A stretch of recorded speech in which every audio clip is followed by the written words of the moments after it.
US Open, trying to win his second claret jug on a beautiful Sunday at Royal St George's on the Kent coastline.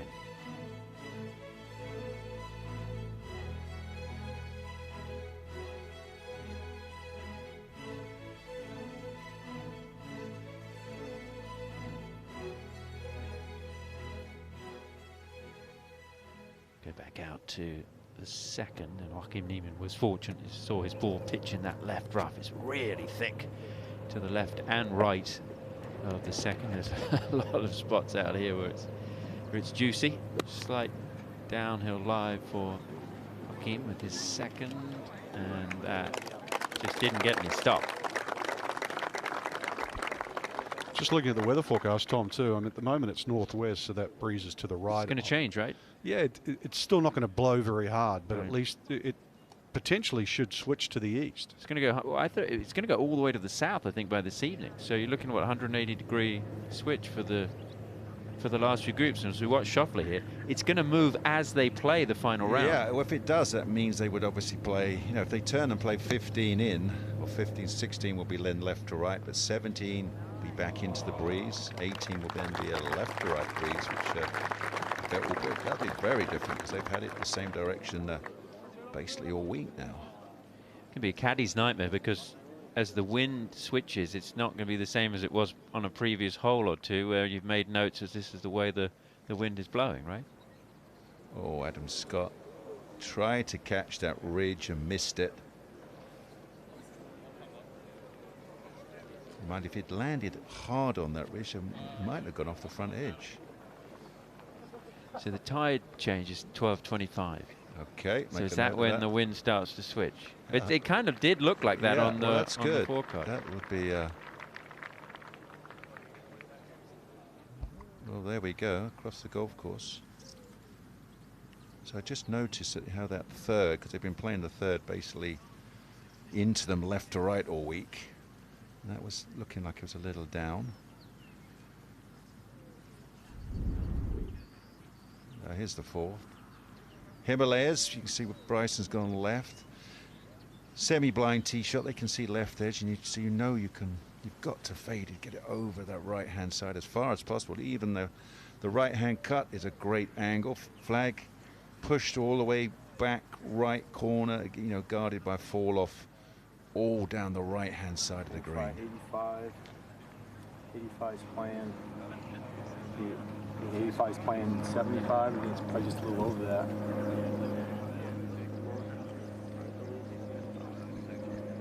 I think it's just a little bit too much for the 7. Even if you land this thing, you know, even around like 90, that's gonna be on the flatter part of that section. Yeah, that's coming out of here. It's not gonna hold it. On like the right edge of that birdhouse.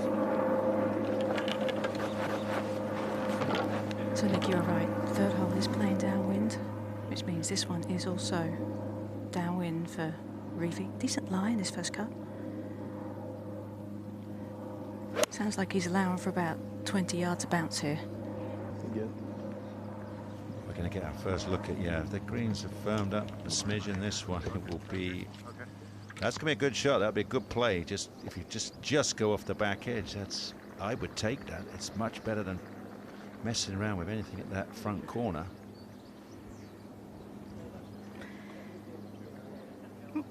You know it's bad when you step away from your ball and you can't then find it again. I was going to say, that's always tough. I used to sometimes throw my glove down just to remind me if I had to step away sometimes. So I got you playing this with 137 shot. Well, why? It's 144, 149. Correct. And then you're saying 3 for the temperature and the got a 6 and then 10 downwind. 10 for the wind. Okay. 3 for the temperature. Yeah. Okay. 10 o'clock to 47. Like that? Yeah. I think they should Gotta run it up, calculate yeah. the elasticity in the shirt as well. And if you've got a shirt with a bit of spring in it, that's Right got at to it. affect you, don't you think, Tom? Well, I was going to say, how about the resistance of the different types of grass you're going through? Because I agree. We need to know. Be plenty. I go with a lot of resistance on this one. it is sitting down, but it is such a short club for him. It's going to come out springing. It's going to try and get it up the hill.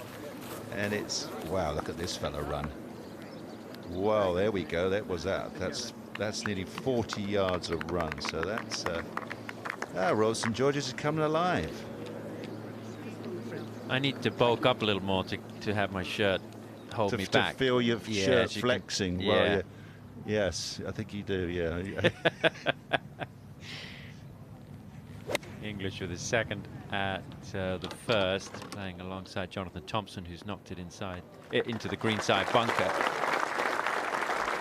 With a name like English, you should get the right sort of applause for a shot like that. Especially here at Royal St George's, the patron saint of England. And Horschel for a birdie. Good spot to miss it today. Yeah, that's a great. And you just clamber it on to the front of the third. And at least you've got an uphill chance with no real stress of wondering where it might go. Where are we here? 8th green. Oh, whacked it into the face. Took a chunk out the beautiful revetted face. I was going to say, it's massive chunk. He did well, though, really. You were talking about it yesterday where he pulled his hands all the way back. The hands were not forward. Had to get it up extremely quickly, hit it close to the ball. Schauffele now for a birdie. Oh, they're tracking nicely. And double cut the greens. So they're a beautiful surface today. And look where he's aiming.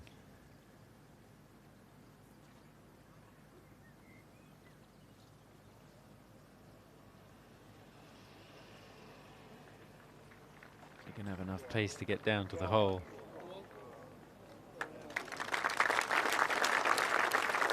I feel like the R&A were dealt a pretty tough hand at the beginning of the week with the amount of heavy rain that came through the south of England, and obviously then went on to other parts of Europe where they've had horrendous situations, and we certainly send our best thoughts to everybody dealing with that in places like Germany. But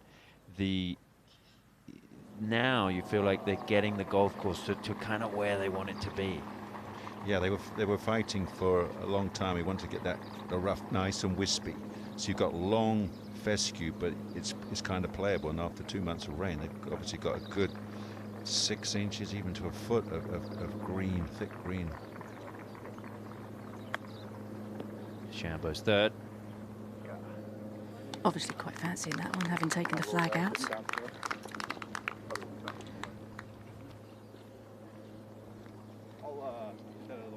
I mentioned Thompson was in the bunker at the first. Here's his third shot.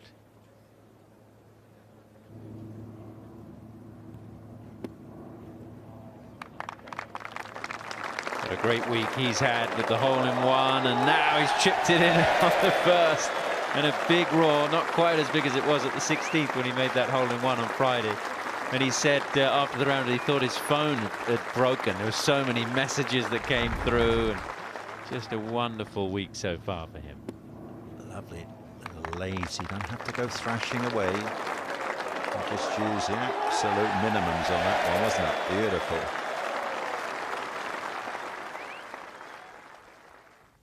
Bryson's tapped in now. Shez-Reavie for his birdie.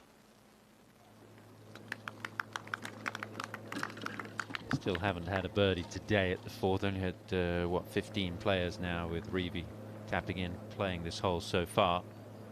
It's playing to an average of 4.27. Now Harris English to see if he can make birdie at the first. Just dove left after 2 good shots. But to play devil's advocate too, Tom, the fact that we had so much rain gave everybody a chance out of the gate Thursday, Friday. And then the adaptation as we watch Ricky here at the 8th.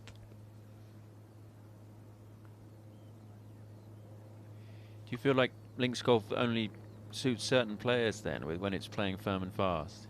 Yeah, I always found it difficult. You know, I've talked to Nick about this. I mean, you just listen to him talking about links golf, the way in which he feels the shot. Just hearing some of the players, you can hear they're almost still playing American-style golf, trying to land it on a number as opposed to, using your terminology, picking the shot.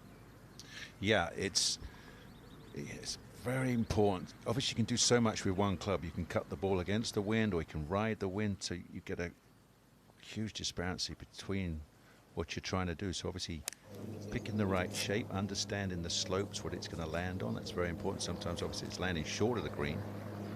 As Bryson loses it right. We've seen it 1,000 times this week. That's the dreaded blind second shot at 5.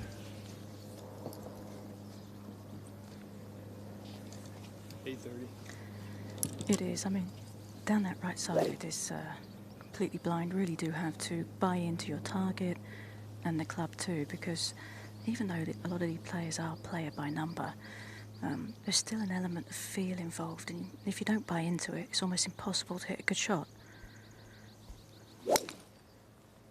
It's just a fairway wood there. This one's flying high down the middle. Not too far left, but it is a little bit. Yeah. That's excellent. Exactly what you're looking for. Get level with that bunker down the left. Tremendous scene, and great to be commentating alongside two of this country's major champions in Karen Stoppels and Sir Nick Faldo. Frank Novello here with us, and myself, Tom Abbott, here in this final round of the Open.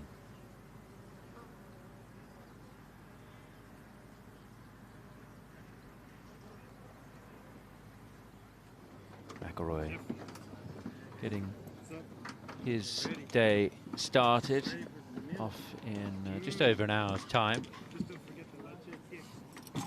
Tale of 2 nines yesterday for Rory. That's how he described his round, the front 9. There was a lot of energy out there, a lot of excitement. Maybe McIlroy could make a move towards the top of the leaderboard, but the back 9, tremendous amount of frustration. And it is not going to be McIlroy's week.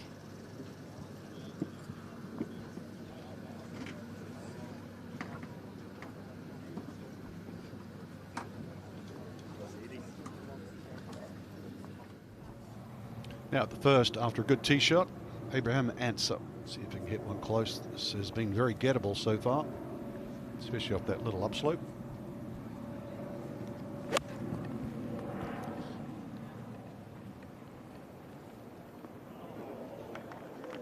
This will make a huge difference to his day. Frankie hit it in the right rough yesterday and opened with a 7, so a lot happier to be there in 2. Kevin Kisner out on his own in the first game, trying to catch the lunchtime flight back to the US. He's sprinting round today. Yeah, last time we saw him, he was on the 9th, and that was 4 minutes ago. I mean, he's zipping along. It'll be 2 hours for 14 holes for Kisner if he knocks that one in. To the first. Benjamin Hebert with his second. Ball below his feet here, Nick.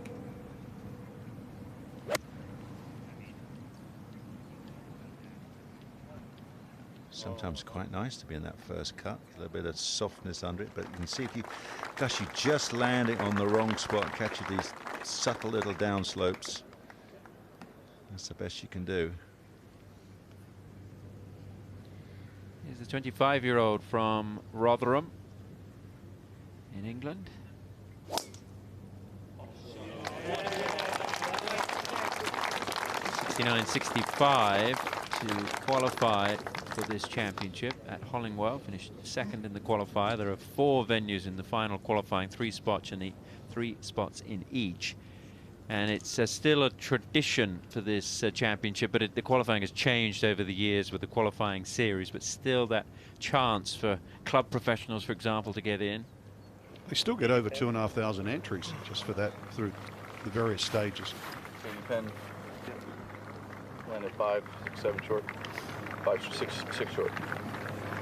Yeah, so we got the uphill lie. Yeah, 5 yards short. Plus into the wind. 5 yards short. 6 yards short.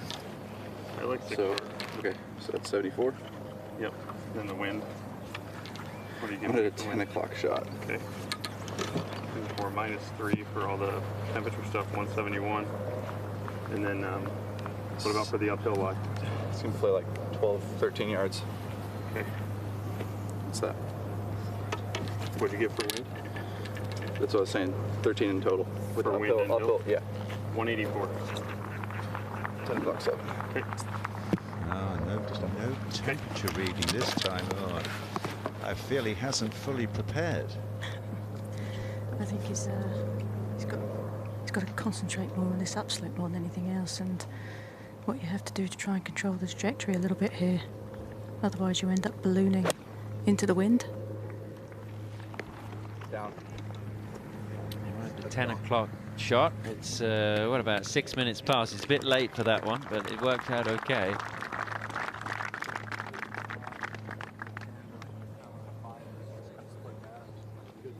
Easier hole location today at the 5th. Just a smidge, and you see anything right of it is a nice flat area. Ball above Reevy's feet from 171.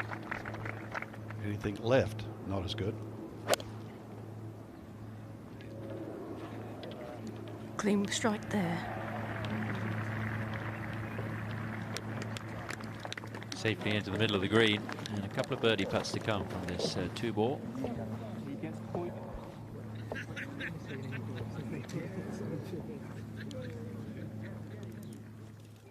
Long birdie try for the Frenchman at the first.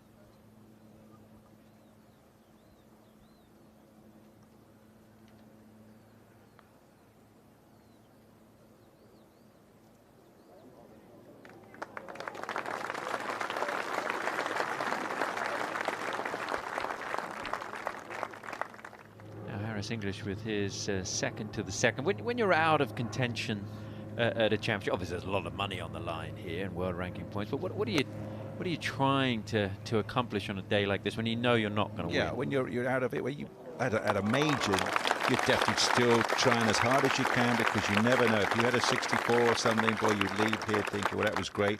You could really climb up, and you've had a nice week. I mean, regular tournaments, you might even start experimenting a little bit and think, try a few things to work, into your swing. But here you're going to fight hard all the way to the 72nd green. Had a bit of pace in it, that putt. Starting to run out a little more. Watching the coverage, you feel like they're quicker than they were 2 days ago. Yeah, I think they have to be. I mean, they're drying out for 5-6 days now. This is for birdie at 14. Gets him 2 under for the day. You always see when a player plays very quickly, usually their score is pretty good.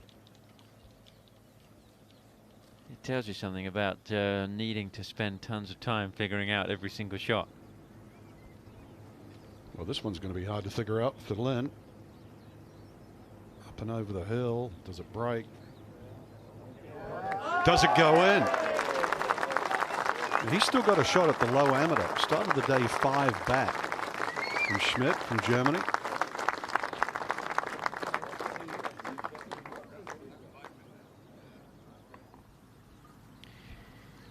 Golf's oldest championship, the Open, the 149th playing. Louis Oosthuizen takes a 1-shot lead into the final day.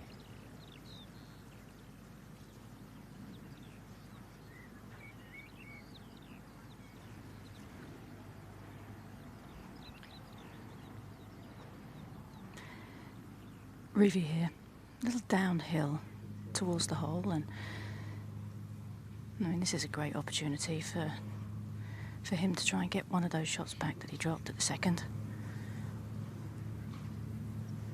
Pretty simple looking putting stroke.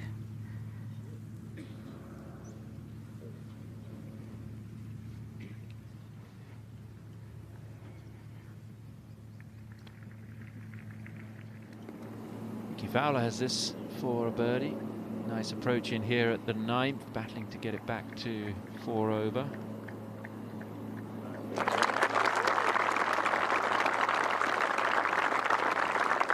When do you think it's too old to wear the orange trousers? Oh, they're so last summer, aren't they? I would have thought it was about 5 years ago, to be honest. Now, Bryson DeChambeau putting for birdie here. Karen, you grew up very close to this golf course, did you not? I did. I grew up in Deal, so all those people that you went past driving on the way here as they were making their way to the beach, they were probably some people that I went to school with.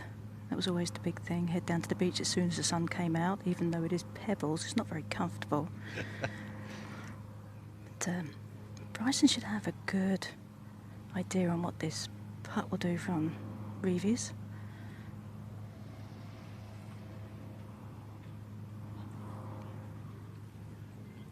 And he gave up on that quick, didn't he? Did you play at Royal Cinque Ports growing up? I did. I played at Royal Cinque Ports, and then Prince's is where I actually started my golf. I hit my first ever golf ball there, learnt to drive a car on the big practice ground there, climbed over the fence many times over here, although I couldn't do it now because there's barbed wire on it. Yes, the neighbouring golf course is Royal Cinque Ports to one side and Prince's to the other. And just coming into the shot at the bottom of the picture will be Prince's. And that's Royal Cinque Ports there, isn't it? Sorry. I thought that was Royal St George's for a moment, but that is Royal Cinque Ports golf. Yeah, there's a little humpback bridge there. You might be able to see that little car driving in. Have you ever got it airborne over the humpback bridge? Every morning, and Lindsay do you goes, floor "Oh, it just please, before you no." get Yeah, I've missed it every time. Thompson now for his par.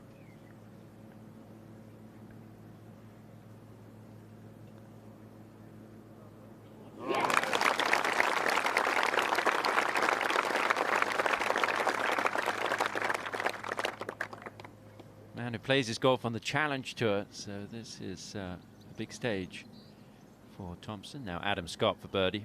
This is impressive. I'm not sure we're going to see many closer than that today at the fourth. Well, that start.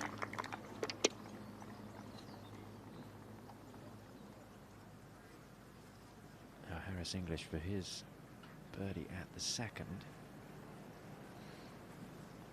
We had the joy of hanging on for the 7-hole playoff, didn't we, a couple of weeks back, Frank, when he kept going on and on, backwards and forwards, but it was exciting stuff. Yeah, alongside Kramer Hickok. People stayed, they were into it. 8 holes in the end, right? Yeah, that's right, 8, you're right. Second longest ever on the PGA Tour. Yeah. It's been an amazing year for Harris English. Turned things around. 2 wins. So looking at the 6th hole. Oh, wait, you see, they've tucked this one way. Keep going. Keep panning. Look at that, right round it. Another downslope guarding it. So if you can get it to stop by the back edge, that would be a great shot. Karen, did you ever get it airborne over the humpback bridge at Royal Cinque Ports? Too many times to tell you, Tom. Happened a lot for me. And every day this week, actually. Quite fun. And then there's another little bump on that track that we drive through, the old ancient highway. There's another little bump there that's quite fun to take that at some speed. Although don't tell anybody I said that, because people might get cross with driving too quickly. Let's sign you up for the RAC rally. That would be fun. I like that a lot. So you're talking about this hole, and yesterday it played really quite downwind. Today the wind is more from the right. If you're going to hit a little fade, it's going to kind of help it stop a little bit quicker. But I think the players, you've got to be past this flag and a little bit left.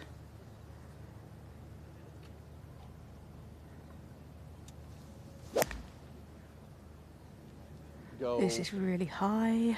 Go. Oh.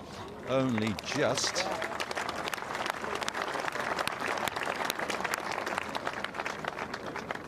Still going to have to deal with that ridge at the back of the green, though. Well, really, the only way you're going to make 2 at this hole today is by accident. Saw Yushin Lin make that one from about 40, 50 feet. I mean, literally, you'd just love to ride a 3 down and run to the next, because look at the skinny green. You know, 3, 4 different levels on this green. You know, the bunkers on the right. You pitch it on a downslope. We want to see it finishing between the pin and And that Frank, kind you of add in the boxy wind kind of direction to that as Take well. a spot right there in between it.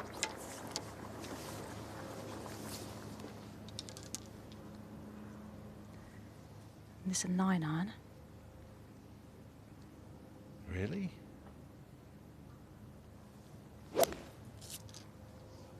It's Sure it hasn't also got a high, a little bit left of the flag. Did you say a 9-iron? Are you sure it hasn't got a 6 on it? Will it give you the wrong signal upside down? Oh, That's a great shot. Go back over to the first. Benan, Sergio Garcia playing together in the final round here. The announcement coming very soon. This is game number 14. On the tee, from Korea, Byung-Hun An.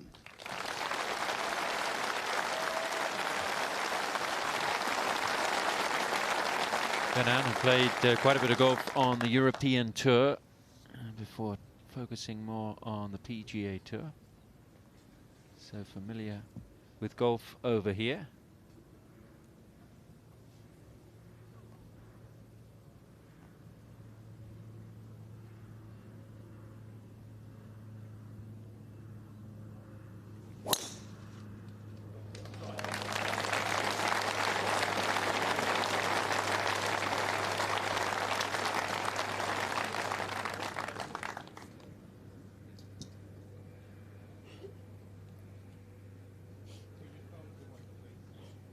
On the tee, from Spain, Sergio Garcia. Sergio off to a nice start with a round of 68 on Thursday, 69 on Friday, but had a bit of a mixed bag yesterday. Birdied the opening hole, then made 6 at 2. Bogeyed the third as well. 3 more bogeys in his round of 73, so falling back to level par for the championship, looking to finish on a high note today.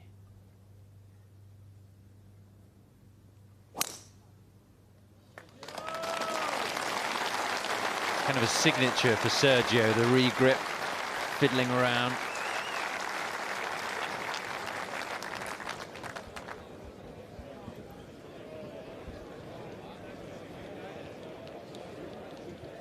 So game number 14 underway as we count down to that final pairing.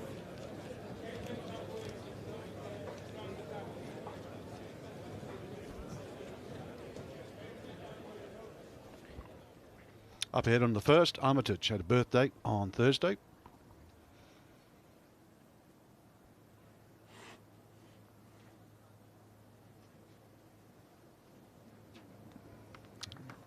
Birdie would have been a nice way to start his Sunday round.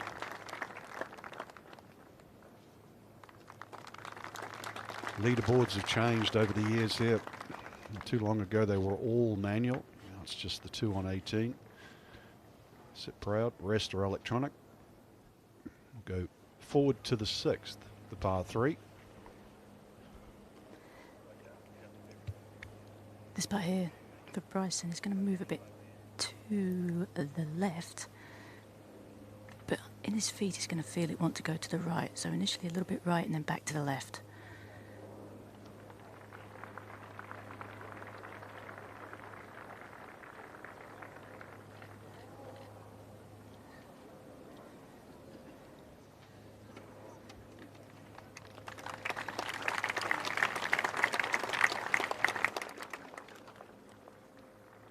Wiesberger at the first, trying to get it back to level par for the championship.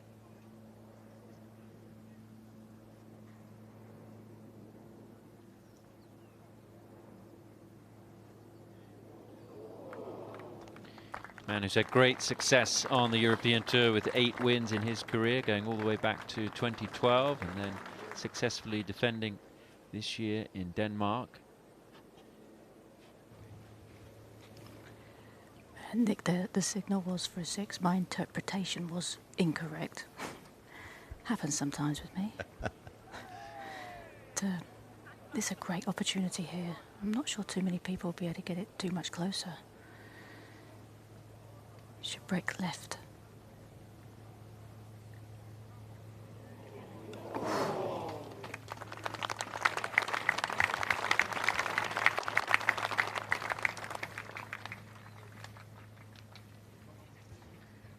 Great spot to watch the golf there. You can sit up on the maiden hill and watch the day. There's been some fun and games on that hill, Tom. I've seen people sliding down, having fun, and everybody laughs when people try and hold their refreshments as they're walking up the hill, trying not to spill them, and slipping as they go. I think as the course of the day goes on, that's going to be quite an entertaining spot. Oh, I'm sure. Well, in this Well, look heat, at you that have to fella's stay- hat. For starters. Hydration is key. Oh, there'll be plenty of that. Don't worry.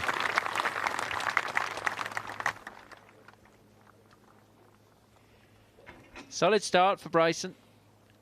But the damage has already been done this week in terms of his chances to win, but still trying to get the feel in that golf swing. Now Reeve for a par. Needs to be a little bit aware of this one. It's going to move to the right, but just inside the hole. Remains a couple over for the day. 6 at 2, hurting him. Still looking for his first birdie of the round as they make their way to the par 5 on the front 9, the 7th. One par 5 on the back 9, the 14th. And we'll go back to the first, and Sergio Garcia getting his round underway. Slight downhill line, just a touch.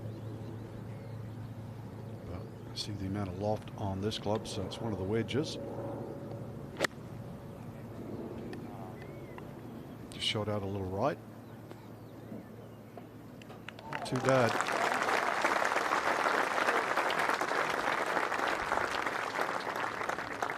I wonder if his dad, oh, there it is. Dad Victor out there, always takes a different club out there. It's either a putter or some sort of long iron or a wood on the odd occasion. This is at the 7th, and Richard Bland has a chance for an eagle. He was saying yesterday how he's really struggled getting the pace of these greens. Putting has been a bit of an issue for Richard this week. Going to take a bit of time off after the Open. Well deserved with the busy season that he's had and the successful year that he's had so far.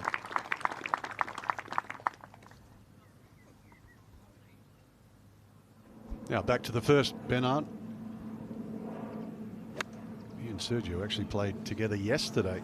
It's 2.5 hours later. Tee Off Time's a little earlier today after a great approach. Good chance to start with a birdie. It's a very busy shipping lane, the English Channel. And this is where it sort of feeds into the North Sea in the corner of England. Yes. This tee shot at 7 is a little bit easier today. Wind not quite up as much, and really giving these players a great opportunity to get over the hump that's level with the right bunker and get down deep into this fairway. And this is hugging the left side. Great bounce as well.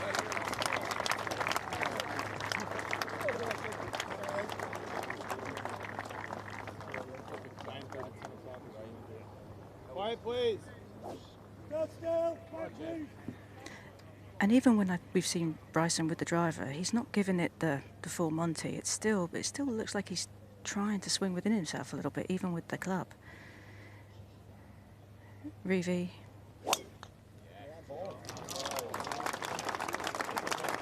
This one also a little bit down the left, but should be fine if it kicks right. No, I didn't get over the hill. Oof. Big advantage here if you can drive it over the hill at 7. Should be able to today with that slight wind direction change.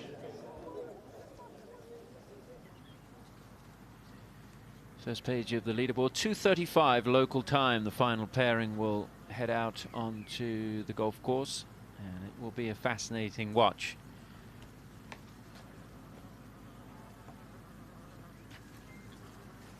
I believe that's the church that Laidlaw Purvis climbed up to the top of the steeple to see this land and decided that here he was going to build Royal St George's Church in the village of Sandwich. Garcia for birdie. It is St Bartholomew's Church. Been there since 1217.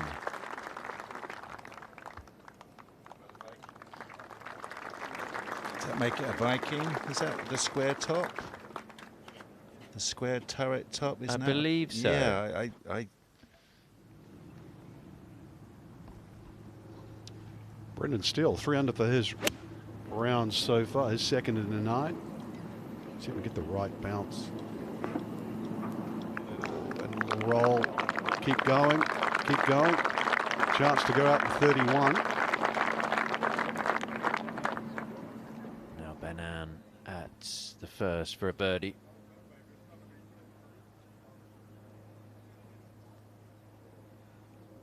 Yeah. The Vikings that they landed on the Kent coast, Yeah. and they stayed in Sandwich. They weren't very adventurous. They landed on Pegwell Bay in 811, old chap. I remember it well. Wasn't called Sandwich then either. It was called pickled herring, I believe, at that time. And so now on the tee. Oh, that looks nice. See the kick.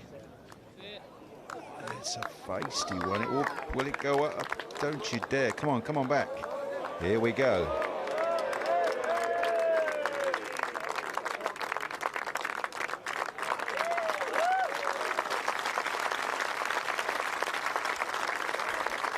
That's what can happen at the third, that backboard there.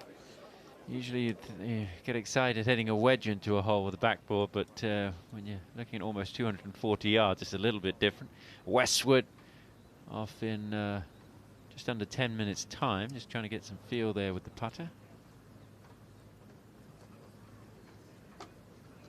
What do you make of that drill?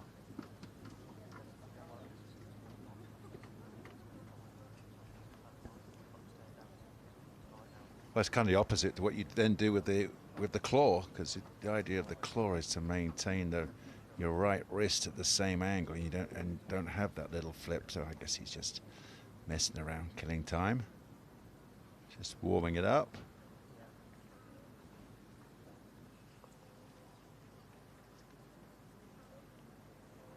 This is Benjamin Hebert for his birdie at the third. We saw Nance's lovely tee shot in there a moment ago. And they're off to a nice start, these two.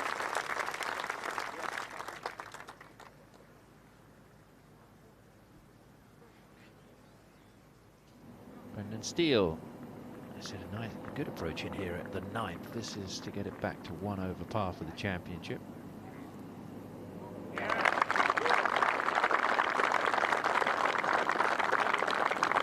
38-year-old Californian. 3 wins on the PGA Tour. Jet skiing on the Channel. That wouldn't usually be advisable, but it's just such a beautiful day today. Maybe they're trying to make their way to the Open.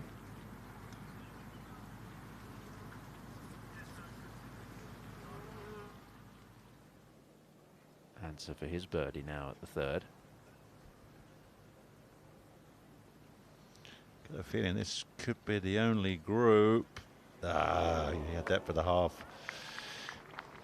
I was going to say 2 twos. Tough to beat, you'd have to say.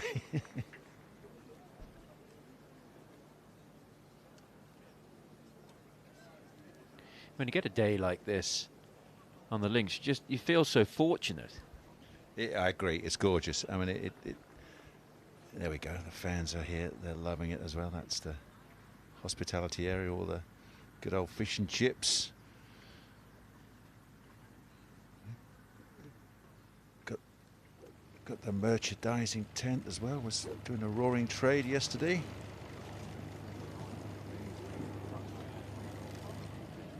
Reeve is already laid up, put himself into a good spot. Bryson from 232. Really nice look at it from here. Pretty flat lie. Looks like he was playing that back for this low one, but he's lost that out to the right a little bit.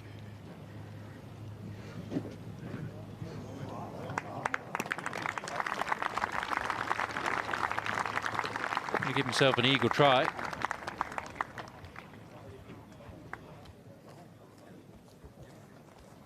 Sergio Garcia now on the tee at number 2.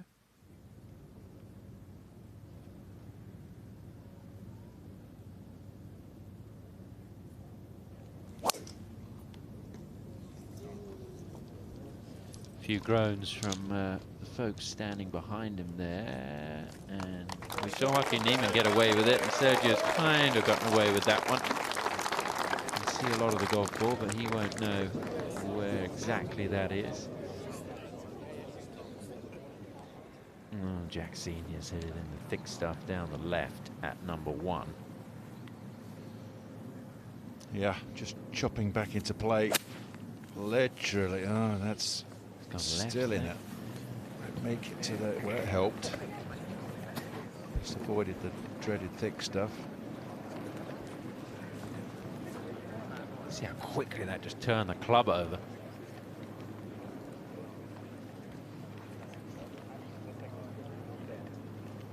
Now Veerman with his second at number 1. Good drive here.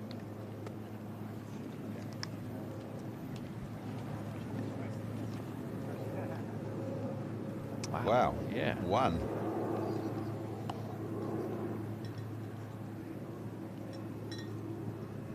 Maybe just a lull in the breeze, but it still indicates that we're on countdown. We've got another hour till the tide changes.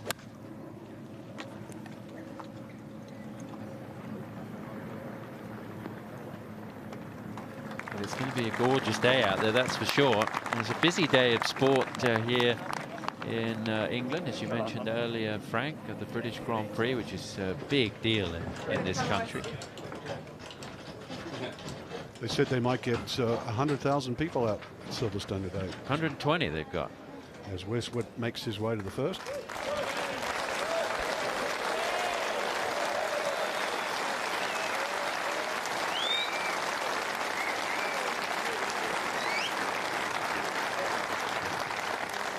Getting to the point of having the most majors played in the game without a victory, Lee Westwood. And playing alongside the amateur Schmidt today, two very differing players. A player at the beginning of his career with high hopes and expectations, and a man in Westwood who's achieved so much, but still that major championship has eluded him. And everyone who follows the game in this country, I think, has a sense of willing Westwood to win one. But he just hasn't been able to do it. Well, it's getting tough now as you're getting closer to 50. Then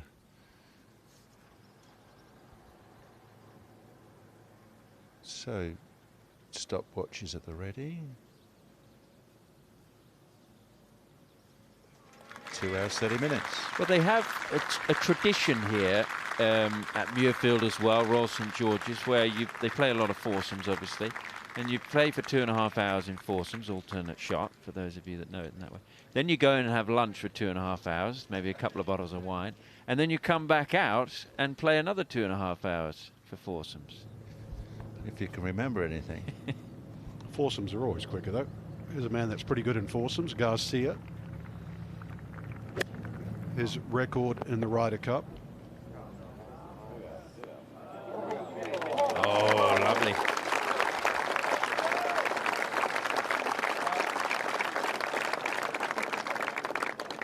Now 25.5 points he has totaled in the Ryder Cup. Colin Morikawa begins his round 1 shot back, making his debut in the Open and trying to win it.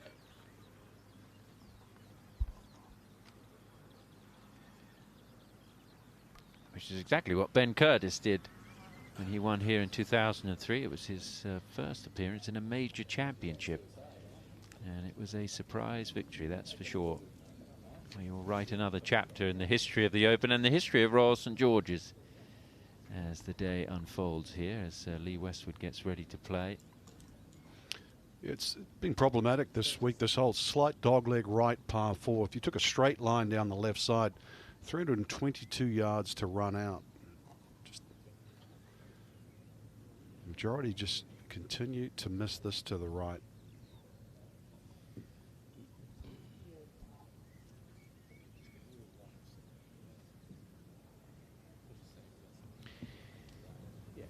And Westwood ready to get his day underway in the final round of the Open. This is game number 16. On the tee from England, Lee Westwood. 48 years of age, Lee. And making his 25th appearance in the Open. He's made 19 cuts, he's had 6 top 10s. He was the runner-up to Oosthuizen in 2010, but he was 7 shots back. He finished 3rd in 2009 and in 2013, and he had a 4th place finish a couple of years ago.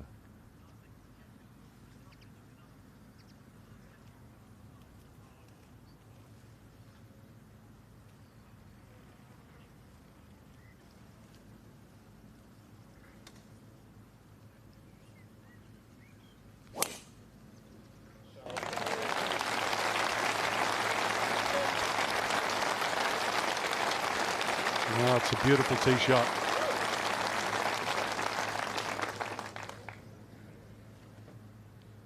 On the tee from Germany, Matthias Schmid.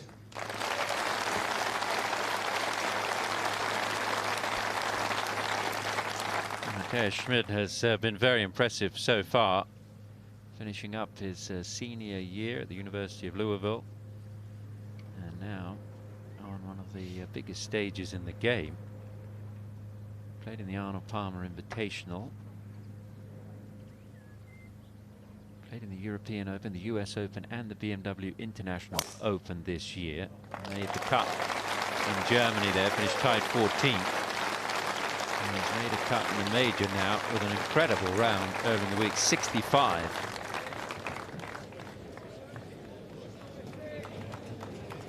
Maybe a chance to learn a little something from Westwood today.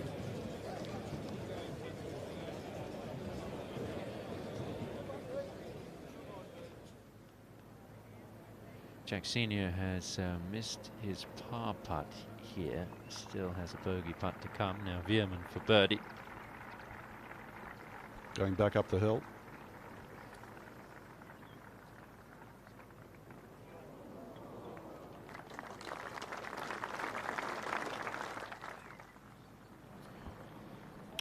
Now the second birdie putt for Garcia. This one's got quite a bit of turn to the right.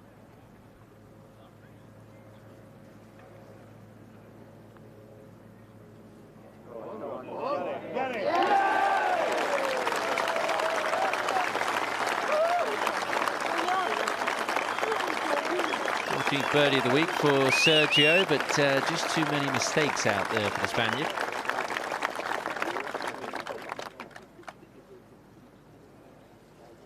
Go back over to the green at first, and Jack Senior to save bogey, a man who got into the championship just a week ago through his performance at the Scottish Open for the Renaissance Club in East Lothian. Yeah, scrambles the bogey. It could have been worse, couldn't it? That second shot out of the hay going left. DeChambeau's missed his eagle putt at the 7th, but he's got a chance for a birdie. Much better showing today. 2 birdies. One at the opening hole. The rest pars.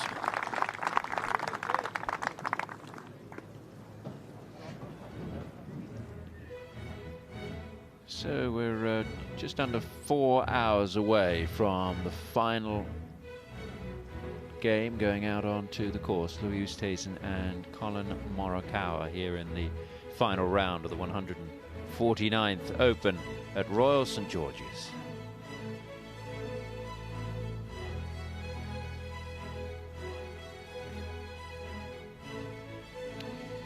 The Open first played on the 17th of October 1860 at Prestwick Golf Club up in Scotland, and played in accordance with the rules of Prestwick Golf Club. DeChambeau on the tee at 8.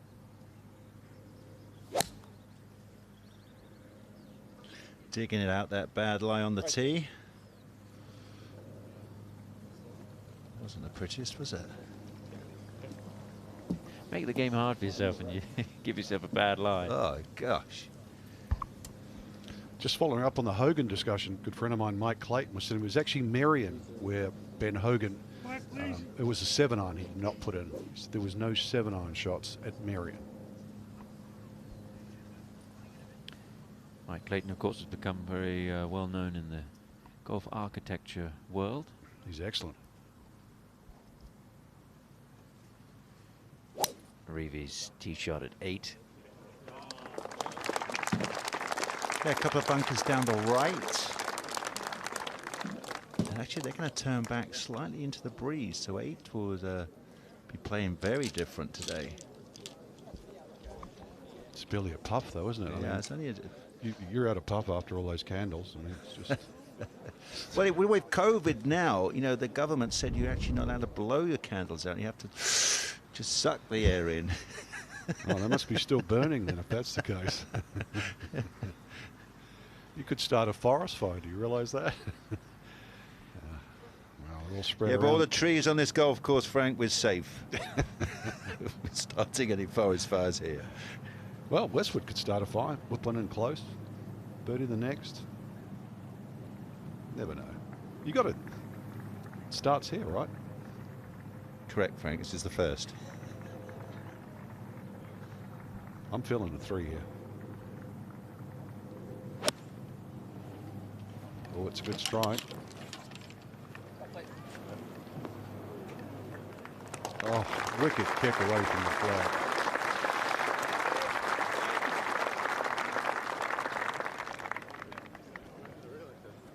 A lot of players, though, I think, inspired by what Phil Mickelson did, knowing that it's still out there. You need a serious mental strength. That was what was so impressive about Phil, because, you know, he dealt with all the negativity. He obviously had a formula, because, you know, every time he had a poor shot, he stopped, thought about it, dealt with it, and then moved on. So it was that was what was impressive for me. There's an impressive golf swing on this young lad. Yeah, two-time European amateur champion, won in 2019 and 2020. Won last year by 3 at the Zurich Golf and Country Club. And then in 2019, shot 15 under, shot 63 in the 3rd round at the Diamond Country Club in Austria to beat Ewan Walker by 3 shots. Now Garcia on the tee at 3rd. Yeah, Sergio has the ability just to, you just tip it enough in different directions. He tried to tip a little draw in there, and that is the shape. Well, you can work both ways. You know, if you're a natural fade, you can aim at the flag and fade it into that right of the flag for safety.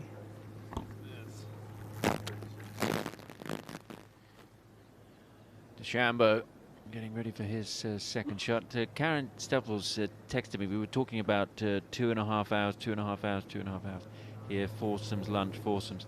She said, you got to remember, the 2.5 hours at lunch is 2.5 hours to let your waterproofs dry out, because the days are not usually like this. Very good, yeah. Got a drying room. Or, I mean, I feel like it's going to jump a little bit. Yeah, I like 20 short. A long way back Yeah, there. 226. I'm just leaning on an 8-iron. A little push. You will tell mostly left. Like this way.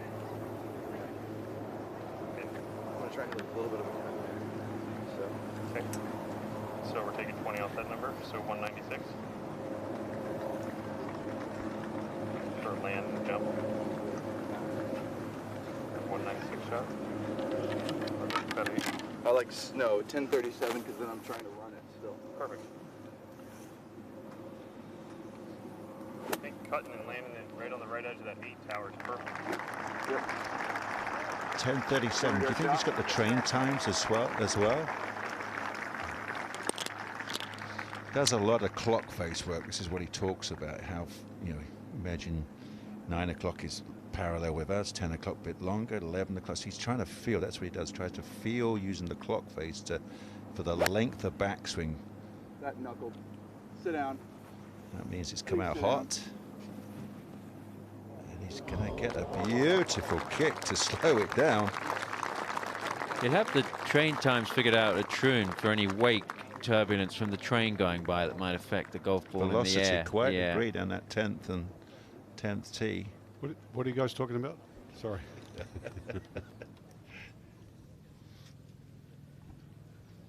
Justin Thomas getting ready to begin his final round here in Sandwich.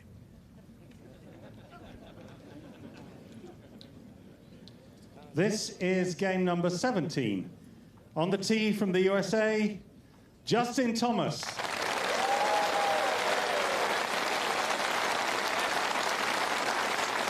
Justin Thomas with a round of 72 to begin the week, past 70 here, of course.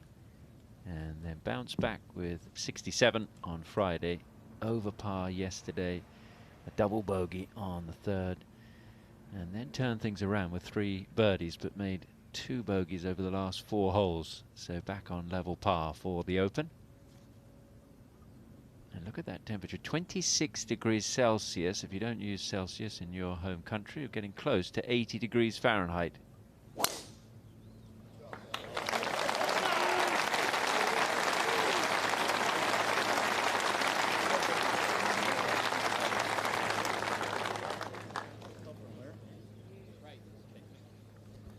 On the tee from the USA, Max Homa.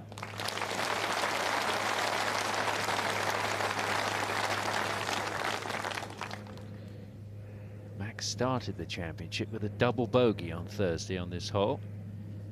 As you can see, he's played under par golf since then and has only had 4 bogeys since that double at the opening hole. A few groans. And just going to head into the thicker rough. Included a run here of bogey-free golf from the 2nd hole on Thursday all the way through until he made a bogey on the 13th hole on Friday.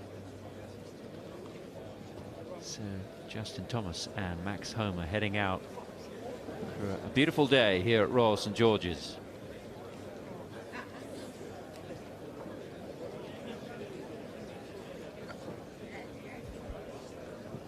Oh, we just saw Justin Thomas tee off at first. Remember, he shot 64, 68 last 2 rounds of the Players' Championship to deny Westwood a win there.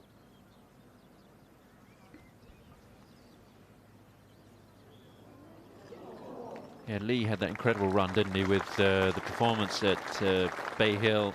And finished then, 2nd there. Yeah, and then at the Players, where it looked like he might be able to sneak through and win one of the biggest titles in the game. Garcia now for a birdie at 3.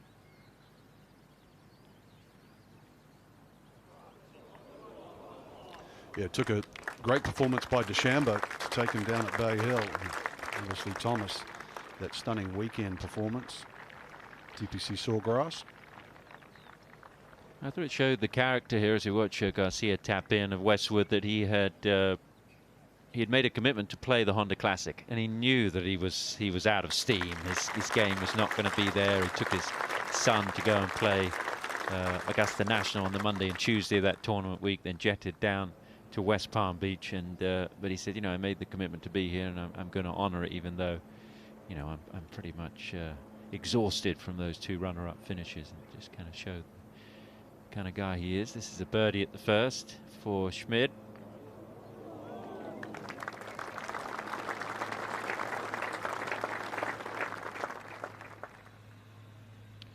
Billy Horschel now for a birdie at 7.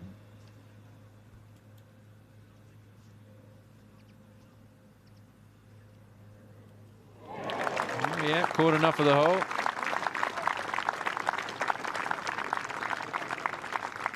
And Billy with a couple of birdies, couple of bogeys so far today, and as you mentioned earlier, struggling a little bit earlier in the week with some dizzy spells, but seems to be okay now.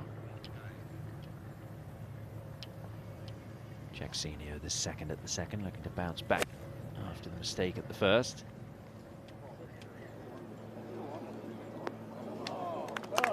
Getting it to spin back. Yeah, played it with a lot of arms, didn't he? You've got to do that at times. You get such awkward little stances where your feet, which obviously affects your hips, so you've got to learn to better swing your arms at different speeds on links courses. Scott for a birdie at 7, trying to get away from him. Going great.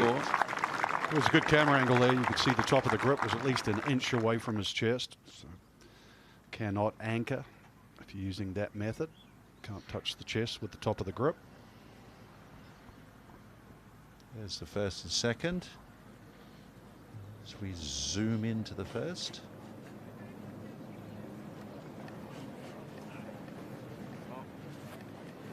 Rob Gunter up in the plane for us as our cameraman. You've got to be very used to doing that job because you get tremendous motion sickness if you try to look into a camera while flying around. That plane just flies around for about 8 hours. I like chopping. Solid. So he's strapped underneath with the the camera. Well, the nice thing is it's downwind, it's going to roll just like it did the other day, you know what I mean? But it's like 9 iron just goes long, which is totally fine. I'm pushing it 9. Okay. And if it comes out a little, if it comes out a little slow, then I actually have a chance. Listening to Max Homer, Basically, you're looking right at it. Yeah, right at it. but that plane's going around all sorts of different directions, and you can say to Rod, give me 16 green. And the plane's turn around, and he'll find it straight away.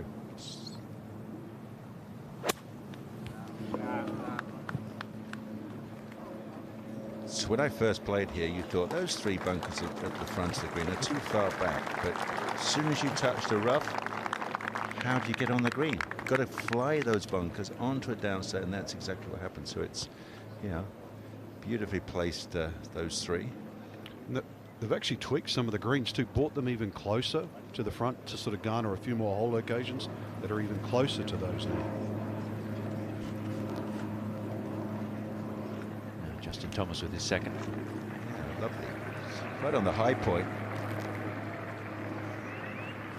So the man can really impact a nice bit of backspin through. Gotta believe we're going to see a good shot here.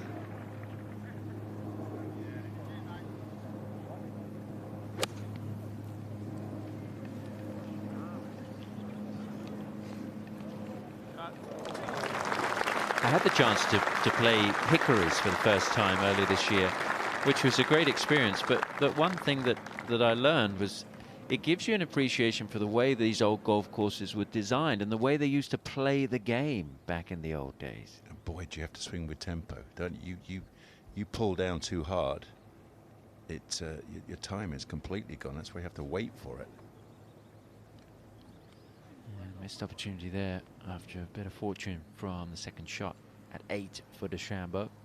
Now senior for birdie at 2. Nice 70 miles an hour swing speed. It was perfect for the hickories. Didn't get much bend in it. No, I didn't get a lot of torque, but not much bend. But if you ever get the chance to do it, I would encourage anyone to have a go with the hickories. It's a very different feeling, and it gives you a great sense of how people used to play this game many years ago when these golf courses were being designed and built, and now the links in the UK have become some of the most famous in the world and host of the Open.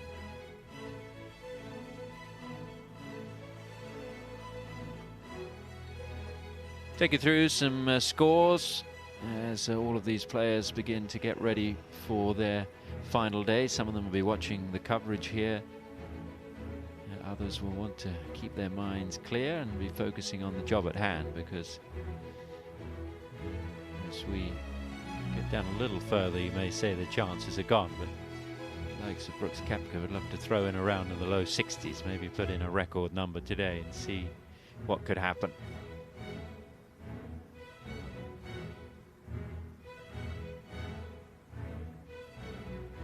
Max Homer alongside Justin Thomas getting their rounds underway. They're on the first, and we shall head out there now.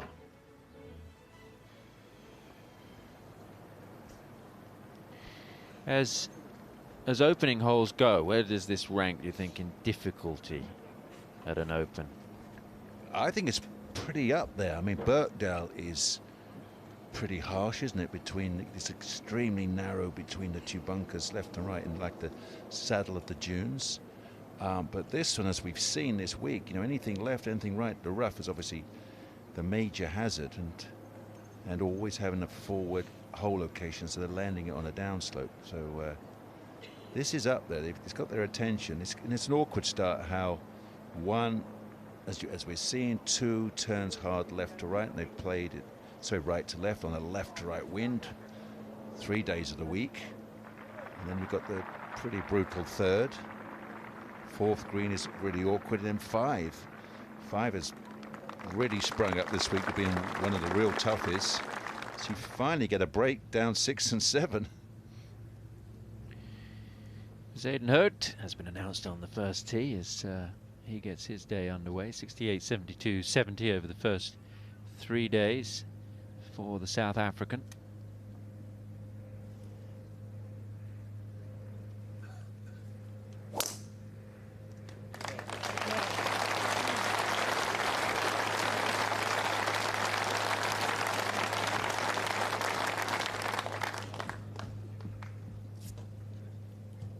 On the tee from England, Ian Poulter.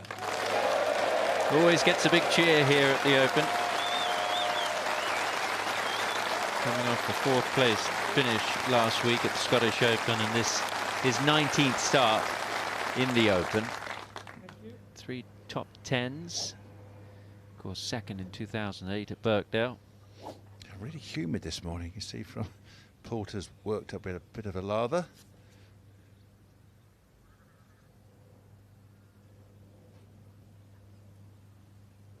Like a practice day at Lake Nona. Yeah. You're drenched by now.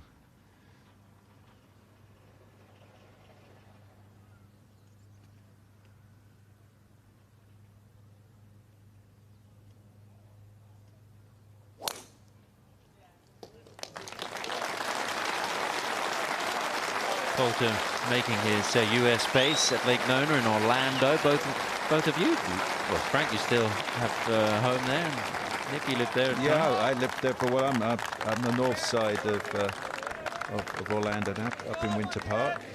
Yeah, we kicked them out.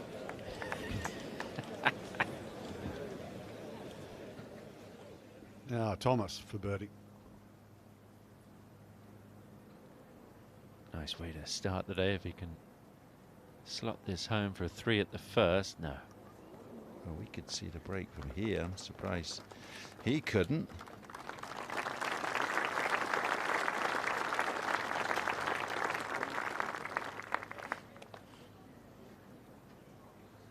Bryson DeChambeau has reached the 9th. We'll go there in a moment. First, let's go to Westwood for a birdie at the 2nd.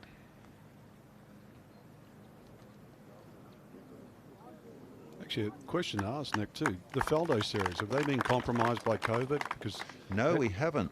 We haven't, Frank. We earlier this week at Brockett Hall, we had 450 entries. How about that? So we put on an extra course. We put on good old Welwyn Garden City stepped up. So the girls went and played Welwyn Garden. We had 95 girls playing, and we managed to play a field of 375. So it's been a huge success. I mean, all our fields have been, you know, 50% up. The kids just dying to get out and play. You know, we deem golf is safe, healthy, and it's been, yeah, I want to thank all the kids for all the support. It's been fantastic. Yeah, it's already developed a lot of good players. Maybe in a few years, more of them will be out there chasing the likes of DeChambeau and Max Homa as he attempts his par putt. Well done. It's been going for a long time, the Faldo series. 25 years now. Yeah, Celebrate said it was around when I was playing junior golf. There you go. Rory started off in it. Absolutely. Rory was, I had a little thing called Team Faldo for a while, and I took the kids to America and Ireland and England, so Ricky brushing one in, but it's still in the plus numbers, trying to get back to the red. This is at the 7th, and Xander Schauffele for his birdie.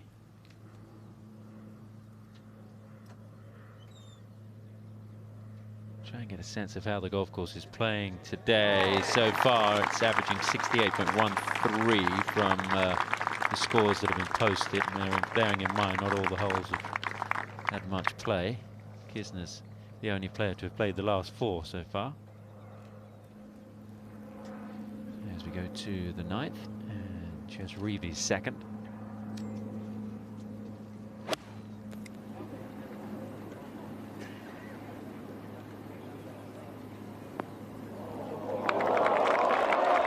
Wonderful shot there from Reeve, almost getting it to spin back into the hole. There are some humps and bumps on these greens that you can use to your advantage. As we look at that first page of the leaderboard, and we continue to count down to that final pairing at 2:35 local time, so 3 hours and 35 minutes away from Louis Oosthuizen and Collin Morikawa heading out.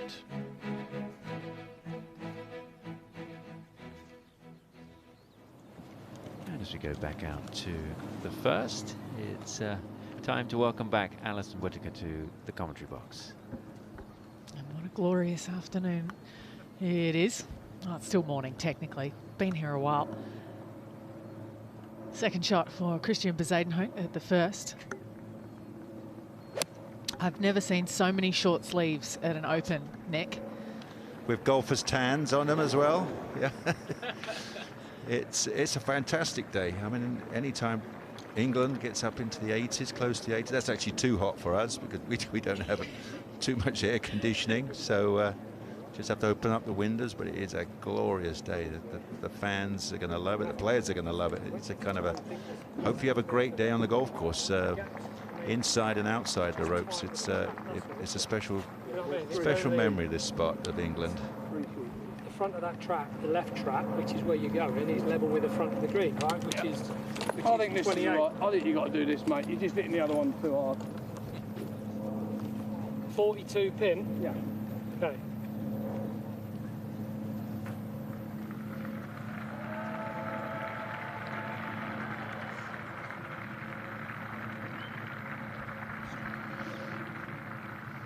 So I assume I did want to thrash a gap wedge. There's got to be pitching wedge. Get it on the down slope. And there you go. You've got the right angle and land it on the right side. Oh, even so, it's still going, but that's a nice shot. Start the day. Just cozied it on down there. Don Belay's rejoined us as well, as we see Poulter and Bezuidenhout stride toward the first green. Now, let's have a look how close it was. Right on the top edge. Painful, Dom. Yeah, it certainly is, but hopefully he's far enough back from the lip, so he's got a relatively simple bunker shot.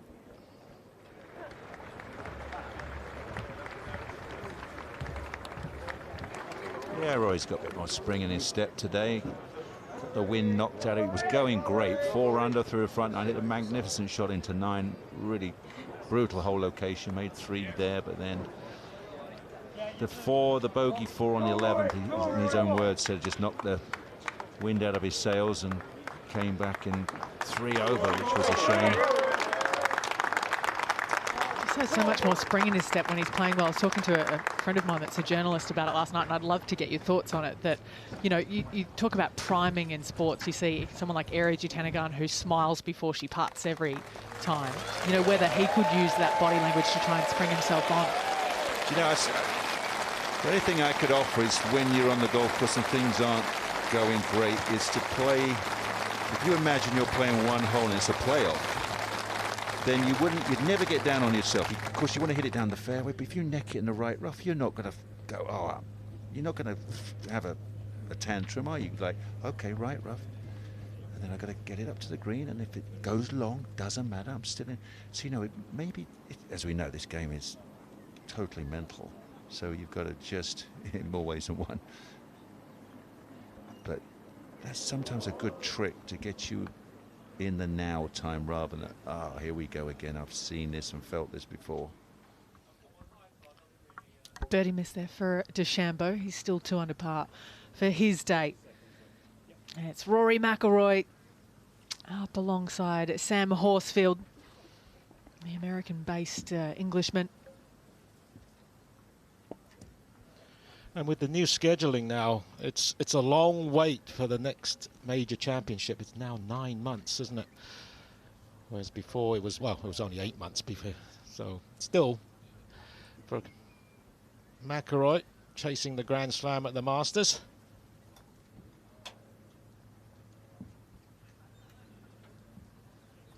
This is game number 19. On the tee from Northern Ireland, Rory McIlroy.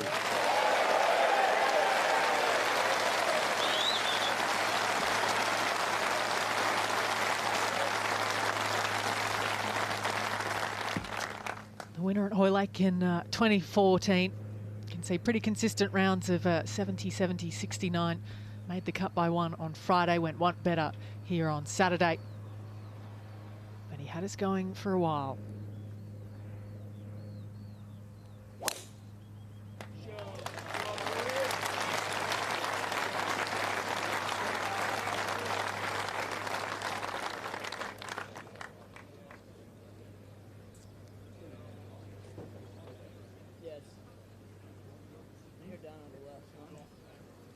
On the tee from England, Sam Horsfield.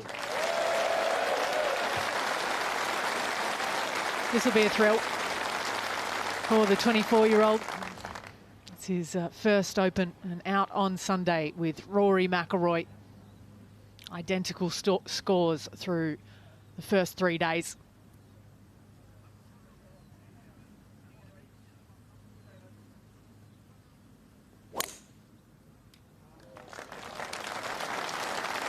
Won a couple of times after the restart last year, two-time European Tour winner. He's earning his stripes, Sam Horsfield.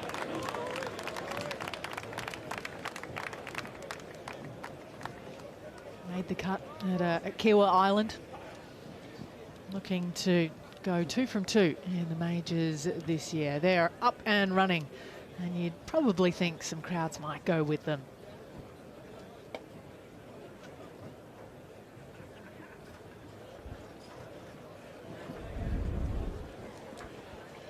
Yeah, after the great build-up on the practice ground, he then goes and blocks it a hair into that rough and knows what he's going to get.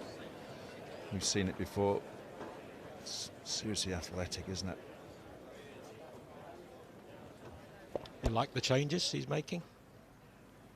Yeah, I just want to see him shape. He just got to get his little confidence up on whether the fade does fade and the draw does draw. And he so many times stands up to hit the fade and pulls it a touch, tries the draw, blocks it. Just get it to shape, just get it to move. Poulter. Pretty slow putt, but it looks good. Oh, the other way.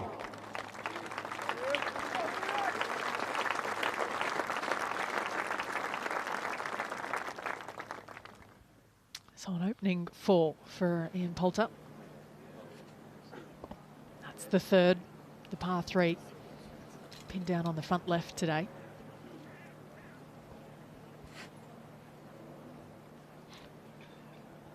Lee Westwood's there. It's a stat that he's proud of. Lee Westwood, most major appearances without winning.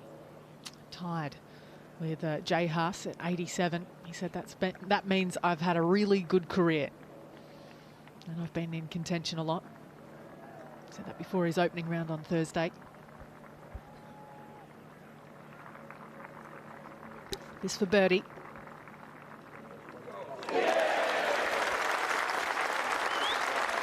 Excellent too. Lee Westwood.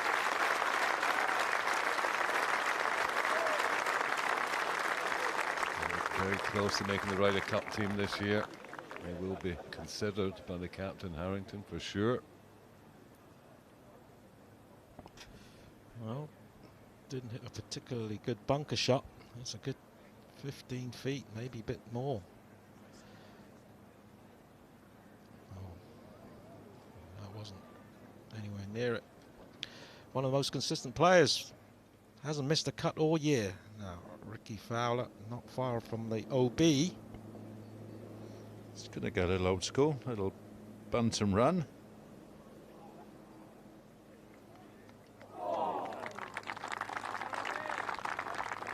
Very nearly bunting in. Down at the par 5.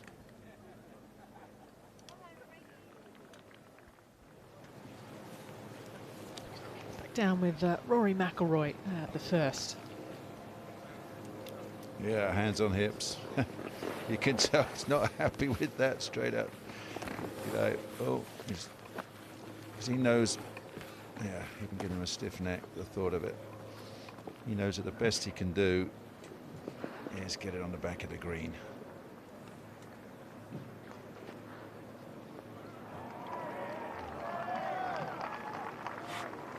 if he can even do that. He's even looking.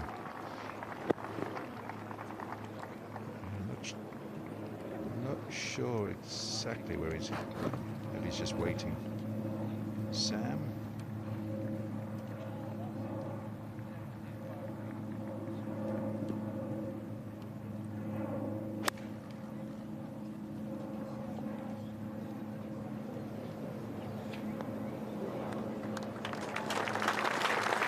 Pretty nice experience for him playing day 4 at the Open with Rory. I remember that.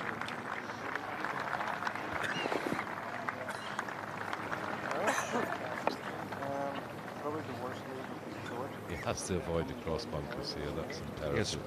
Yeah, that's the important thing here, Nick. I think keeping it out of the big rough, not within those cross bunkers. Almost guaranteed double. It's not much fun, is it, when it's kind of a bit of a hit and hope. It's kind of chances if he can somehow get through them, round them, over them, anything. That just went. Oh my goodness, that's going to be. That one could. I hope they got a dozen eyes on that one, because that. Oh, he's found it. Good work. You get a drop from there because behind the scoring. Have a look at this from up above. It just comes out almost at 45 degrees. I thought it was going to go in that mega thick stuff where that gentleman in red is who found the ball. So. We'll see what the fate of is of the life for McIlroy at the first in a moment. Hindsight is a wonderful thing, but so often he's chipped that out sideways. He's only got wedge in from there.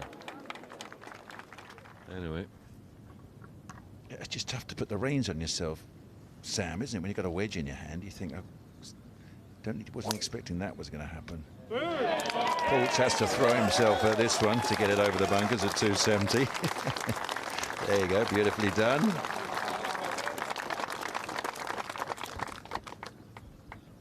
He's played a big part in the life of Sam Horsfield as well, a mentor to the young lad who's just a group behind.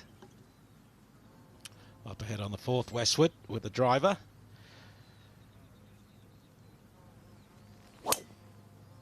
.500 yards today, and he doesn't like that. Yes. There's some thick stuff there. Oh, no. Oh. We're everything. We're on the roller coaster with you there, Dom. Yeah, it definitely went from good, bad, and then the ugly. You get it all at Royal St George's. Fiesberger for his birdie putt at the par 3 6th.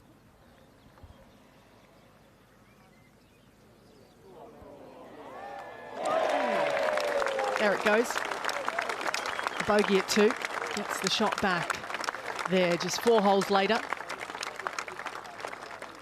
Here's another entertaining pair. He and his caddy, Jamie Lane. Quite a fun listen. Both very jovial guys.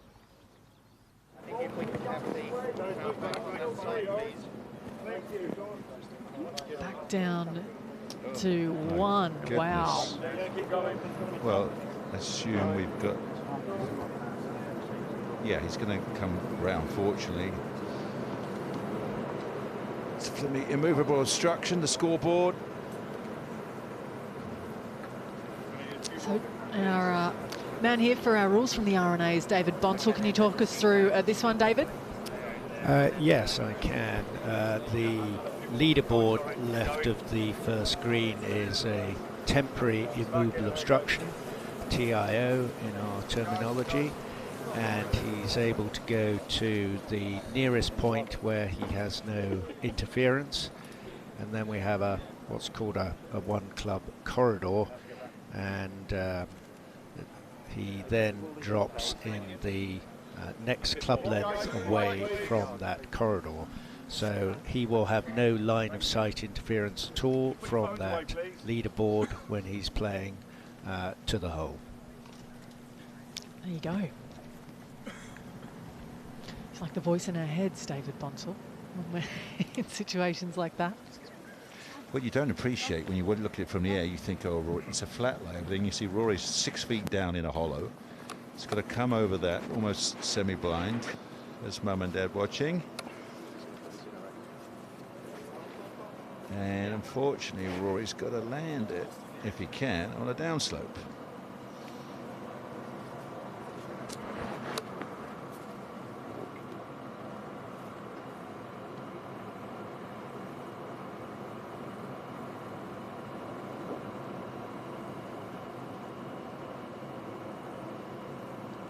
Let's go, Rory! Rory! Come on, Rory! Rory! All right, Rory.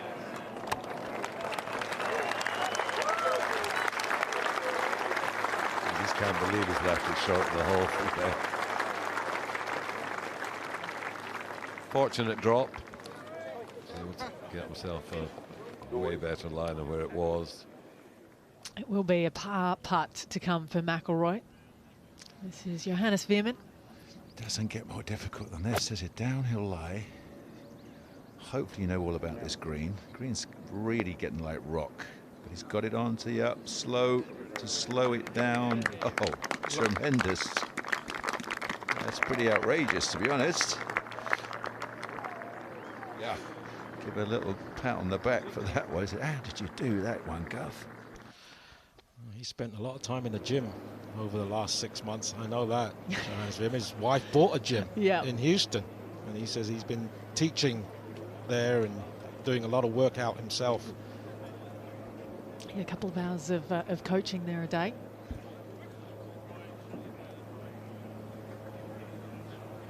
It's a great view as we zoom in. You can see the downslope.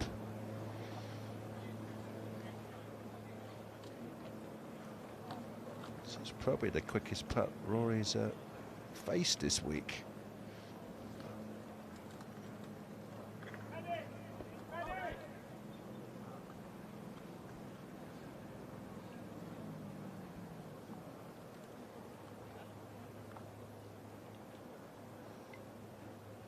Bit of disturbance going on.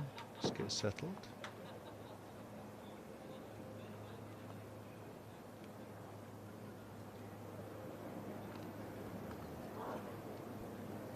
Maybe waiting for the second tee box or something of the like. I don't know. I thought Poulter was in front, wasn't he? He's already gone. It's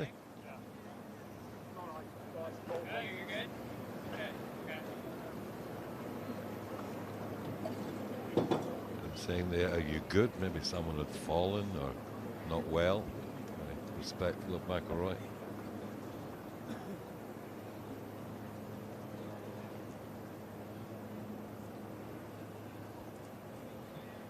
For a pretty spectacular four to start.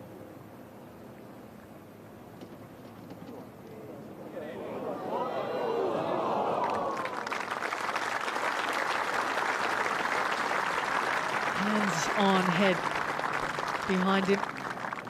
It's been a little bit of a love-hate affair at the first hole for Rory McIlroy.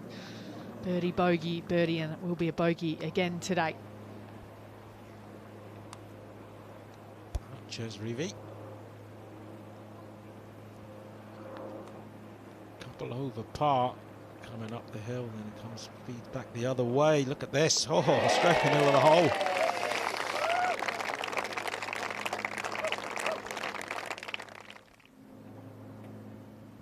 Horsfield, very similar line to McIlroy's. He'll have learnt from it. Just under Burrows.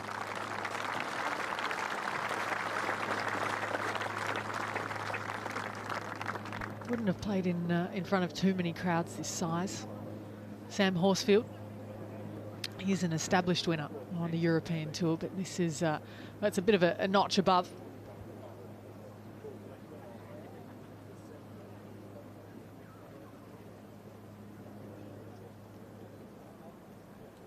In for a five, the first. A disappointing start, but the writing was on the wall when he hit it into that right rough with the tee shot. 13th bogey this week. Luckily for McIlroy, they were matched by 13 birdies, at least so far this week.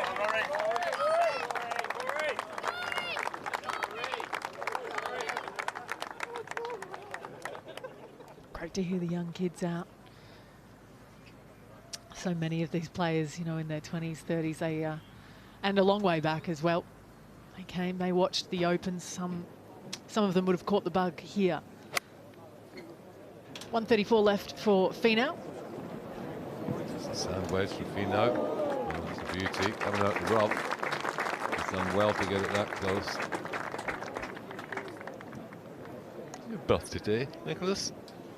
Yes, Sam. Ah, congratulations. 64 of them now. 64? Yeah. Wow. But the coolest thing is, 50 years ago today, my 14th birthday, I played my first round of golf. So how about that? So I just want to thank the game of golf for what it's given me. Fantastic. You get your rail card next year. I've got mine. Yeah, have you? I get a bus pass and a rail card.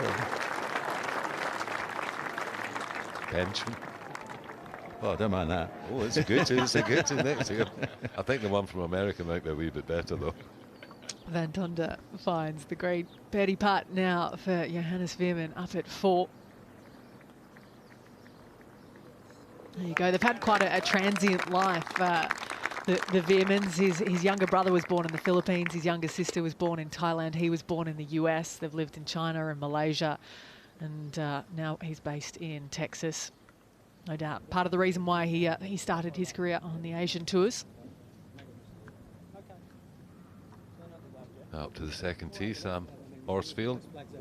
Lovely hole. You can see a dog, quite a big dog leg left. Can't cut too much off, but it's imperative to get it on the fairway with this flag front right. 3 from the edge of the green, I think.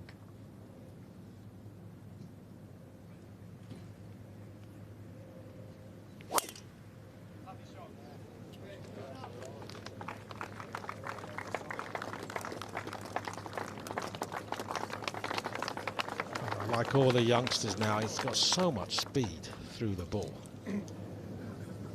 Hip clearance is so quick. Not as quick as this man.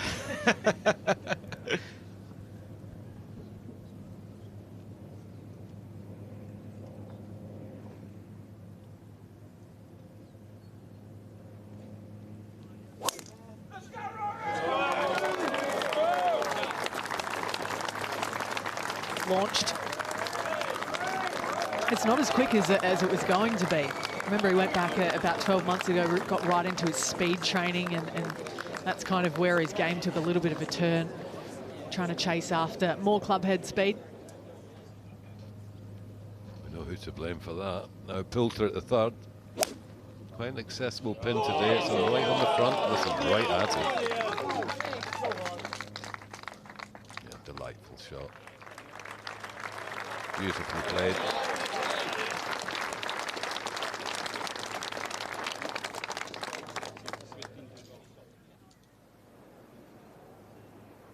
Back to the first with Tony Finau's birdie putt. Yeah, similar to Poulter's one, maybe a touch longer. It's slow at the end. Poulter's moved left a little bit, didn't it? Is that a new grip he's trying with the finger down like Koepka? All sorts, yeah. He's actually, it might be a new putter today because he had the green grip on before, and at least he's getting the putter head a little closer to him, saying you get the eye line. Because a couple of weeks or a couple of months back, it was a good 6 inches outside of the eye line, at which we all were. And then you'd miss quite a few short ones, obviously, because you're on a different kind of radius. Not surprised to see him switch. He's had 30 putts, 30 putts, 33 putts yesterday. This man's got a tiny putter. I think it's only 30 inches long. Is it tiny, or does it just look tiny next to him? He's a big unit, but yeah, it's...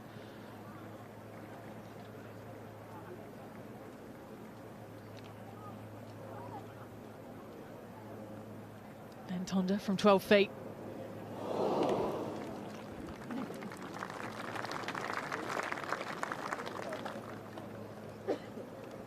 unique swing, very strong, hits it miles, but he went to see 3 different coaches and they all told him something different was wrong. They all told him something different to cure it.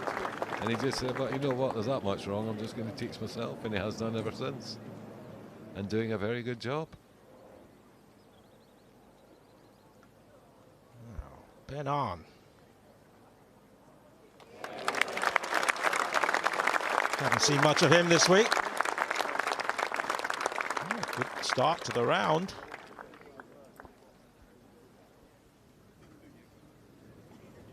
This is on the putting green. Tommy Fleetwood, he switched the checkered hat for the shirt this time round. Tees off in just under 15 minutes. Out alongside Victor Hovland. Great pairing there. He might be looking for a new Ryder Cup pairing, Tommy Fleetwood.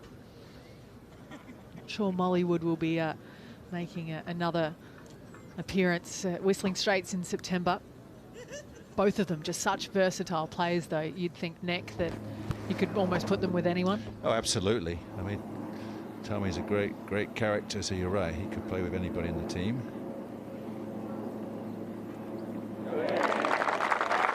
At MetLife, a lot easier at 9. They put the flag just over a ridge, centre of the green, so give the guys a break after yesterday. It's another gorgeous day. We've been spoiled so far this week at Royal St George's for the 149th edition of the Open here in Kent.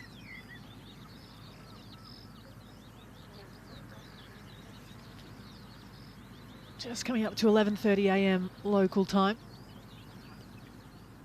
So around about 3 hours till the leaders go off. Let's go to Sam Horsfield at the second.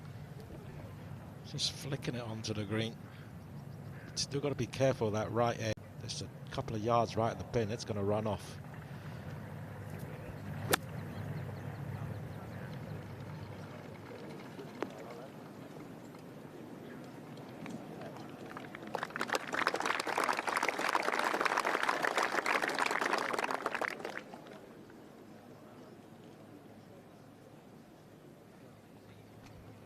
That one safely to the heart of the green. McIlroy can probably afford to be slightly more aggressive. Gorgeous line, perfect strike. They did it too hard. It's very poor from there for McIlroy.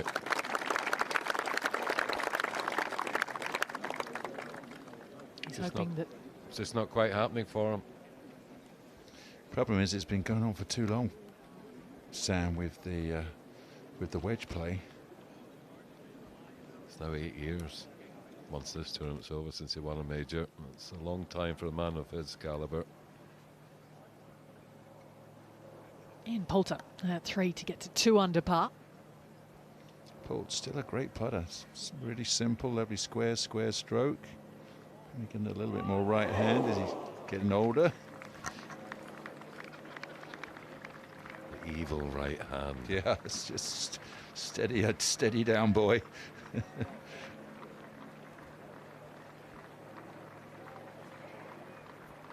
Never thought of it when you were young. No, they all flow beautifully together, didn't they? And then all of a sudden they're like, what do you do that for? Where are you going? Where you got a mind of your own?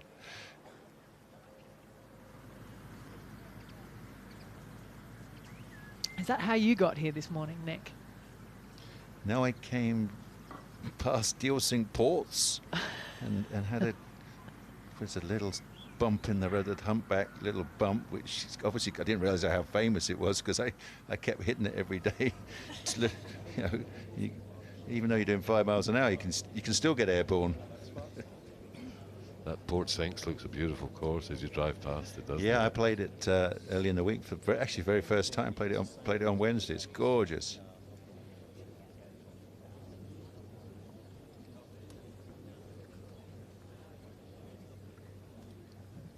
This is game number 21. On the tee from the USA, Brandt Snedeker.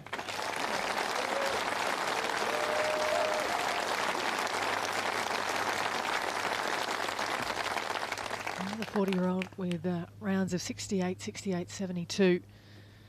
It's been around about 4 years since his last major top 10. Just been sliding a little bit.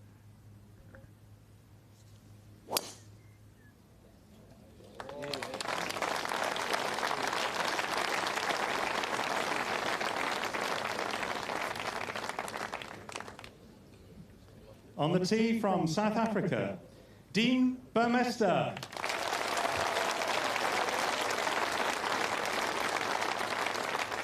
Very strong player, Dean Burmester, South African. Big, strong boy, like a lot of the South Africans. Yeah, and out with an iron.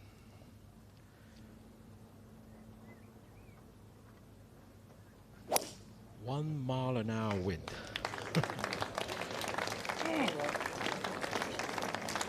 Oh, and he's further back too, so I don't think even as strong as he is, he's going to get it to the green. Yeah, they build them big down in South Africa. There aren't very many diminutive South Africans.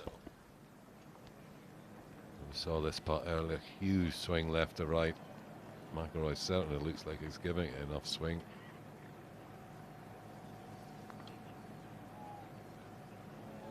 No, he's not. That's almost 3 feet left. Good speed though, very difficult putt.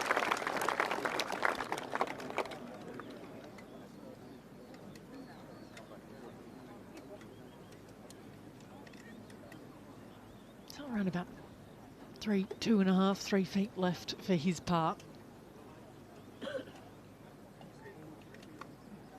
Still scratching his head a little bit with just a little flip wedge in at 2. That's the 5th green. It almost looks like a little bit of a practice area when you get out there. It's so isolated because of the split fairway. And it's suddenly flat as well. You know, the lead in, you see the apron there is dead flat. And it's you think, oh, where did this hole come from?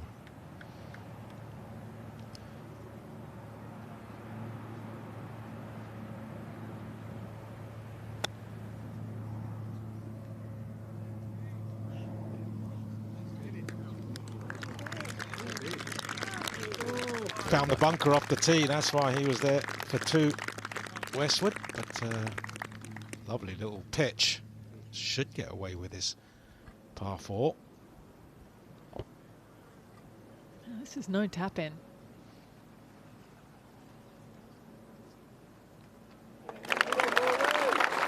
Snakes it in the left side.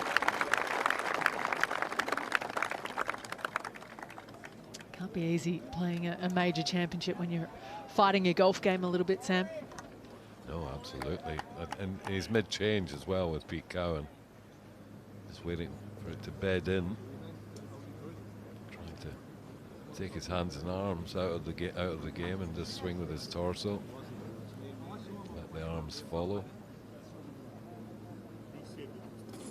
Just 7 minutes away now.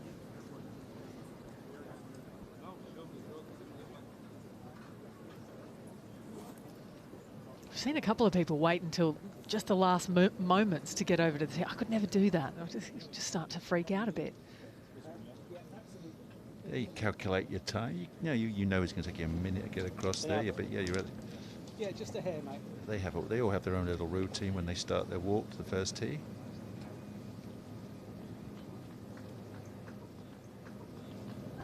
Horsfield looks like he's aiming a little right, maybe trying to turn one over. Pump it just short of the green. Is it too much?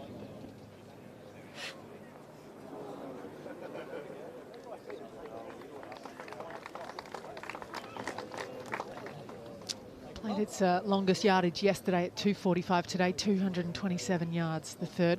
Yeah. And on the front, that's why.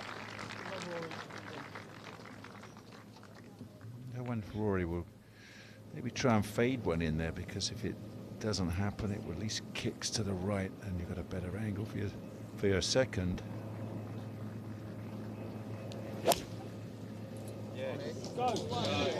He nailed that.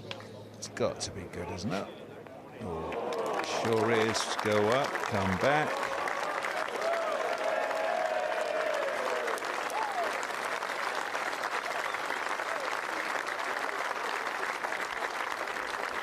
Just pure, isn't it? I mean, when he hits a shot like that, it's just a joy to watch.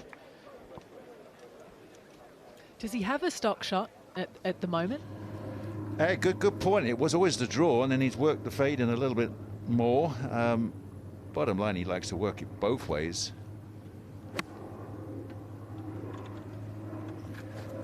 Attacking for Finau at 2. Very nice. Bottom line, I'm not 100% sure which one he's got the most confidence in. If he needed a couple of 4s down the last 2 holes, I'm not sure if it would be a fade or a draw right now. Which is not great, because you really need to have something you know you can hit. Burmester's had his troubles he's over in the left rough now. Second shot there for Snedeker, pin high left. We'll have a little bit of that ridge to contend with.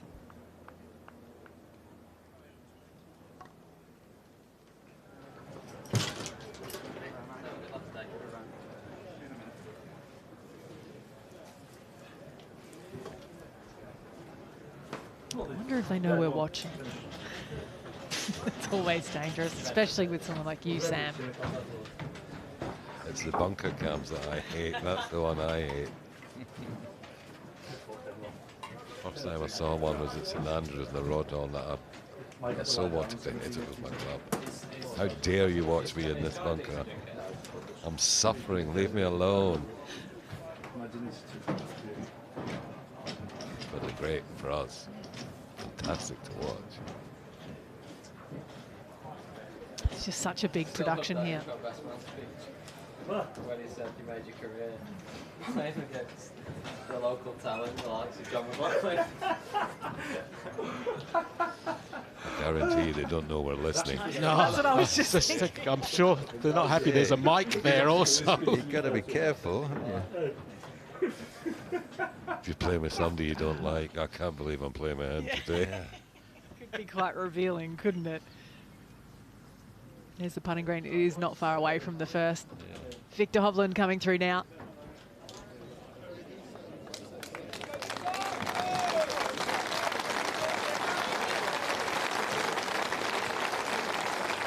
Great talent, Nick, isn't he?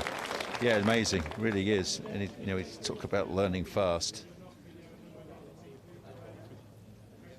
And always got a, good attitude, good demeanour. Keeps trying.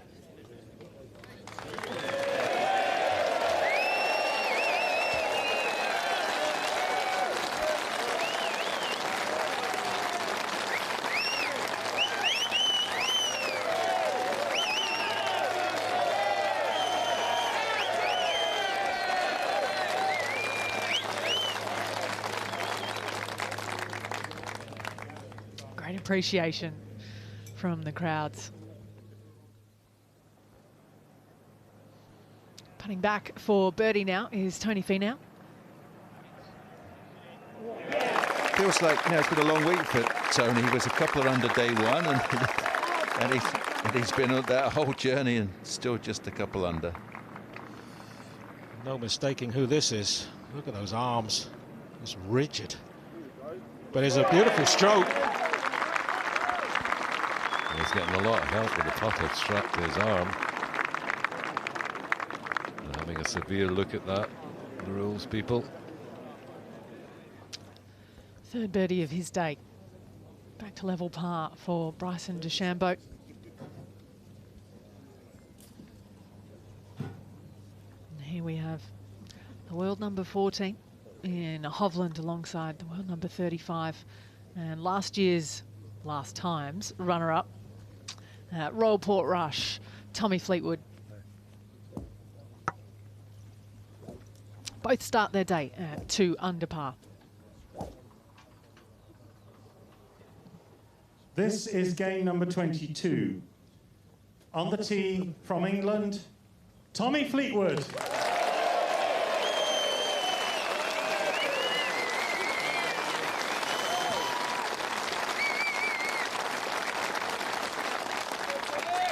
3 under on day 1, 1 over on day 2, level yesterday.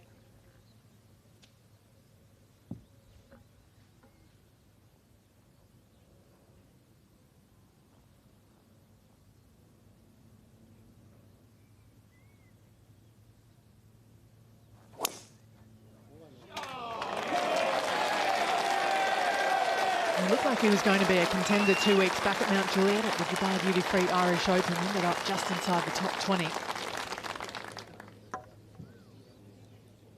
On the tee from Norway, Victor Hovland.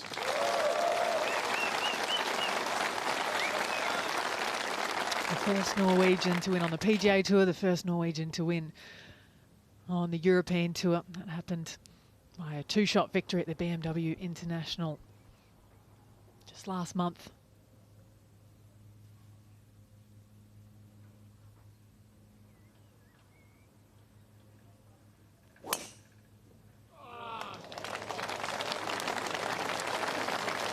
Pulled out of the US Open because he had sand in his eye. And that's down the right-hand side for Victor. Kent's police are looking after the opening hole, the spotters out there, keeping everyone in line at the same time. They're very busy too. Those guys down the right side of this hole, they're going to have eagle eyes. One of the best putters in the game. Just love this wrap stroke, just a little pop. Gets the ball rolling beautifully.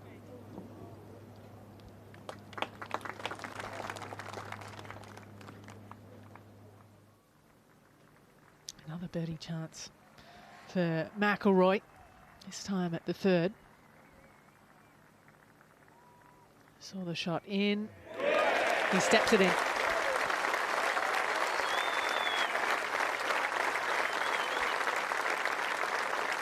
One of each in the first 3, level par.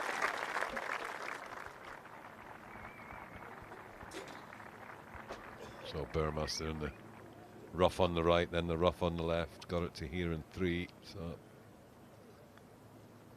long power putt. And left it short.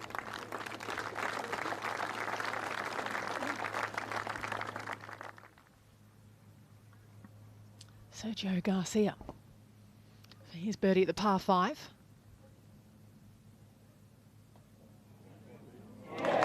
Wonder if he's still putting with his eyes closed. You can never really tell, can you, unless you ask him. But he's been putting with his eyes closed for a long time now. We'd go for a close-up later in the round. I used to close my left eye, so I couldn't see the hole. It worked for about a week.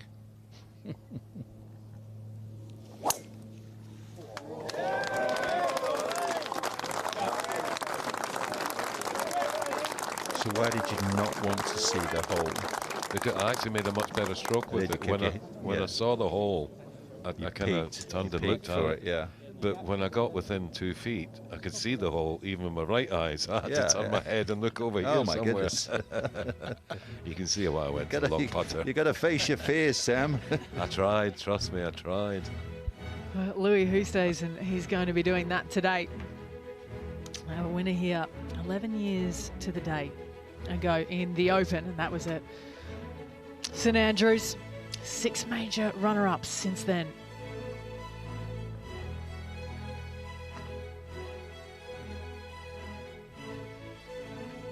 It's a big day for the likes of someone like Dylan Fratelli, who is another one of the pack that wasn't even in the field until Monday when he replaced his fellow countryman in Louis Diaga. There are so many names of interest on the leaderboard this week. I don't think we're going to get that outsider that we saw back in 2003 when Ben Curtis took the title, Royal St George's, when he was ranked 396th in the world. He was making his major championship debut that week. Took the title by 1 shot over Vijay Singh and Thomas Bjorn in the end. Victor in a area very close where Rory was just a few moments ago. Obviously, He can actually see the back of the ball. That is a real result. But even the best, it's the best they can do out of this stuff.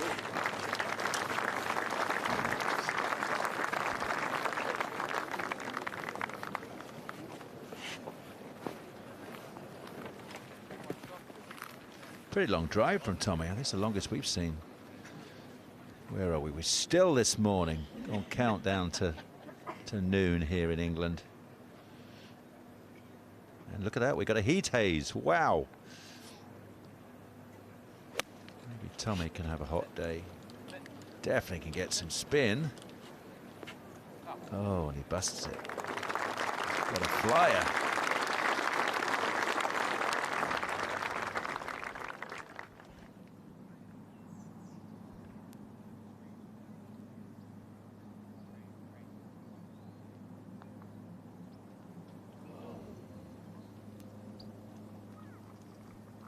Miss for Poulter. He's sweating up in the paddock. Hot day out there. It's warm in the sun, it really is. Went for a walk when I stepped out. Really lovely to hear the cheers erupting from different parts of the golf course. It's the sound we've missed. To Horsfield at 4. Here is the second shot. And he's pulled a couple this morning. Top side coming down the hill. Not his best. Avoids that wonderful natural blowout there. Look at that sand. Lucky that they didn't sneak that closer to the green, otherwise this hole would be even more brutal. Ian Poulter made his putt, coincidentally, in for a 5. Rory McIlroy now. Yeah, it gives it a bit more speed at the 4 to get over the ridge and try and get some bite, and that's long. And that actually flew all the way. Got to be careful, out of bound fence, not too far off the back of the green. That's why Rory is concerned. It's only about 6 paces between the back edge and that fence. Second shot for Tony Finau. Need a chip in from somebody.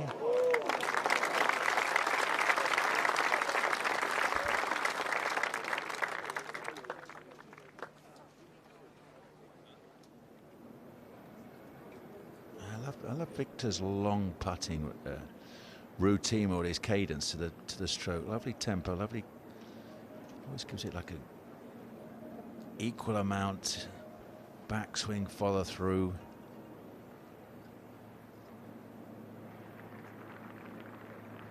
Nice 1-2. 1-2. And holds the finish. That's always good. Don't recoil it.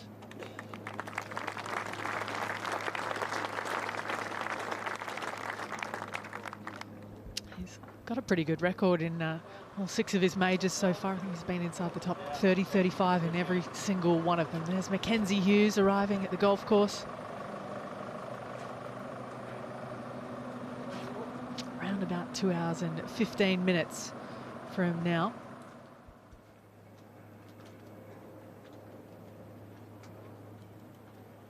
Hughes currently in a share of 6th place alongside Rahm and Fratelli at -7, 5 back. Let's go to Fleetwood at the first.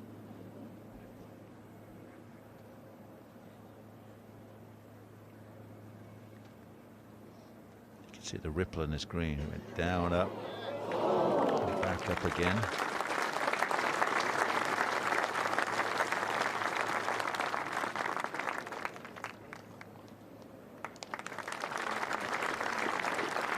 Higher angles, they flatten these greens out.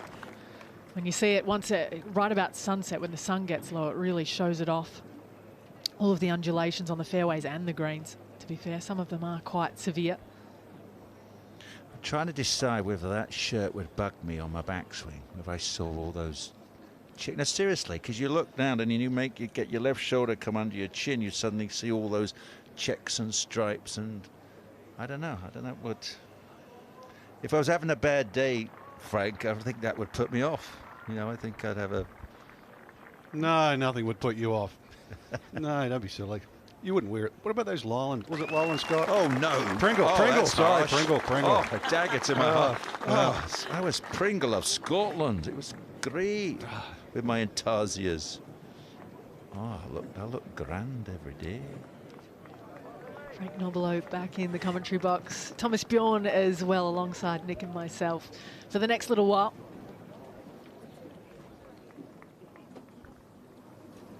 So opening pars for Fleetwood and Hovland.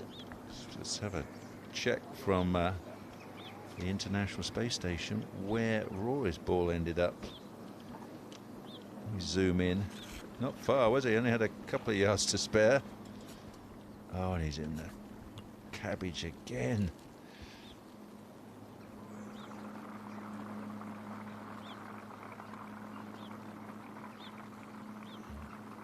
Really got to open the face, because if it shuts, you could miss the green left. Yeah, he had to bail out over there for a bit of safety. If that come out hot and, as I said, shut face, easily would have gone off the left-hand side. He looked completely deflated yesterday when he finished. Well, it's not so much better today, Frank, as well. You know, opening tee shot straight into right rough, takes a 5. Wedge shot at 2 is very long, so once again it's like, oh, come on, get it closer. It was 4 under on the front side, 3 over on the back side for McIlroy yesterday. Second shot at 18 for Fowler. And Thomas, it looks like he's going to have his best round of the championship. Yeah, it's nice to see that he's starting to show a little bit of form. I mean, this is obviously not what you want as great a player as he is, but he's starting to show a little bit of form again, Ricky Fowler, which is nice. DeChambeau down the right side of 13.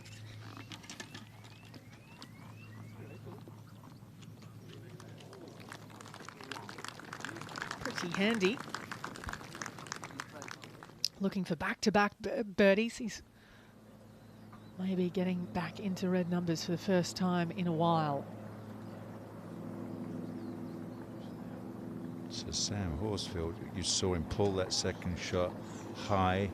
Next one's gone down the other side, and now he's come back up again. I mean, it was, you cannot appreciate the slope in this 4th green unless you've seen it. I mean, the high point on the left side to the lowest point somewhere on the right, it's got to be close to 6 feet. Certainly in the hollow, from top right of your picture down into the hollow in the front of the green, that really is 6 feet, maybe even 7. It's like find the must be fun finding greens out on the links like this. You wander through the dunes and then you think, oh, look at that, and clean it all up and prepare it, and we love it. Old school stuff like this. Rory doesn't like that one. If you design them like that, like this now, I think you're on hallucinogenics. Yeah, really. you're right. If you did that now, they'd scream. But you know, you have to say, hey, this fella's 130 years old, plus. Yeah. Thomas, you should be doing that then.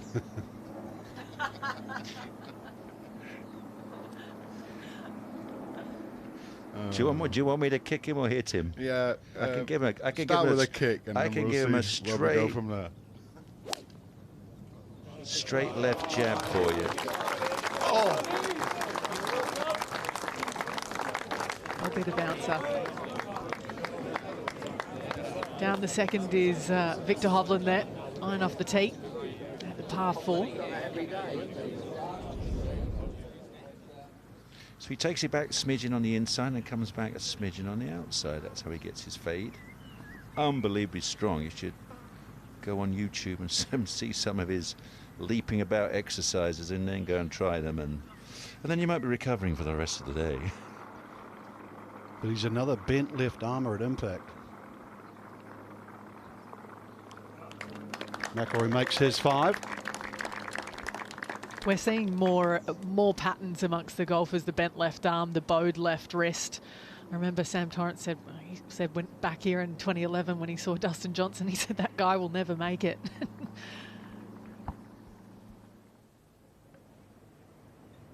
Go up to the 8th hole, Ben Arn.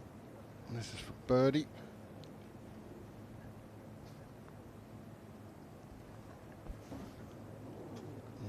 few breaks in that. Went left, he went right, he went left, and then right at the end.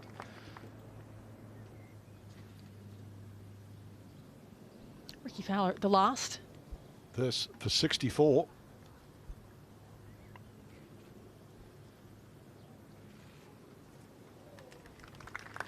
It was a colourful day. 2 bogeys, an eagle, 5 birdies. And that's going to be a round of 65. He gave him a hard time for the orange strides, but maybe he should wear it all 4 days then. You know, 65. Would have taken 4 of those, wouldn't you?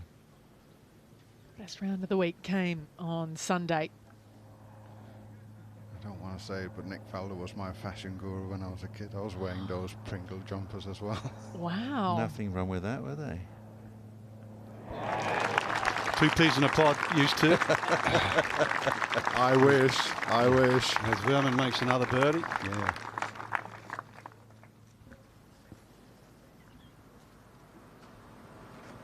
Who's coming in now? That's Jordan Spieth. In outright 3rd place. Just under 2.5 hours left. My badge is in my golf bag. Yeah, I don't think he's driving that thing down the Kent lanes, because he'd be scraping the edges. Just talked his way in there as well. The badge is in the bag. Have you guys tried that trick before? It doesn't really work when you're in broadcasting. No, I was trying to get in the other day. They wouldn't let me in. They don't let you in with a badge, Frank. Yeah, good point. So as the final group start to arrive on the golf course, we wonder what kind of day it's going to be for those 3 at the top who can launch their name into the mix as well from further down.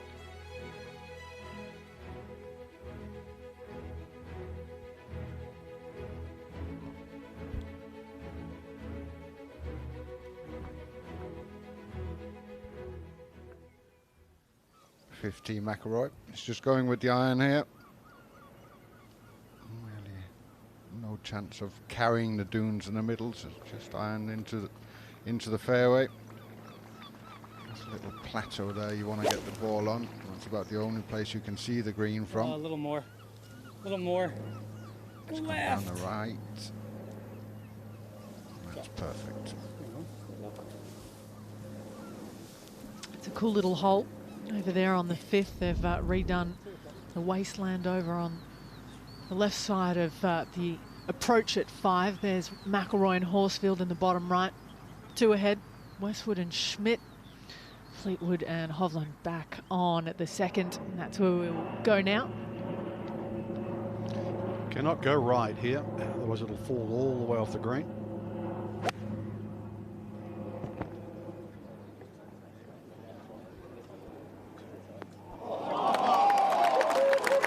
Sensational shot, took it on. Thomas, just looking at that 2nd green, were you one to like put a cross in your yardage book, say don't go there, or you preferred your caddy to say, give you a direction to go somewhere else? You definitely have. Anytime you look in your yardage book, you would want to have the no-goes. That's the way I did my yardage book. Always the no-goes. Make sure so you had a visual of what I can't do, and then you commit to your shot from there. Well, Finau couldn't afford to leave it short there. Excellent shot. He put a big green tick next to the pin. That's where he hit it. That's the thing that, you know, such good golfers, but they play for their misses, don't they, at this end of the world rankings. Good bit of bother here for Tommy Fleetwood on the 2nd. It's all a stab. Just get it up there somewhere. He's done well. He's done really well from where he was. Giving himself every chance of getting up and down for par from there, Fleetwood. Let's go back to the 1st tee.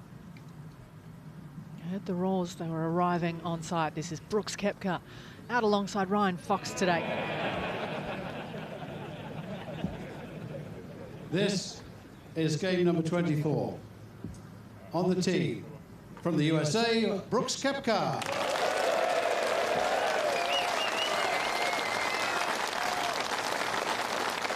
Brooks should be bringing out a new single soon. I love my driver.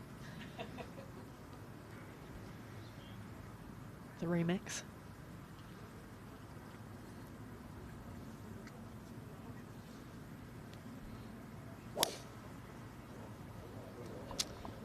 Got it to 5 under par through 2 rounds. But sorry, but I don't like my 3-wood. No.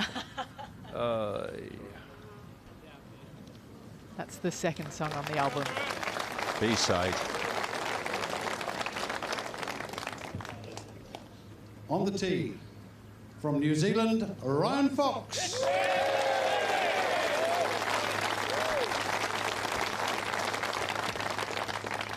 There's not many of us, so I might as well cheer for him today. Good old Kiwi boy.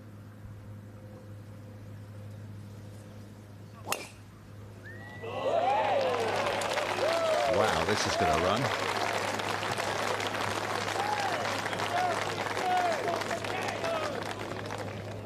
He's got a good ball flight for links golf, doesn't he, Thomas?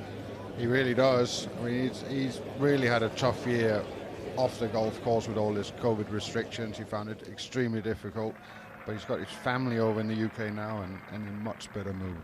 He's got an apartment in London that they'll be using as their base. Up ahead at the green, Antoine Rosner trying to save his par at the first.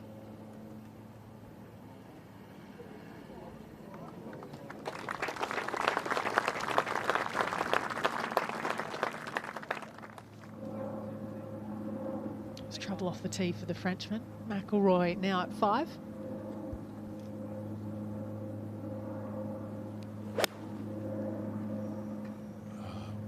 He'd be feeling good because finally got it on the upper plateau, but he's fanned that one up into the breeze. One of the more whimsical holes on the golf course. It's really become quite a character this week. It's in the past, downwind, it's just a 5-iron to the top of a hill and a little chippy 9, but it's been a brute this week.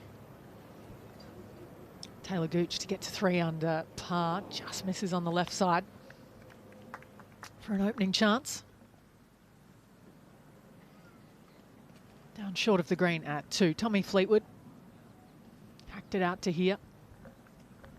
Yeah, up the hill. Gotta be a bit careful with what he's put always. When you see that slope behind, you just get a bit tentative. That was way too tentative from Tommy.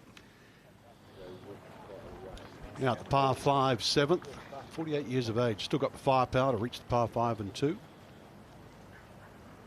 Oh, took a little bobble off the face. Good enough to go in.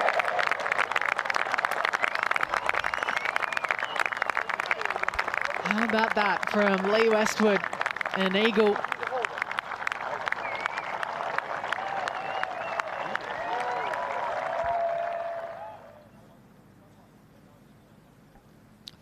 Westwood back into red figures. Tommy Fleetwood trying to save his par here at 2.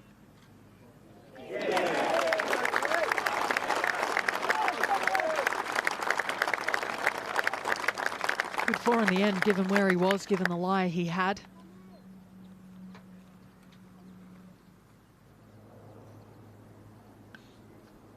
Past the pin at 4, Tony Finau for his birdie.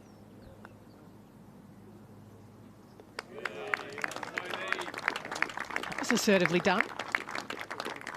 2 in the first 4 holes for the American. Yeah, that was a different tempo. So obviously trying something new today.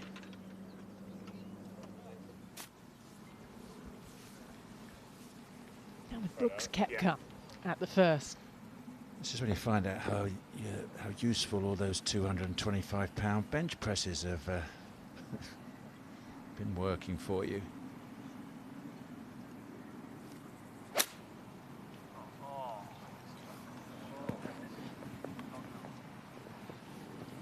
Wow, I'd say pretty darn good. That's best you could do, unfortunately, and it's downhill, it's fast, it's going to end up there, but at least you managed to keep it on line. Muscled his way out of that. You can see his top 10 finishes in the majors. Last 14 appearances. There's 10, previous 15, just the 5. His game's gone up a notch. One of those players that kind of adopted the mind frame that the major weeks, there's really only maybe 20, 30 guys that he's playing against and shorten the field. At least from his mind frame. You see there in that close-up of the ball. 98, 99. Okay, perfect. Wedge enough, or is it a little sandwich? How's it coming out of that lie? It's probably quite hot, as everything has this week. Okay. All right. Yep. Well, he's just described that lie down a little bit, so potential for a flyer here.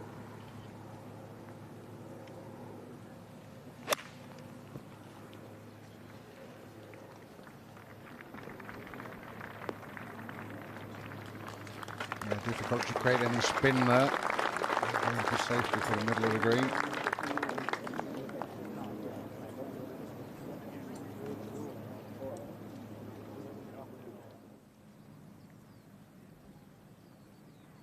There's just Hovland for birdie on the second after that glorious second shot.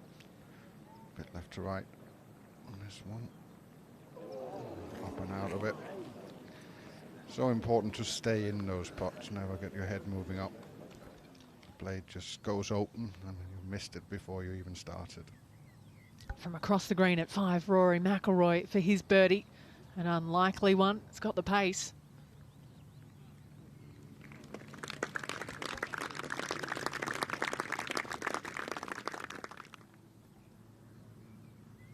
Playing alongside Lee Westwood, who just picked up his eagle at 7. Can Matthias Schmidt equal the feat? He matches him blow for blow.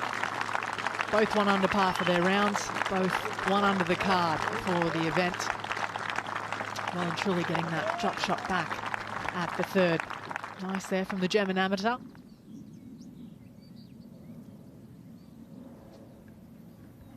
Driving iron. Oh, pretty late on that one. Down in the divots.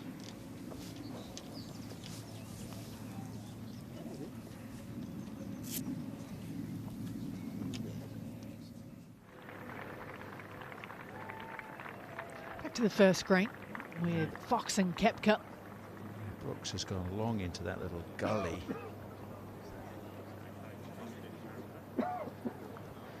Do you think, Nick, that this feud that everybody talks about, do you think that's gotten a little bit to both of them this week?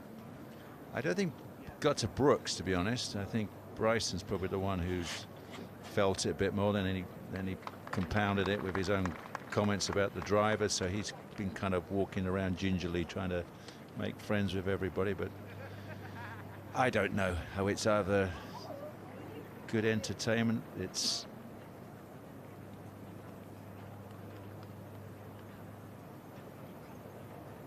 they're trying to win social media points.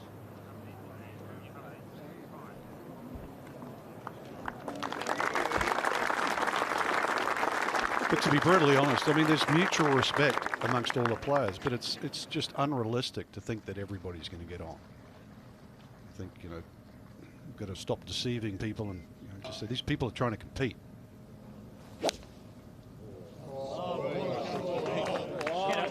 Tommy is a beautiful ball striker. Didn't quite climb the hill, but it's a good spot though.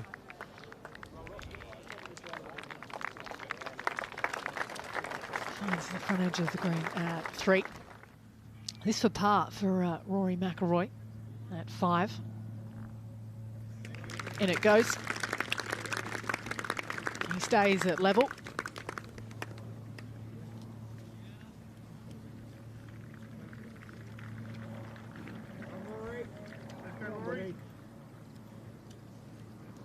So he'll head to the par 3 6th hole, and we'll go back to 1.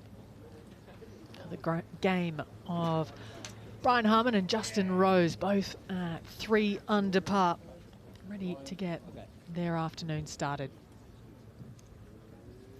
This is game number 25. On the tee, from the USA, Brian Harman.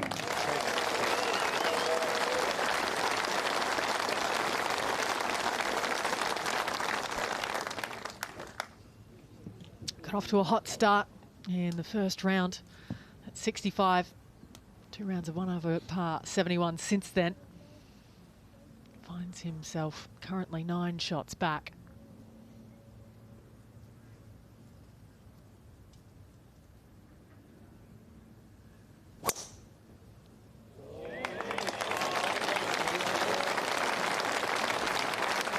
Had some good finishes in the spring. A couple of top 5s, snuck inside the top 50 in the world.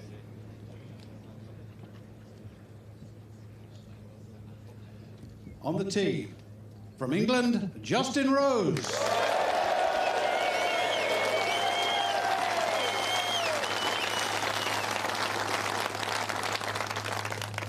40-year-old who was part of that big runner-up group in 2018 at Carnoustie. At this, the Open, where he announced himself on the world stage.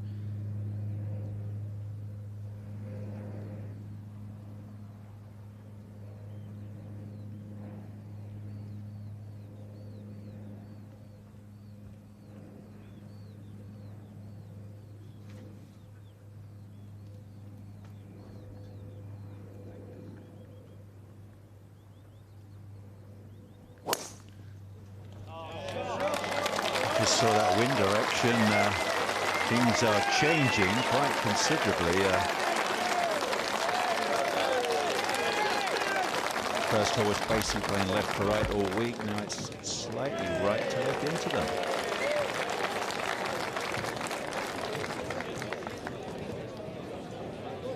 Stride down 1. We're up and running now in the afternoon of the Open at Royal St George's.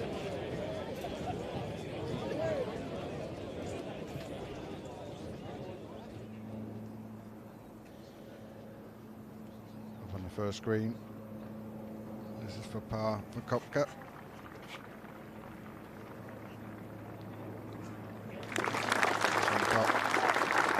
Very still movement there. Good fall from the long grass. Down in front of the third is Tommy Fleetwood. It's a nice accessible pin, this. You can pretty much hit it all the way to the right-hand side of the green. It'll come round, camp around towards that flag. Should be good enough for 3 pars to start. Up to 6, the other par 3 on the front 9, and McIlroy. Yeah, completely different test. Flag way back right. Middle of the green is good with a little fade. Oh, there's the spot. You can feed in that corner. Actually, highly unlikely. It kicks in every direction away from that. So that's about a pretty darn good shot. There we go for that.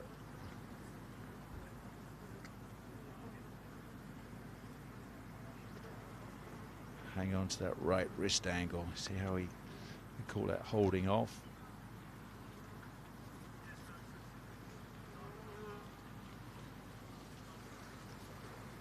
Pretty stylish and super slow-mo.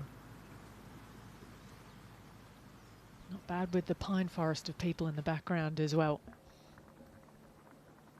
Putting back towards it is Victor Hovland at 3. On the way for birdie. He's had a couple of decent looks. A bit of a recoil there. Nice length of backswing, just sort of shorten it up, didn't quite flow through. Catch up with Westwood. Just got a nice look at the green from here. Lee Westwood standing up on this fairway, hitting down. Beautiful green, links green is sitting into the dunes. Just coming off an eagle there on the last. This will come off and back down. Beautiful. That's how you play links golf. Some nice symmetry from you there, Thomas. I saw that. Birdie putt for Bryson DeChambeau at 14, par 5. It's a different day. That's 3 on the bounce for DeChambeau. 5 under par for his round today.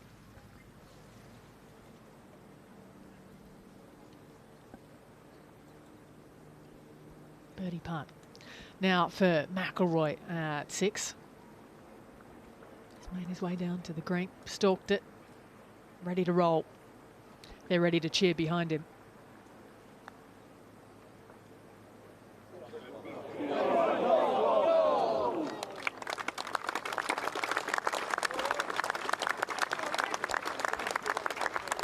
Is it just me, or is there a very animated crowd this week, especially when it comes to Rory? Oh yeah, everybody's pulling for him.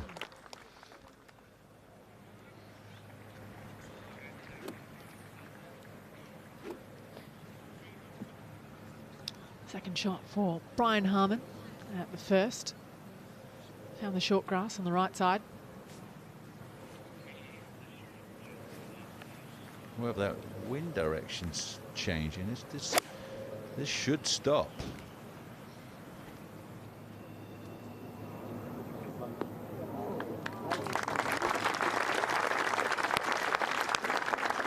Making his 5th Open appearance. Best finish was just outside the top 25 back in 2014, Royal Liverpool.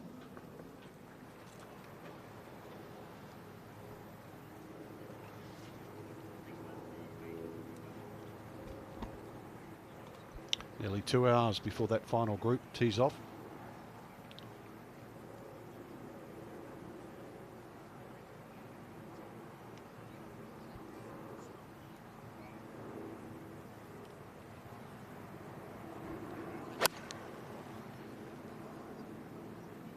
I can promise you all these players are thinking, you know, starting 3 under, but you can shoot 7 under, get to 10 under today. I mean, it's might not win, but could get you in the top half dozen.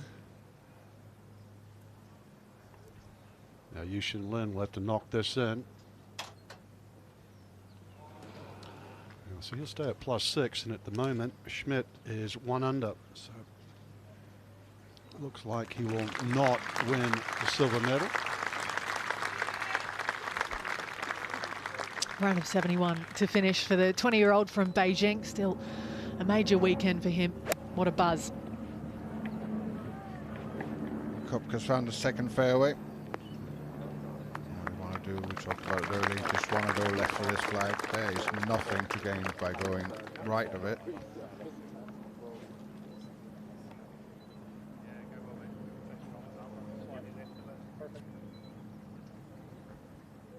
Can't see much of it from here at 4, Tommy Fleetwood. Just the tip in line with the TV tower. You're right. The little high society green heist there in the garden is a perfect spot. Saw Rory go with a big bounce. That's just about going to hang on to back edge. Yeah, super shot.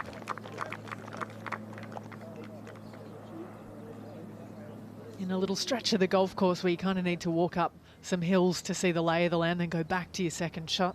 Let's go up to 8 in the meantime with Westwood's birdie. 3 under in the last 2. There he goes to 2 under par.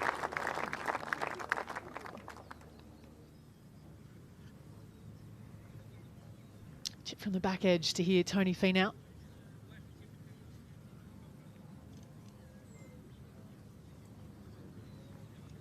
It's going to be a dropped shot at the 5th. It's going along so nicely.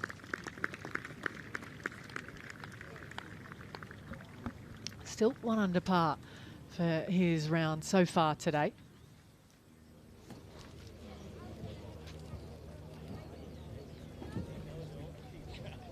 Game 26, they're about to get their announcement. An all-English pairing of Matt Wallace and Aaron Wright. Both multiple winners on the European Tour. 2 very different styles of play and of thinking, to be fair. It was me first. This is game number 26. On the tee, from England, Matt Wallace.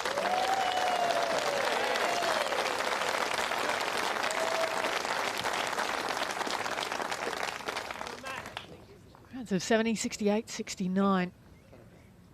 Consistent play from, well, you can call him the fiery Englishman, I guess. He's only fiery with himself.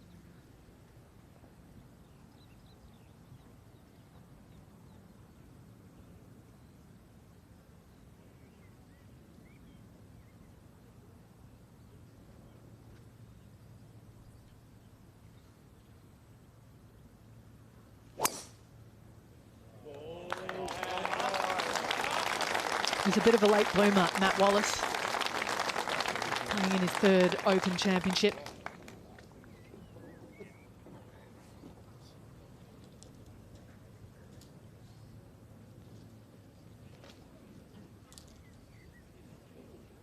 On the tee, from England, Aaron Rai.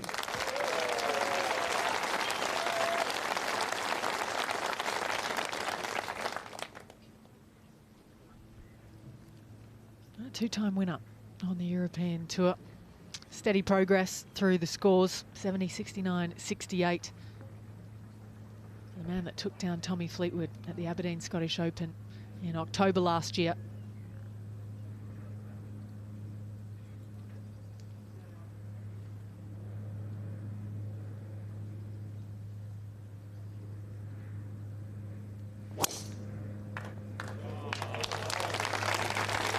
Playing his first ever Open Championship, playing his first ever Open weekend.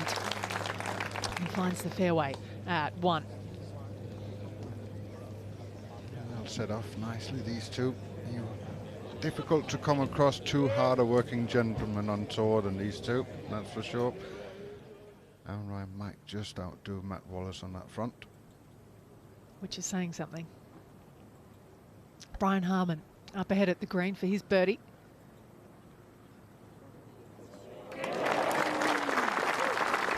Nothing but net there.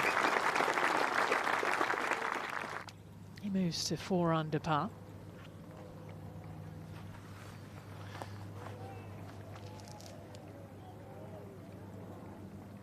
So will this fade work for Victor? Nope. Oh, hard. Yeah, I think it has, hasn't it? Has it ever? 2 great shots in to the 4th. Fleetwood as well. Past the pin at the opening hole is Justin Rose. This to match that birdie of his playing partner in Harman.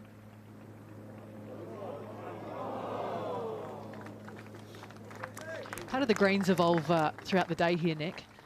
They've been running so true all week. They've looked fantastic, haven't they? I mean, they double cut them last night, and the firmness is up half a dozen points.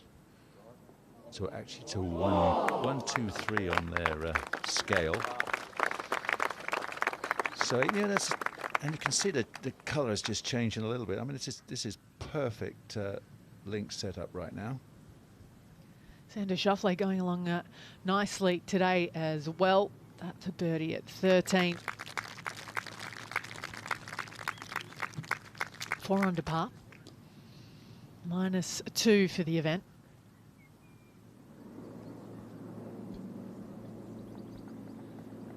Tommy Fleetwood, right to left putt here on the 4th. Oh, I never got that up on line. Started it left of the hole. And it stayed there. He's not quite finding his way to be the one that we saw a couple of years ago, Tommy Fleetwood. A bit of work to do. Long one for Sergio at 10. Oh, finds the bottom. So Garcia is out 34. So he's 2 under for his round, 2 under for the championship. Yeah, that group going along nicely, playing alongside Ben Arn, who's also 3 under for the day, bogey free. Hovland, 3 feet left for his birdie at 4. Makes no mistake there. First birdie of the day.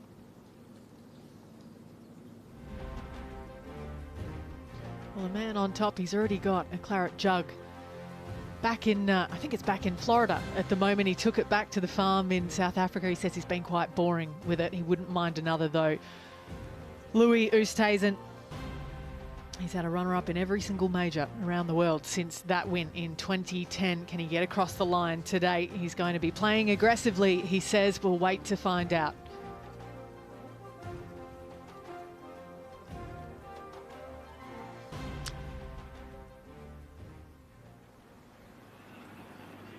With the softly spoken Aaron Wright at the first.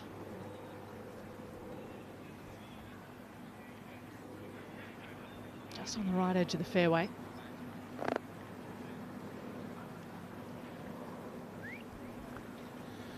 Oh, there's literally no wind right now. Look at that flag. Pretty much straight down. Great shot. All-out attack today if that's the way it's going to stay. Started playing with two golf gloves after playing in the rain when he was, I think he was 8 years old. And he liked the feeling so much that it stuck.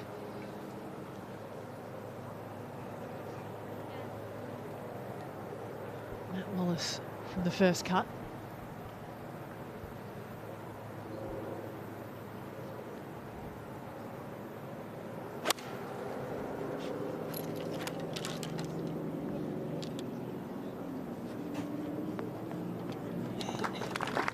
Works a lot with Liam James, who's part of the Robert Rock Academy. Liam probably gets out to a 10 more, and you see him more on the range just because Robert Rock's often playing himself. Has quite the presence on tour. Brian Harman is off the tee at 2.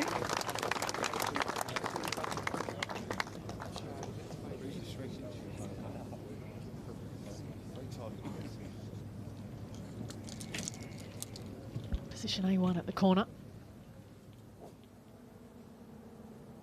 Rory's had a great drive down the 7th, par 5. It looks like it started right, didn't it?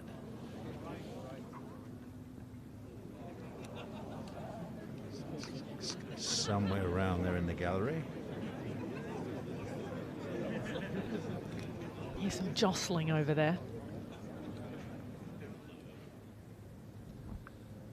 And Justin Rose with the driver as well in the second.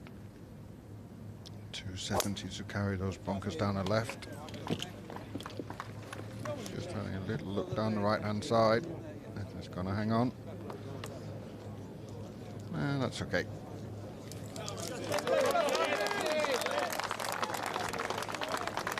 Plenty of camber on these fairways. Next to the course now is Colin Morikawa. It was a great round he put together yesterday.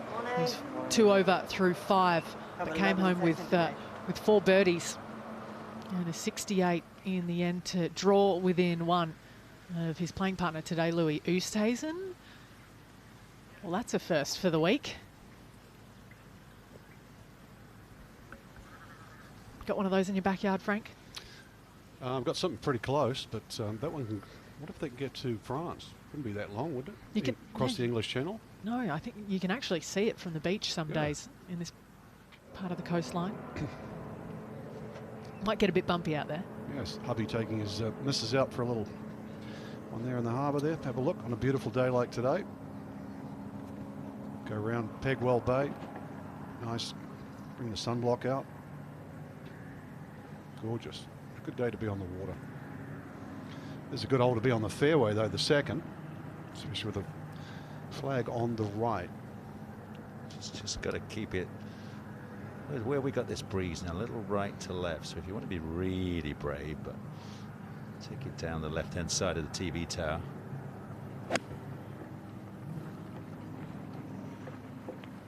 Gritted teeth. That's okay.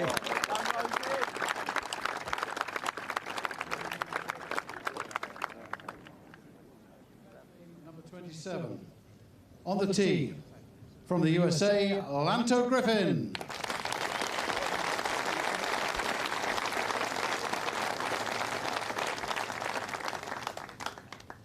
His first ever Open Championship. Gosh, there's some names this year that have popped up the world rankings. He's number 75, but you know, with the 2-year gap between, you feel like they're household names, and they're teeing it up in the very first Open Championship.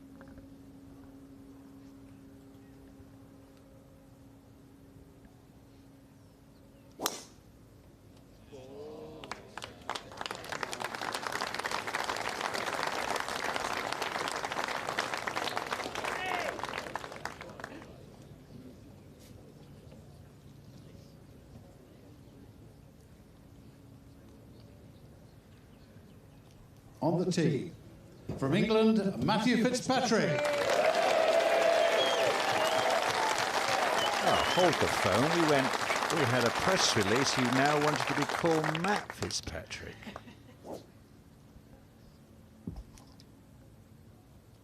It didn't make its way over here.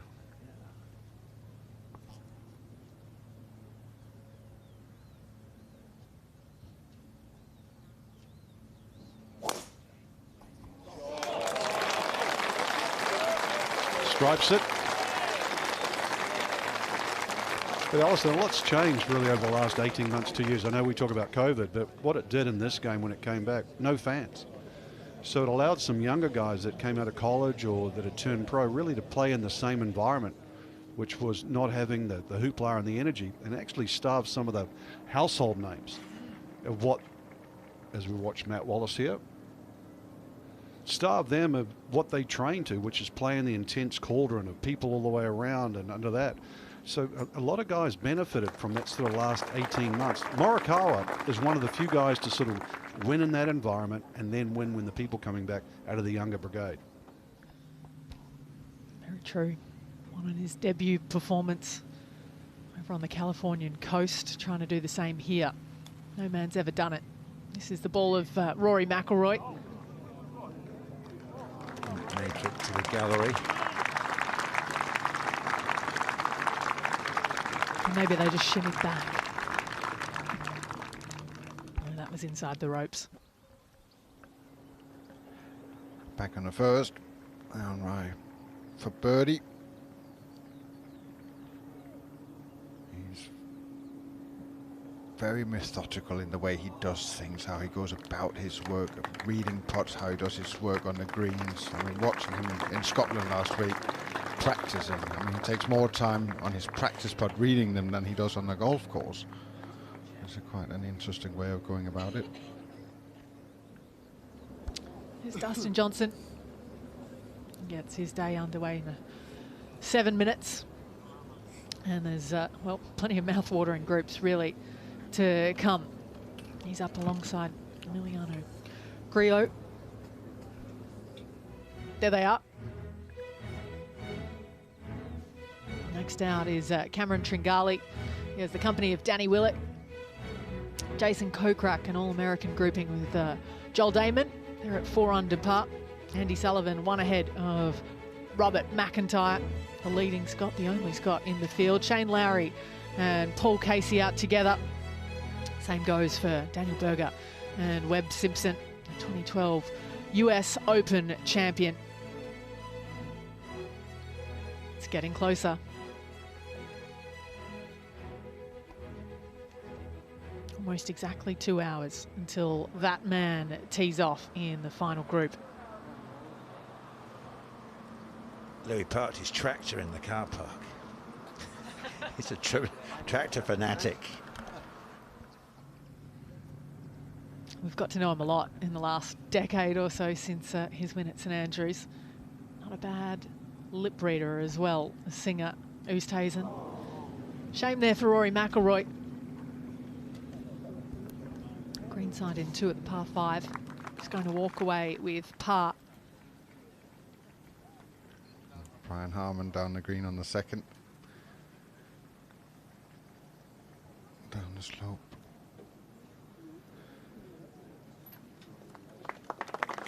Probably just got cheated a little bit by the brown look of the greens. Starting to look a little bit fast out there now. A slight yellow tinge to them. They were a verdant, lush green on day 1. This for birdie at the par 5 for Schauffele. It's back-to-backs. And he gets to 5 under par for his round.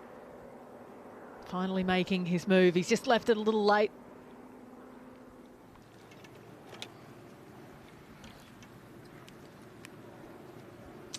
Down at the dog leg right. First hole is Lanto Griffin. Well, as we've just seen, that the tiniest change of wind direction, now these guys can throw it all the way to the flag and get some bite if they're coming off the fairway.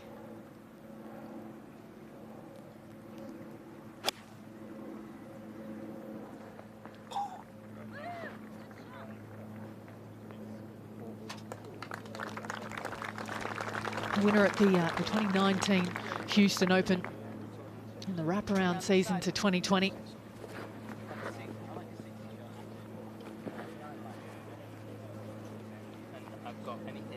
I've got anything short here, it's fine. Anything short of that line there, he's left here, it's okay. Well, I'm happy. Matt Fitzpatrick having a long conversation here with Billy Foster, his caddy. How to hit that golf ball that looked like some child had been painting all over it.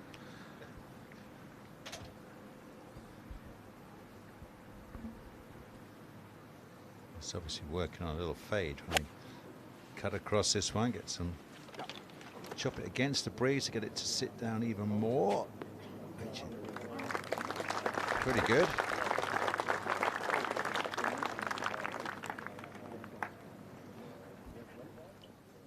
Six-time winner on the European Tour. You have to think that maybe Fitzpatrick might get his name on the claret jug. Many think that that's not far away for him. Birdie putt on the way for Justin Rose. Another one short in the heart of it.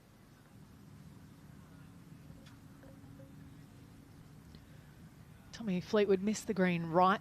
Still has a par putt to come. This is for birdie for Victor Hovland.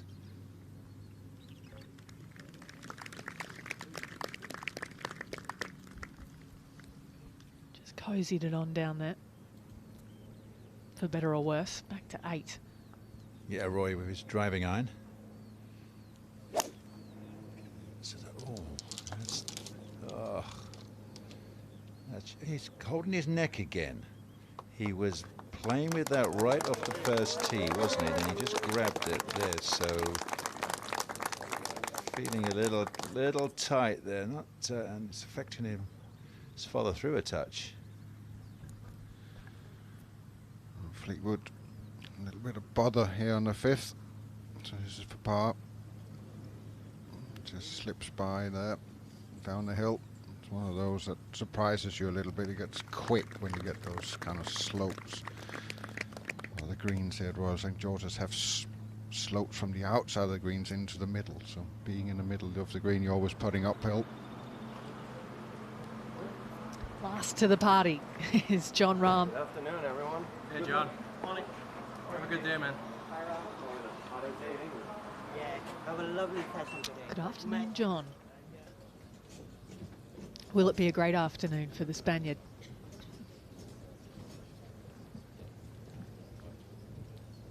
Next to play is the world #1, Dustin Johnson. I know the tales that he's had around this golf course, Thomas.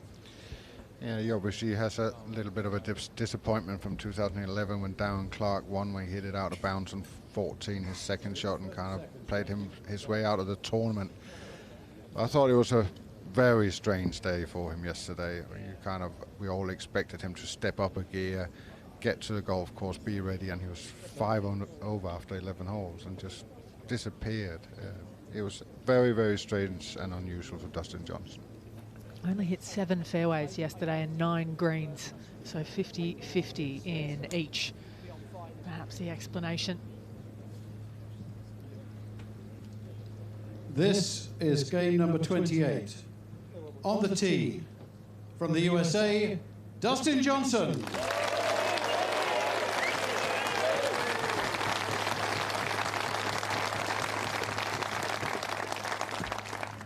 did in the numbers there, got to 7 under par at the start of Saturday, 3 over yesterday.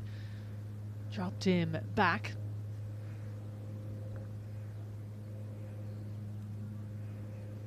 He starts the day 8 off the lead.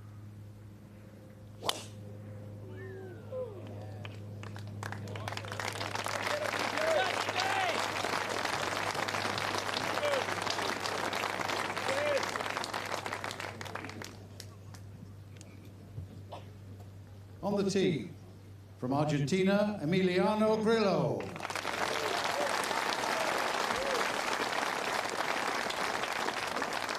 The 28-year-old now calls San Diego home. Man from Argentina.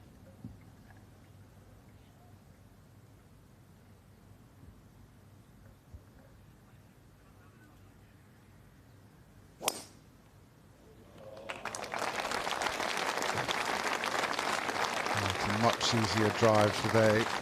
No wind, or a little bit of wind off the right. I really struggled the first 3 days when the wind was off the left. This tee box aims right a little bit as well, which makes it difficult when the wind is off the left. You just can't start it enough left off the tee. So much easier off the first tee today. And off they go.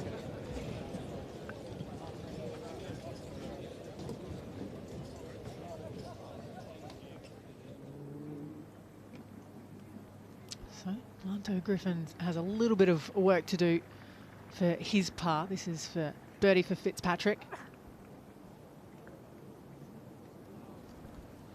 Interesting to see Fitzpatrick always puts with the flag in, but this week he's chosen, because of the flag sticks, he's chosen to not to do it because he's scared that the ball would bounce off the flag stick because they're so thick and heavy. Oh boy. Blind. I assume he's giving it a go. Oh. Actually came out pretty straight. Oh, how about this for a golf shot?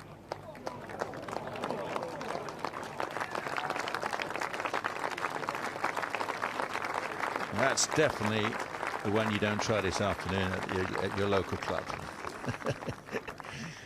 That was impressive, wasn't it? Very strong there. Lanto Griffin to save his par on the first. It's pretty straightforward, straight pot.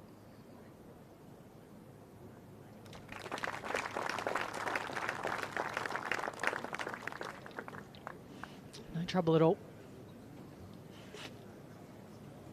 He strides to the second tee. Eagle chance for Tony Finau at 7.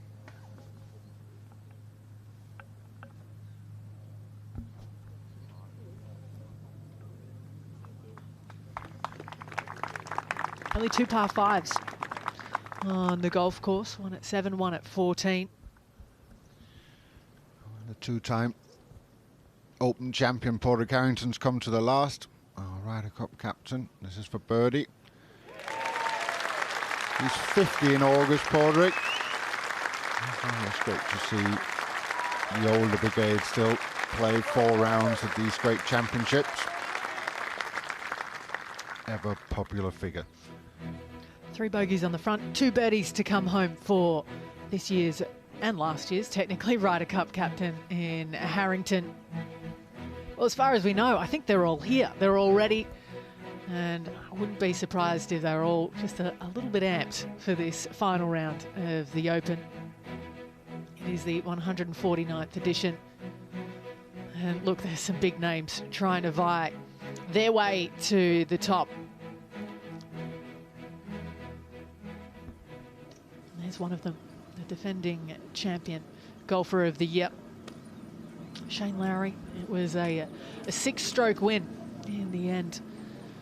And what a moment it was, him walking down 18 in his home country. Plenty of content, radio, feature holes, whatever you want. It's all at theopen.com. Got some great statistics as well, if that floats your boat. You can check in, sound a little smarter than the guy sitting next to you on the couch or the girl.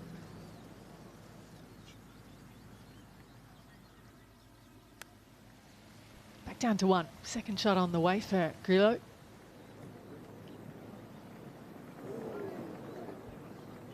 Oh, I haven't seen that at all from the fairway. Oh, and it's plugged. Up against the face.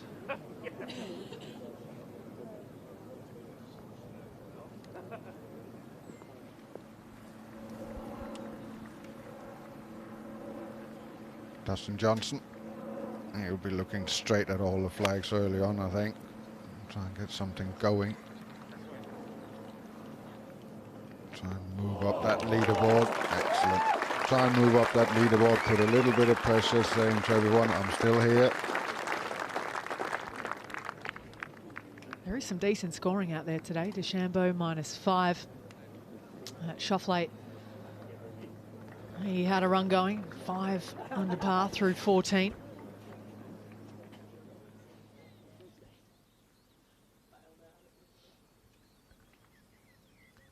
Victor Hovland for his birdie at 6.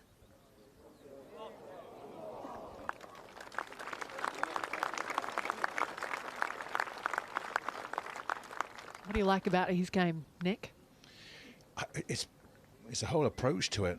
I mean, has his own uniqueness in his swing. We can hit that lovely fade, but I think it's his whole attitude. He obviously, because he's young, he's loving it out there, and he doesn't matter what he's shooting. He looks like he's giving it 100% all the time. Just to tap in the end for Brian Harman. So 1 under through 3. Fleetwood. Oh. They put that flag in the tiniest of crowns, haven't they? You see how the guys are coming up short of that one, turned hard left. Do you have a favourite par 3 on the golf course, Nick? So favourite? Favourite par 3. Oh, here? Yeah. Wow, that's a good... Probably that hole, the 6. I mean, 3 was always a brute. 11 we didn't play quite as long in my day. It was about a 4-iron shot. And 16 is a bit nasty, isn't it, Thomas? Yeah, I was about to say, I thought there was only 3 par 3s there. I directed that question to you, Nick, for a reason. So, oh, careful, careful. So he's in trouble now. I have a rule of thumb that if you are within 1 club length from the face, you can't really get it out. There's no shot from a plug light, and this one is right on the borderline. He might just scrape it out.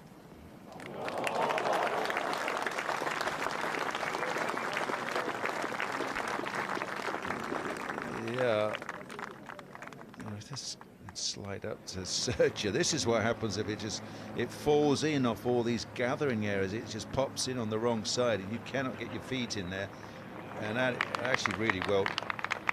Actually, that's very well done, because it's so difficult to get any leverage. You know, can't use your back. It's kind of static, so it's all hands and arms. So did well. I wonder if he forced the issue because he was greenside at the par 4. 12th, that was his second birdie putt to come. Same for McIlroy here at 8.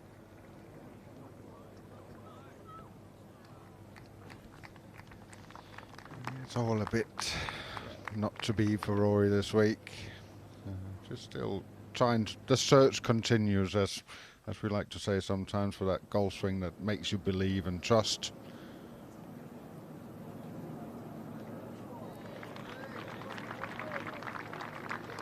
Dustin studying the arrows in the Greens book,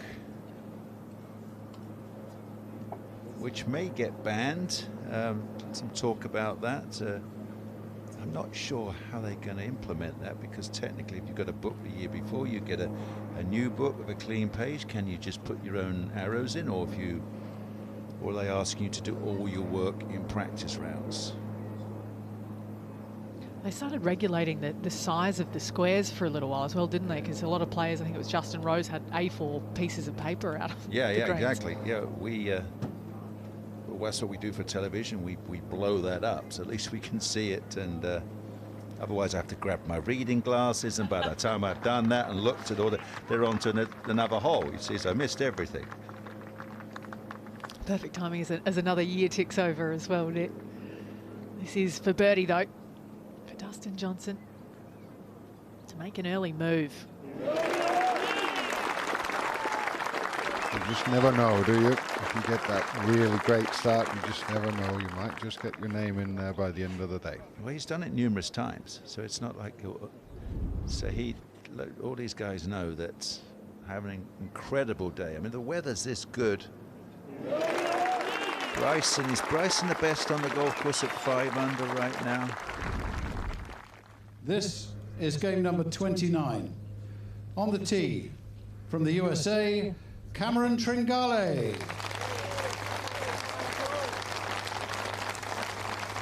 Yeah, in fact, Ricky finished with 5 unders. That's the best of the day. So, you know, these...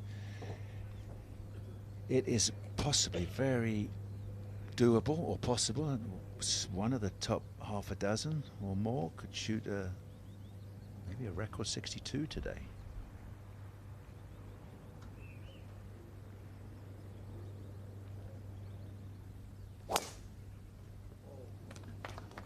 Always has that snapping follow through.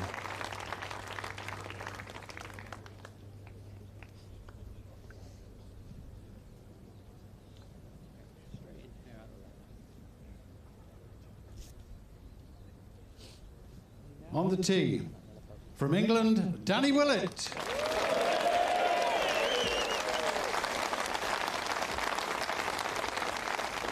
A likeable character from Sheffield, up to the north of London.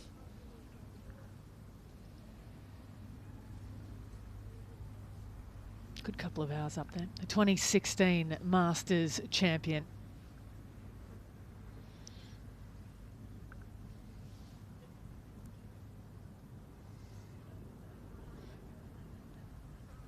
If you really want to know where Sheffield is, just watch The Full Monty. One of the greatest movies ever made in Britain. Oh, I never thought that movie was going to make it in the broadcast today, but I'm glad it did. One of Thomas's faves.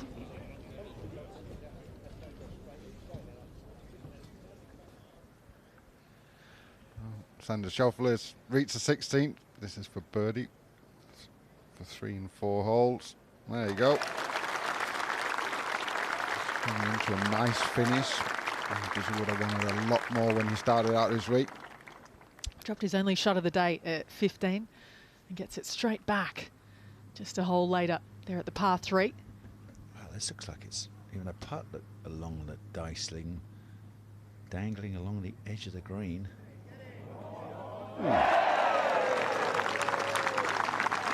Read every hump and bump perfectly. 2 under in the last 3 holes and doubles his score. Brandt Snedeker, as a result, started the day at 2 under par, now at 4, just outside that front page of the leaderboard. Only around about an hour and 40 minutes until the final group goes out. The countdown's on. It's been on all day. There is a buzz here at Royal St George's. It's the Open and it's Sunday. What else would you expect?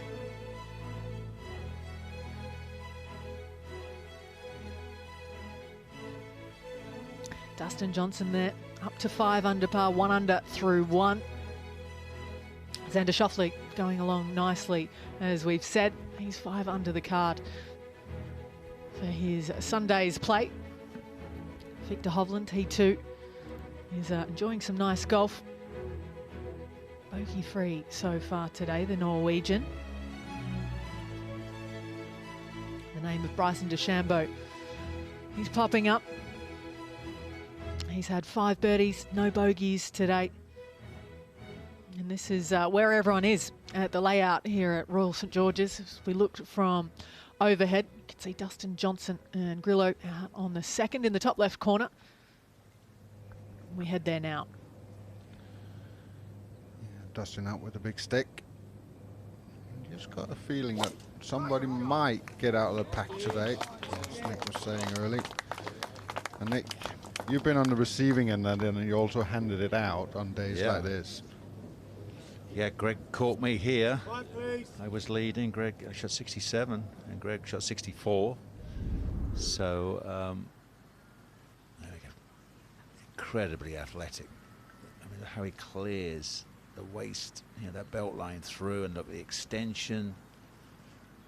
It's seriously fit and strong. Well, you got him back at the Masters, though, didn't you? I got Greg back later at the Masters. Yeah, you're right. So, but all these players know you get on as I described, you put your head down, blinkers on for at least 9 or 12 holes, and then you come up for air and see where you are. I mean, that's really all you can do. Ninth have given them a chance, a nice easy hole location right in the middle, just over the ridge.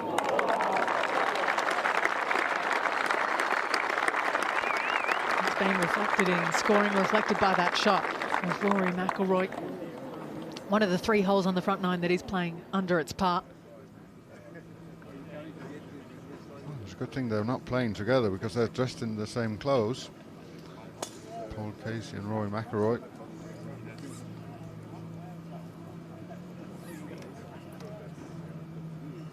You see that more often these days, that like the fleet of shirts. You even get told what to wear on Thursday to Sunday. Nick, how would you have gone with that? What happens if you just don't feel like blue on Sunday? Yeah, you're right. Yeah, they've taken out your own individuality, and as Thomas said, sometimes you can come out and you're all looking the same. Now I think back in my day, we were more recognizable. What Seve had his look, and Greg had his look, and I had my good old Pringles. So gave us our identity. Sometimes they all look a little too similar. To the heart of the green is Danny Willett with a birdie putt to come. Garcia and all his troubles in that bunker. He tried to drive the green, ended up in the bunker. Awkward stand, so this is where he came out to. This is for birdie. Lovely pace down the green there.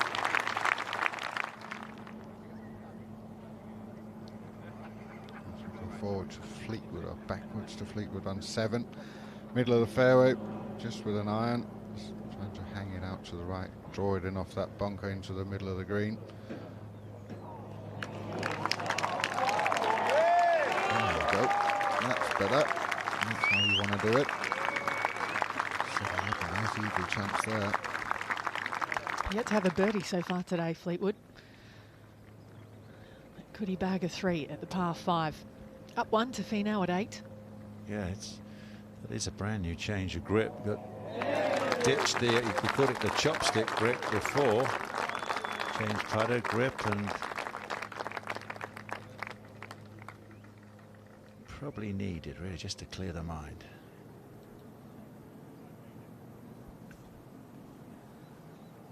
Cameron Tringali on the first, just off the green there through. When it gets dry, those edges of the greens, they don't really take too much pace out of the ball. It really just becomes like a normal putt. Great effort.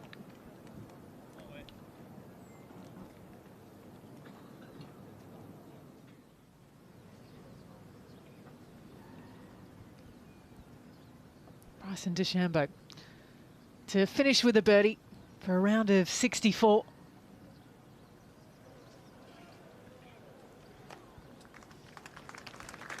Not to be, but you do wonder, Nick, don't you, what he learnt today? Played much better, 65. Well, absolutely. Whether he made things simpler, play for position a little bit more. We saw him in the left rough at 2. Haven't seen him in too much rough after that. That's obviously the #1 key. Justin wants it to fade. Well, it's better missing it there than the other side.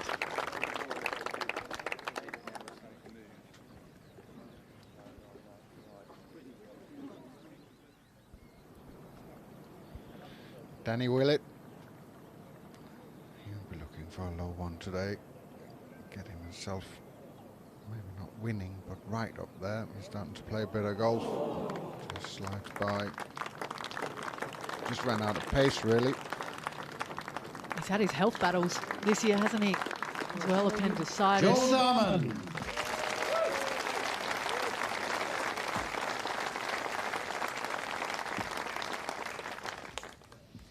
Joel Damon in at -4 so far, playing alongside Jason Kokrak. It's a pretty steady play from Damon, 69, 68, 69.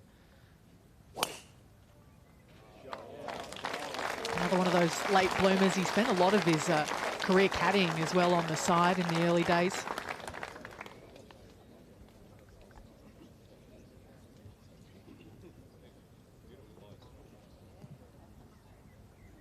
On the tee, from the USA, Jason Kokrak.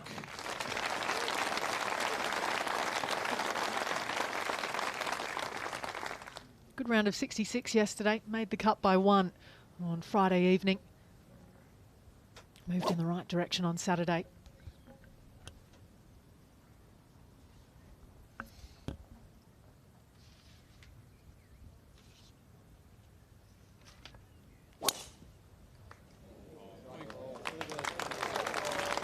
Playing in his third Open. Best finish was a share of 32nd at Royal Portrush. Last time round finds the fairway. Another that perhaps might have had to have adjusted his normal game plan for links golf with his length off the tee.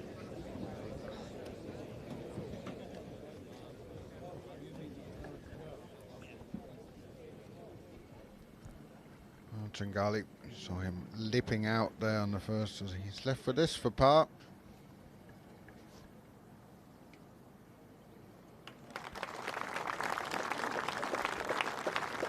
Nicely done.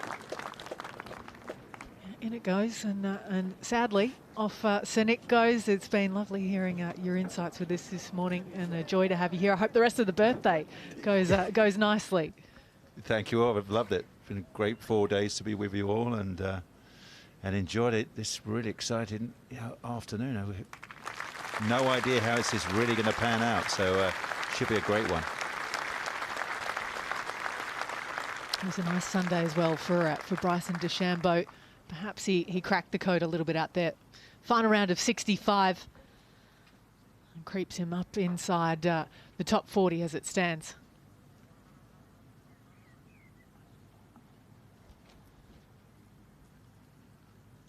Fleetwood on 7.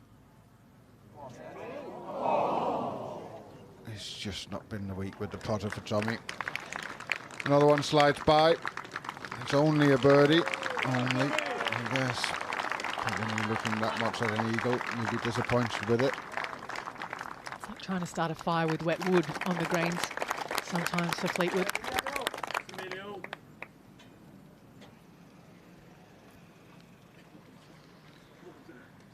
Dustin Johnson on the second. He'll be eyeing up these birdies early on. He was really annoyed with himself yesterday. Just one of those days. Came out of nowhere, really. He played nicely, right where he wanted to be after 2 rounds. And for 11 holes yesterday, he was just a different golfer. And we all wake up like that sometimes, where you don't feel it, you don't have it. You just hit a few loose shots. You don't get the good lies you might have gotten the first couple of days, and it just kind of disappears from you. But when you come home after those days, you're really annoyed, and you just want to go out and prove to yourself more than anything that it was just a little bit of a blip. Did you have any strategies for yourself on those days that you were just feeling a little bit off? Yeah, but I just think, I mean, I always go back to listening to some of the great players. Just try and take mistakes out, big mistakes out. Try and get yourself, take your game back a step. And that was the way of doing it maybe 20 years ago. I just tend to, with the players today, they almost go the other direction. They just go full out blast and see where it goes. But yeah, I like taking it back just to try and keep control of my mistakes more than anything. Sage advice. Putting back across towards the pin. Here's Dustin Johnson at the second.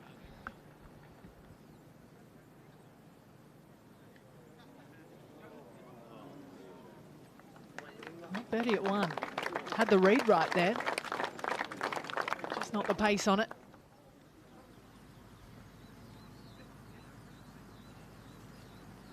to 1. It'll be Joel Damon to play first from 164 yards out, both finding the fairway.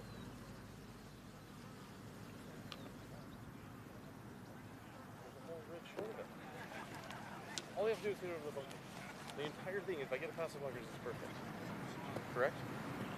That's the only way I make any number. Yeah. I mean, if I just hit a low power one, it's going over the bucket, alright? Right? Fly one in there. Am I crazy?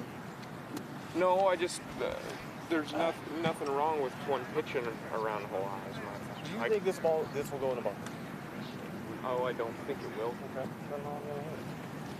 If you think it'll go in the bunker, I'll hit the other. No, fly one in there for me.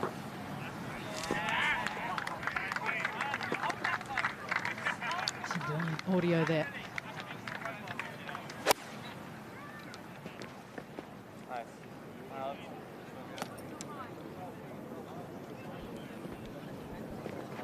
That's certainly one that we put down to a little bit of nerves on the first hole. That was an unusual one for him. He came here early, actually, to get acclimated, and he played quite a bit of links golf in the lead up to this week. Certainly paid off with his place, 4 under par as we start on Sunday. Here's a fella that's nice to spend a bit of time with. Good laugh. Really nice guy. So if you don't know much about him, you can start rooting for him. Jason Cockrat. Don't take it too seriously. Off the golf course. Right, probably. That's excellent. Nice shot. He too a winner this season. In fact, 2 wins. Let's go to Rory McIlroy for birdie at 9. Saw the approach, snags the right edge. Back to level par for his round.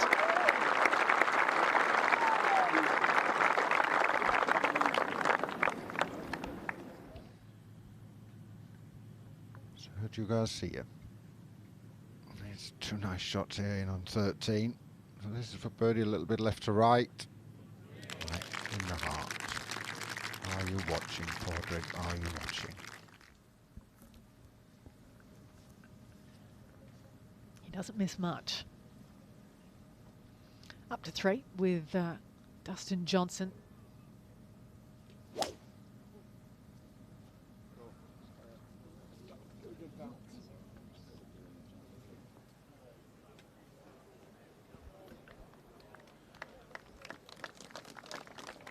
Might just trickle back just off the front edge there.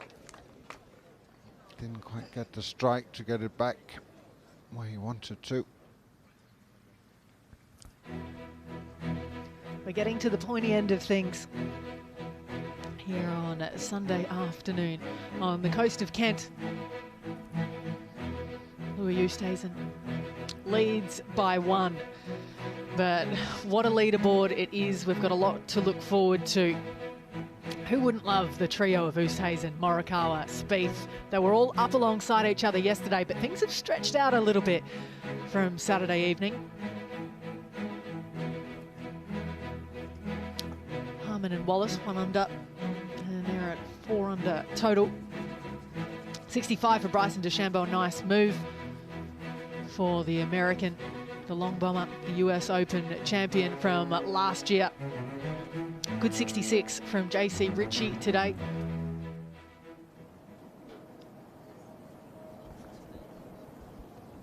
Wow. Here's a choice of club from there. He's going with the putter. Out of the rough. Up and over.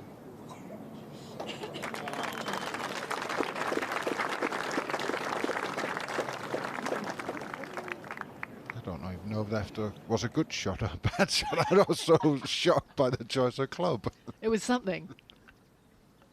Birdie putt for Brooks Koepka at 6.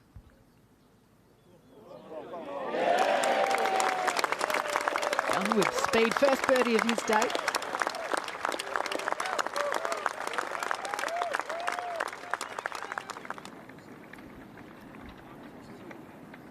Tony Finau's on the 9th, and this is for par.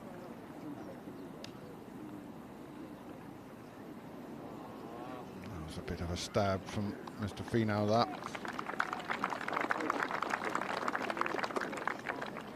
An untidy scorecard, but it's still 2 under par for the front 9.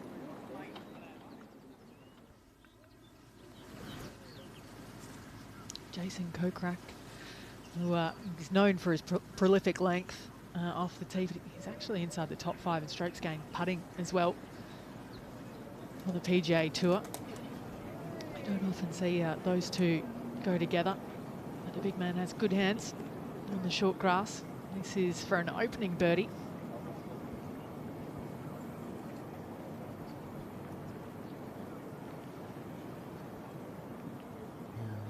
Should come a little bit left to right.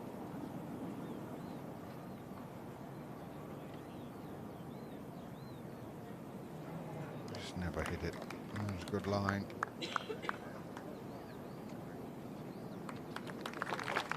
I've talked about it a lot this week, but the greens are slow from the middle of the green out towards the edges, just because everything pretty much slopes into the middle of the green, or a lot of the greens here slope into the middle of the green.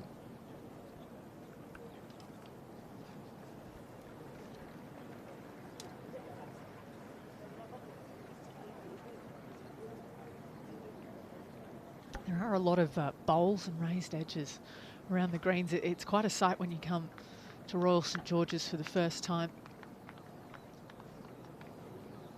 It's going to be a drop shot for Damon.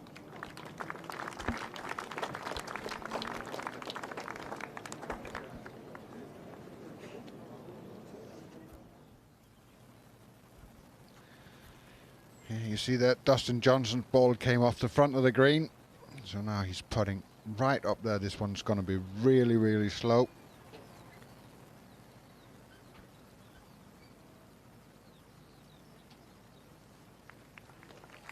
Good pace. Like the little bit of line, that one.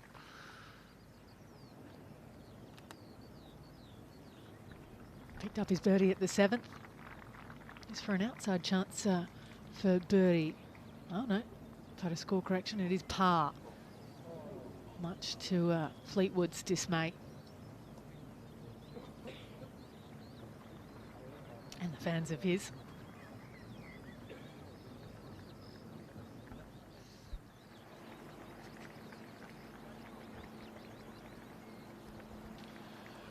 McIlroy's had all sorts of problems here on the 10th. He's chipped up to here, and this is for bogey.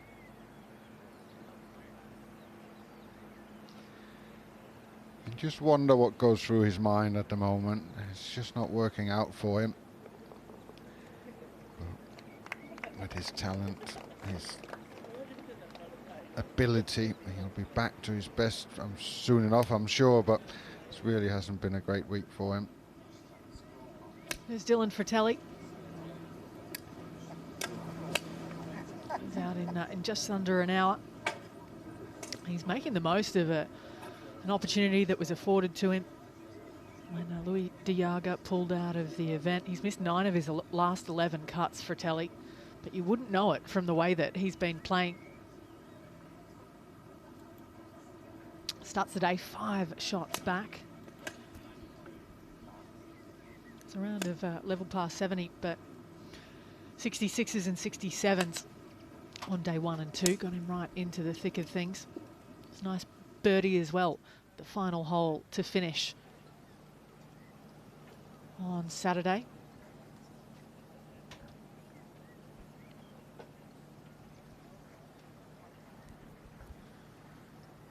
This is just outside right, maybe right lip. I'm not being positive this. Yeah, he just shoved that a little bit. That's disappointing from Dustin Johnson. He's going to give back the one he earned at the first. Let's go back to the tee with the 115 group ready to go. That of Robert McIntyre and Andy Sullivan.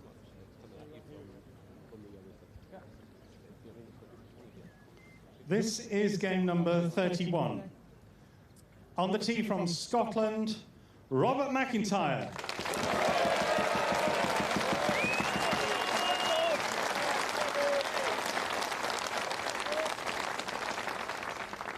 Made quite the splash in his Open debut at Royal Portrush. Tied for 6th that week. He's impressed in the majors since then as well. It was a great 65 yesterday after making the cut on the number.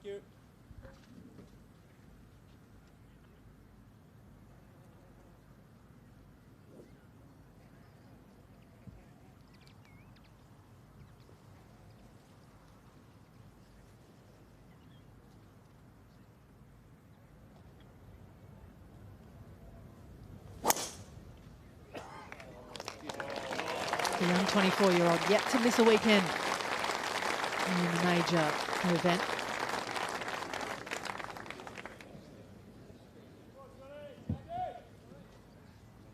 On the tee from England, Andy Sullivan.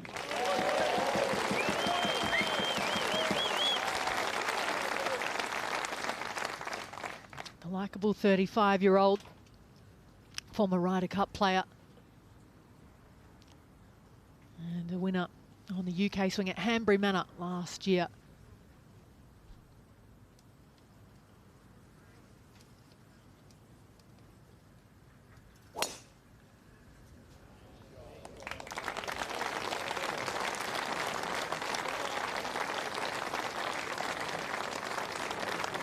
Two rounds of 67 to start his week, a 71 yesterday.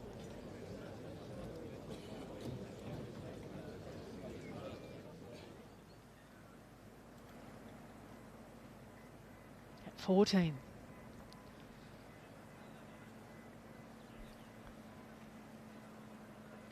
Eagle putt on the way for Sergio Garcia.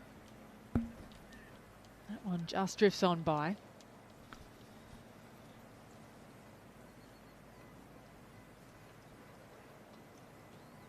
So should be good enough for his birdie coming back. We'll see that in a moment.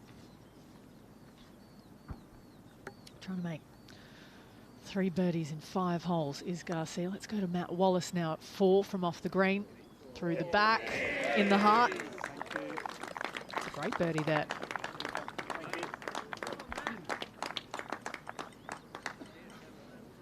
First birdie of the day for Matt Wallace. What a time to do it as well. So there's the state of play. It is Oosthuizen by 1 over Colin Morikawa, by 3 over Jordan Spieth, courtesy of a couple of loose putts for Spieth towards the end of Saturday's play. He ran off to the putting green with his coach Cameron McCormick.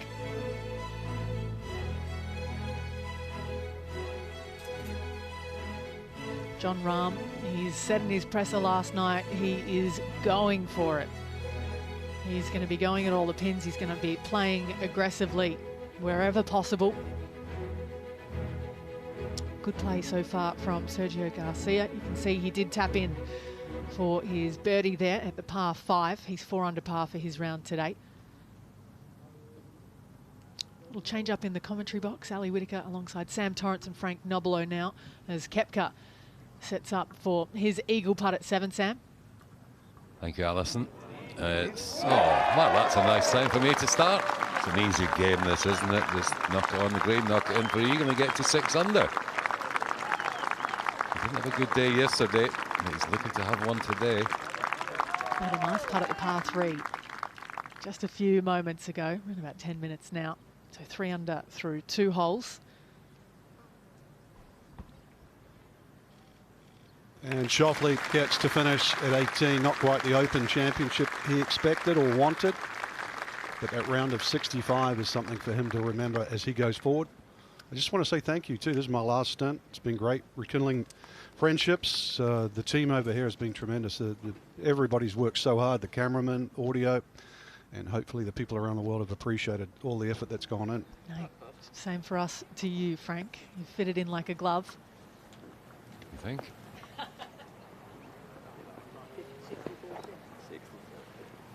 Here's Koepka, jumped into the top 10.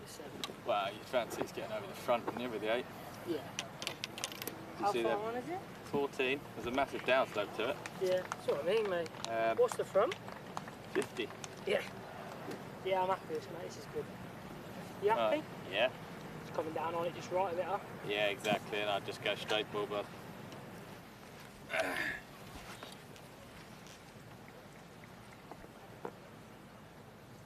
And Sam, the breeze is just starting to turn back into their face now. So for the first time this week. Yeah, makes this shot just that little bit harder, Frank. You're right. Go right.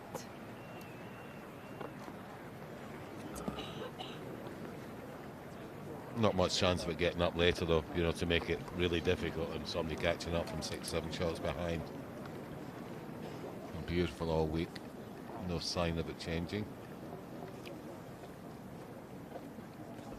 I think it's the least amount that we've seen. There was only 1 mile per hour at one point in time this morning. Well, they're all fighting originally the right side of the fairway because of the cross breeze. So now they've just got to make that little subtle adjustment, realize this is very gettable right now.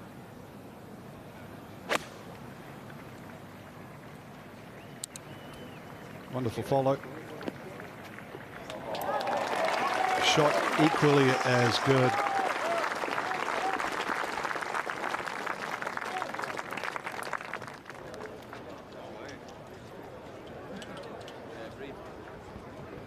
Have a good one, Shane. Defending champion.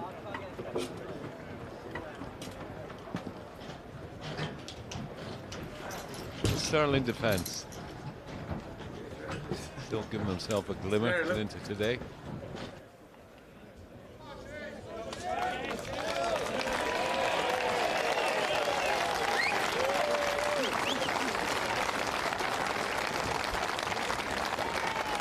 David Lancaster, there's the claret jug right behind the tee. He takes a little look at it. It's a familiar one. It's seen some things in the last 24 months, says Shane Lowry.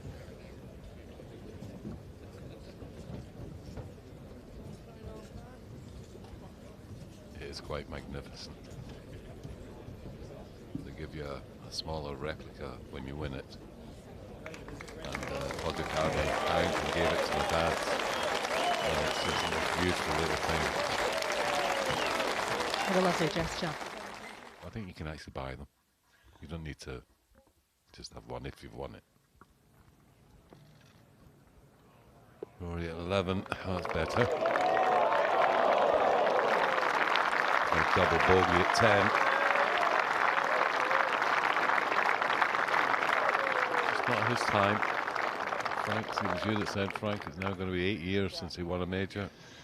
Yeah, sadly, I was looking at some of the internet articles that are already being written, saying 8 years, what will Rory do next? Mountain pressure still on his shoulders. Probably make another 10 million this year. Right now, he's not worrying about money, though. It's hurting. It's really hurting him. And the longer it gets, the deeper the worry. Down the hill for Andy Sullivan at the first. Haven't seen too many stay up there so far today.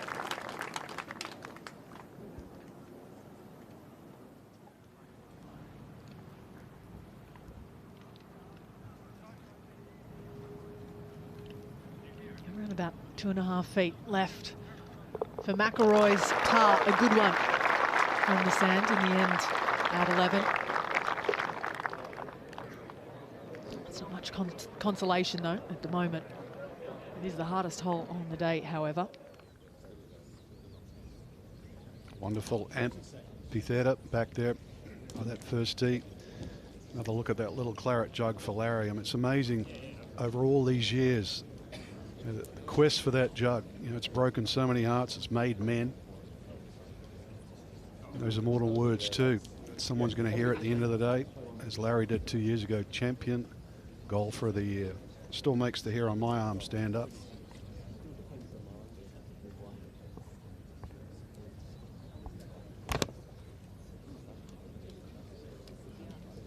This is game number 32.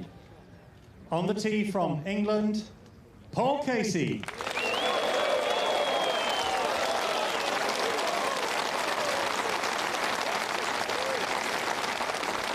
World number 21. Already a winner earlier this year at the Omega Dubai Desert Classic. Best finish in the Open came in 2010 when Louis Oosthuizen won. Tied for third at St Andrews.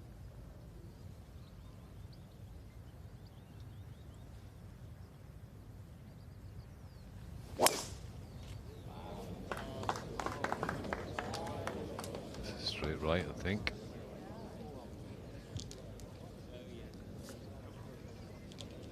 And we all know what happens in there. On the tee from the Republic of Ireland, the defending champion, Shane Lowry.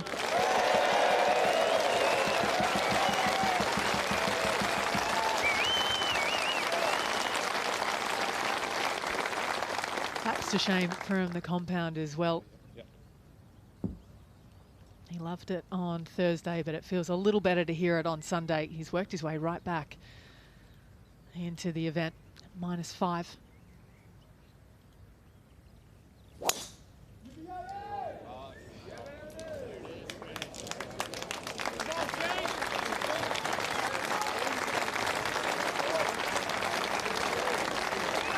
Just okay.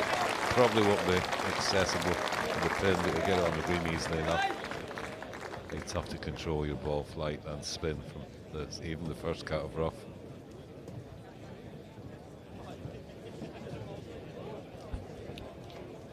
Such a special moment there for Shane.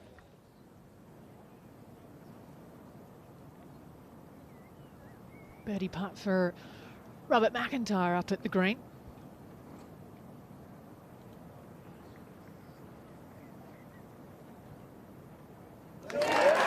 Great stuff. 65 yesterday. He's off and running already. Finished 6th in Portrush in his first Open. Really is a star on the horizon. And he returns to the Open this time as a winner himself. Picked up a win in Cyprus in the latest stages of 2020. He's a different man than he was back in Royal Portrush. And a birdie at the first. Nice for the only Scot in the field.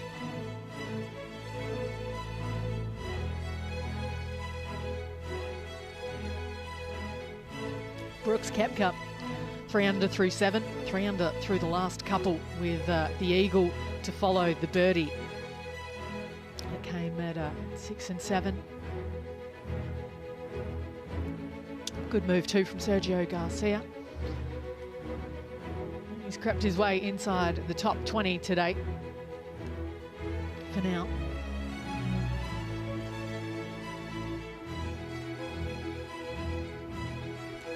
Marcel Siem, 17 minutes ago, held on fantastic yesterday in a great second round. I alluded to, he won in the Challenge Tour last week, contested the week before to get here. He's got a one-stroke advantage over his playing partner, Kevin Streelman. Cameron Smith out with Justin Harding today on the same score.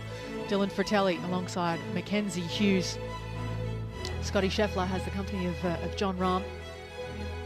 Corey Connors and Jordan Spieth out in the penultimate pairing, and this, the final pairing. Colin Morikawa, who is one shot back from our leader in Louis Oosthuizen.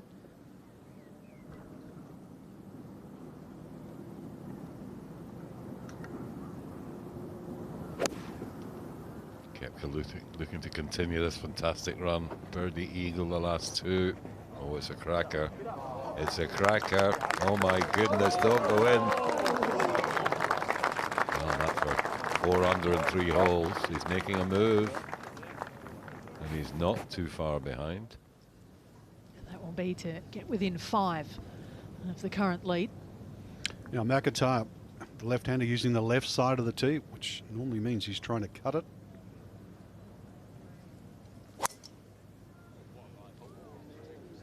Overdone it.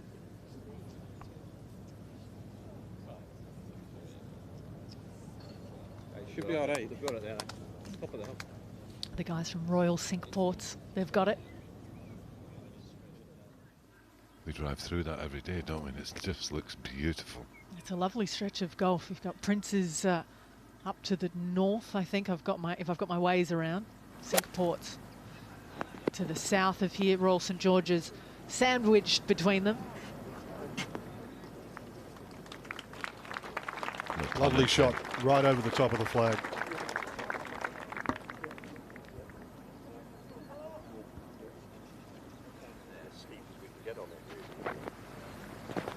This is kind of where McIlroy was. We've seen a few here. He was here yesterday. I only moved it about 10 feet. I've got 9. Yeah. The jump, so what? Yeah, you're gripping down.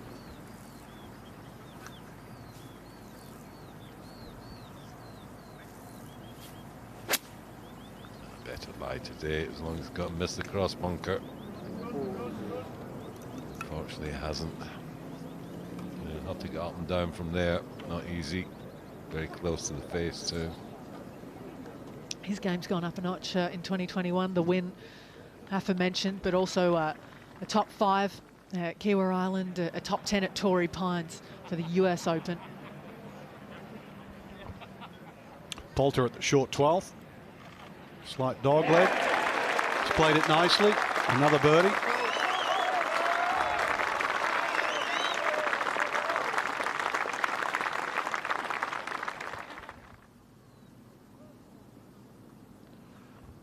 DJ for par.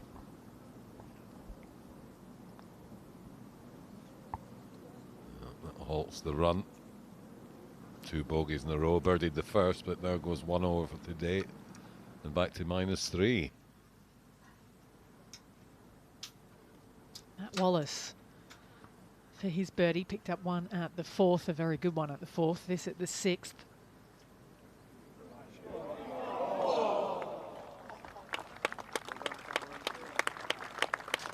Up on the knife edge.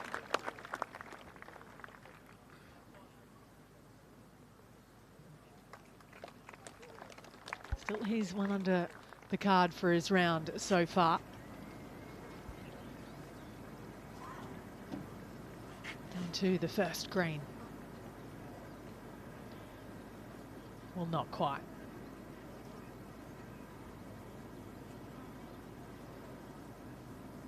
Wasn't bad from the long grass though, Sam. No, he would have loved to have missed this, obviously. Yeah. But great to get it in that one and not the one that's 30 yards short of that. That is the impossible shot to get to the green. And you can see he's not small, Casey. You can hardly see out. It's on the upslope, so gonna throw the club head at the ball here, try and get it straight up in the air. Well, they certainly got it straight up in the air. What a shot that was, by the way.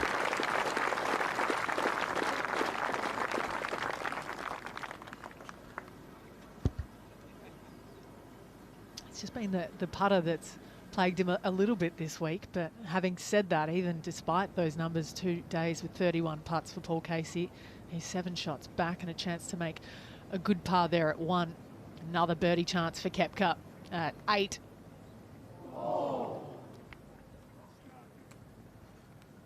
He thought I had it. It was quite firm, but it still dived left on him.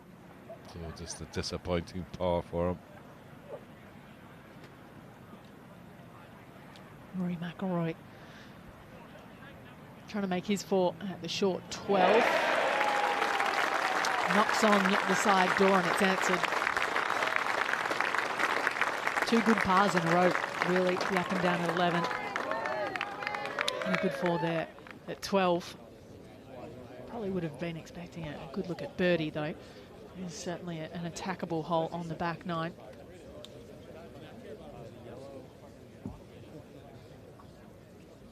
Berger and Simpson coming up next. Both excellent players. Major winner Simpson had a great score yesterday to get him here. They had a win back in Pebble Beach in February. It's been pretty solid since then, form-wise. This is game number 33. On the tee from the USA, Daniel Berger.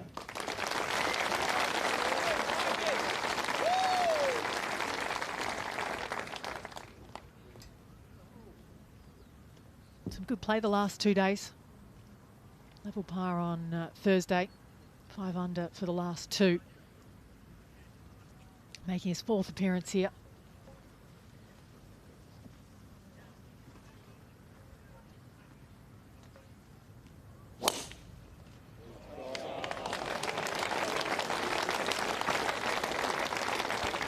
First of which came back in 2015 at St Andrews. On the tee from the USA, Webb Simpson. Do you like this swing?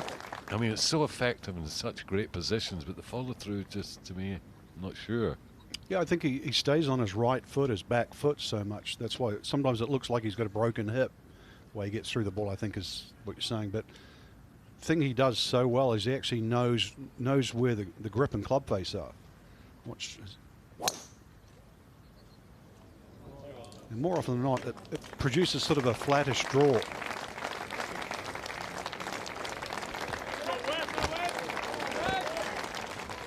Seven times a PGA Tour champion, a major champion, a man from North Carolina.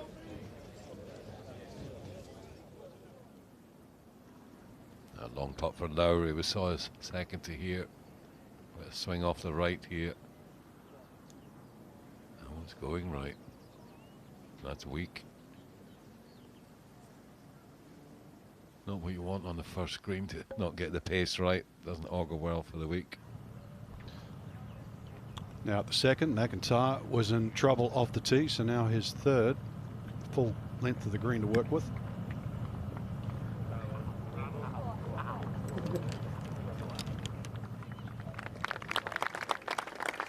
So a little bit of work to do to keep the birdie of sorts. He made on 1, that for par. Coming at 2 for McIntyre. Paul Casey back at the first as well. It's a great par for Paul Casey on the first. Stays at 5 under, 7 behind.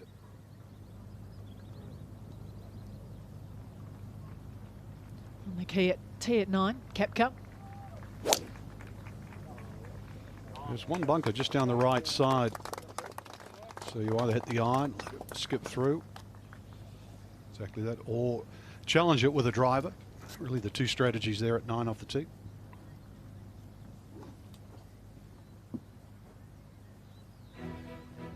And another one of the blind tee shots here at Royal St George's. It's polarising, but I think a couple of people have fallen in love with it in the condition that it's in, the way it's playing greener than usual. Louis Oosthuizen, he's not complaining.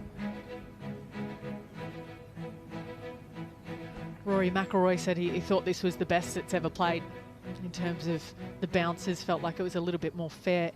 There's so many ridges in the middle of these fairways and greens. Yeah, sadly this week wasn't the best he's played though. Now Casey, the dog leg left, par 4 second. Oh, hello.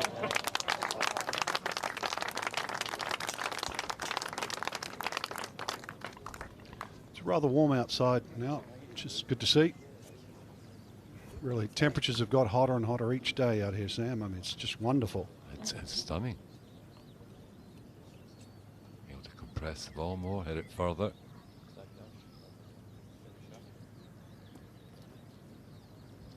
There's an interesting trend going on about the last 6 winners of the Open. They've all had a top 10 in a previous appearance.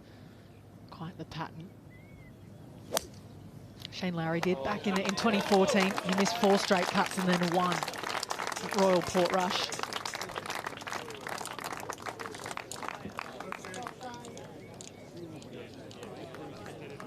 Just the iron off the tee, playing for precision, finds the fairway.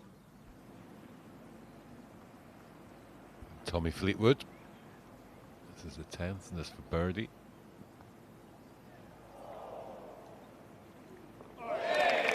Well done, Tommy. That's better.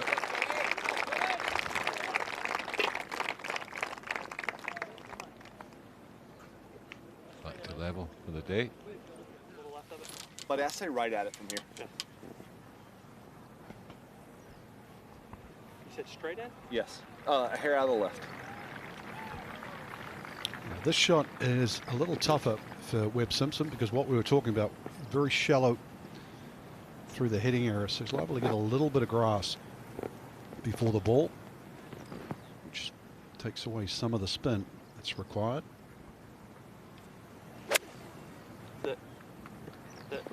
Sit down, ball.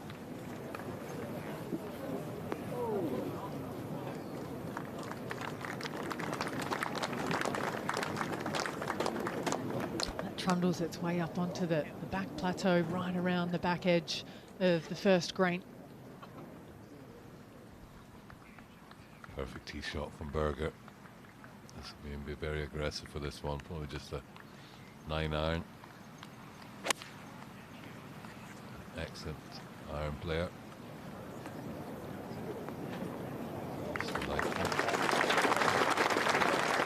Stop as well as it should have done or could have done.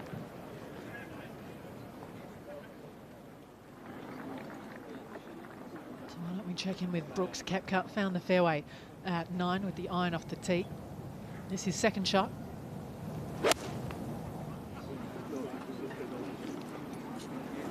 Just a little wedge in hand. Just a nice wedge in hand. Can he keep the run going? It's a shame that 188 didn't go in. Allison now probably the best driver in the world.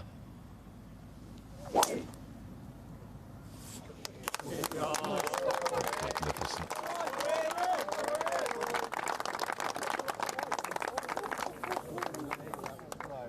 Perfectly judged, and about a 20-yard draw on it there.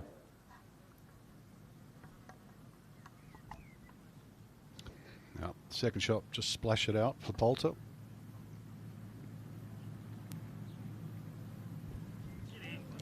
It's far more ambitious.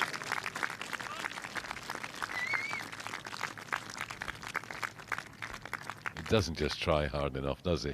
He annoyed he was there because it didn't go in. Well, his background too, Sam, isn't it? I mean, he came really from, he admits, a very sort of average amateur player. Turned himself into something special. Exactly. Got it? All right. This man turned himself into something special. He was very good as an amateur. He won the Irish Open as an amateur. And you knew then that something special was in this boy's life. That would probably have been enough, an Irish amateur winning the Irish Open. To win the Open at Portrush, as good as it gets. A little unlucky there, but it's okay, it stayed. It could have come back off.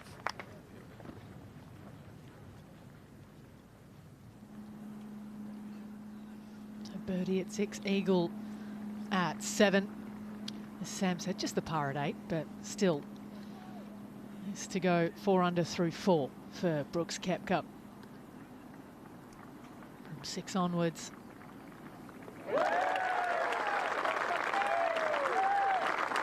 And off he goes. It's an outward 9 of 31. He's within 5. He's making his move here on Sunday.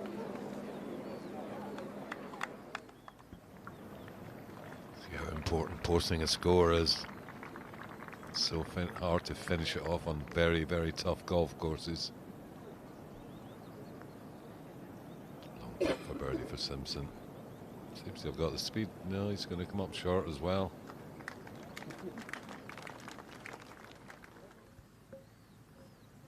Rory McIlroy at 13, the right edge of the fairway at the furthest point of the golf course.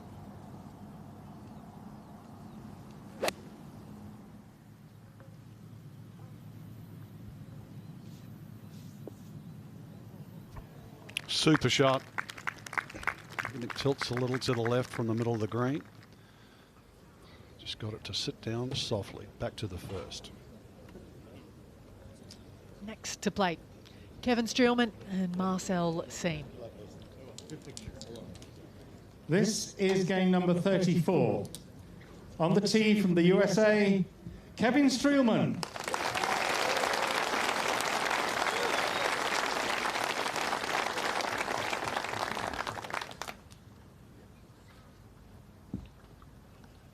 He's getting better every day. He would love to get a lower score than 66 today. Very good competitor, Streelman. There's a lot of great golf in America.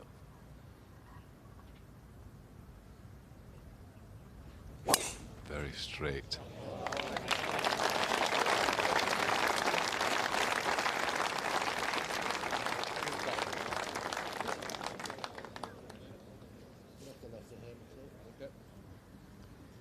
On the tee from Germany, Marcel Ziem.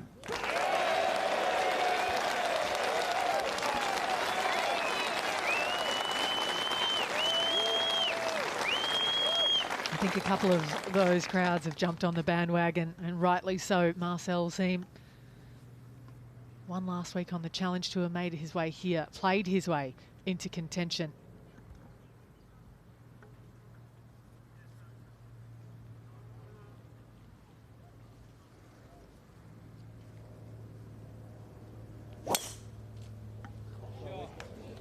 The 40-year-old was challenged in his round yesterday, had a triple bogey at 14, but came home with 2 birdies in the last 3 holes to get back to 6 under par. A man that has been inside the world top 50.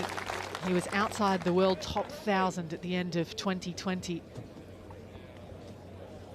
What can he produce today? You know there's going to be some fist pumps. He's exciting to watch, electric at times. Let's go up to the green with Berger. Slightly uphill and will turn left.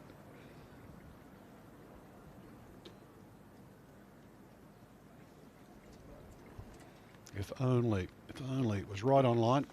Good sporting family. His father, Jay, used to be in the top 10 in the tennis world. I think he was the tennis coach for the Olympics as well at some stage. Yep, also David Cup captain with Jim Courier. Now Larry at 2.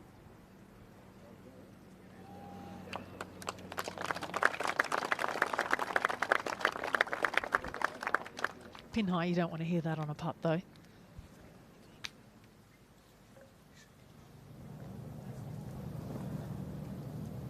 Koepka, really powerful man, gives it such a hit. Oh, beautiful. For left. Not sure of the drive though. It's left. They're shouting left, and Koepka's shouting. Oh.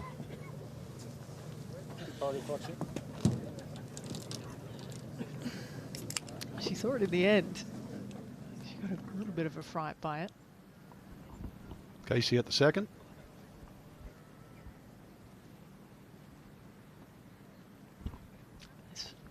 For his birdie.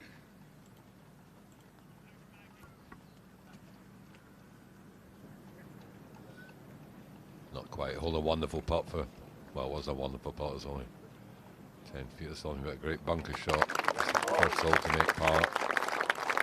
Good par at the second. Steady stuff.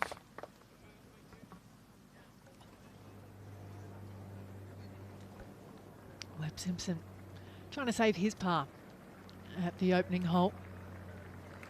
No trouble at all.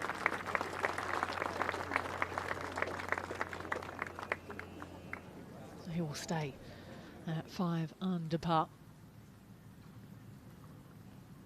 Rory for birdie on 13. We saw his drive. Get it to here. Par 5 next. He'd love to hole it. And he does. Well done, Rory. 2 in a row. Gets that double bogey at 10 wiped out. Back to level for the day. Start again. There are opportunities out there if you can take them. One man that has so far is Brooks Koepka, who's 4 under par through 9, playing his way into the front page of the leaderboard. Cameron Smith, they're at -6. Alongside Justin Harding and Marcel Ziem on the same score. Harding twice a winner on the European Tour. Once in Kenya, once in Qatar.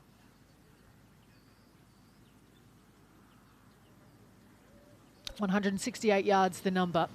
But what is the lie like for Marcel Ziem? Off left.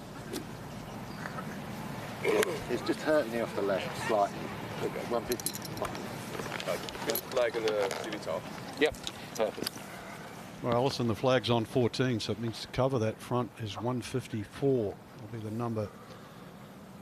Just to try and guarantee to carry.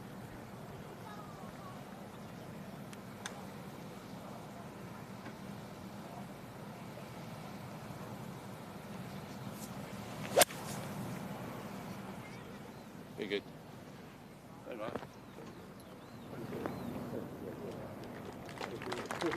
Distance good. That's not too bad. Sam from that first cut. Wasn't a flash in the pan. His winning actually contended the week before in the Czech Republic at the Cascada Golf Challenge as well. A perfect tee shot from Streelman. All systems go from this position.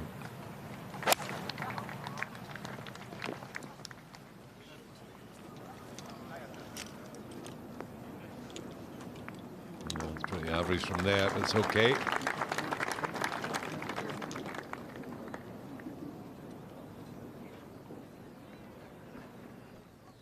Up 2-3 with Shane Lowry.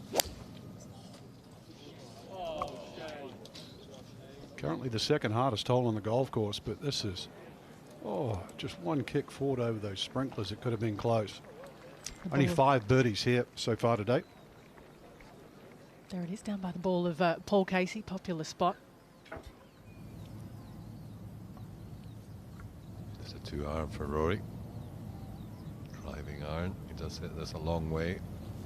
That's not very straight, I'm afraid.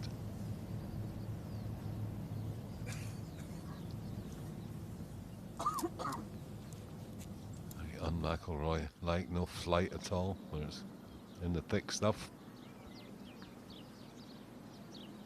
Jason Kokrak for his birdie at 4. No trouble at all. And he moves to -4, gets back the shot he dropped at the 3rd. He's level par for his round so far today. 4 holes in.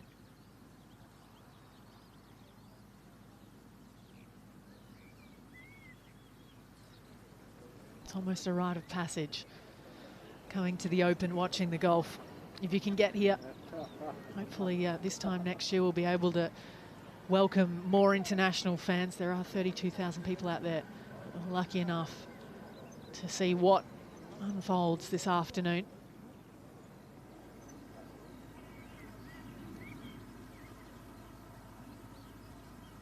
Sullivan alongside Lowry, Casey, Simpson, Berger, Streelman, all at 5 under par.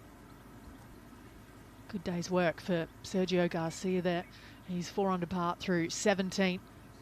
Just crept inside the top 20.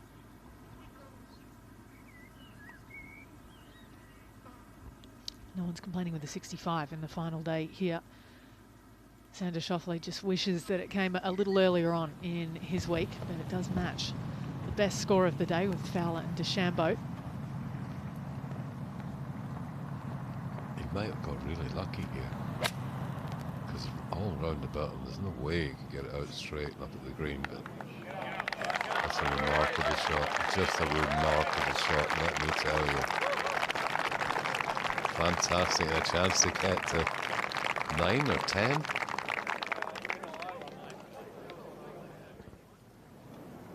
I've lost count, he's making that many birdies. Be a chance to get to -8 for Koepka. Off the back edge for Marcel Siem. Down the hill to the left. That's been the common theme from the back edge. Really wears his heart on his sleeve, that man. 4 times a European Tour winner. And then kind of fell off the planet trying to chase a little length. He tried to bow his wrist in his swing, made some swing changes, but he is clawing his way back. Next up, ready to play game 35, Justin Harding and Cameron Smith.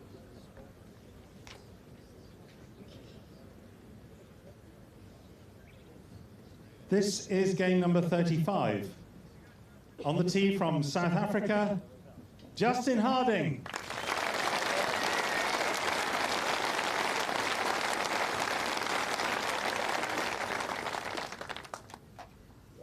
Some good play in round 1, round 2. Level par yesterday.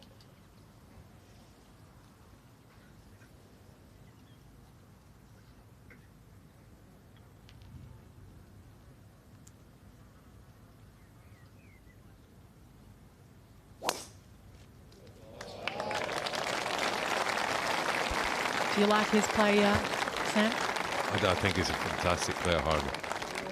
Very aggressive. On the tee from Australia, Cameron Smith.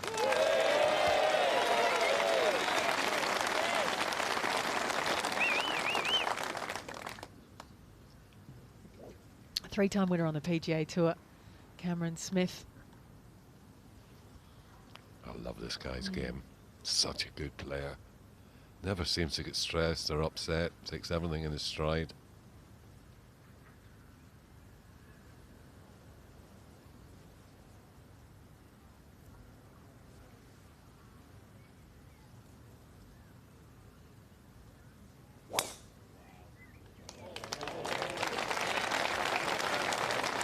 Touch left, will it stay out of the hay? It certainly will. Will it stay in the fairway? Possibly not, but that's okay. That's not bad at all. One of the fun things about the open Rota, and this is the most southerly of the 10 courses on it, is thinking about kind of the courses that could suit the styles of play of each of the players, or the weather perhaps. Cameron Smith, a fun one to think about. Up ahead at 1, on the green at least. Kevin Streelman for his birdie up the hill.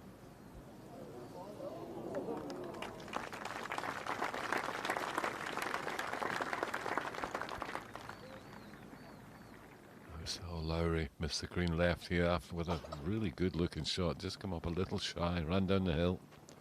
He's putted up to here. This for par. Go on, Jim. Very good. Excellent save.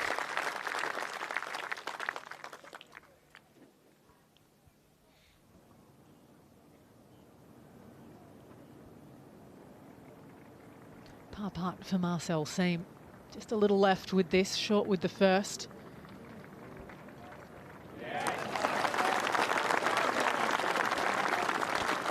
That's a settler. He hasn't been sleeping well, he said. No, who would?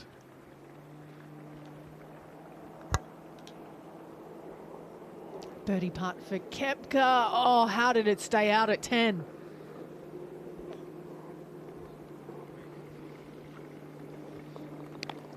Shame, that would have helped him with the momentum, everything. He's having a great day.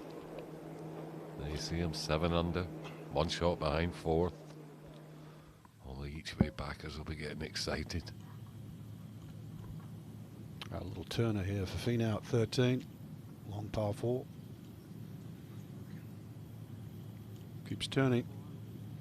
Oh, used it beautifully to 4 1/4 inches. Finau trying for 3 consecutive top 10s at the Open Championship. Tons of birdies on that scorecard. I don't think he's ever finished outside the top 30, has he? Since he's been here, it was 18th in his opening campaign back in 2016, 27th at Royal Birkdale when Jordan Spieth took the title. He'll be trying to do exactly the same. Here he's 3 shots back, Spieth, from the lead of Lou Oosthuizen. And there he is, Tony Finau. 3 under through 13 today. That's with 2 bogeys as well.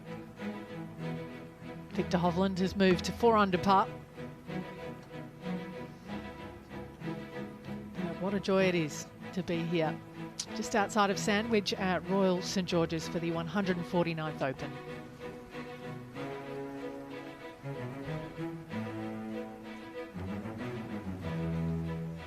A prolific winner on the Sunshine Tour there, JC Ritchie, in with a 66 today. Just adding to his major and his Open experience. Marcel Siem at the second.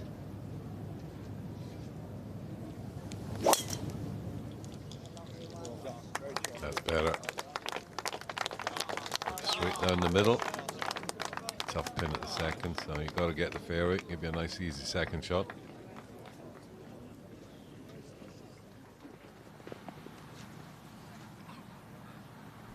Cameron Smith just from the first cut of rough. There's the lie on the right. Doesn't look too bad, Sam. No, it's not bad at all.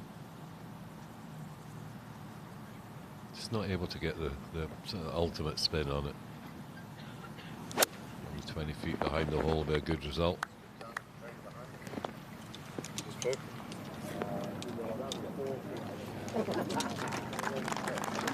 That's okay.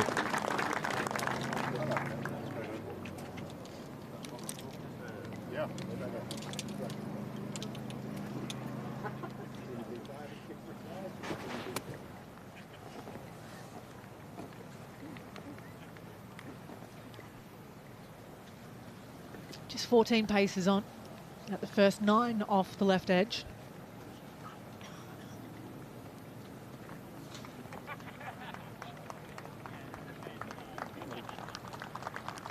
Second shot for Justin Harding now. Great strike. Oh, it's a beauty. Oh, and that stopped so quickly. A little unlucky. First 5 or 6 paces, you know, the first green we've seen throughout the week, it does release. A number of players taking advantage of that, at least from the fairway today. Robert McIntyre for his birdie at 4.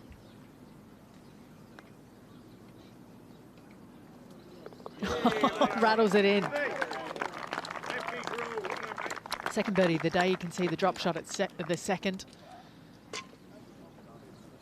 -1 for his Sunday's campaign thus far. Ian Poulter at 14. See if he can birdie the par 5. Nearly hold the bunker shot at the previous hole. Poulter trying to roll to the clubhouse. There he goes. It's a hole you really feel you need to take an opportunity of. You only get 2 of them on this golf course, 2 par 5s at 7 and 14. Let's go to 11 though. The par 3 with Brooks Koepka. Huge par 3, no catch and release here. 253 playing every inch. Bunkers get another one. They've had a few. Rory McIlroy included in that number. Koepka wouldn't mind a similar up and down.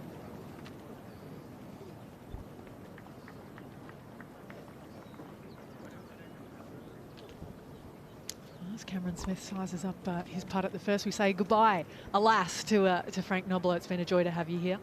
Thank you very much, Alison. Honestly, the team has been tremendous. It's almost been a welcome home. I know you guys will finish strong today. I'll be watching. Cheers. Fingers crossed. We hope it's not too long before we hear from Frank back on this side of the pond. 35's good.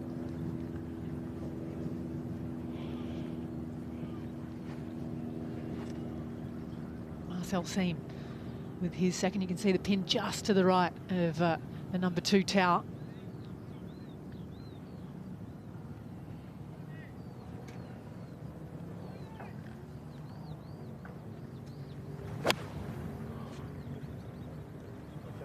Controlled shot. Seems interested. Not too far away.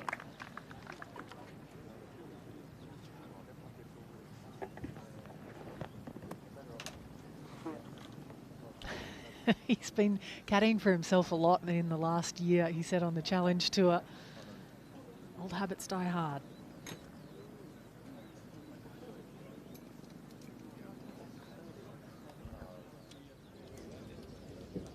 So next out is the group of Dylan Fratelli from South Africa, Mackenzie Hughes from Canada. Canadians trying to best the tied for 5th by Stephen Ames in 1997. 2 in the hunt today. This is game number 36. On the tee from South Africa, Dylan Fratelli.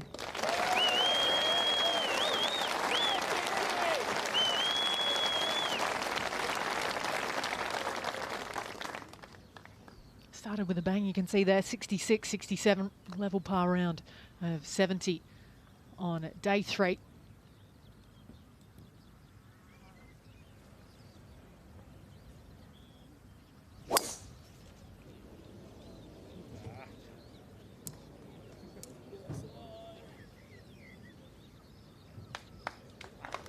Another one finds the right. On the tee from Canada, Mackenzie Hughes.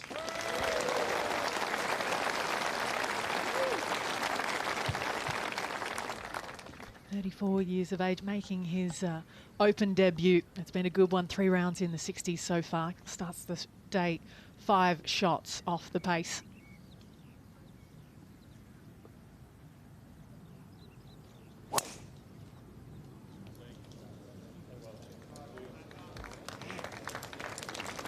He's co-leader after 54 holes at the US Open, challenging just one major later again.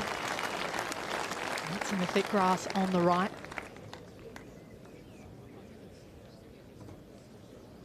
So we've had a little bit of a change up in the commentary box as we watch the putt of Cameron Smith at the first. Around about 40 feet left for his birdie. That's tracking. I'm joined in here by Tony Johnston, Thomas Bjorn, and you'll be hearing from Dom Hollier, who's taking the reins for the rest of the afternoon in just a few moments' time. Koepka, a little on the down slope. There is one very, very classy bunker shot.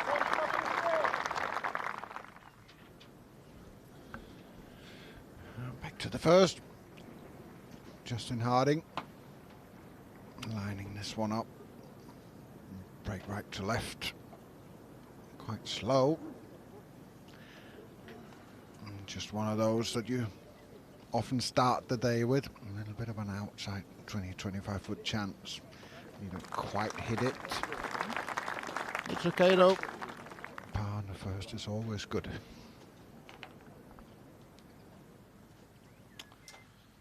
McIlroy. Long birdie putt at 14. It's going to be a bit of right to left in it.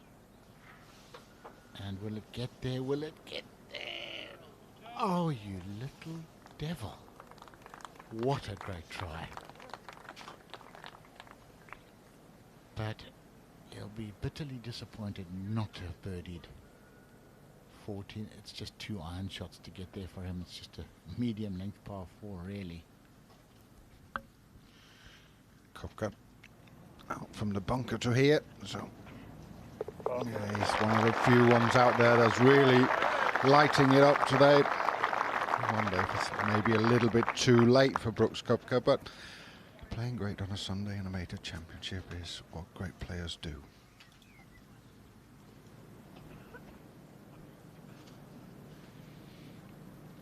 Here's a man that we've all been looking forward to watching on day 4. Wears his heart in his sleeve. He's been absolutely loving this Open Championship after his win last week on the Challenge Tour. Get going, get going.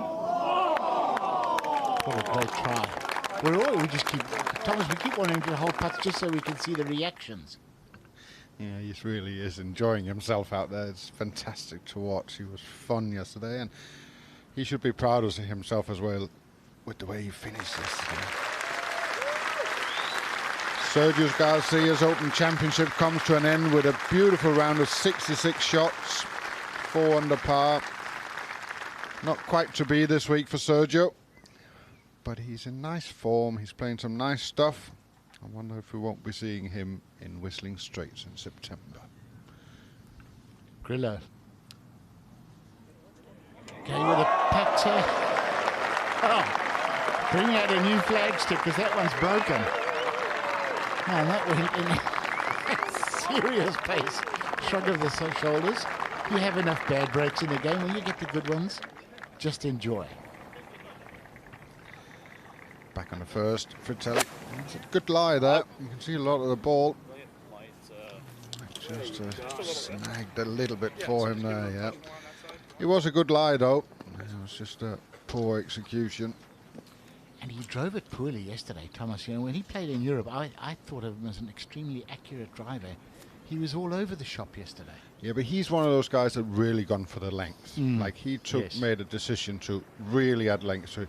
And I thought yesterday that he hit it so hard all day long that he was out of control. And on links golf courses, you're going to miss fairways doing that.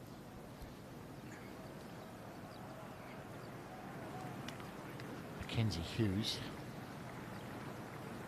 Tell you what, he did well to miss that clump just short right. And if you go in there, you're not moving at 10 yards. He's got a lie, and he's got it on the green. Just stay there. It's a long way from the hole, but I think you'd still qualify that as a bonus. And the US Open champion from Torrey Pines, Jon Rahm. He's coming to the first. He knows what's ahead of him. He needs a good one, but he also knows he's very capable of a good one. He's played excellent this week. A lot of putts that just missed. Hopefully he'll have one of those days where they fall in.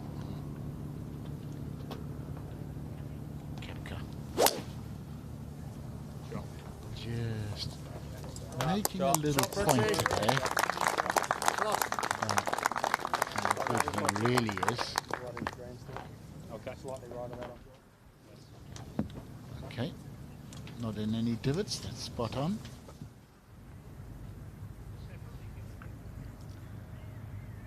This will be a big wind-up from Rory.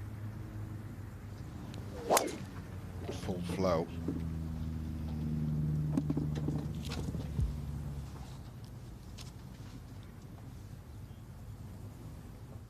Scampers by that bunker. It's all good. Stayed out of the divot. No problems.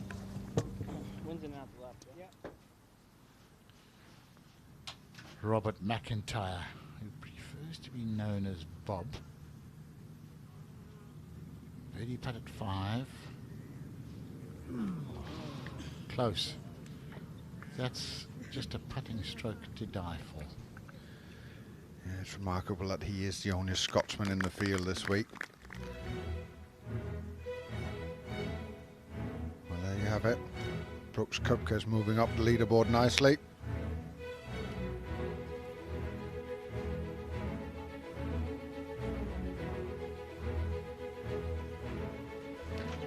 Even when Koepka's not playing his best, Thomas, he finds a way to bring out the best in himself, doesn't he, in majors? Amazing how he just does find a way.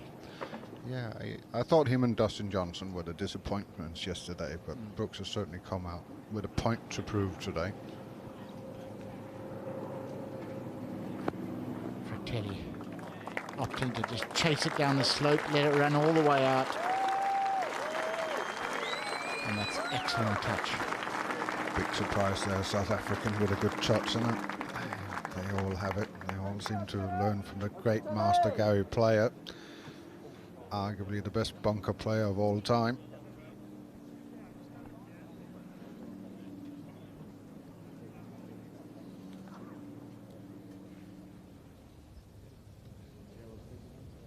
Just stunning pictures here today. Blue sky, barely a cloud to be seen.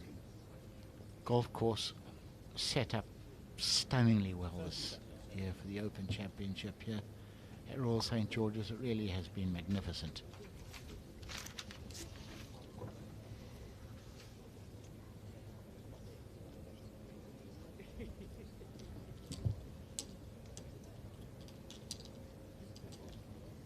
So Jon Rahm and Scotty Scheffler about to get underway on this final day of the 149th Open.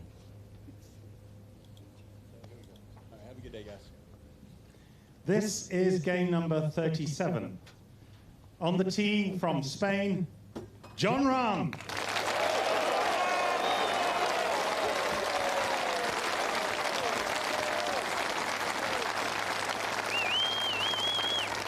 He may need something like he produced on Friday, that round of 64, if he is going to win both the US Open and the Open.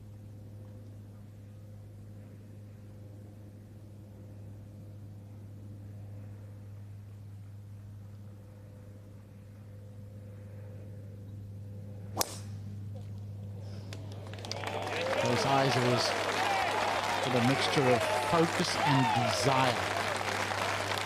He's ready.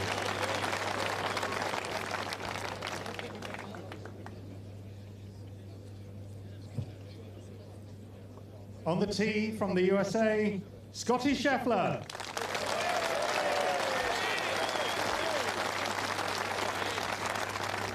Wonderful debut at the Open for the 24-year-old Texan.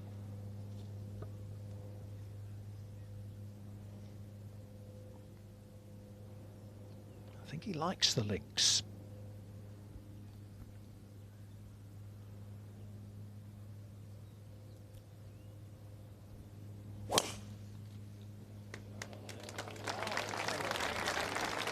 Well, Texans tend to play in very windy conditions a lot. It's not windy today, but they like the bouncy golf courses as well. And that's what they grow up with. They tend to come here and do well. No less than somebody like Jordan Spieth loves it, also from that part of the world. Yes, Spieth actually says that he finds it difficult to play when there isn't any breeze out there. Right up to the first green, and a chance here for Mackenzie Hughes.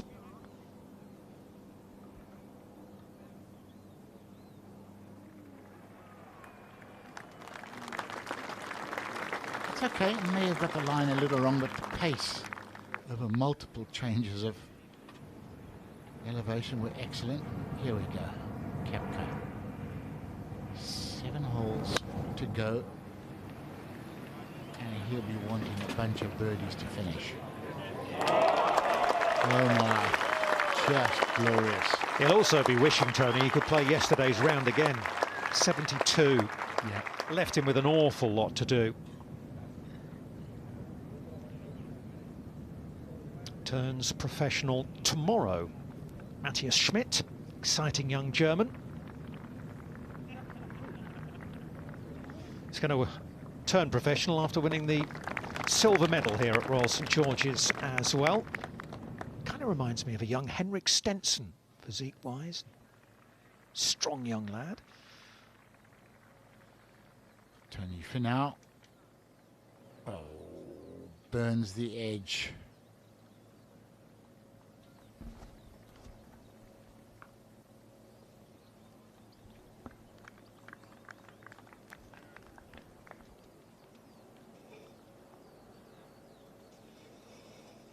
Another good Open Championship for Finau. He's just never got quite close enough to the lead to threaten, having played so well at Royal Portrush a couple of years ago. And here is the man who takes a one-shot lead into the final round.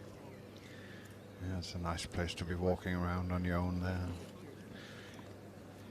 AirPods in the ears, just your own little world, and starting to collect your thoughts about what's ahead of you. Just everybody stay away from me.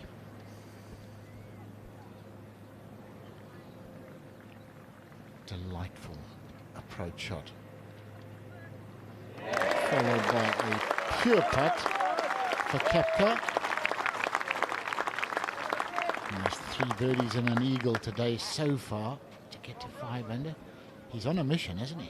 Well, he's still got a par 5 to come, Tony, and then he's got 1 or 2 more chances after that. Be interesting if he could get in and, you know, maybe 11 under par, 12 under, something like that. I know it's going to be tough. He might just do it. Fratelli once again missing the fairway. I'm with you, Thomas. I think he goes at it so hard he loses a bit of control. Dylan Fratelli. Looks like this stuff's going to hold us up a little bit. And I don't know if you were watching, Thomas. This took a little hop into one of those really high little stands of fescue. I think it's right in the middle of that clump. Kind of like the wedge. Yeah, now you're trying to read a lie. I'm trying to read what what's going to happen to the ball when it comes out there, but you're also trying to read what's going to happen to your golf club. You don't want the golf club wrapping around the shaft and just kind of closing the face over. You can miss the fairway very easily. You can miss the fairway from here left for the next one, and with that pin position, you actually want to be right of the flag. If your miss wants to be right of the flag. Oh, there you go. Straight left. I mean, you can almost call it when you're in one of those clumps. It is just, no matter how big you are, how strong you are, it comes out at 45 degrees. Yeah, and he is strong. He is strong. Immensely so. Yeah, but now he's left with no shot. 3 bunkers in the way, down slope. No matter how good a lie he gets, he's not going to get it anywhere near the flag. Yeah, and if it comes out a little loose and it goes a little past it, just feel. Okay. Right? Get your good number, you want to hit this, all right? Play the number. That's it. See that shot.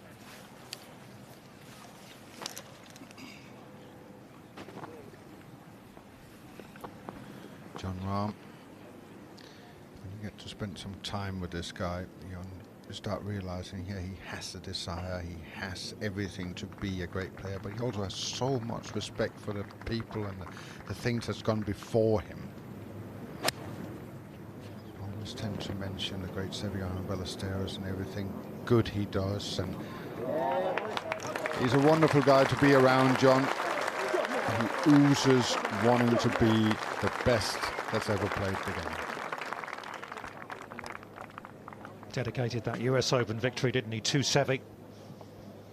And we know what a love affair Severiano Ballesteros had with the Open. So just a couple of groups, a couple of pairings left to go, 4 players. And Jordan Spieth walks onto the first tee, and he's out today with the other Canadian in the mix, Corey Connors. Isn't it great to see a couple of Canadians up there? Up to Matthias Schmidt once again, coming down the 18th.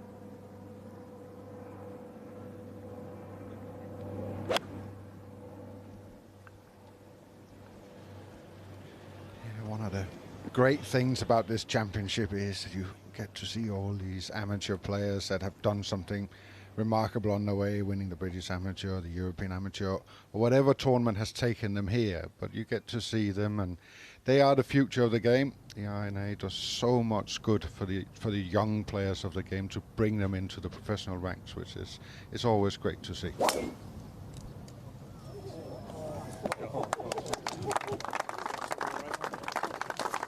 I think it's good. No, it's not good. It's a lot better than that. What a tee shot. I think you're right, Tom. He'll be thinking, par 5 to come. I can get him 12 under par here. Then let's see what the boys can do. What a lovely reception. What lovely memories Matthias Schmidt will have to take home with him of his last day as an amateur golfer. Yu Xin Lin, the only other amateur to make the cut here. He's finished at 6 over. So the silver medal almost certainly heading to Germany. And Schmidt.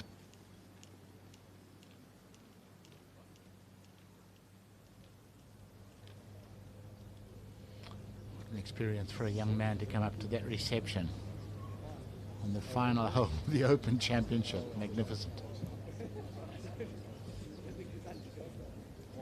Hopefully mum and dad are recording it back home. So Spieth and Connors set to go. There is Corey Connors, as you say, Thomas. A huge weekend for Canadian golf. They've only ever had one major champion in Mike Weir. That was 18 years ago. And we've never had a Canadian winner of the Open. So history beckons for both Connors and Mackenzie Hughes.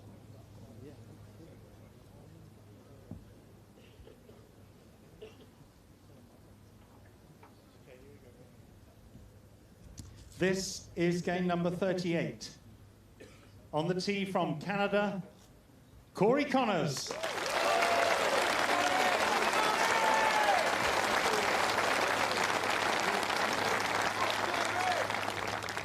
hugely impressive back nine yesterday. In fact, it was a hugely impressive round because it was a bogey-free 66.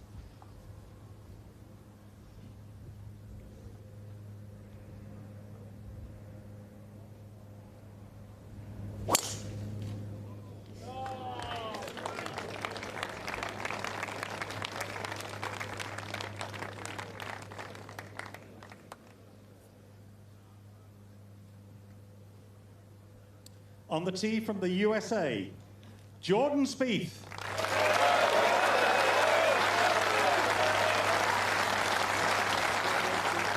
And just listen to that reception. He is so popular, isn't he? Plays a wonderful brand of golf. It was a horrid finish, bogey yesterday.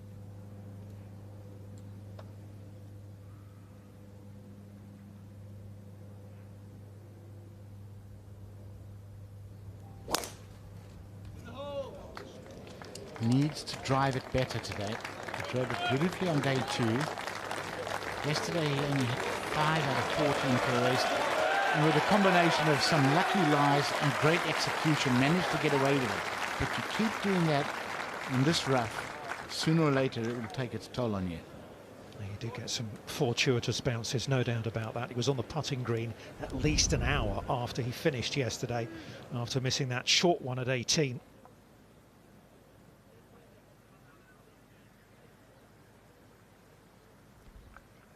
You remember when you could do that, Tony? No. So the 2017 Open Champion is underway. Let's go up green side. Scheffler's 4th shot.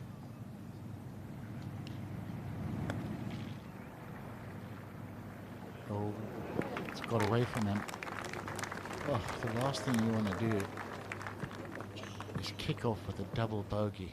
Man, that'll take the wind out of your sails. Cup cut. This is straightforward. It's only a wedge. And trust me, he is looking at nothing but flagstick at the moment. Expecting 6 feet, Thomas. Oh, just carried it too far. Yeah, a little bit of a, just maybe a little bit strong there. Just when you get a little bit too excited about how things are going, you might hit it 1 or 2 yards further than you expect. As we head up to the 18th. With our amateur friend Smith from Germany. Come on, keep going, keep going, keep going. It doesn't matter who you are. When you're young and you come there the first time on a Sunday, all of a sudden putting seems so difficult. So a big putt already for Scotty Scheffler. He's got this to drop. Just the one shot at the opening hole.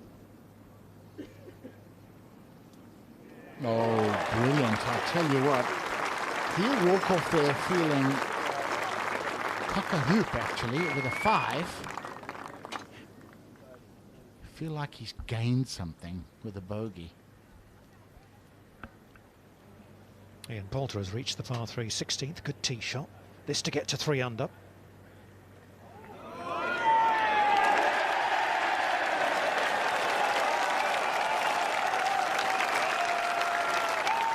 Clearly just getting people warmed up for the Ryder Cup. Well, he certainly got dressed in the dark, but there you go. Jon Rahm on the first.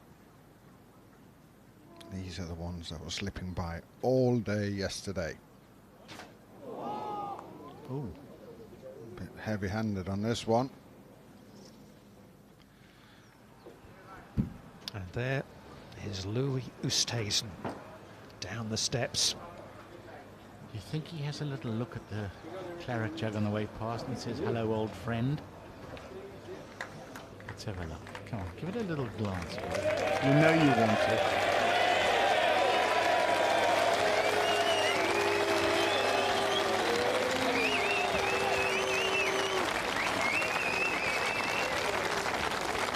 Or maybe deliberately not. Maybe. Looking at it. Connor's second into the first.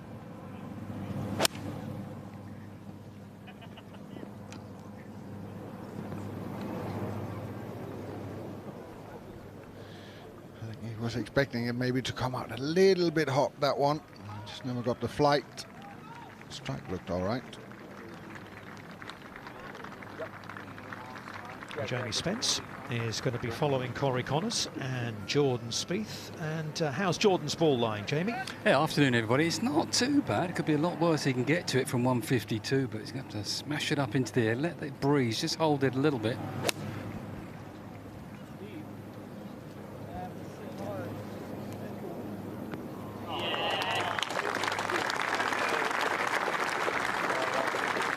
Yeah, that'll do. Puts it to his favourite distance.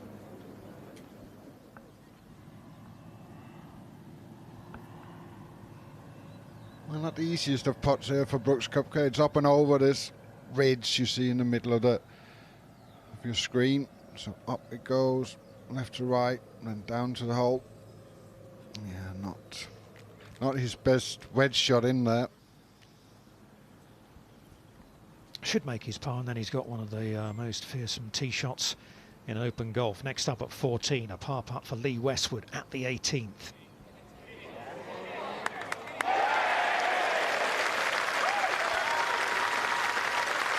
Lovely playing with Matthias Schmidt. 200 in the turn, Westwood, but I'm afraid he's faded over the back nine. Home in 39, which is 4 over. And his wait for a first major championship continues. McIlroy 16. This is unfortunately for par.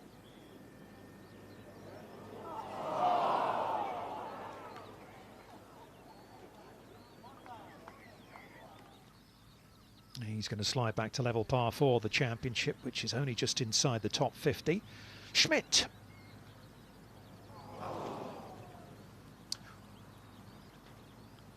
He's got a bit of a cushion over Yu Xin-lin. As I say, finished at 6 over par. At the second, Rahm.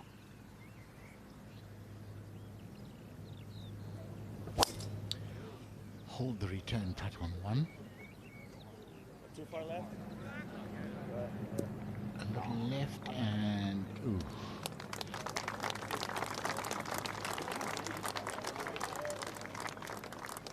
Second tee and already getting a little irritated. Come on, knock this in, young man.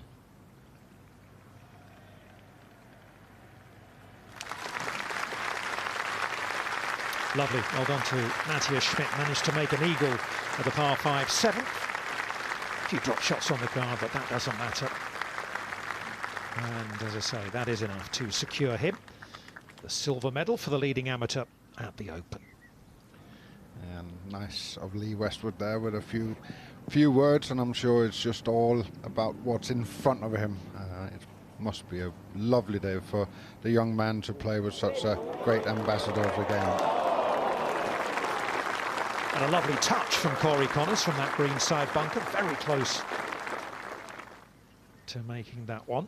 Let's go up to 6. The defending champion, Shane Lowry. Well, there's been some shot in here from Shane Lowry. This is a tough pin position today. It's cut over that bunker. Excellent putt. You will not see many twos here today. Excellent from Shane Lowry. Good start. People dropping shots in the first few holes. The pin positions are tough. It's 1 under through 6 holes. It's a great start today. And into the top 10. Thomas, pretty impressive when you've had 2 years to think about this and worry about when you're going to get to defend again. Yeah, I remember on Friday reading a stat there saying about missing the cut, defending champions missing the cut, and I thought, that's a bit early to put that one up there. He certainly didn't do that, and he's doing himself very proud this week, Shane Lowry. He struggled on the opening day, but he's come back nicely since, the Irishman. Oosthuizen playing in the final 2 ball with Colin Morikawa. 25 to 3 in the afternoon here in the far southeast corner of England. And our final pairing are about to get underway. Oosthuizen, 1 ahead of Morikawa, a 2-shot gap then to Jordan Spieth. This is game number 39. On the tee from the USA, Colin Morikawa.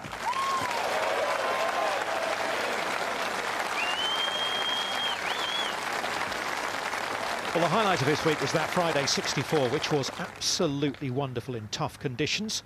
He was 2 over through 6 yesterday and fought his way back nicely. And this is his first ever appearance in the Open. He's an impressive young man.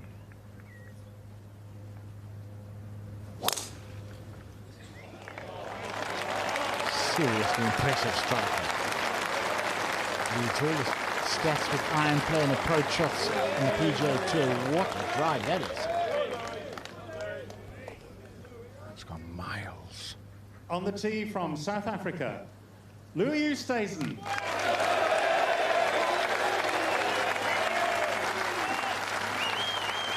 Six runner-up finishes in major championships since winning the Open back in 2010. And he said last night, you have to believe you can lift the trophy. Has he got the belief?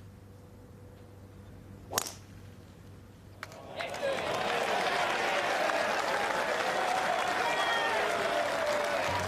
wrong with that one, that's for sure. Straight down the middle of the fairway. It's been a long day waiting. Anybody that says that they sleep well the night before the Sunday of a major championship when they got a chance might just be lying a little bit to you. Nice settler though, isn't it, finding the fairway at that difficult opening hole. Jordan Spieth from, gosh, must be 40 or 50 feet at the first for birdie. Wow. That was an unusual one. Man, that might be the worst long putt I've ever seen him hit. We'll get back to him and watch Tony Finau.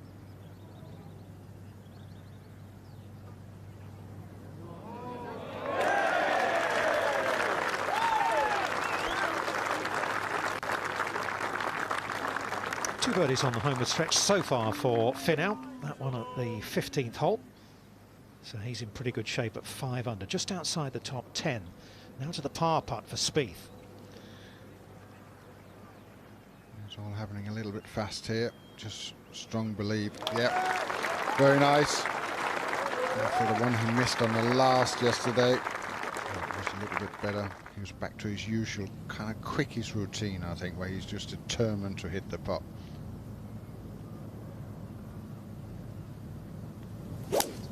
Par 5, 14th. Where the driver iron has just crushed it down there. Can get home easily with 2 irons.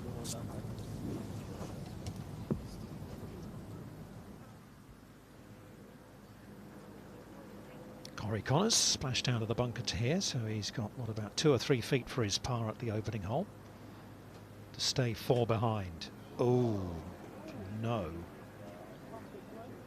Absolute last thing you want on the opening hole is a missed short putt after a great bunker shot or a great chip or a great recovery. Try not to let it dent the confidence. No, the only thing about that, as I guess you could say, at least it's happened early and he's got plenty of time to make amends, but that will be a little bit of a shock to the system for Corey Connors. Immediately back to 7 under par, 5 behind our leader. Look at Brooks Koepka go, 5 under through 13.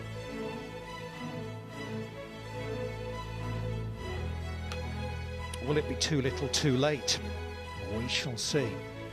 He's a 4-time major champion. He's not yet an Open champion. He actually came here in 2003 and watched Ben Curtis lift the trophy. He was on a family vacation. They played a bit of golf. He went to play St Andrews, actually. Spieth at the second.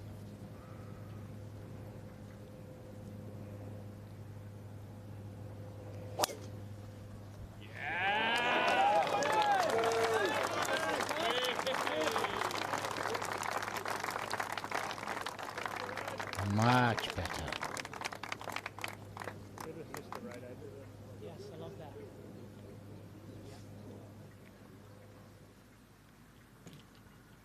Wow. 39-yard differential. Yeah, but 320 yards and it's into the wind today. That's some hit. From Morikawa, got a little bit of a bounce of a downslope, but it's still some hit. It's not known to be the longest. Anthony Wall is going to be following this final pairing. Afternoon, Anthony. Yeah, good afternoon, everyone.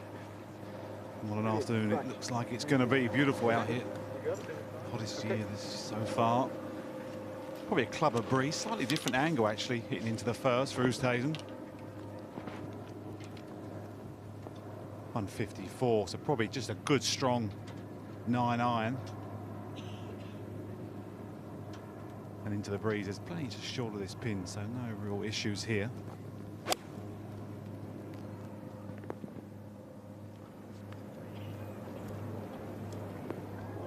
Lovely. His bad shot this week has tended to be a little leak out right with his irons. Maybe he just gets ahead of it a bit, and then every now and then he gets scared of that, like he did on 14 yesterday on the par 5 with the out of bounds right. Double crossed himself left, but I mean, every time he doesn't hit a pure shot, you look at that swing and think, well, how? Because it is just glorious. It's 112. 112 and Just a gap wedge for Morikawa. Struggled here at first and second, so this is a little bit better. 18. That's right where I was. I was on exactly that number. Finish at the hole, right? Yeah, finish at the hole. It's like 11 o'clock.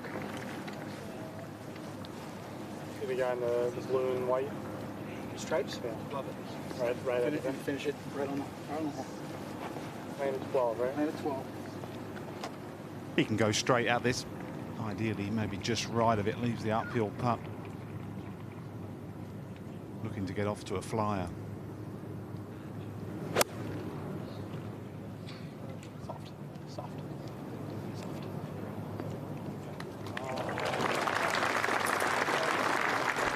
Also a very good approach shot. I'm not sure, Tony, I could swing it that slow under this kind of pressure. No, I'm with you, Thomas. Just becomes a blur, doesn't it? Jon Rahm drove it into the left rough off the tee at the second, but he's got a birdie putt here.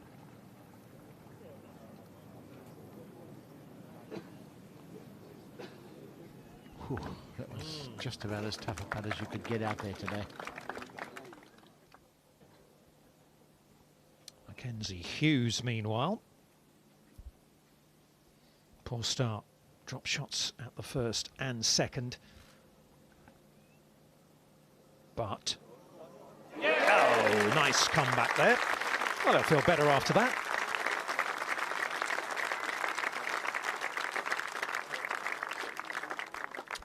Bogey, birdie start for the Canadian.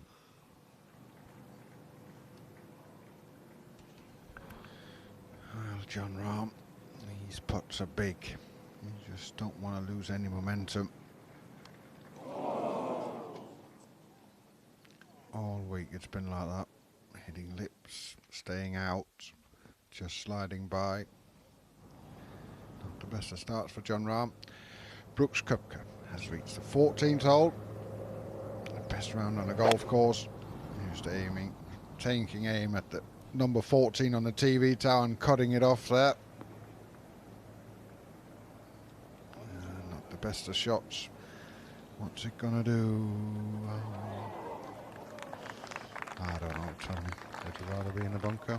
Oh, maybe not to that flag. No, and he's still thinking eagle, isn't he? He wants to chip that in.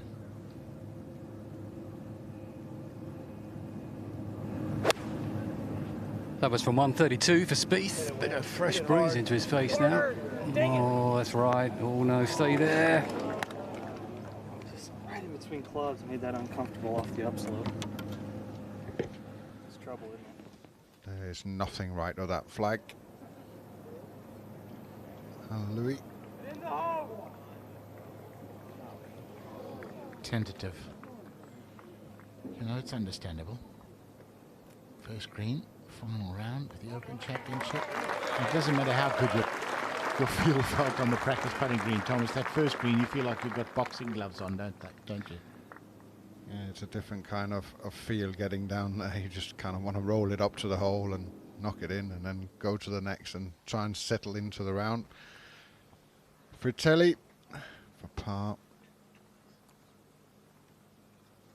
Yeah, that was a short stroke, that. Short and a bit of a stab. Up to 18, Justin Thomas.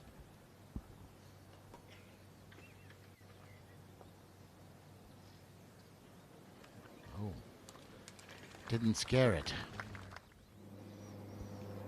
Back to the first, and Morikawa for the opening birdie.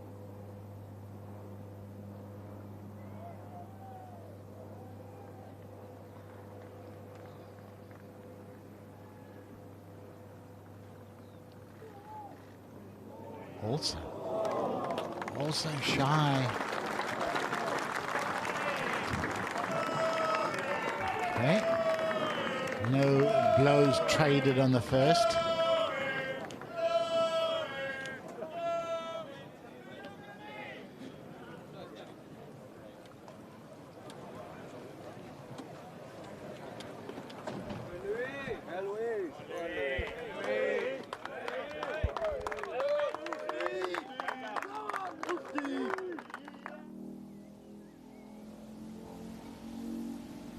Koepka has a nice flat lie here, just short of the bunker here at 14. Little uphill pitch, plenty of green to work with. This for eagle. Oh, that's poor. Really poor. Gets the wrong side of the ridge.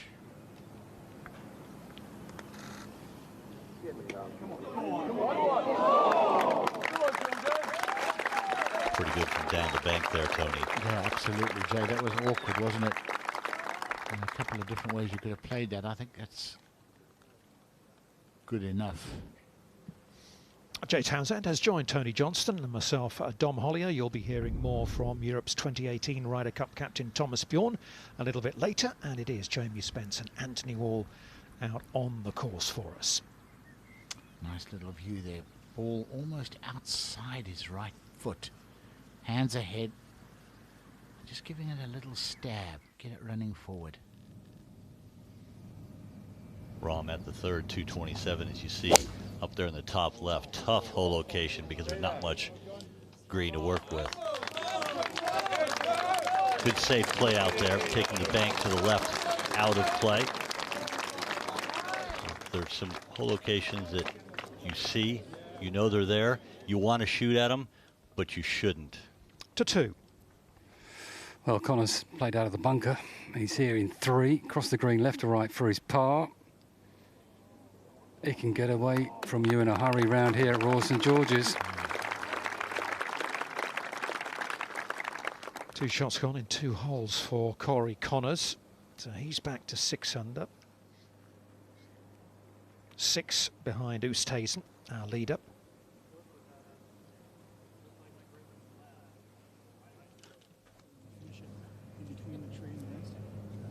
Swooping down to the second tee, this par 4, dog legs from right to left. And that breeze I was mentioning, Dom, is definitely freshening a little bit. Actually makes this probably slightly easier as a tee shot. Running out right is almost out of play. As long as you're sort of middle to left half, carrying those left bunkers at 270.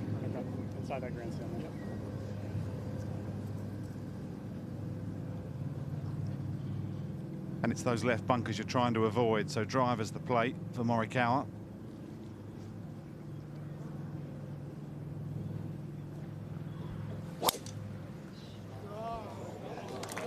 Such a great tee shot because it gives you the option to go with the driver over the trouble, take an iron to the right, and that just hangs on for Morikawa, but not a very good angle. He'll be really pleased, though. He made a hash of that hole yesterday, found the fairway bunkers and ended up holding a really good putt for bogey.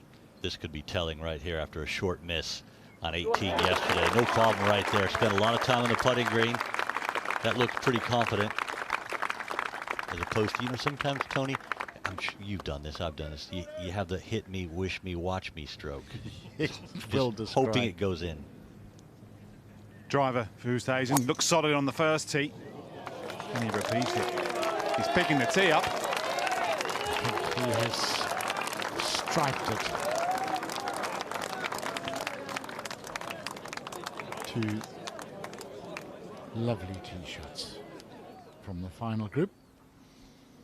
Rahm across the green at the third for a bounce back birdie.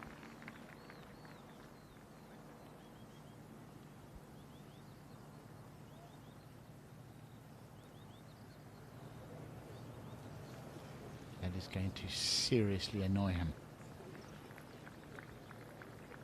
He knows at 6 behind he needs to try and give the putts a chance, give yourself an opportunity. I don't think this will be short.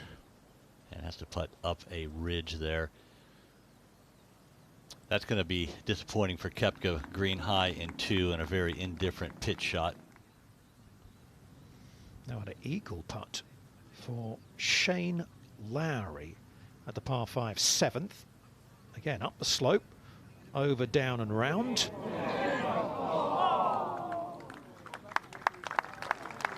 Back-to-back birdies will get him to 7 under.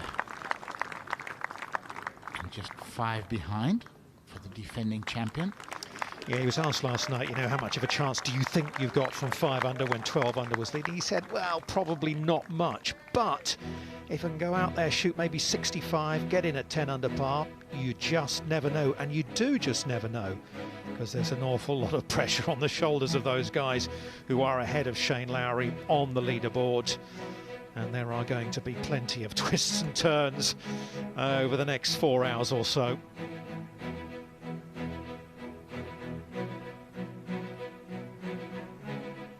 Nice progress from Tony Finau and from Victor Hovland. Such an impressive young Norwegian. First Norwegian to win both on the PGA Tour and on the European Tour as well. And here is McIntyre. He has a very streaky putting stroke. When he starts making them, he makes them from everywhere. And he does. And that's 2 in a row.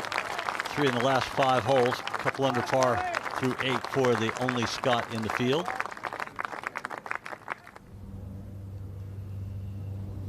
Fifteenth tee, Koepka. Swing shot. Nice. Nice. It's a ripper.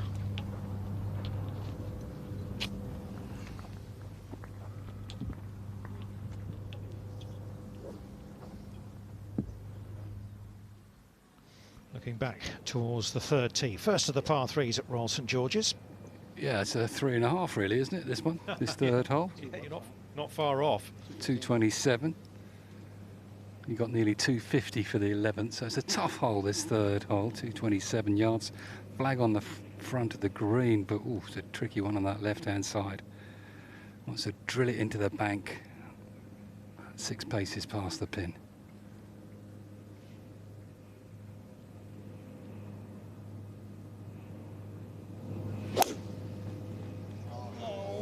No! Dang it.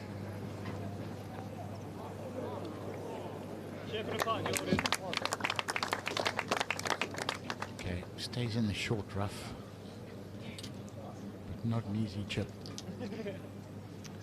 They missed in the wrong place at the 2nd. He's done exactly the same at the 3rd as well. It is obviously it's right on that ridge. Goes away right. Here.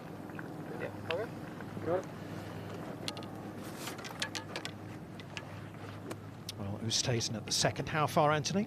Yeah, 136, Dom. Just under 290 off the tees. That just gives you an indication. He's ripped that up there. It's not that long. There's a good breeze there, even though it's pretty warm. Pitching into an upslope. Might just see him chip a 9 here with this freshening breeze. Yeah. Yeah,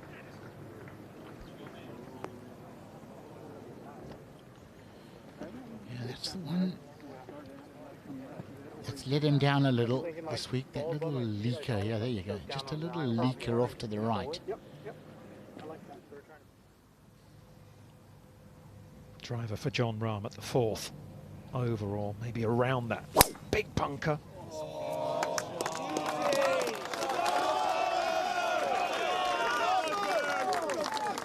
Hard to lay it down any better than that one for Rahm on the flat side of the fairway. Right center opens up the green. You can see more of the green. Up the left side, it's a blind shot. We go back to 2 fairway in Morikawa. And quite remarkable, really, making his first appearance. 132, just short left will be absolutely perfect.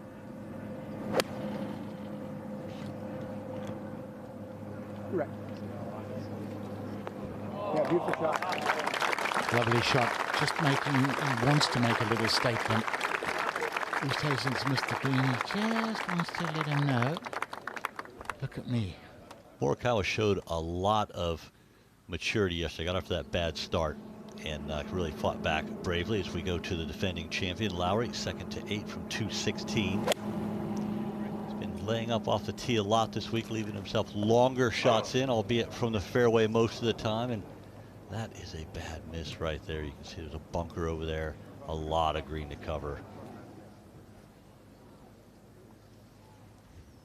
Forward to the 15th and Koepka's 2nd.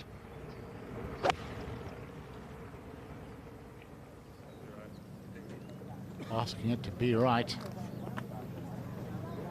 Oh, it's going to come around. It's going to come around. It's going to get closer and closer. Excellent shot. He thinks he still can win, post a score? 100%. What's the number in his mind? 11 or 12.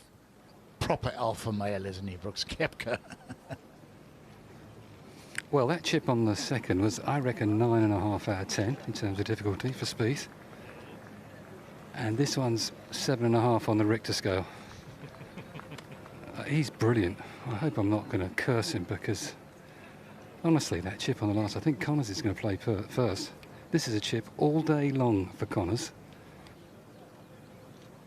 But he's putting it. I just think this is just a chip and a spin, but it's quite slow up this bank. He's got to give this a healthy hit, Connors.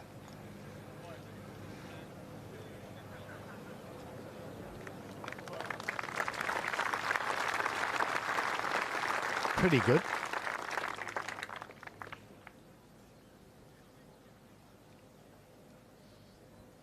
Let's drop back a hole. Oosthuizen's faced with a similar chip to Spieth.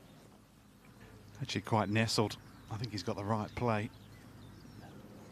They're in danger here. He's quite close. That's the only issue. He's got to try and run it along that little ledge. Can easily come out hot. That's the issue. Yeah. Can't ask for a lot more than that from where he was. He's lifted himself a little tester. A little bit of fluff underneath the ball here for Spieth. Will help him get this ball to release. Pitches it into the bank, and wow, that is just a can you believe it? But I do, because he keeps doing it. He's amazing. Another amazing guy right here, Ian Poulter. For par at the last. He's enjoyed himself out there today, playing with Rory McIlroy. I beg your pardon, he's a group ahead.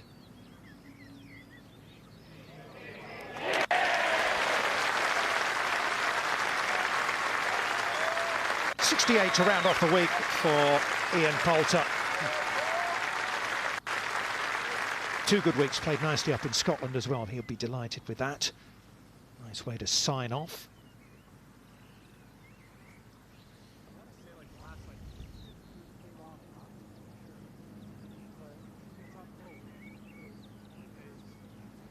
And just the perfect leave, just to set down an early marker for Morikawa.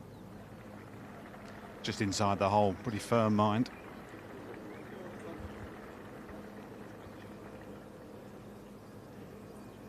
He's had a couple of good looks at it, maybe a little bit of doubt, possibly. Maybe it's just that one of those funny ones where it's just a little bit too straight.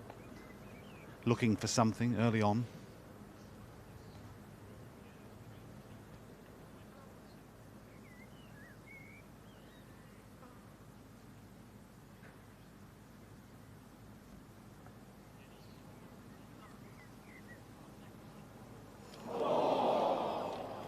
He played it straight, and Anthony said inside left, and I think Anthony was spot on right there. Maybe a little harder for the line he chose. It would have gone in, but there wasn't much movement there. Sometimes straight putts can confuse you in their simplicity. That could have been a big putt, you know. If he holds that, he gets to 12 under. Oosthuizen no give. Could almost have stolen the lead. Koepka. Birdie putt. Left to right. Oh, you can see how hard he's trying. He hasn't lost belief yet.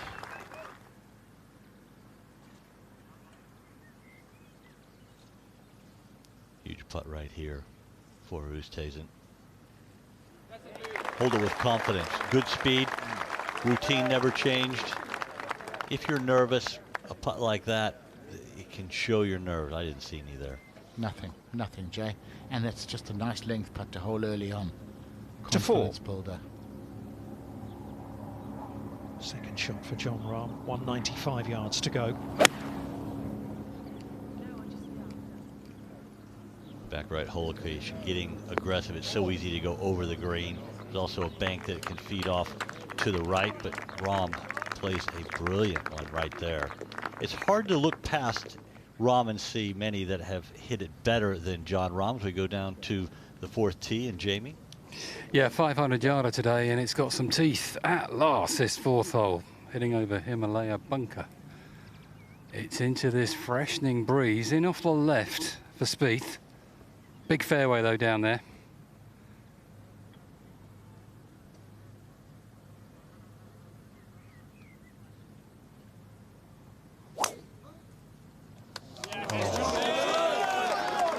Don't think they get much better than that down 4. And down the right half of the fairway, which is the flat half. That's pure.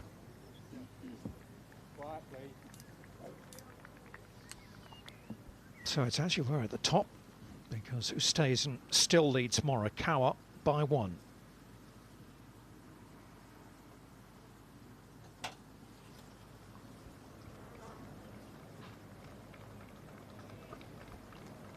Lowry for par at 8. Yeah, he knew it was going left. You can kind of see the knees bend a little bit there. Always the first sign of a player bagging. Oh, it needs a little help as we look back from 3 green to 3 tee. Started half a step left of the hole. Yeah, I like starting out the hole because you get that ball at the hole and finish it. And as Jamie Spence was saying, almost playing like 3.5. I just feel though with this front left-hand pin, it's probably the easiest of the 4 days. If you can get it on the putting surface, 227. There's a little bit of breeze there, but the flag is showing very little, but it is there.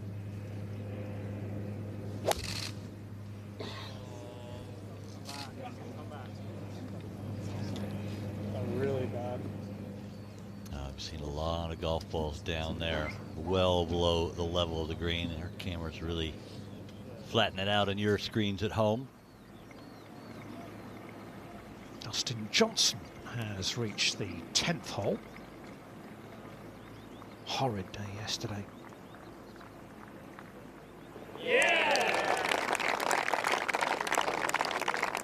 It was 5 over par through 11 holes yesterday. A couple of late birdies, but he went from right in contention to pretty much out of it, I'm afraid, with that round eventually of 73.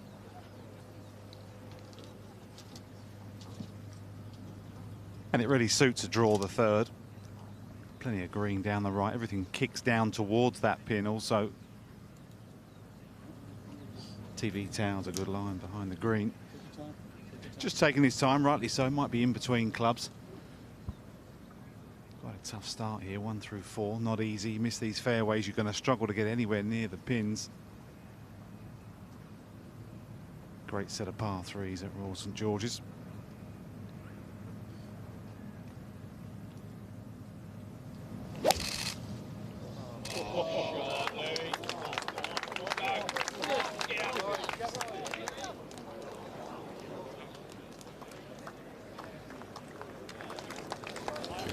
Green, that's a pretty good leave right there. Straightforward pitch shot, not that far off the green and not that far down the bank. We go ahead to Rahm.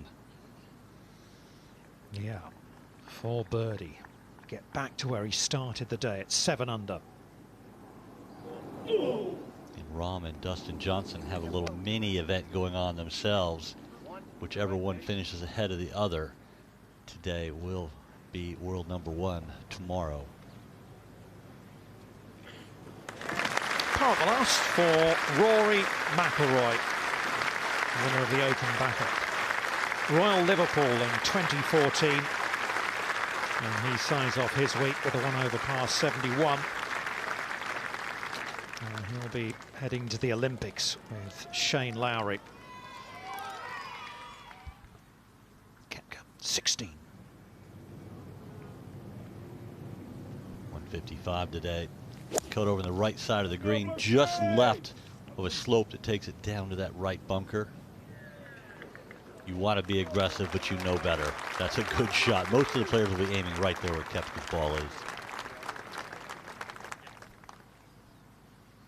Well, it is an absolutely peerless day in southeast England at Royal St George's. We are 12 months later than we should have been here because of the COVID pandemic and the cancellation last year. But what a week we've had. It really has been entertaining right from the start. And to have all those major champions in the mix gives you a pretty good idea of the tests we've had this week and how they've enjoyed being back at the Open, which is the original. It's the oldest major, and of course it is the final major because of the way the schedule's been changed now of the season. Garcia rounding his week off nicely. Bit of a surprise for Cam Smith, who's been in such good form lately, but an excellent Sunday for Bryson DeChambeau, 65 blows.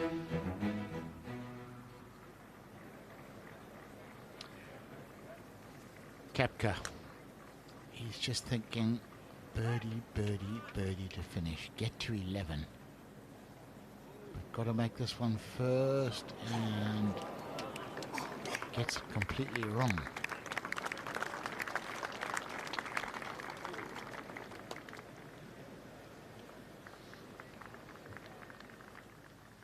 Now, Jon Rahm, he has woofed this quite a way past at the fourth.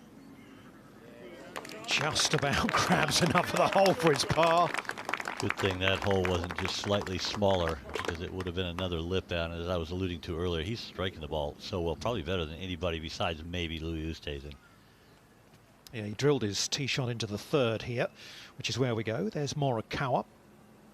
And he's just run back a little bit further, really, than you would like. So this one's a little bit tricky. I would say half the field would probably putt this. Morikawa with just a bump and run up the hill, trying to skid it stone dead.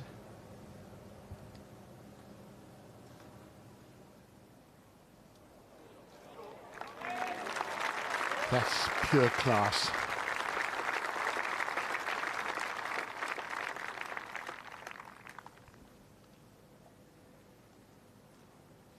Got acclimatised, didn't he, in Scotland last week? I know you watched him, Tony. He had a bit of a shocker on Sunday there. Let's go to Spieth at 4. Yes, that's what I'm trying to figure out what to do. Can it get on the green on the high one? It just has to be a really nice shot, doesn't it? Yes, just left of it. That has less variables. Need some wind, man.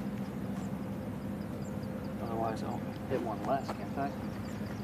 That's what he said.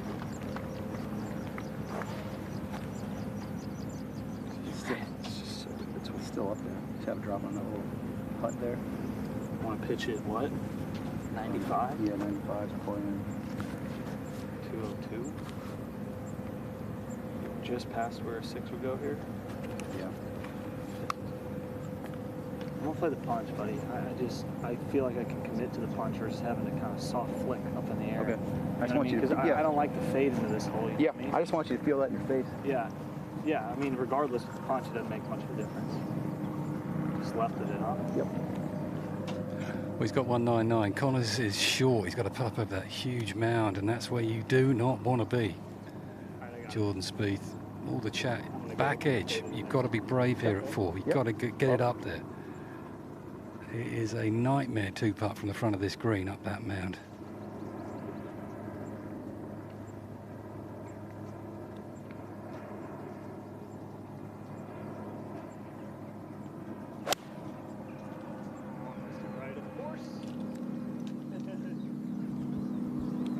Says he tried to force it. Got ahead of it, and it nestles right down. Gotta get a good look right there. But anytime player and caddy take that long to decide, you know they're in between clubs or in between the type of shots they want to play, and that typically ends not well. Putter for Oosthuizen at the third.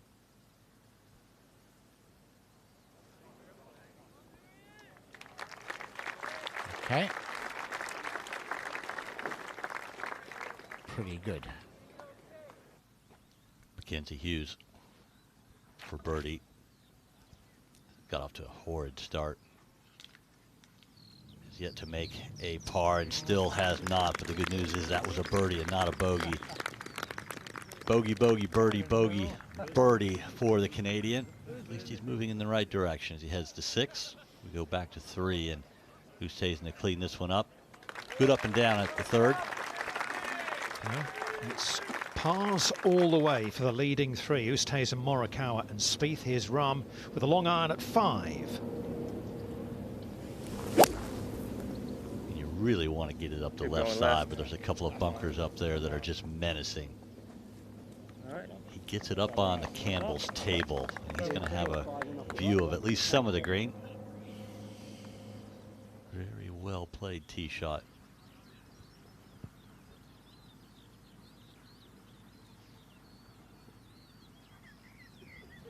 Looking back to the tee at the 4th hole. And just hesitating, just a fraction. Just hair different breeze. So really trying to send this as far right as you can and keep it on the fairway. It's the right center of that big tree. You're centering to the left of this. A little bit like the first couple of holes. Driver is the play. You leave yourself too much, you can really struggle with the second. Closer to the right then. Perfect. Love it. See your shot, bud.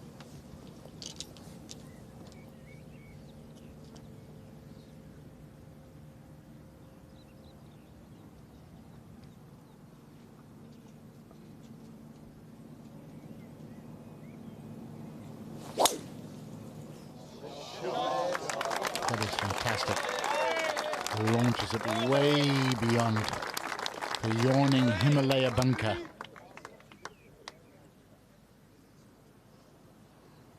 Doesn't get better than that. Well, we've seen some wonderful short game skills so far from Spieth. How about this, Jamie? Well, this is probably the easiest one of the lot, I think, of hole is. Those last two are ridiculous. This is so difficult, though. Not a bad lie. Look at this man. Brilliant he is.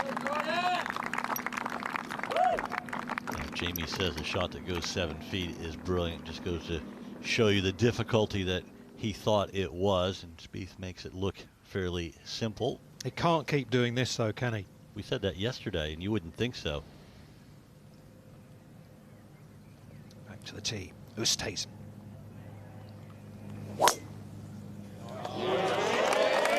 A little further left than Morikawa, but the fairway slopes from left to right. You should get a kick back down to the flattish area. And those are fine. Ball might be a little bit below his feet, but both second shots are blind for both players. So it's all okay. Dustin Johnson, downhill lie in the bunker at the long par 3. Fluffy sand, have to get it up quick over the face, and that is just all world right there. That's why he's the #1 ranked player in the world, and he's playing hard just to retain that right now. Head to head with Jon Rahm, both on 6 under par. We go to 18 in Finau.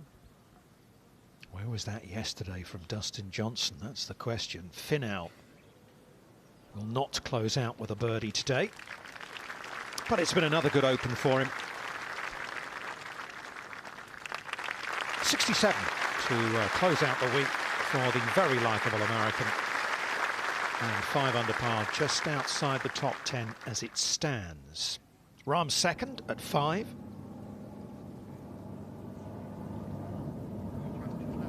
Over the mounds. May be able to see the top of the flag. Just backing off a little to see it land. Good shot. Good shot again. Yeah, tee to green. He's been a bit special this week.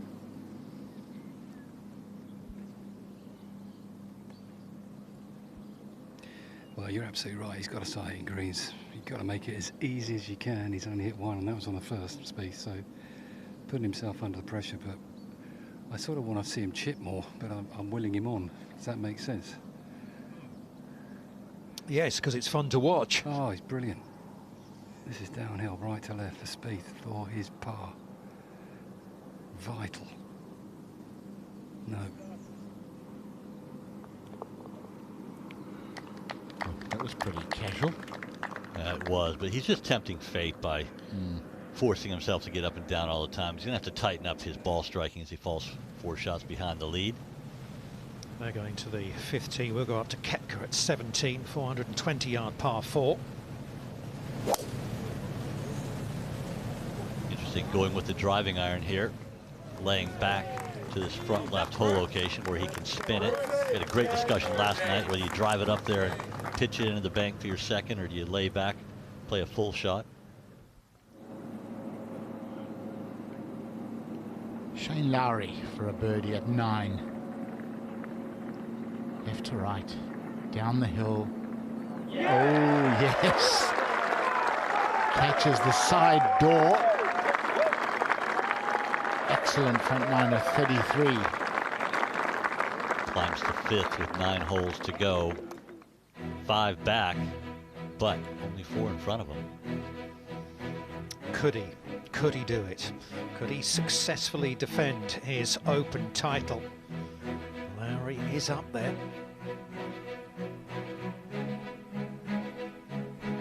You look at the scores and you look at the sea out there, you wonder, what is it going to take? The conditions are benign for links golf. No one has really jumped out there in the last 5 or 6 groups. Everyone is just waiting. Who's going to grab it, or who's going to put pressure on Oosthuizen and Morikawa? No one has so far, besides this man, but he's running out of holes. It's second to last hole. Big false front, Tony, on this 17th green. Yes, indeed. Got to make sure you get it over that. At the very least, doesn't like it.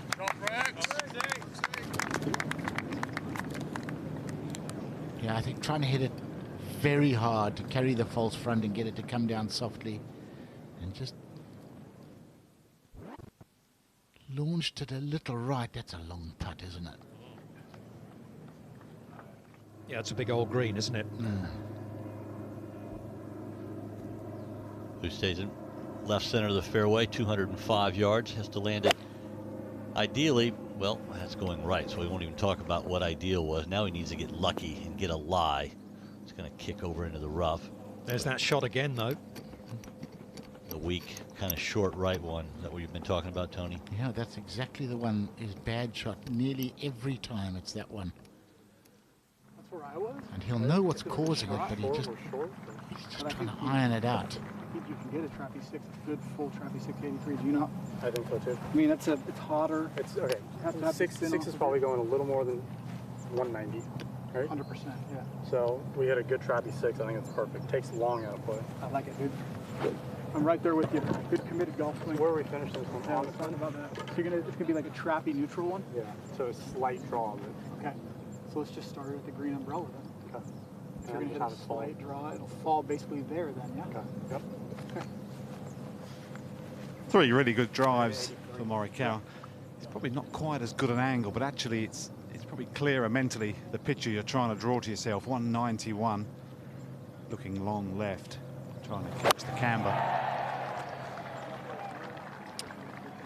Also headed right, catches the side slope, and again, the door was sort of just open for him a little bit. He just wanted to get that in close and apply some pressure. And he hasn't. Rahm for birdie at 5. We saw his second shot a little bit right of the hole. You can see some of the slopes he has to deal with as well. Uphill right to left. Up out of it early. Short. Yeah, you can't do that at this point. No. He's trying to make up ground. Well, you know, Jay, he's blasted the last couple past. I think he was trying to force the pace a bit.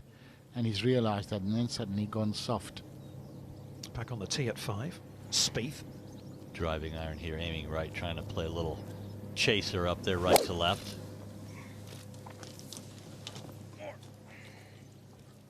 kick right when it gets up there. Ooh, it just held on to the top table. I thought it was right of the table. Very good now. Just avoided that sandy divot as well. Yeah, really good right there. His right foot is so quiet. His left foot slides a little bit. I never like a sliding left foot. It's hard to come in to return to impact the same every time when your foot slides a different amount from one swing to another. As we go to Fratelli at 6. Great hole location here in the back right. And well done for the South African. Picks up his first birdie today, back to even par on the day. And he joins the group at 5 behind the lead of his fellow countrymen. Here's the putt for Koepka all the way across the green at the 17th.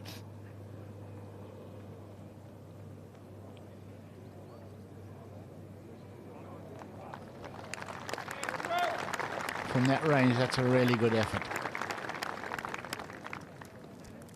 But he'll be disappointed. He will. Every hole that ticks off without a birdie is a disappointment for Koepka. Well, this is not good.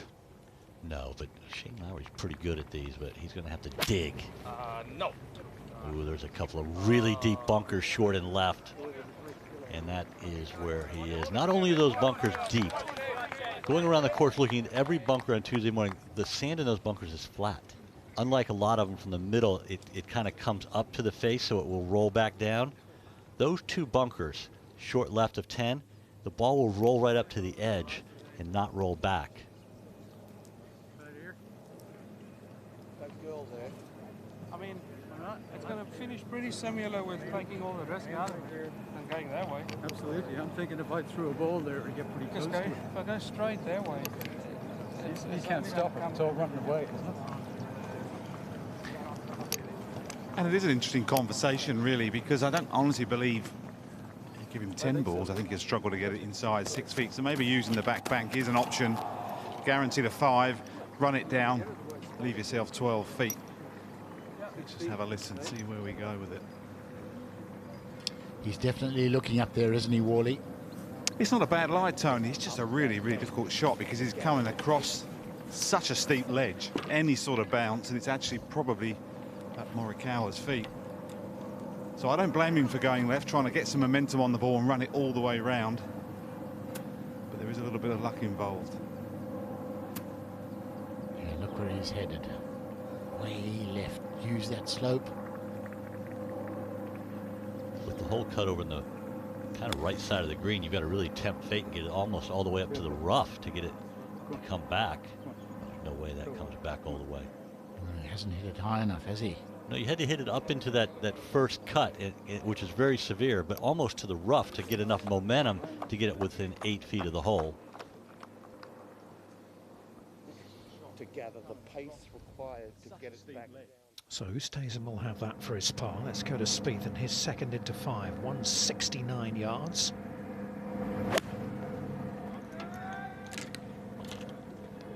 A little right of it.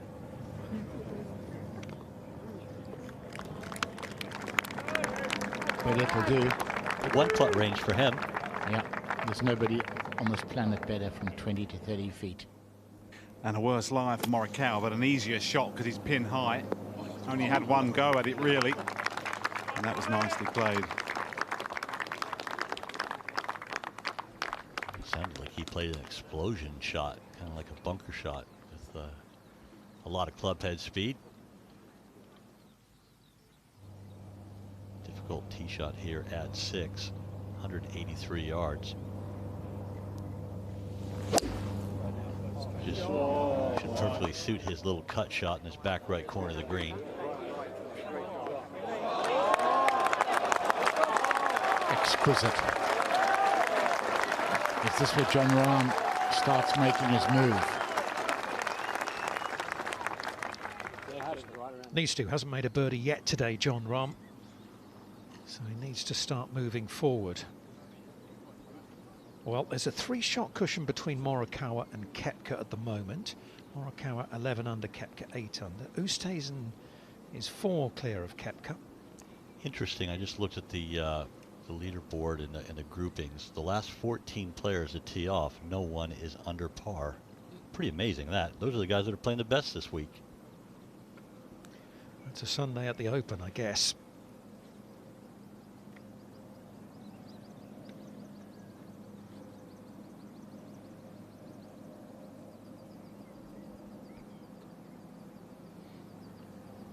Looking down the right, Oosthuizen. Just starting to see a little bit of a nice glazed area. So this is reasonably quick. In you go. Oh.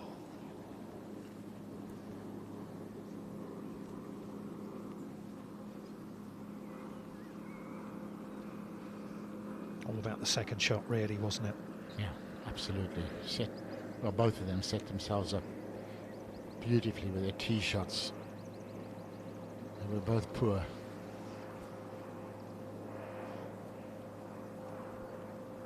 Makes this putt even bigger.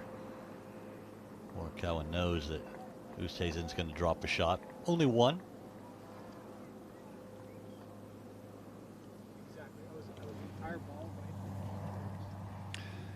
Good shot from Spieth from 169.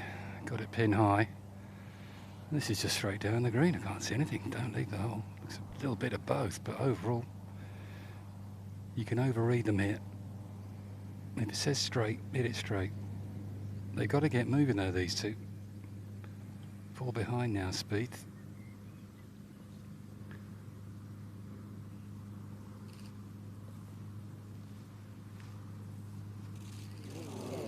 How did it stay out? How? Come on, Jordan!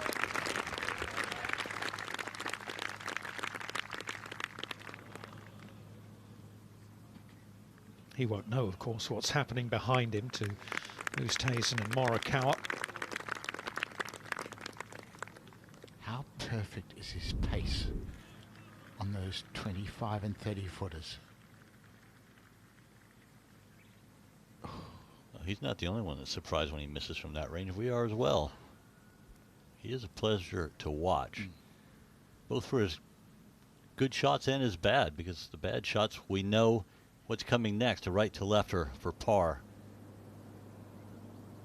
Just for a share of the lead. Nicely done. Oosthuizen's going to drop one. The lead's going to be 11. Both of those players will be co-leaders.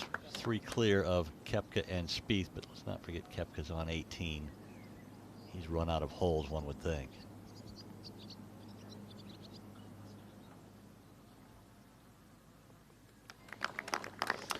It is, I'm afraid, a bogey 5 for the South African.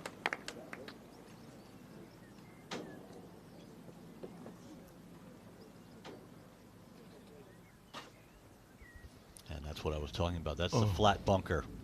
I saw that in practice when I was walking around, and this was inevitable. It was going to happen to someone. He's just trying to chip it into the middle of the bunker. Absolutely no shot, Jay. These are the only 2 bunkers on the entire golf course that are greenside bunkers that don't have a splashing up so the ball would roll back. Jon Rahm for his first birdie today.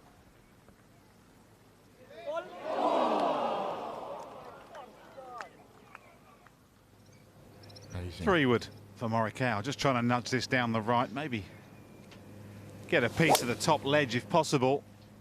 Makes all the difference. The view of the green. Another fairway hit from Morikawa. Mainly off the right, just a hair of it. I quite like that play, Jay. A little bit further back, you can see more of the green, the gap of the dunes. At this point, I think it's just so important to be playing out of the short grass, Anthony. Yeah, he looks good off the tee. Oosthuizen's no slouch, though. He tends to play a little bit more aggressive here. He's looking more down the left. Leaning right. That little table called Campbell's Table at this point in the championship becomes a little bit more narrow over there because you're afraid of going left in those 2 bunkers, and the Sahara bunker, the wild looking one at the top of the screen. Penalty for a miss on Sunday seems exponential. This is Norway's Victor Hovland. 5 under par. Is he going to finish there, or is he going to finish at 6 under? And in his first ever Open, that is a bogey-free 66 for Viktor Hovland. Excellent. Koepka on the tee with an iron, taking that right bunker out of play. 320 yards to reach it, and it just goes to show you how things have firmed up. Earlier in the week, guys were hitting 3 woods, the medium length players hitting drivers, but not the case. A lot more run out this Sunday afternoon.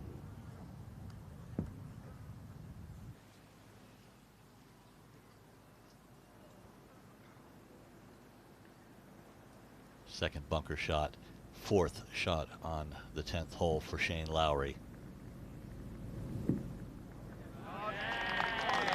I love the bunker cam right there in the middle of all the action, but it was a really deep bunker, difficult to get out of. You can see the depth of the bunker right there. Shane walks the other way around it. 6th hole, Spieth. This is the longest it's played all week. Flag in the back right-hand corner. 183 yards, and it's slightly into the breeze as well. Be a 6 iron, just a smooth one for Spieth here. Maybe a big 7. If it's a 7, he's got to flush it.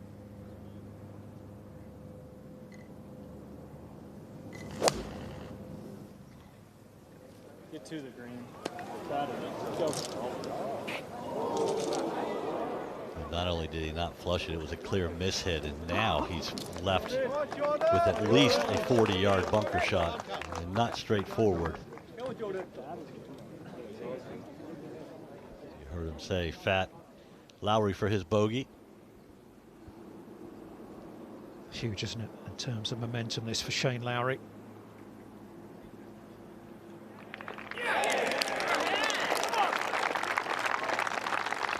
There you go. That's a lot of work for a bogey, that. I think he's one of the very few guys in the top 20 that's under par. Here's another one. He is under par. Brooks Koepka. And he'll be taking dead aim. Make 3 here, and you never know in golf. You just never know. What a lovely day he's had on the links, Brooks Koepka. So many good shots, so much good golf. He'd still be disappointed about yesterday. Kind of threw him out of the tournament. But it's only got to land like 10 on, right? 84. Yeah, he said earlier in the week, didn't he, was asked what he thought about Ross and George. He said, well, it's not my favourite. I wonder whether that's difficult. He said, it doesn't matter. I don't have to like a course to play it well, but you just kind of wonder whether that psychology plays into things at all. I don't think so. I mean, you know, interesting to get Thomas' thoughts. I had courses that I really liked and didn't play them well. Others I didn't really care for, but they seemed to suit my game. I mean, I don't think it matters. It's always fun to play a course that you like because it's more inspiring as we look at the 2 balls on the 5th fairway. See your shot, bud. 84, 94. Yep, line 84. And just a hint of help. They're down in the dip. They can't feel that. 193 with a relatively tight pin on the left for Morikawa. No more than a 7 iron. Draw. All in.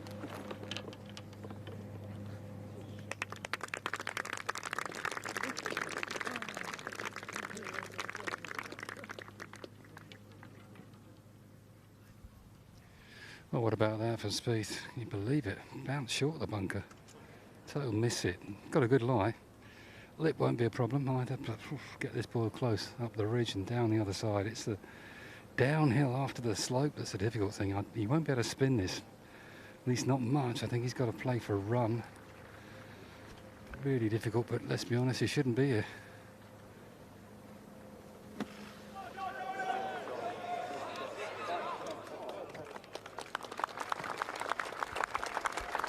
With the ridge in play that he had to carry, that was overall a pretty good shot, but probably not one he expected when he was practicing. He might have practiced out of that bunkers, but it wouldn't have been to that back right hole location.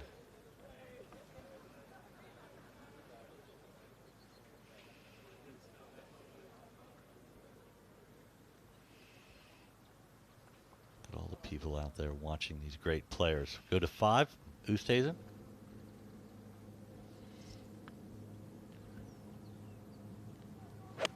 Louis almost this far forward here. He almost has a look at the green.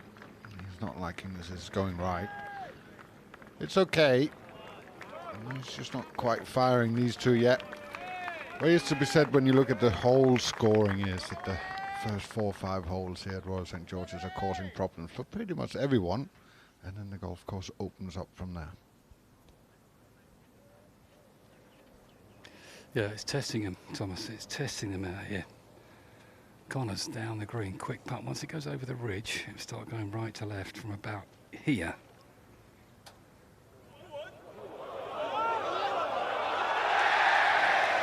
Well, that is a much welcome birdie for Canada's Corey Connors. Horrid start. Bogey at the first, bogey at the second, but he steadied things down. And now he's moving back in the right direction. So he's only 4 behind now.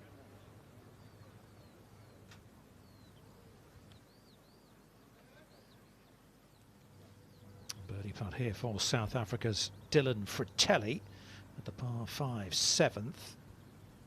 Coming off that nice birdie at 6 and follows it up. So back-to-back birdies after bogeying the 3rd hole into red numbers for the day. And he's the only person in the last 14 to tee off that are under par.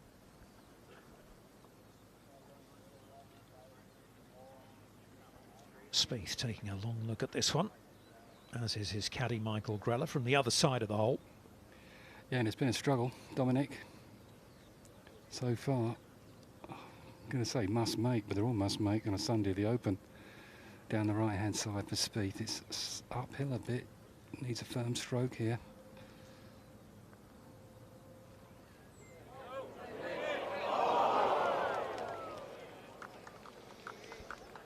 Two gone in 3 holes, I'm afraid, for the 2017 Open champion. And Spieth falls back to 7 under. And this golf course is too difficult. You can't play the Harry Houdini act for 4 straight days around here. It's going to catch you out. It's been an amazing exhibition of grit and determination and short game play, but I think everyone agrees you have to put the ball in the fairway on the green. This golf course is just going to show its teeth, even without wind. So Connors and Spieth are heading off to the par 5, 7th. We'll go to number 5. And just down a little step, Dom. It's going to move right to left early on, then just straighten out. Actually quite a good chance to get his day going.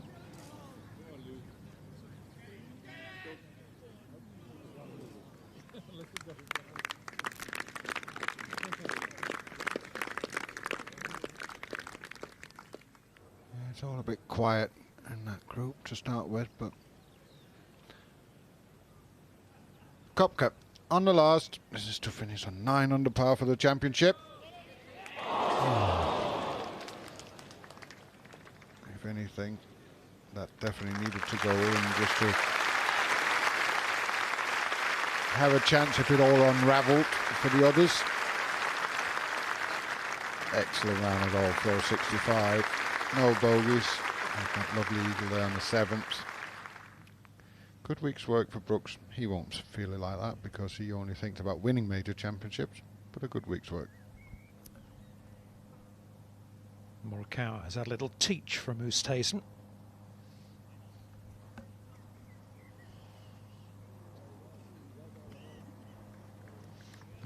That little uphill at the end, I think, is fooling them. We saw Spieth come up short with his. 7 fairway, Jon Rahm. Yeah, the pin positions on the left side of the screen today. You're just going at just left of that bunker. Greenside bunker. No, he's going straight at it. Come on! Oh, the ball shot that is.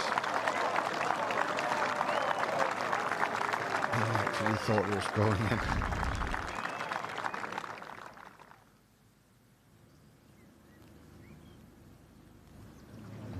If you ever see a straight golf shot, that was one there.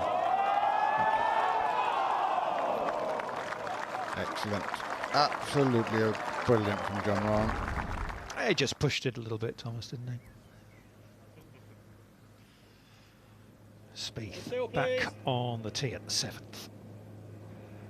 Easily reachable today. It's actually slightly down breeze for once today. Connors is down the left. He's okay. Another crack at the green. Get it over this hill though, and he'll go far, far away for Spieth. But he needs a good one. Needs to get back on track. What about an eagle?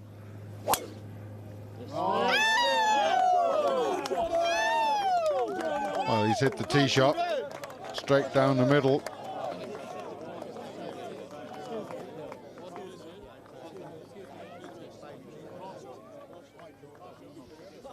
Nice bit of run there for Jordan Spieth as well. Corey Connors striding out in front of him, having just made the birdie at 6. Well worth another look.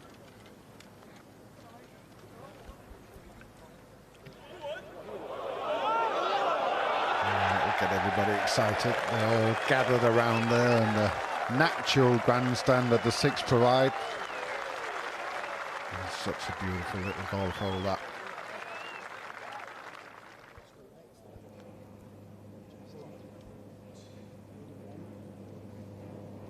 And that's where Morikawa and Oosthuizen are now.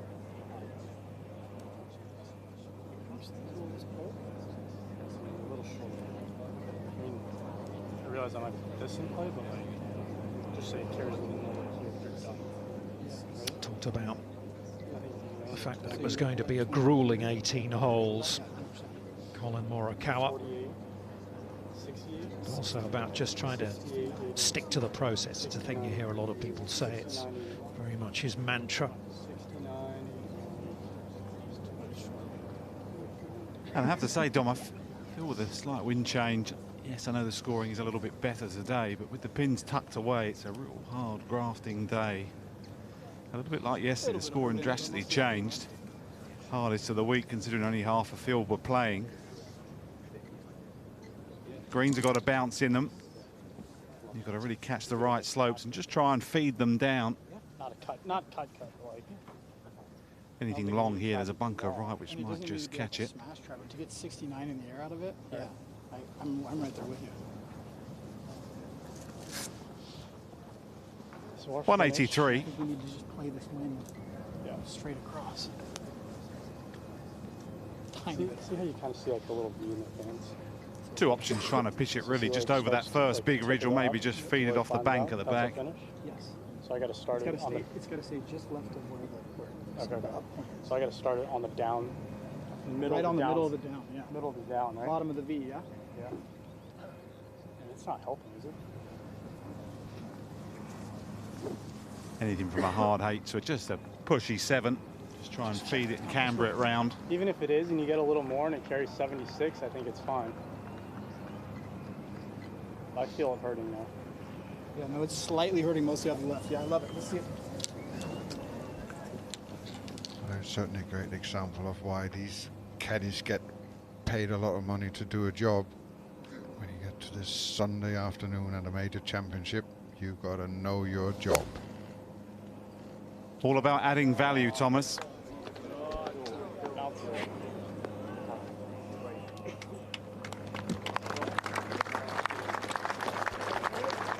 That would have looked good from the tee. Just didn't quite get back there. Saw the great approach shot, nearly an albatross. Will he settle for an eagle to get to 8 under? Rahm finally holds a putt, and you almost feel for him. You're feeling his frustration. You get frustrated watching him. He keeps hitting good shots, doesn't make them, but there he is, tied for 3rd. For 7 holes, he's within 3 of the lead. Could Jon Rahm make a big run? And Oosthuizen's ball flight really makes up his mind here. Much higher, floaty iron. He'll be trying to pitch this pretty close and just let it feed round from the back tier, I would have thought.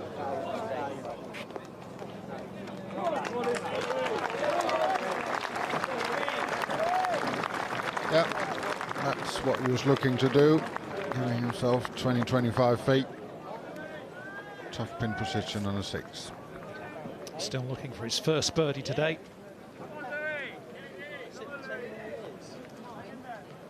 As is Morikawa. It's been 5 straight pars for the American. Let's go up to Jordan Spieth and his second into the par 5 7th. Time for a good one. 238, 220 the front. Pitch it just short. just short, just on the front edge, just let it scoot up that green. Pin on the left-hand side. So this is how this hole should play. It's been playing much longer all week. Haven't hit two big woods to get anywhere near it. Not today, just the medium irons now. 5 or 4. I think this is a 5 iron for Spieth. Down the breeze, this freshening breeze. Great gallery around this hole.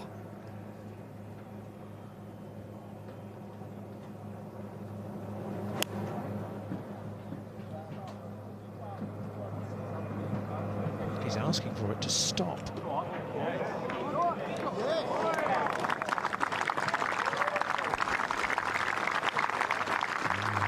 Asking for it to stop, because if it just goes a little bit further left, it falls off that green and down to the left. But just hung on, and now it's good. Big chance for an eagle for Jordan Spieth. Good angle for Connors as well, 234, just a little bit closer from beautiful line, a little platform on the left-hand side.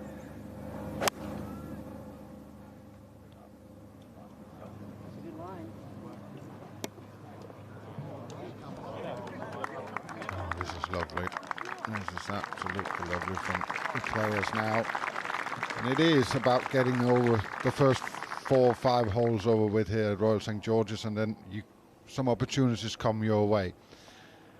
The 7th is definitely a big one.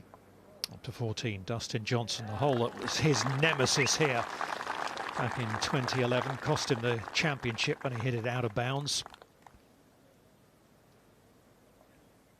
He's at 7 under par with a birdie there, but probably running out of holes now. 4 to go. Shane Lowry trying to bounce back after that good bogey at the 10th, where he holed a lengthy bogey putt. 32 just slides by. That was an amazing tee shot. There you saw on the graphic, 253 yards at this par 3 11th. The 3 is a good score, and that's what he walks off with. Yeah, unsurprisingly, the hardest hole on the course. Just one birdie all day at the 11th. Here's Morikawa. He's putting for birdie here at 6. And quite a tricky one, actually. Up and over the slope. You think it's going to be quick, but actually it's quite a sort of fluffy, light, sort of dark green area back here at 6. So very easy to leave this one short.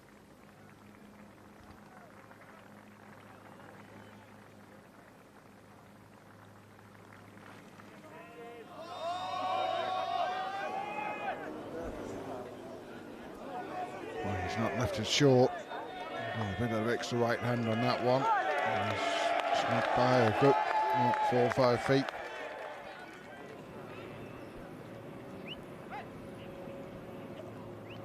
Robert McIntyre at the 12th. This to get to 7 under par. And 7 under is not out of the conversation. Did he get it there? He did, right in the middle. Fist pump for the likable Scott. With the final pair not making any headway.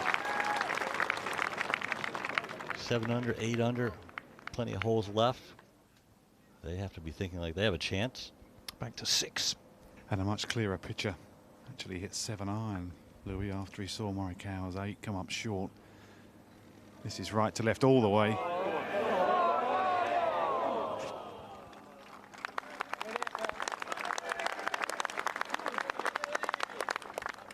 He'll make his par. Morikawa still with work to do. Let's go to 8, and fresh off the eagle, Rahm. Yeah, this has been iron off the tee all week. And this is a fairway wood. Go left! Tricky one. When you're hitting it into the wind. Get very lucky. Get very lucky. Yes, correct, mate. Well, he's asking it to get lucky. Right into that walkway. It definitely does need to get lucky down there. It looked heavy. From the tee to the green at 8, Dylan Fratelli. He's birdied the 2 previous holes. Does he have some magic here from long range? Has a pretty good line. Just a little bit wide, but that is a good putt from over 40 feet.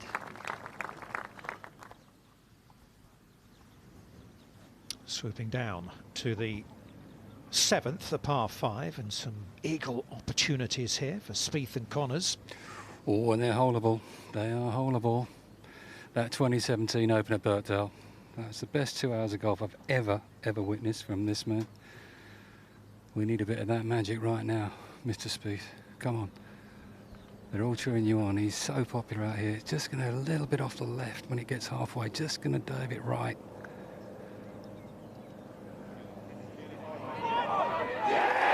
How about that? The eagle does land for Jordan Spieth. He's back to level par today. And he is only 2 behind now.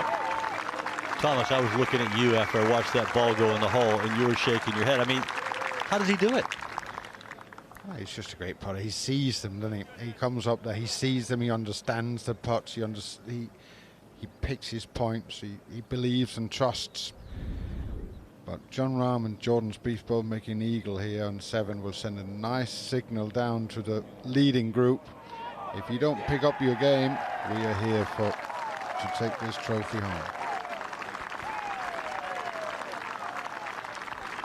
He makes things happen, doesn't he, Jordan Spieth?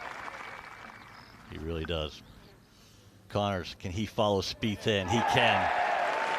Both Connors and Spieth in the penultimate group, 9 under par. Yeah, and after that poor start, he's gone eagle, he's gone birdie eagle. Nice recovery. Yeah, it was all a bit quiet there for a while, and then all of a sudden we've had 3 eagles. Boom, off we go. We're in for a great afternoon. It never disappoints, this championship. Just the 2 par 5s here at Royal St George's, number 7 and number 14. This is Morikawa for par at 6.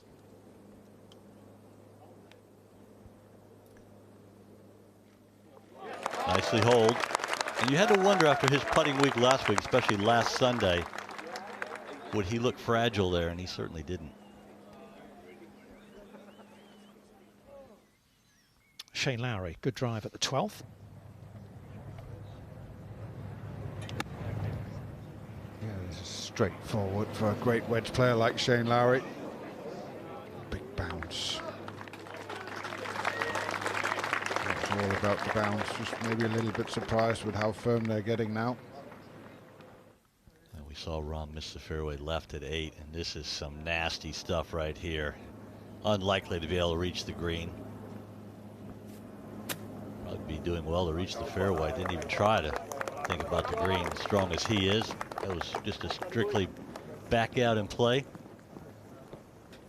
Well, sometimes you just gotta take it. You hit it there, so you gotta accept that you might just have to chip it out. Brooks Koepka leads in the clubhouse after a bogey-free 65 on Sunday here, and we're all tied up at the top with Oosthuizen and Morikawa.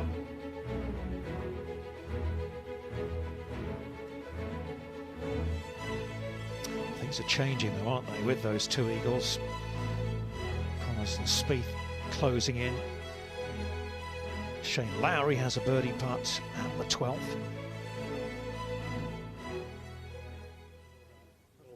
Perfect. Good tempo, bud.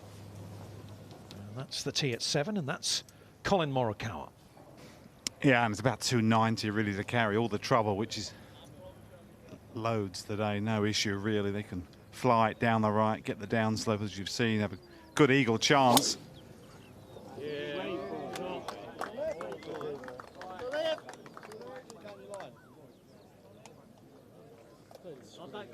Go on, Louis, all you, boy. He's flirting with the rough down the left-hand side, but he's okay. 3rd shot now for Rahm into 8.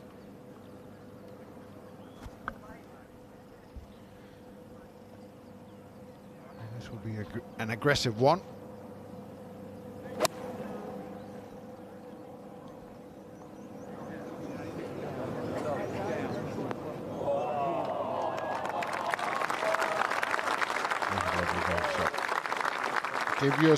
Give yourself a chance for the par. That's all you can ask when you hit that bad a tee shot.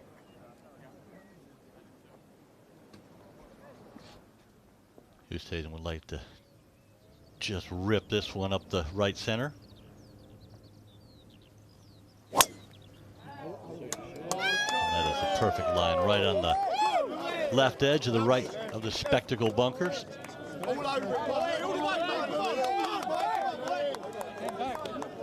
Is that what they're called? It is, yes. Doubting or surprised? I'm not doubting at all. I mean, but you can it go seems with like either. there's It's spectacle okay. bunkers on all these links courses. 8th hole. It's been playing quite short this week, slightly into the breeze. It's just a 3-wood. Quite an aggressive play from Connors and a lot of irons off this tee. Oh no, that's left. Look out, everybody. Oh, that left. Straight down the middle, isn't it?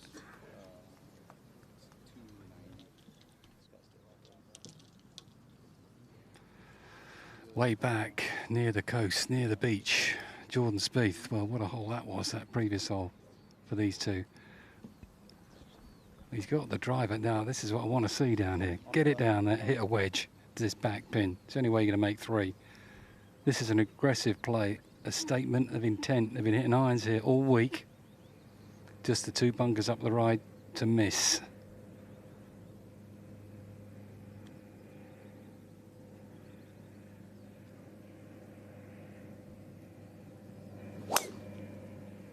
Jamie said it is aggressive. He's trying to play it in an area that's only 27 yards wide. Short of the bunkers is 36. But the ball fits. Not a problem for Spieth.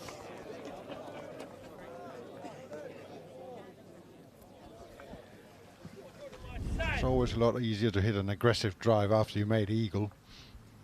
You feel good about yourself.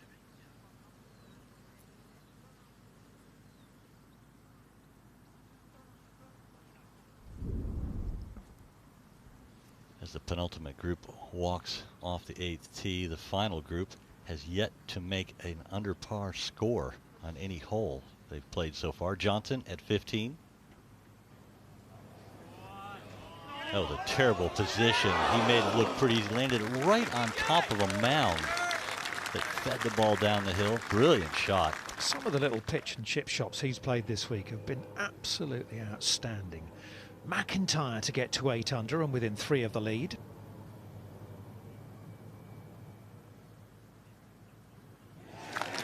Well, what a move this is for Robert McIntyre, the young man from Oban, desperate to make it into the Ryder Cup, and that's birdies at 12 and 13 for him. Rahm with a par putt at 8. And his only other Open Championship did pretty well at Port Rush 2 years ago as well. Very comfortable on links golf courses and the big moment. A bit left to right here for Jon Rahm. These are always tough putts. You know, momentum is so important. He just gained it on the last. Just another one that just slips by the hole. It's really been a frustrating week for him on the greens. He's hit so many good putts, and it seems like just nothing will drop in. 4 shot off the lead, and he must be thinking, I could have had one there, one there, one there. He could have probably found 10 or 12 that could have gone in.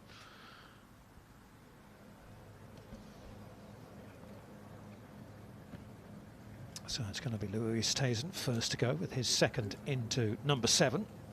And down the right-hand side, so just the whole probably 10 yards, 15 yards longer than Morikawa. I mean, I can take it on with a 4, but I can just see it turning and drawing, and it's just going to do that, you know. Okay. I need to take this front one out so that I can pitch it more up to the right. That's what you want to do. That's the right shot. Perfect shot. Okay. See your shot. Yeah. And even if you go a little long, something in the world. Okay, just 100% commitment. That's the right shot. Okay. And looking right, Oosthuizen really no Yeah, it's helping and off the right. no future left. And mentally you're thinking at least 4, make a birdie 4 and run and get out of here, keep up with everyone else after a perfect drive. Just trying to get it inside the green side bunkers.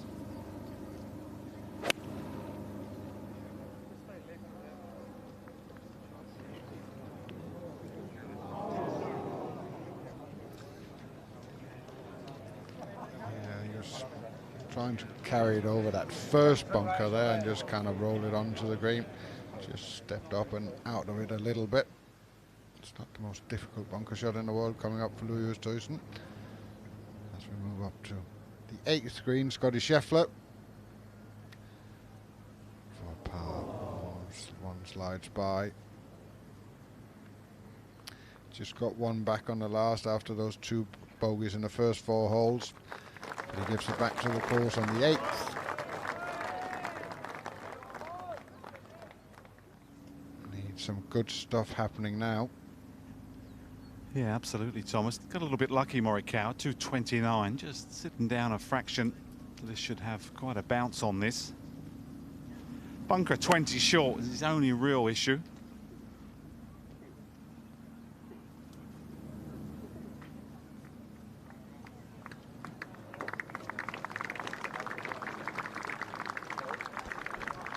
He was probably expecting a little bit of heat with that shot, and it never came, so it just come up short. That's the difference between being on the fairway and the first cut. It was a high quality little chip shot from the back of the 15th, but it's going to cost Dustin Johnson a shot, I'm afraid. Connors on the 8th, poor tee shot. And he's not got a good lie here from 195. He's got to dig it out and run it down there.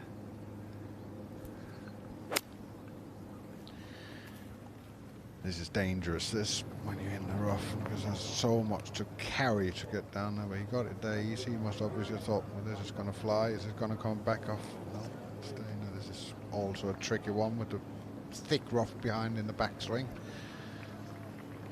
We'll see how he manages that. Thomas, I know you hit a great shot here in the Open. And it's time for one here for Spieth, I know. And he's just got, when you walk down there, you think, well, I've got a bit of lie. And he's got a great lie.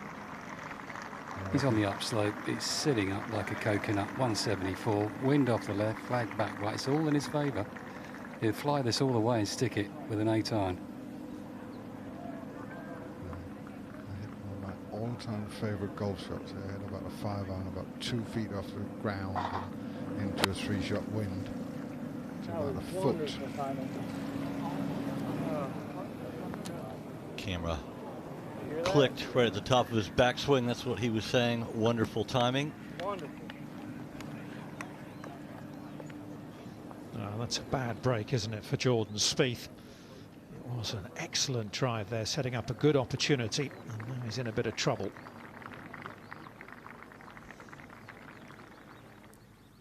Yeah, as a player, in these conditions, it's sometimes you're just almost looking or listening for something that can disturb you, and when it does, it just puts you off so much.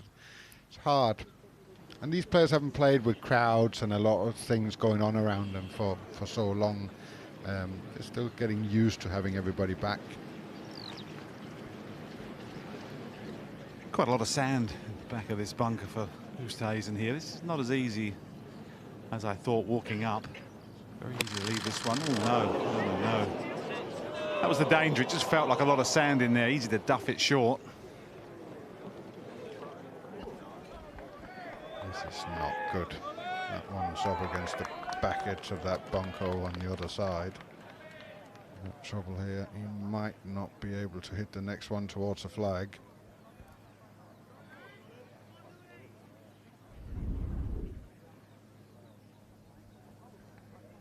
Well, as Anthony said, there was a lot of sand, so then you sometimes try and hit a little closer to the ball so you don't get too much, and he caught very little, if any, sand before the ball.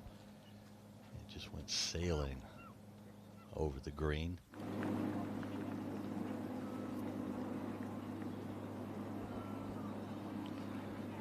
Up on the 9th screen, Dylan Fratelli for birdie.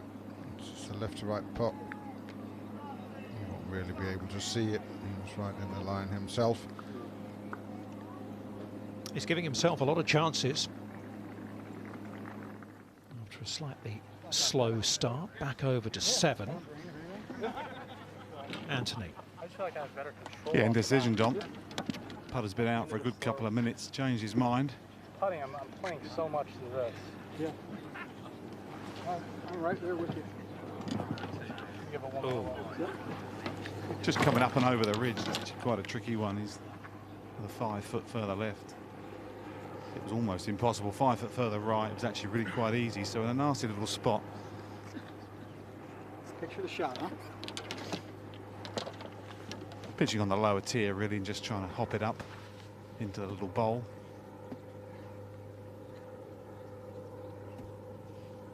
Played a very nice one at the par 3/3, so clearly quite happy on these tight links fairways.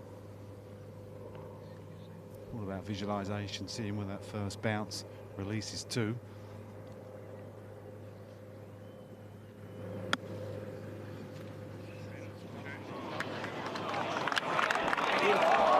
Stunning.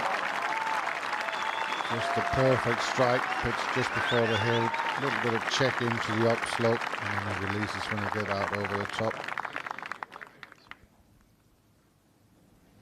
Jordan Spieth has this bunker shot. Pretty good lie here. Green facing him, shouldn't be overly difficult. A reasonable shot. Still unlucky about the camera shutter going off in his backswing. Yeah, plugged up the back here. This is a hit and hope. Just try and really break the wrist early and just try and splash it out onto the green. Not at all what Louis Oosthuizen was looking for. Good as he could do. Had nothing there.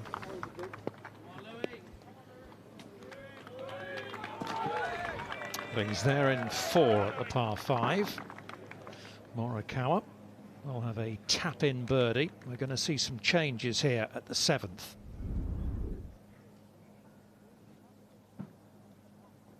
That was just a wicked lie in close to the back revetted face of that bunker left of the 7th green. As Anthony said, did well to get out. It was a complete defensive shot, as is most likely this one for Corey Conners. Well, he's elected to go with the putter. I think he thinks that if he takes a wedge, he'll get tangled up in that thick grass. That was awful. That was just so difficult, and there were so many things against him there, the slope and everything.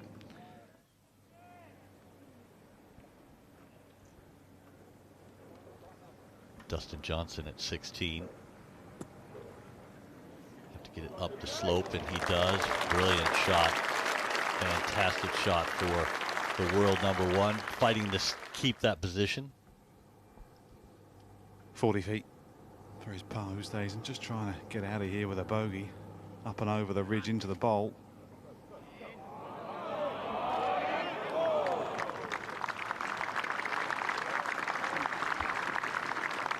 There's a lot of thoughts in Louis Oosthuizen's head right now. A few things going against him, a few poor shots. It's a time to collect your thoughts and get back into it. Yeah, that's the easiest hole on the course, and he's in trouble, so that's not good for the overnight leader. Spieth for par at 8. Yeah, no problem at all. So no damage done.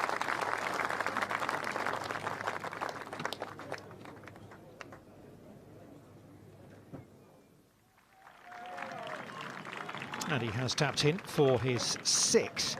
So he had been leading wire to wire. Oosthuizen is now 2 shots behind Colin Morikawa as they head over to the 8th tee.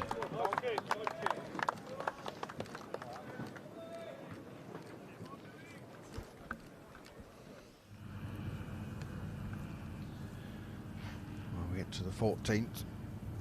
Sole Scotsman in the field is on the tee. Robert McIntyre. I've slept. Hang on. Hang on. Oh dear. I slept. He says he slipped. And that's not good. Well, it's out of bounds, isn't it, Thomas, down there over on towards Prince's. Rahm second into 9.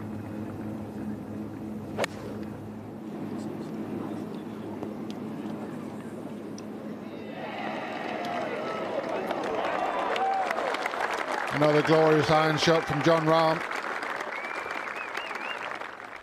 It might just turn out to be that kind of week, what could have been, but it's lovely to watch him hit those shots, though. That was a bit tentative from Corey Conners. He just kind of quit on it. Blade closed. And then they tend to just touch the left lip and slide by. Yeah, that's going to be his third drop shot of the day. He's going to slide back to 8 under par. Let's go up to 10 and Fratelli. Leave it.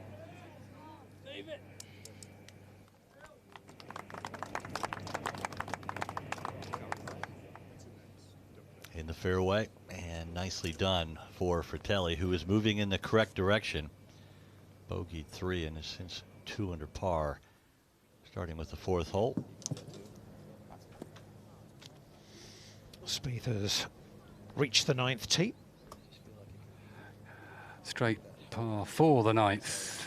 Just, well, he's got the driver out quite aggressive here. Driving a pitch, that's all. It's called corsets, this hole.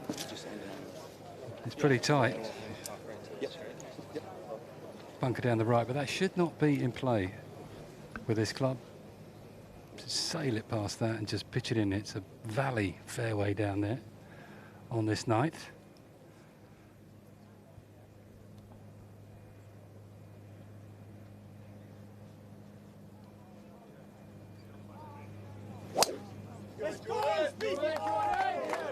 We've seen him hit a couple good tee shots in a row now. Could things be turning around for Spieth? Let's not forget, on Friday he drove the ball great. It was Saturday where he struggled. His putter, if he starts hitting the fairway, he could be dangerous. And Connors on this 9th tee, 3 wood for him. The good play, slightly down breeze off the right this hole today.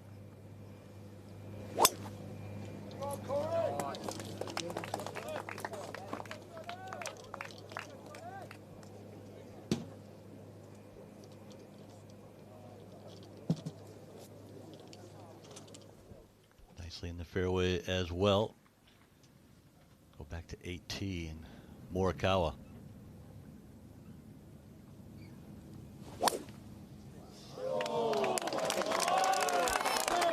He's birded this hole every day.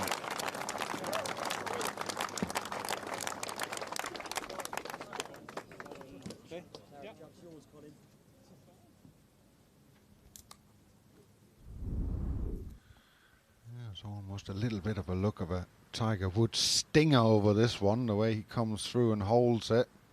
He really had that butt of the grip in front of the club head at impact, just kind of leaning forward. Hard to hit a shot very far off line like that. We go to Rahm at 9. Playing for a little left to right. Can he finally hole one? Oh, again, the frustration mounts for the Spaniard.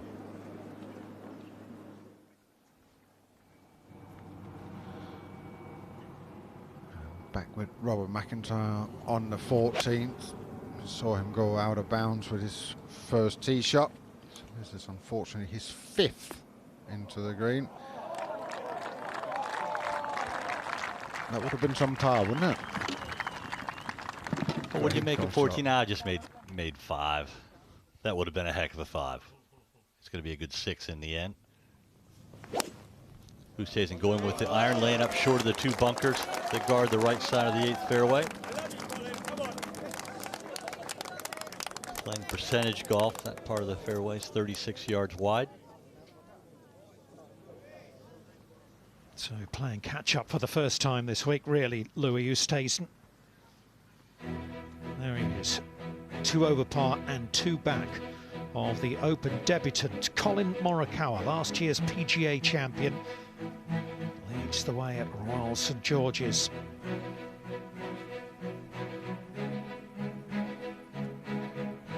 Four major champions right at the top there. Jon Rahm tucked in, the US Open winner. Dustin Johnson, 2 under par today. Shane Lowry defending the title. Good defense as well. Former Masters champion in Sergio Garcia. A lot of quality towards the top of the leaderboard. Webb Simpson has won the US Open. Excellent 65 to close out the week for Xander Schauffele. Fratelli, we saw his tee shot on the right side of the fairway here at 10. Getting up to the highest point on the golf course, the 10th green.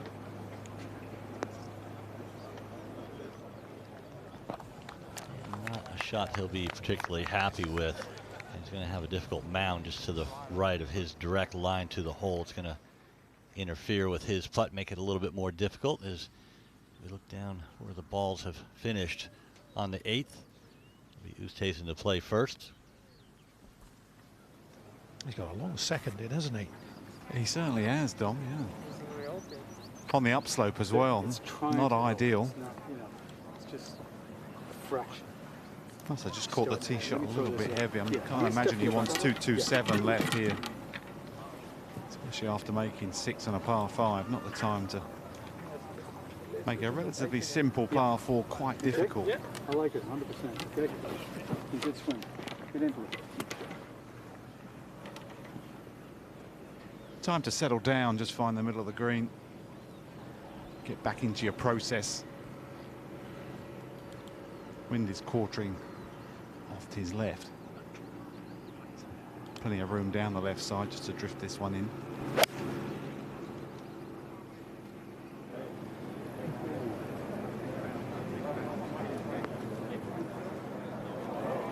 Looking for it to release, and it did. A little bit of a bowl back there, but not going to get up there far enough.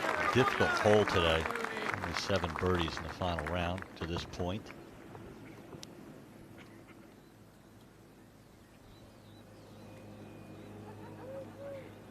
It's just a tap in for Robert McIntyre. But it is a bogey, I'm afraid, at the par 5, 14th for the Scot. Just at the wrong time, really, wasn't it? He got things going. He'd made those birdies at 12 and 13 to get to 8 under.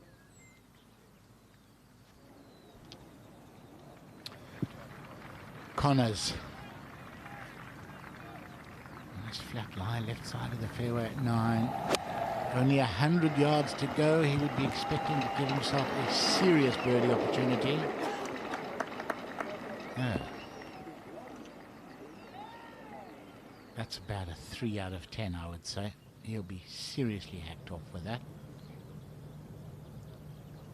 Rahm's tee shot at the 10th. Oh, that's good right there. That's just money right up the fairway. Playing his stock shot, one he's most comfortable with. If the putter would just start working, Jay, I mean, he is flushing it, isn't he? Nobody hitting it better than he is today. If he would putt Jon Rahm average, he'd be leading by about 5. I mean, he struck the ball incredibly well. Back to 8, Morikawa's second. He had 2 clubs out for quite some time, Morikawa. It's finally settled, 195. Quite a narrow slither of green at pin high.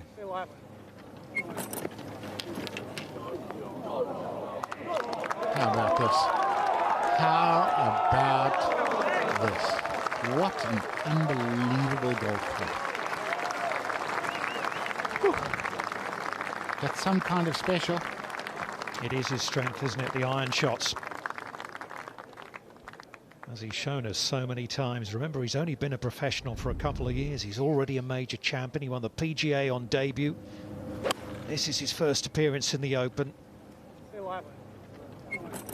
And with that swing, he's really comfortable with the hole cut in the right side of the green. Just fits his natural shape. You won't see how close that came to going in from where he was back there in the fairway. But as he walks up there, he's going to be very excited. Fantastic shot. Let's go to 9 and Spieth. He's got to make a better effort than Connors, certainly. Oh.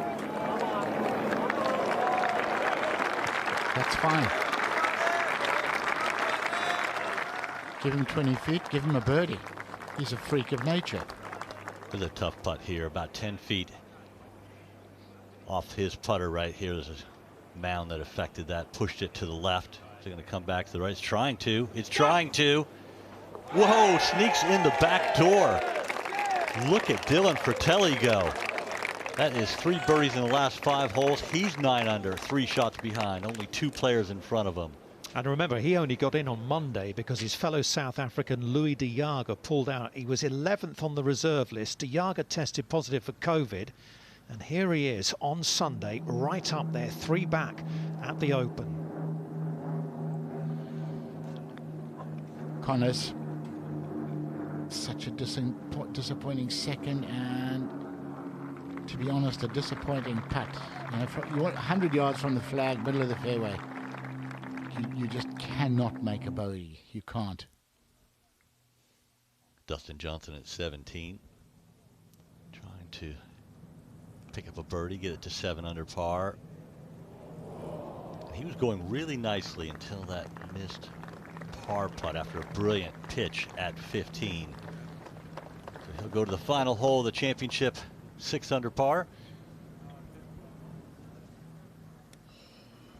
That's pretty cool right there. Look at that, in formation, a couple of Spitfires. Those guys are out having fun. Listen to that throaty sound. Gotta love that. There's not too many of those still in existence. You know, Rolls-Royce engines. What a great sight. Awesome second shot from Louis Oosthuizen. Wow, he looked focused walking onto the green. I think this is a huge moment if he can roll this one in. There's not much in this one. Don't go in if you don't get them to the hole, do they? Still looking for his first birdie today, Oosthuizen. Spieth at 9. Play that nice pitch shot in. This is his range right here. This to get into double digits under par. How can you doubt him? Told you. He makes them all from that range. He is just a special putter. I think I'm now expecting him to make it. He climbs alongside Oosthuizen at 10 under par. 2 behind his fellow American Colin Morikawa. Game on. Well, a year ago we didn't expect to see this happening again, maybe for a while. He's back in business, Jordan Spieth, and nobody in the golfing world is not happy to see it.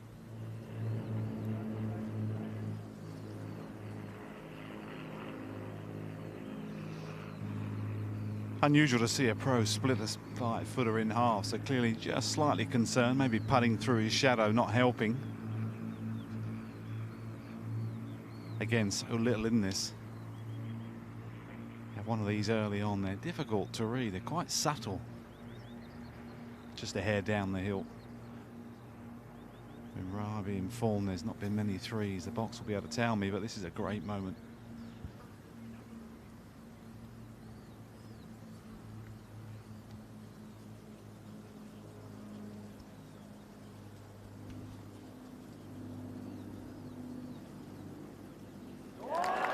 Back-to-back birdies for Colin Morikawa at 7 and 8, and he extends his lead to 3.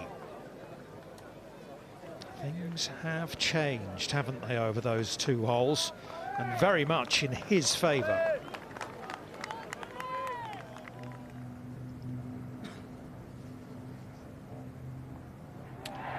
Emiliano Grillo. Birdie putt at 17. Nice looking stroke, nice pace, nicely holds. He could sell that later on this afternoon for a lot of money. Maybe a trophy. He's enjoying watching the Spitfires. Rahm up the hill at 10, 104 yards. Can't see the bottom of the flagstick. Most uphill second shot on the golf course. Wow, what a surprise, right on line again. He hits it in makeable range, it seems like every single hole. Apparently those Spitfires are doing a bit of a loop up there. McIntyre into 15.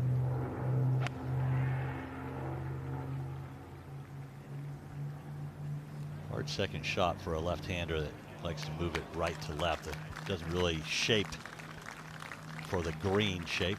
It really calls for a left to right shot, but a good one nonetheless for McIntyre.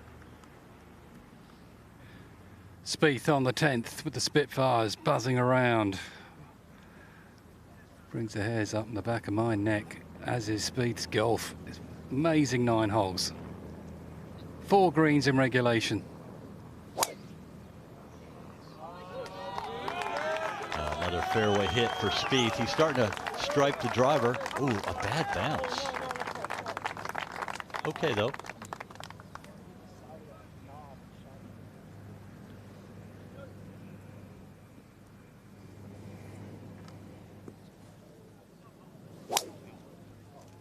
Just a little bit concerned about the bunkers. Line 332 for Morikawa.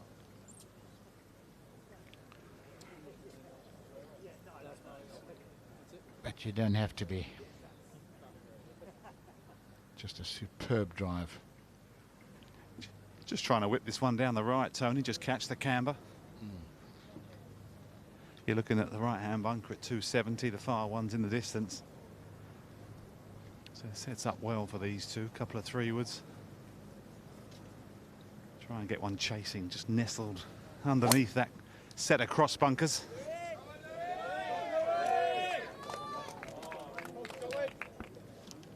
Well, that doesn't look like the really long, thick stuff.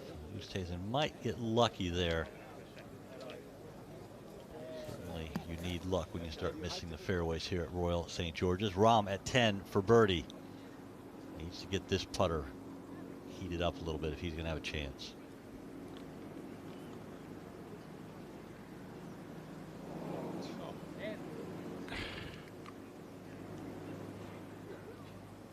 How frustrating must it be for Jon Rahm to play so well and to keep missing. McIntyre for the bounce back birdie.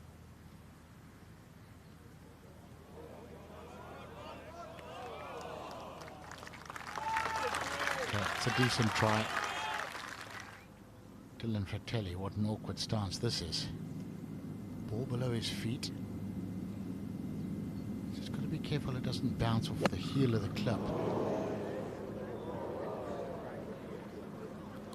Which is exactly what's happened.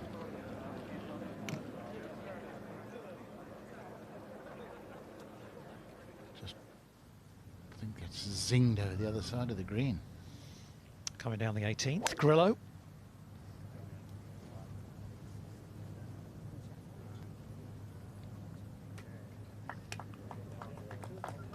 And that's in one of those bunkers down the left-hand side.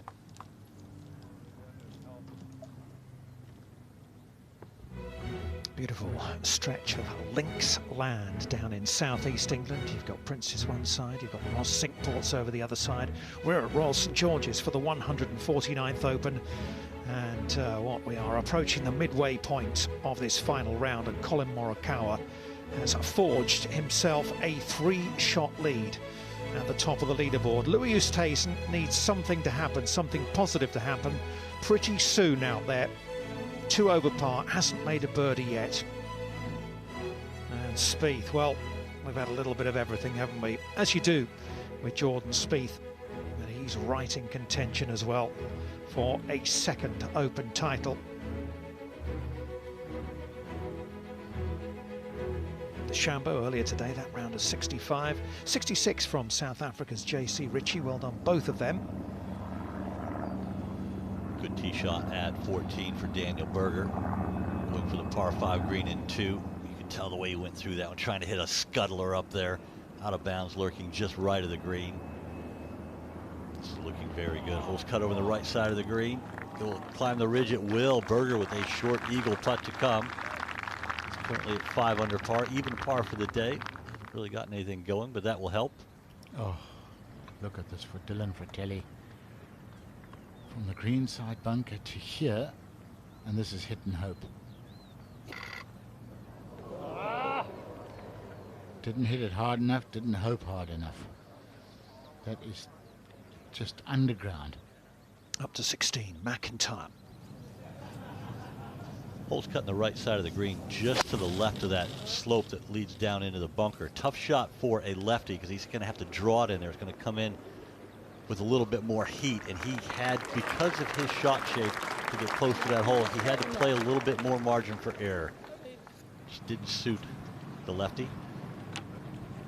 124 for Connors. Pin right at the back, in off the left. Long is a no option here.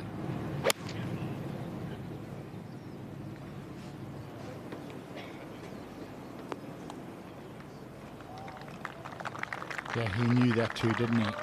Just playing it rather cautiously. There's no future over this green, Tony. Nothing, Jamie. None. None. What about this guy? He's something else, isn't he? 4 greens here going out. 13 putts. It's fun to watch, Jamie. You've got it's front row great. seat. I'm loving it. But he's on a severe upslope from 116. Out the rough might help him just get a bit of release, get it back there, maybe.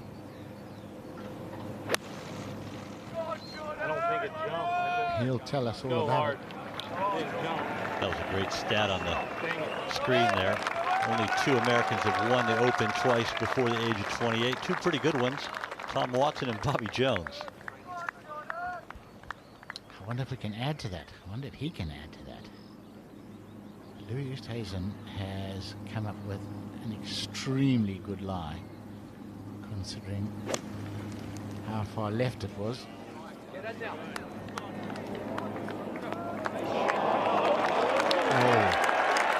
Oh, could this be the Oosthuizen resurgence right here? He pitched it in the perfect spot, into the bank, killed the momentum. Brilliant shot right there, and Louis Oosthuizen needs something, has yet to make a birdie through the first 8 holes. Just stepping off it, just getting himself ready. 89, a lot of noise, a lot of people willing these golfers, these fine golfers, to live this amazing trophy. Now, an 89 yards, it's a tough one to get close. Needs to really get some grip on this ball. On the upslope.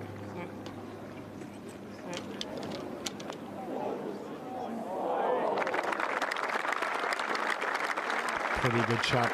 He is extremely impressive, isn't he, Morikawa? Oh my goodness. I don't think he can even see the ball. He's just put the club down in a position that he hopes is near the ball. Done very well, but he's racking up a number. Yeah, it's going to be 5 at best, isn't it, for the South African. Here's Argentina's Grillo at 18. Remember, he drove it into the fairway bunker. This is his 3rd.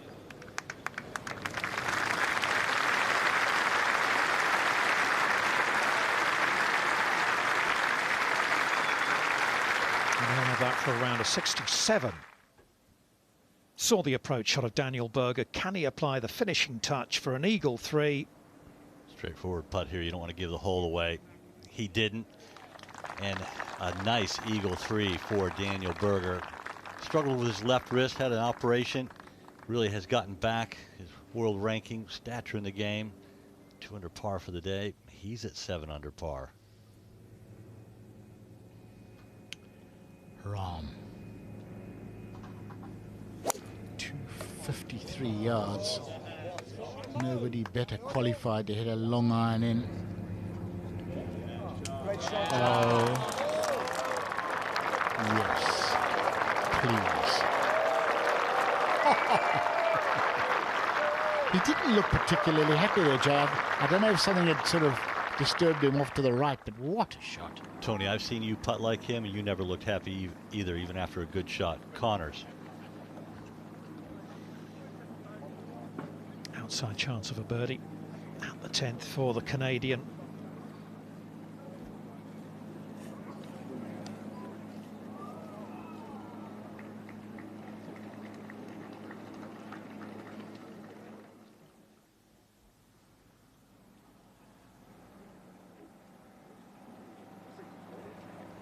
Well, I have to say, I don't actually think you get much closer to this pin at 9. It's right on a little thin ball. And these 2 putts, Oosthuizen and Morikawa, not much easier actually. We're all sort of double breakers. They're quite a good look, and I'm still slightly puzzled. I think I might need some help on this one. Well, we're looking just running across the ledge. Yeah, we're looking from kind of the bird's eye view here, as you would be standing next to it, and there's a lot of slopes up there. It looks fairly flat where he is. Back into the breeze, what there is.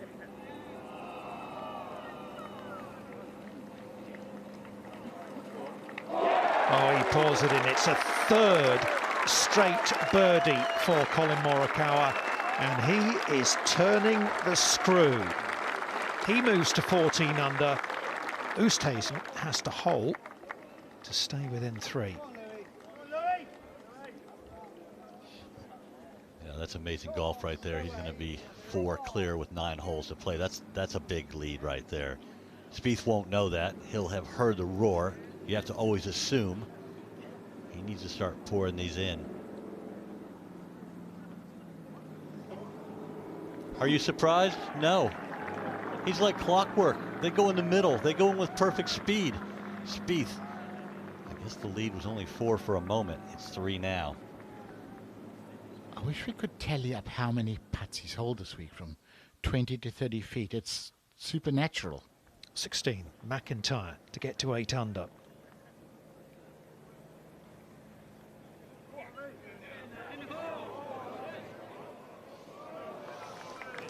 Remember, he's hoping to pick up some Ryder Cup points this week as well. He's outside the top 9 automatic places. Oosthuizen. It's just not happening, I'm afraid, for the South African, the 2010 Open champion. 2 over par to the turn.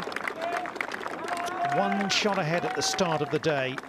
He is 4 behind with 9 holes to play. Yeah, it's a long climb back up from there. Grillo for par. He birdied 16, birdied 17 to get 7 under par. This to stay 7 under. Driving it in the fairway bunker up the left side was his undoing at 18. Still a good week for the Argentinian.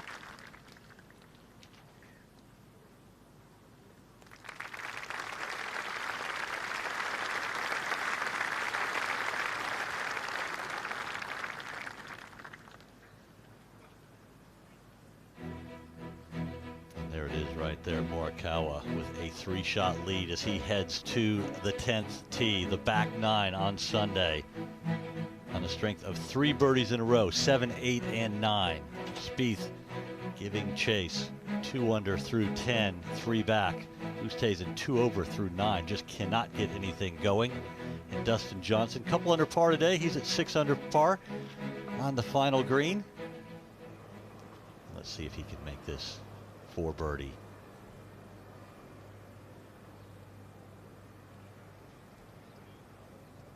In a fight for the world #1. Has to beat Jon Rahm, and that's going to help his cause right there. A good round of 67 for this week's world #1. Who will it be tomorrow? Well, whoever scores better this week between Rahm and Dustin Johnson will be the #1 player in the world tomorrow morning. And they tied at 7 under. At the moment. Great galleries out here. Single person standing. Fantastic atmosphere. See the grandstand in the distance? Your right is the center of that. Your left is center of the bunker, and your middle is finishing just right at the tower. It's like right edge of the bunker, the green side bunker. Yeah, see that 3rd chimney in on that white house? Right, yeah, right edge of the green side bunker. That's correct, yep.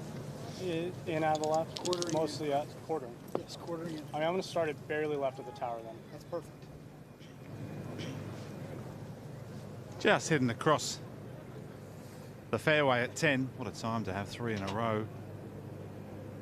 13 putts to this point as well. So he is on fire, Morikawa.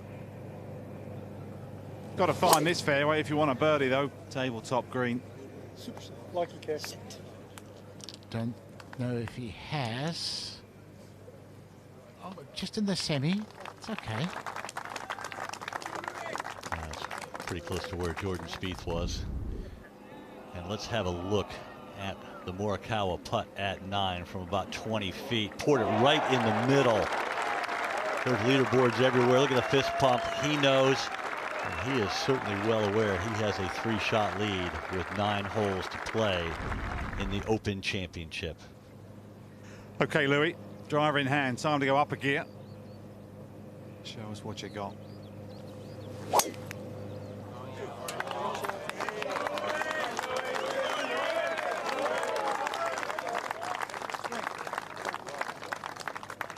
Stays on the short grass. Yeah, it's time.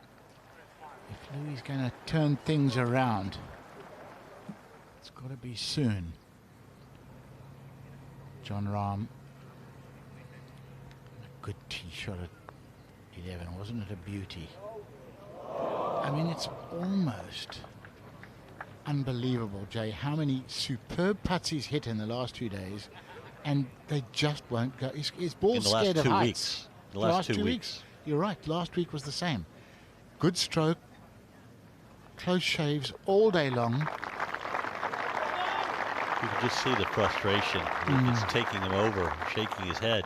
He's doing everything he can to give himself opportunities, and the putter is just ice cold. This man's putter's not cold. Jordan Spieth, he's rolling his rock.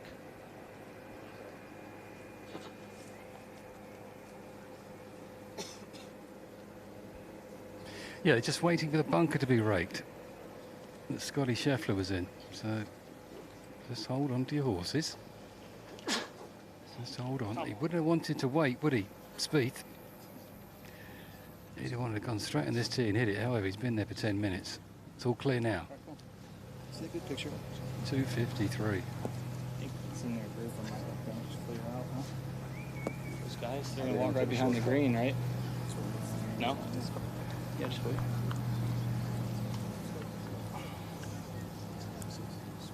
All right, good picture. It's the whole mountain.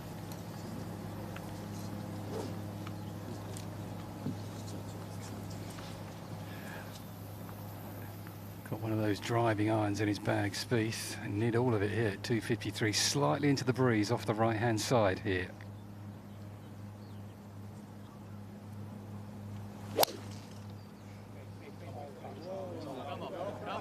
Stop wind.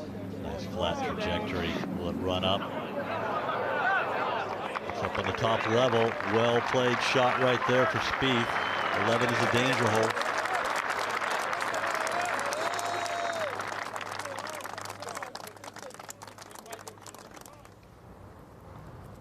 To the 15th, and Shane Lowry with a chance, albeit from distance.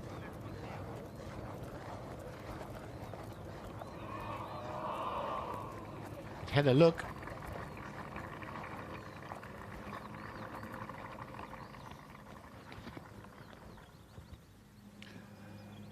Fairway metal for Connors on this beautiful 11th hole, this par 3. It's an absolute beauty, even though it's 253 yards. It's playable, it's amenable.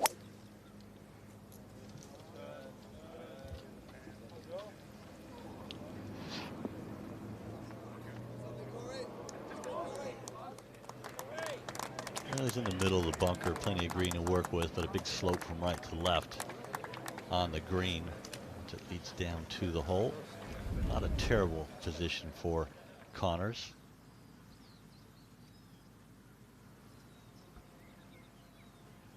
Nice base to that swing right there. His feet stay nice and quiet like we were talking about earlier. Tony's left foot doesn't spin out. That's why he's a good consistent ball striker.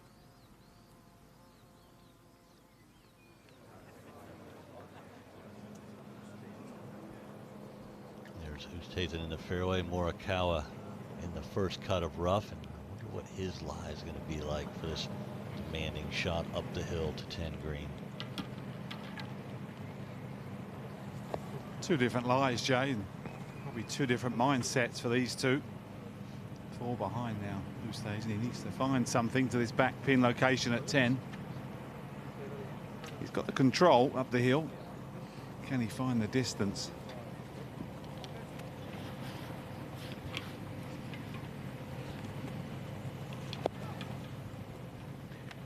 Going to need to pitch this somewhere close to pin high. I don't think he's got an awful lot of bounce into the breeze.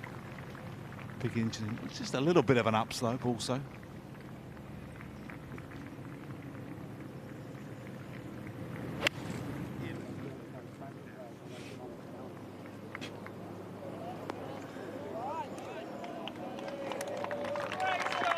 Good line. You can't be overly aggressive on that shot up the hill. There's a bank that really feeds off if you go too far. Hughes. For a birdie at the short par 4-12. No mistakes there. So after a poor start, he's managed to get it back into the red numbers for the day, and 8 under total. Yeah, it's his Open debut as well.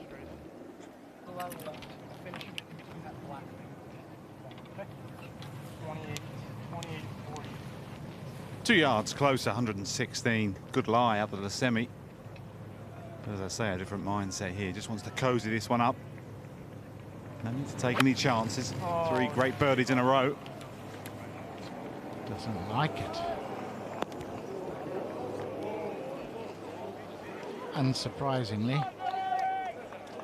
Well, that was a unforced error right there. You can't go over the green or long right of that green. You're down a bank. Talk about another difficult position. A wide one off the tee for McIntyre at 17. He's strong. Go, go, go, go, go, go. Is it going to run up? Go. It's trying It's going to try, but it's going to come back down the hill a little bit, most likely. You can see it reversing course. Just come down. It's a lovely lie in the bunker for Connors here at 11. Quite a bit of green to work with. You have to get it up a bit quick. Try and come out nice and soft. Beautiful sand here at Royal St George's, though, to play out of.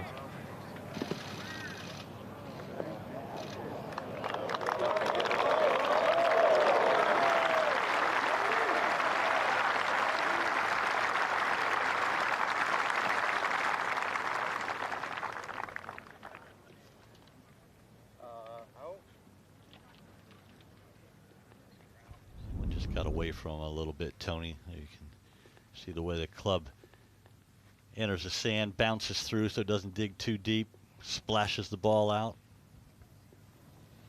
Daniel Berger, remember, made an eagle at the 14th. He's got a chance here at 15. Hasn't hit it.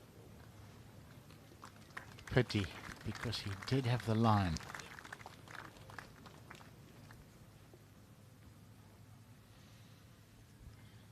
McIntyre electing to putt this off the fringe. This is slow.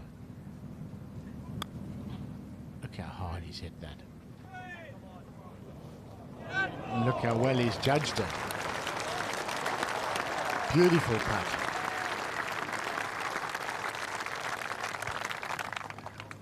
Six birdies, 3 drop shots on the card today for McIntyre. That's the sort of brand he plays in golfing terms. Ooh, look at this for Morikawa. And only probably 10 or 12 feet of green to play with, so not nice. Sitting down. Just try and get some elevation into the breeze. It might just help him a little, but 6 or 7 feet would be mightily just fine. Big parachute shot here.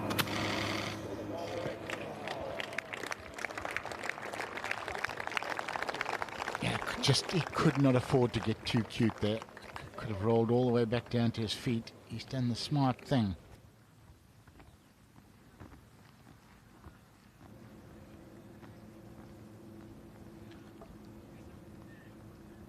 Long range birdie putt at 11 for Spieth.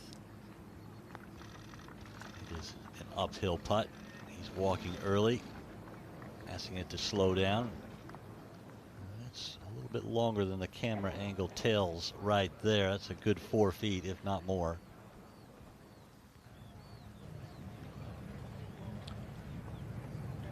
Unfortunately, third shot for Rahm after finding the fairway bunker. Knocked it out to here. And that is terrific. He hasn't given up, Ron. He still thinks this is on the cards if something special happens. Oosthuizen will not make birdie at 10.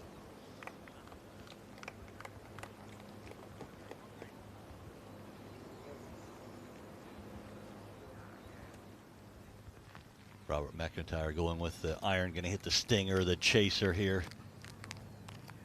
Just trying to push it down there, short of that right bunker. I did that a little bit more than I thought. Tony, that's a very high shot. And hence doesn't get much roll. Leaves himself a fairly long second shot in. Oh, ooh. Rolls between the two divots. Par putt for Connors, remember, came out of the bunker at the 11th to here.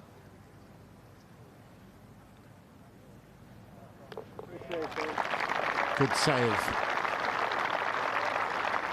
There's actually a real mismatch in his game, according to the stats on the PGA Tour. Top 10 in strokes gained off the tee and approaches, outside the top 100 around the greens and on the putting surfaces. Breaking more in the last third for Morikawa. This will feel like a birdie 3, I can tell you. And just to give yourself a good chance after a pretty poor pitch, has to be said. Fair play to the man.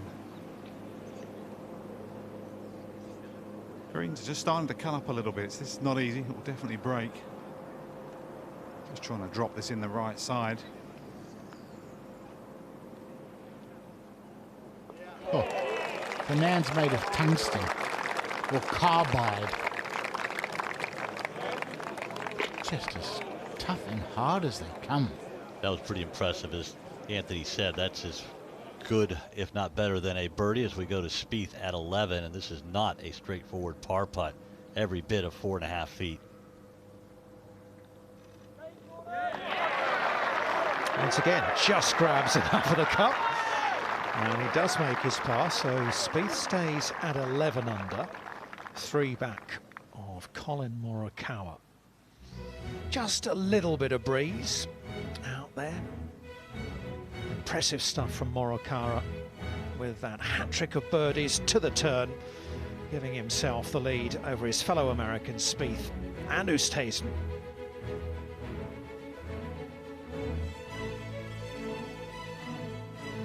Canada's hopes still just about alive, although they are both 6 behind the leader. Got a little more room left today, right? Yep.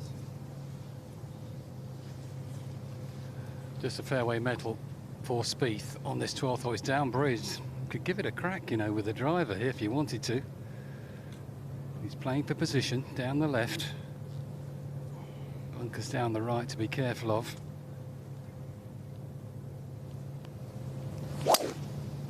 That's a good-looking line. Did Jamie Spence just say give it a crack with the driver with those 5 little round one-shot penalties guarding the green? I did. Wow, that's aggressive from you, Jamie. That's just in the left rough for Spieth. Might not be a good angle. This is awkward. Got that steep slope to get over. Had to carry it literally to the crest of the ridge and did exactly that. Fantastic shot. Rahm for par at 12. Seems like sometimes, Tony, when you're playing, you miss all the birdie putts, but you make the par putt. Can he? How does that happen? How does it happen? Why does that happen? Can never make a birdie. You get a par putt. You might think, why? It's dark, isn't it? It's just crazy. But well done to him. Back on the tee at 12. Connors. Hybrid club off the tee. Just playing for position. You're better off to lay it back. Ooh. There are 2 bunkers over there. I think that's just a hollow. I don't think that's a bunker. We'll see in a moment.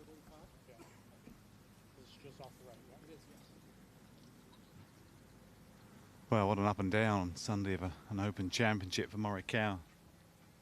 Now, pin's been back right and back left all week on 11, 253. So he knows what he needs to do here. Almost got to just try and cut this one into the slope up the back of this green. Well, that was right on line and just barely stays up on that top ridge, so he's on the right level. Don't want it over.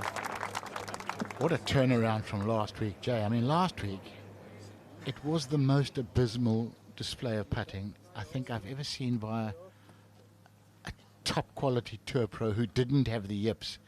And this week, I don't know, it's just like a different man in his skin. Driving iron for Oosthuizen. Powerful flutter of the ball.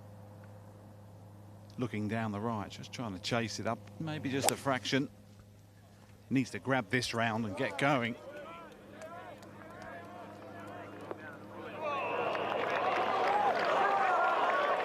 And that's a good start. Oh! My word! Hits the flagstick.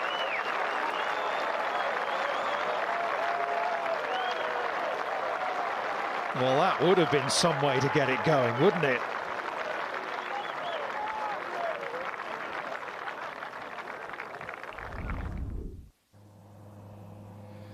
It's worth a look.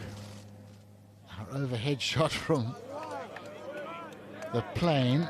Look at this. I mean, it's always dead on line. Oh. Clearly that flagstick knocked it out. If the flag was out, it would have gone in. That's our story, we're sticking to it. Oh, maybe that will turn Oosthuizen's round around. We go to 18 fairway, Robert McIntyre.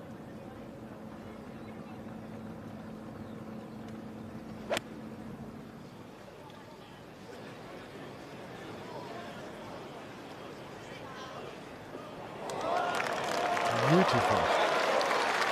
He's given us a lot of pleasure again, McIntyre, watching him. This lad has got a huge future in front of him. You would have to think some Ryder Cups, but will it be this year?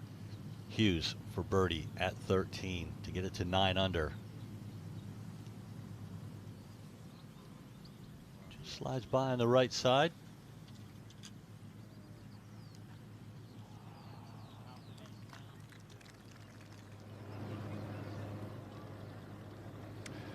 From the bunker up the face, just playing it out. Connors, he had no chance there.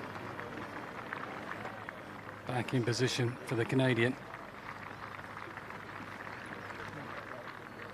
Yeah, so he's going to have to do a Jon Rahm, isn't he? Get up and down from there to make his par. To remain in the group at 8 under alongside fellow Canadian Hughes and Brooks Koepka, who leads in the clubhouse at 8 under. It's weird on links golf, isn't it, Tom? If you stood on the tee and aimed at those bunkers all day long, you can't find them. No. Try and find the fairway. Bunker after bunker. He's got a good lie speed. Grass is with him, which is great. Pitch it about 10 yards short, just let it trundle down the green. This pin is just at the bottom of a little slope, so he's going to have to be really precise here, Spieth. But I think he's going to let Connors go first. He's just going to gather himself. He's desperate to get on with it, actually, Spieth. Connors back in the middle of the fairway.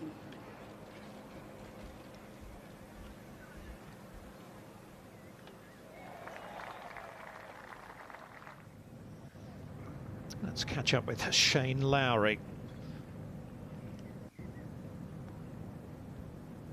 Got off to a pretty good start. Shot 33 on his opening 9.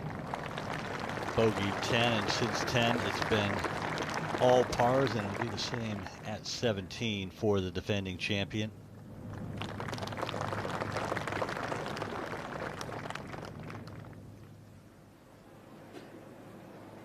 Slightly disappointing opening 71, but he's been good since then. Here's Connors. Yeah, just a pitch shot. Should be able to get quite a lot of spin from this light. Connors, get it all the way down there, spin it up. Oh, what a bounce.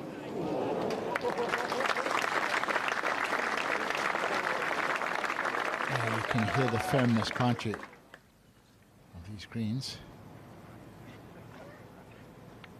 Left to right. Once he gets on top, Morikawa, there's a good chance actually, just a steady one all the way. Pretty easy one to read.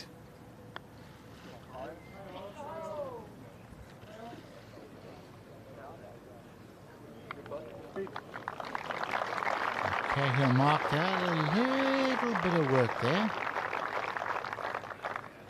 Lad doesn't seem to have any nerves.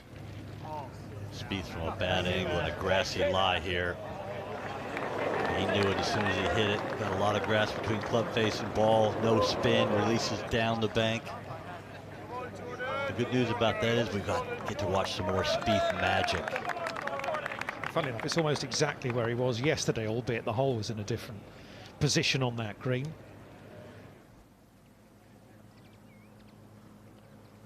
Big moment for Louis Oosthuizen. Brilliant tee shot at 11. Can he convert? Anthony. Just on the right edge, Dom. You almost think at this point in his round, the way it's gone the first 10 holes, this is a must make. And is that the spark for the South African?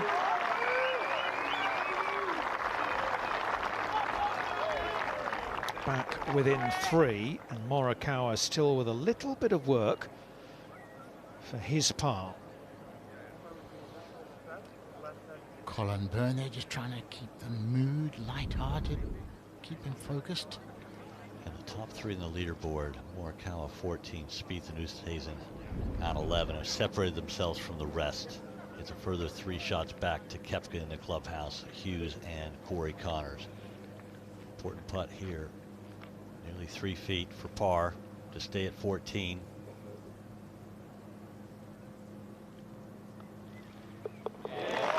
Beautiful. He simplified his whole process, his routine from last week. It's uncomplicated. A lot of that just to do with pure confidence. Spieth from over the green. Once he reaches the green, there's not a tremendous amount of undulations he has to deal with, but he has to pitch up to get to the green. Could it? What a brilliant shot right there. He is so exciting to watch. Up to 18, McIntyre for a closing birdie.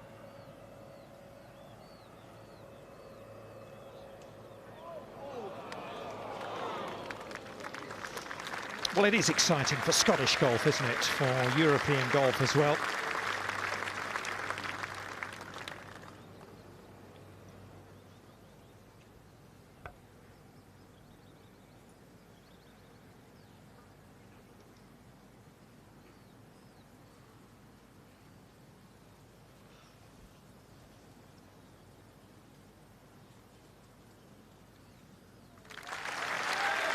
Yeah, nicely done. And McIntyre rounds his week off with a 3 under par, 67, and 7 under is inside the top 10, just as he was at Portrush. Is that a Ryder Cup grabbing moment right there? Ooh, you have to think. Two bunkers down the right here at 12, just trying to fiddle one and open up the green. 3-wood for Oosthuizen. Yeah,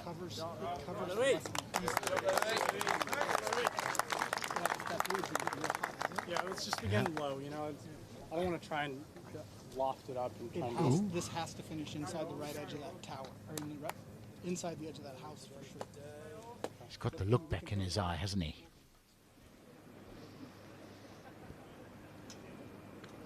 Corey Connors, who did take a trip to the fairway bunker off the tee at 12, has this for par.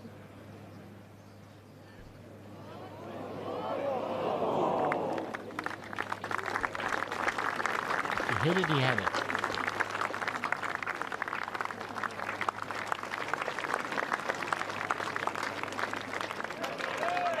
So he falls back into the group at 7 under, which is 7 behind Morikawa. Also at 7 under, Rahm. Here he is at 13.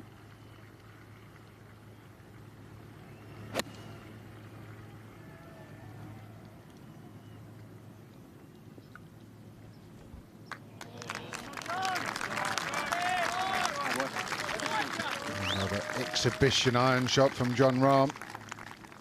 Perfect, that's it. Got it? Well, it's been a couple of years since he had that glory walk down the 18th fairway at Portrush. Shane Lowry's coming to the last hole. It really has been a nice attempt to defend your title. A bit unlucky with that one, just catches the bounce low. But good shot. It looked as though the responsibility, if you like, of being the defending champion was weighing on him pretty heavily on that first day, but then he's kind of relaxed a little bit, and now he's playing the sort of golf we know he's capable of. Here is our leader at 12, Morikawa.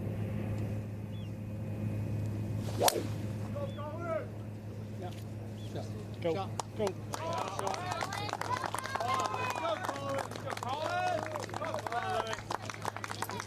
expecting it to go to get over those knuckles. He actually just didn't quite get over the last one. He's right on top of it. That's okay though.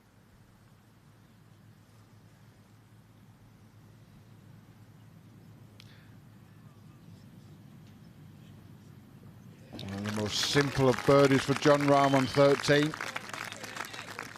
feel like he's going to need pretty much to birdie in from here to have a chance.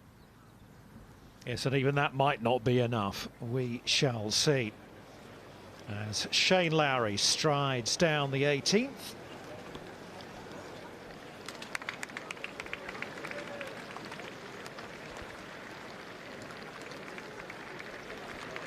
This walk he will have for the rest of his life.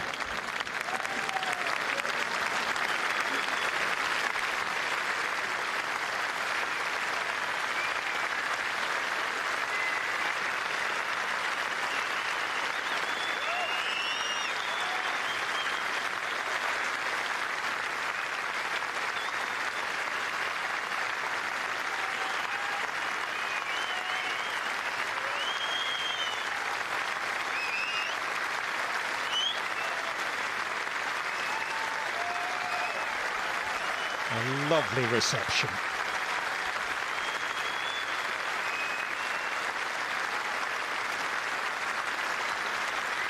For no reason they call it the greatest walk in golf.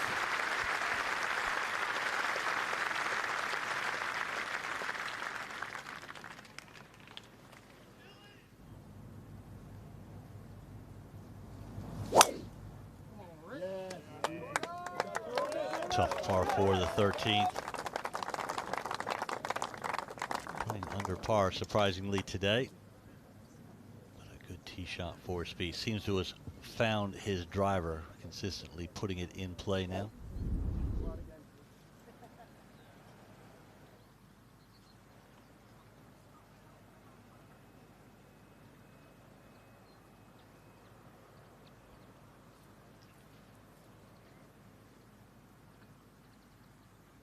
It's a full flourish, isn't it, from Jordan Spieth? This is Morikawa, and his second to 12. And by no question, the highest point on this 12th Morikawa. The best seat in the house. I'd rather hit a little mini draw with it. Okay. Just because I feel like I got to choke up on this, and that's not enough. So, just knowing we're trying to, if we do that, we're trying to pitch the ball on the first guy in the white shirt. Yeah, it's an interesting one, this. You see that? Because normally you can't see the green on his second shot. He's just standing on top of that knuckle, so you can see all of the green. We're used to in the week. That's where we're landing. Straight right to left. So I'm starting it at just right at the last one then. Yep. So if you're going to ride it a little bit, it's like a, to go 14, it's like a 10 or 11 feeling? Yeah, I was thinking 10. Okay, perfect. I love that. Solid 10. I love that. Good committed shot. And like he said, just trying to ride the wind a fraction, probably playing about 8 to 10 less. So around about 110 yards. So just pretty much a normal sand iron. Loads behind it. So you can be aggressive with this one, Morikawa.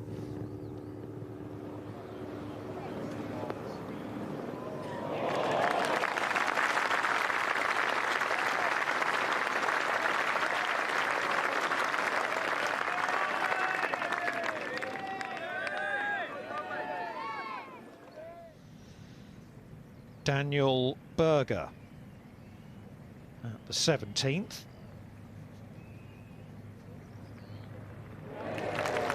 What a great little move that is with the eagle at 14, a birdie there at 17. He also picked up a shot at the 10th. So 8 under is well positioned, just inside the top 5 for Berger. The defending champion. Will this be his final putt in the 149th Open Championship? Certainly the grandstands would love to see it.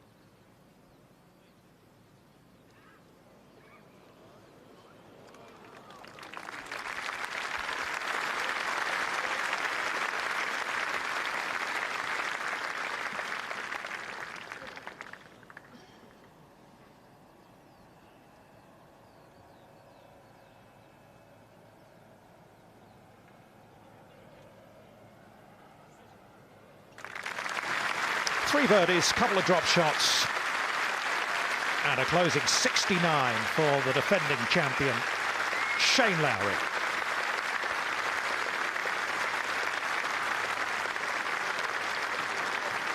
All in all, a very good defence of his title.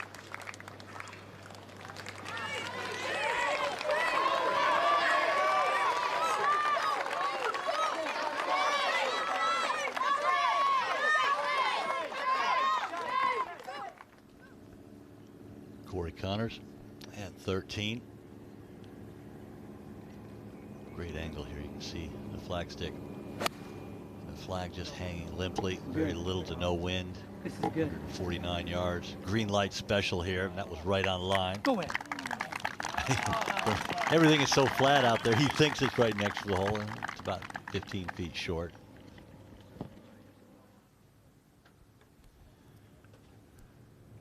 On the 12th fairway, Louis Oosthuizen. And he's going to start attacking a few of these now.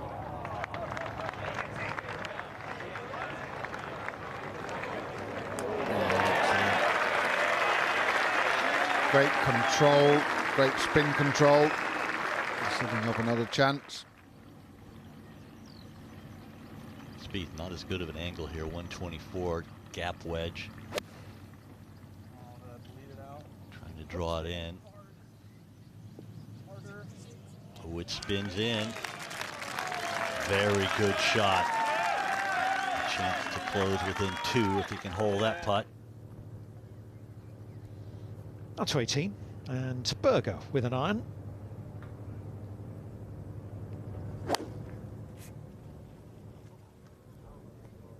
Okay, that's the lowest apex we've seen all week, 36 feet. That's the lowest stinger we've seen. I mean, we're used to seeing them. The weather's been so good this week that it's been a little bit more through the air than normal. That was the stinger, wasn't it? Morikawa for birdie to get to 15 to stretch his lead to 4. It was 4 when he holed his birdie putt at 9. Can he do it at 12 as well?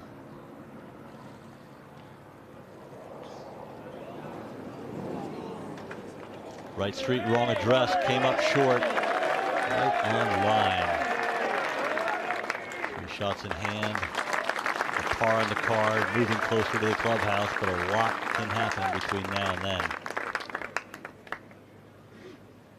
Up and down day for Connors here on the 13th green. Good chance for birdies. Quite a bit of swing here from the right-hand side. He gets on with it, Connors.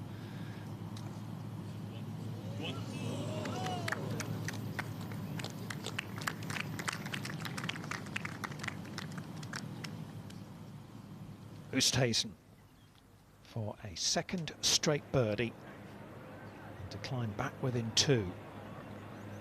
This would be a phenomenal birdie too. Just too much pace.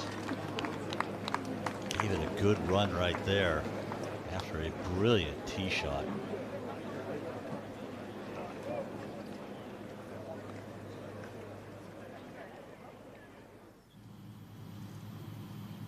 And up to 13 and a chance for Spieth.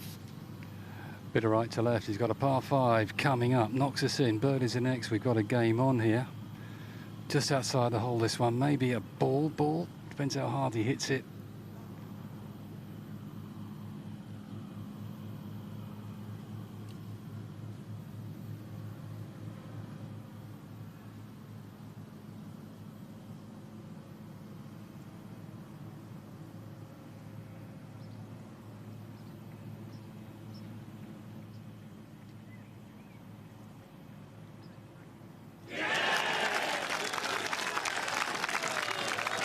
That's his second birdie of the homeward journey, and Jordan Spieth is not going away.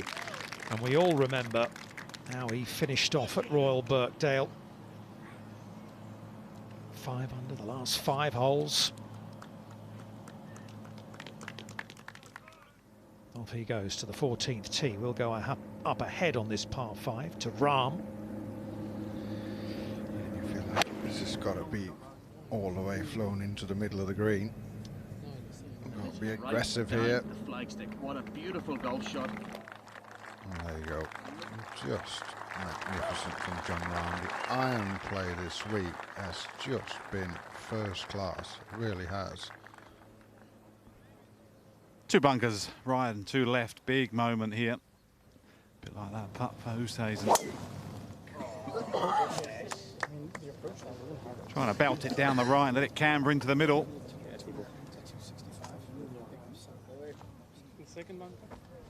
Caught that bunker. That's a splash out. Can't go anywhere forward with that one. He knows it.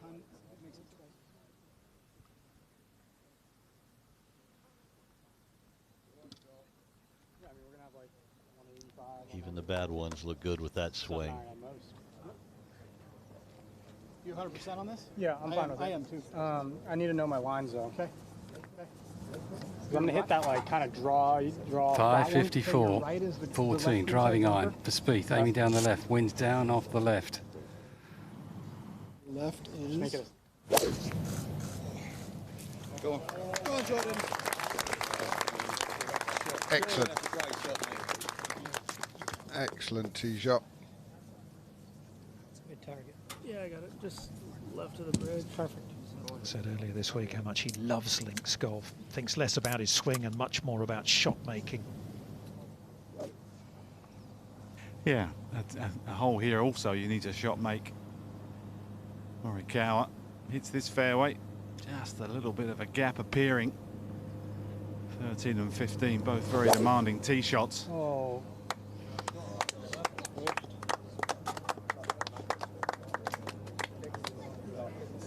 Thanks, guys. Didn't hit it the way he wanted to, but it skirted that first right bunker, and he's okay. Good miss, as they say. Yeah, good batten. Morikawa 2 shots ahead of Jordan Spieth. It is California from Texas. At the top of the leaderboard at the 149th Open at Royal St George's. Lee Oosthuizen not done yet, but problems for him down the 13th.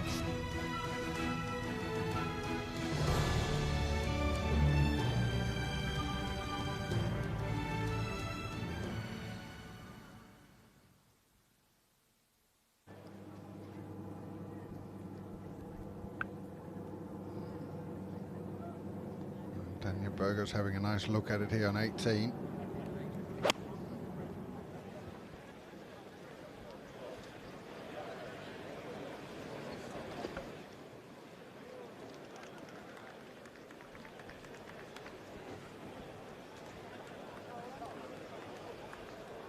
Down there, just beyond Duncan's Hollow. It'll be a weird one for Berger.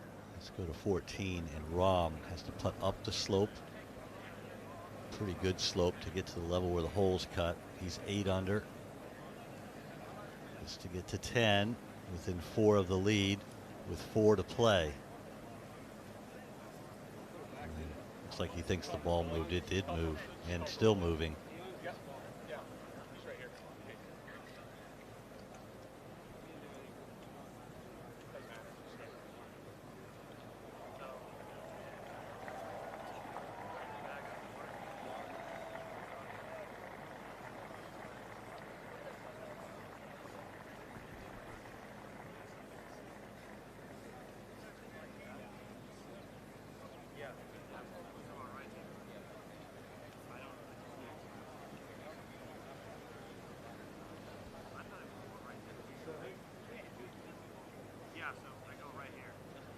Right, well, let's hear from one of our R&A referees and find out what the situation is here.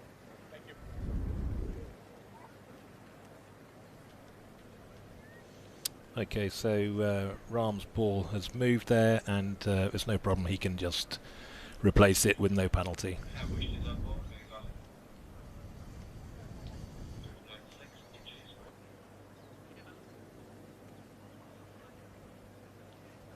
Oh, thanks, Andrew.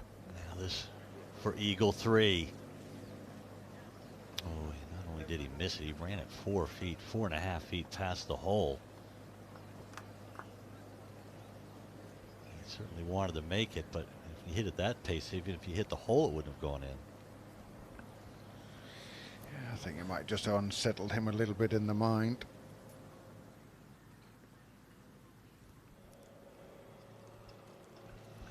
Up to 18, and Daniel Berger for unlikely closing birdie.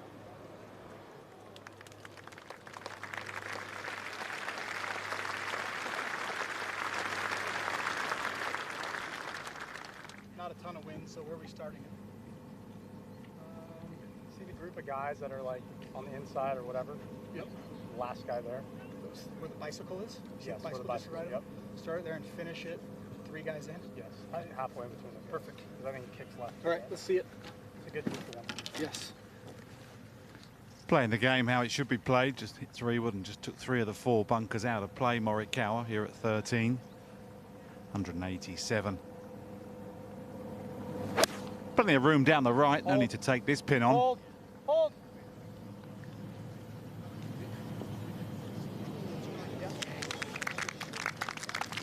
Well, that was a nice bounce, wasn't it?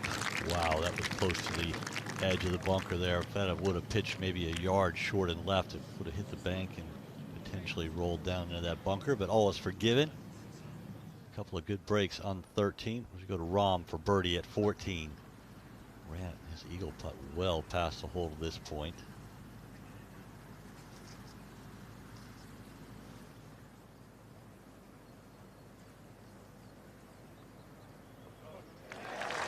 Well, he makes his birdie, 2 in a row for the Spaniard.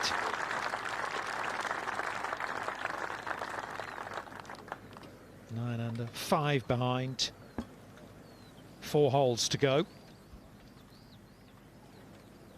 He's going to have to do something very special.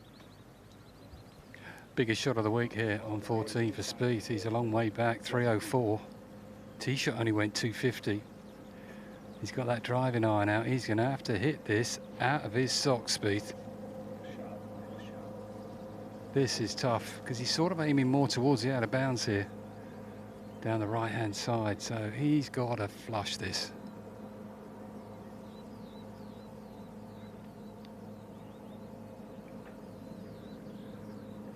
Of course, I took it at the furthest carry. Go. Go.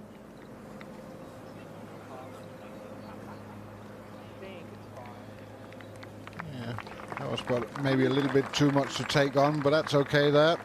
Fairly simple pitch up the green. Third shot for Oosthuizen, I'm afraid, having driven it into the fairway bunker.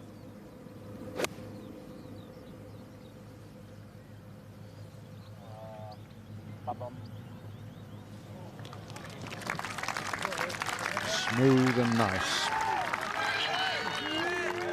I feel like he's got to have to make a move and knock that one in and then do something up 14.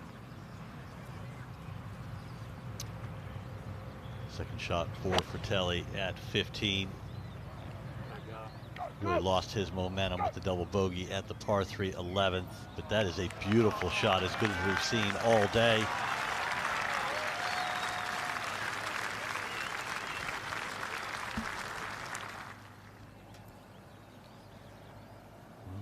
Daniel Berger finishing off. Straight up the hill. Just got out of it a little bit. Disappointing bogey on the last from the middle of the fairway. It's around the 68. -7 for the tournament. Tied in 7th position at the moment. Good week. Yes, indeed. Dustin Johnson ran in 67. Likewise for Robert McIntyre. That wonderful 65 bogey-free for Brooks Koepka a little earlier. It's between those men at the top, those 4 major champions. Rahm with only an outside chance. Oosthuizen, Spieth and Morikawa's hopes all alive. And there's Morikawa in charge at the moment with that 2-shot advantage. Here's Rahm at 15.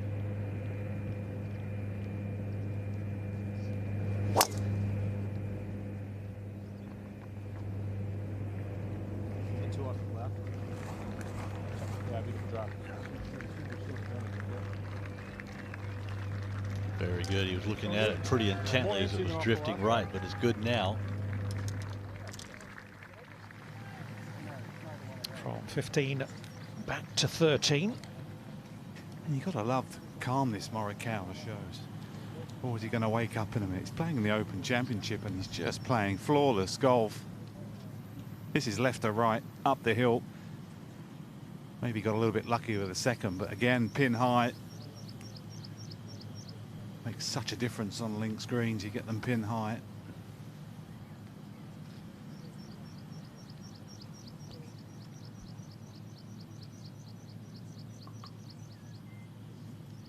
Just wonder when you look into his mind, is he just trying to stretch that lead? Every birdie, someone's got to make two to catch him.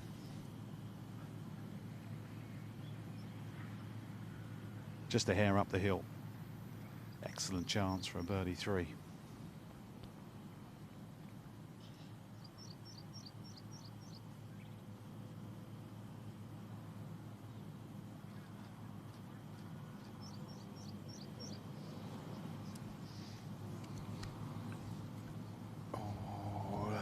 Good from where he was. I think he thought he held it. Spieth just short of the green. Good lie. He's trying a low skipper and spinner. Grab and get up that slope. Oh, is it going to stay? Yes, it is.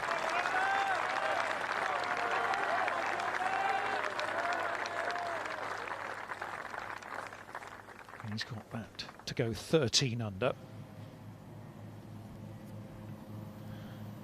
Just a par putt, just a little bit from his right.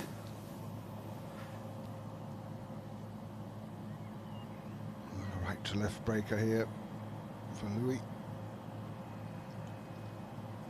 Nah, it's just not quite the day for Oosthuizen so far. He falls 4 behind. And you start feeling it's between Spieth and Morikawa right now. Great lie for Connors and this bunker, but he's got to contend with that ridge.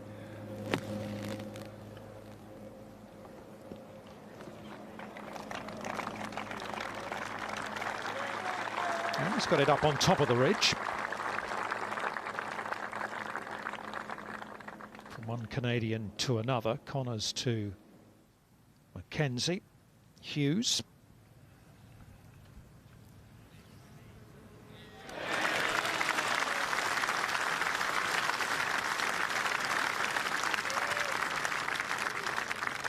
Mixture of birdies and bogeys on the card today for him on his Open debut.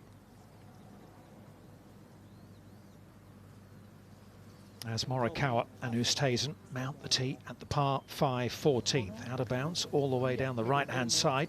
Yeah, took the words right out of my mouth. It's the first time the wind really has not been pushing everything away from the out of bounds. There's no real wind now, it's flat calm. But when you can't see the fairway, it's certainly in the players' minds. Yep, love it. See your shot, bud. This is all about. It's all about the mental strength of the player in the moment. 3 would really just looking down the left. Hit it, Wind. Hit it. Hit it. That's good there. Right shot. Fine. That's good there. No problem at all. First cut of rough, little flyer, get extra run on his second shot as we go to Fratelli. 15 green. We saw the brilliant second shot. Still smarting a little bit from the double bogey at 11. Take some of the sting out of it. Fratelli gets to 8 under par. And it's a tie for 5th alongside Koepka, who's been in the clubhouse for a good hour and a half at this point.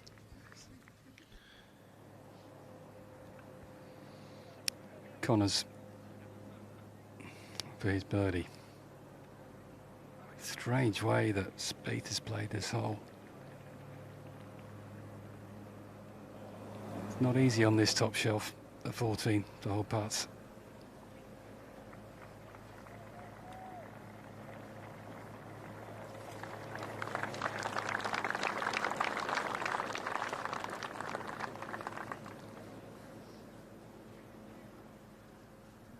Back down this 14th hole, Oosthuizen. Going with the 3-wood, aiming left, and you just kind of lean left and squeeze it out there. Slide. Slides, as he just said. Did it slide enough? Aggressive right there.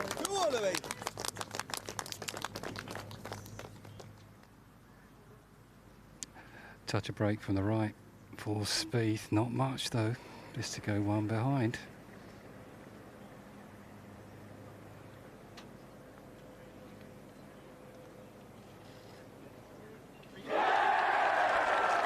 Listen to the roar. Third birdie of the back nine for Jordan Spieth, and he is within one of Morikawa. He knows he's applying the pressure. He couldn't run as fast as he's walking at the moment.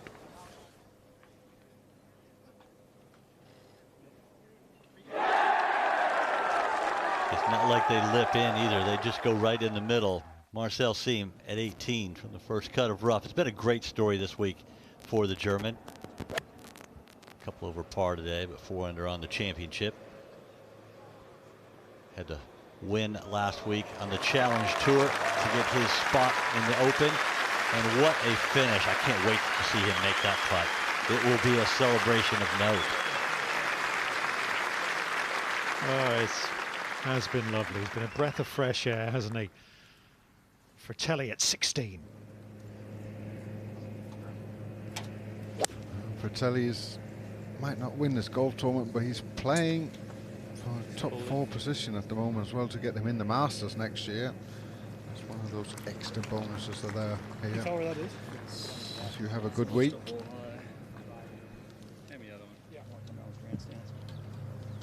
Okay. In, and it'll move it a little right. Yep.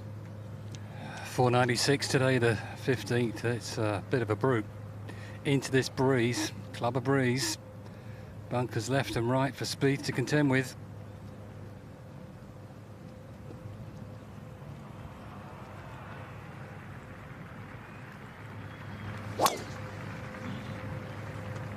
Right there. Right there. Easy straight kick. It listened. It did. In the fairway again.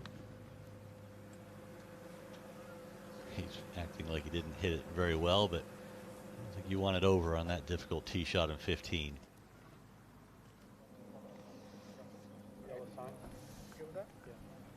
Back down the 14th. 301. Reasonably interesting play. Bunkers galore. Yeah, now we're directly on quartering down. Like starting it at the 1. Carries a 3 and a 5 wood. Good golf swing. Looks to be taking it on. Got to admire that. But he does need to carry the bunkers about 60 short. Hitting towards the out of bounds, a brave play. Got some flight on this.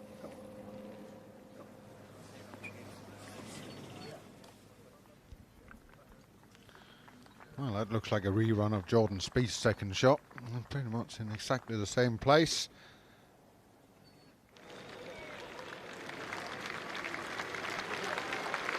And Marcel Siem makes his way down the 18th, and I'm sure he'll get a warm reception.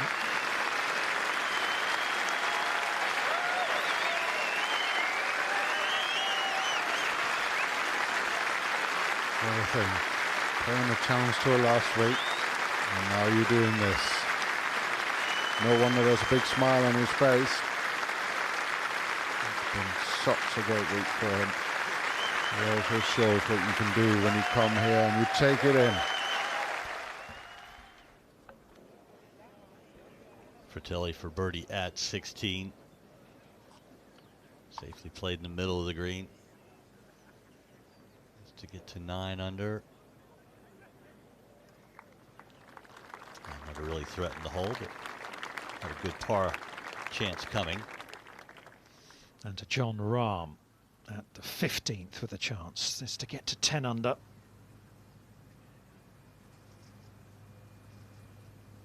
And this is for 3 birdies in a row. Some dangerous holes coming up for those behind him. Rahm's going to keep him honest right there. Big birdie from Rahm. Joins Oosthuizen on 10 under par and a tie for third. Well, he's making a run. Look at that, 3 birdies in a row. Is it going to be too little too late? As you say, it ain't over till it's over, especially on a course like Royal St George's.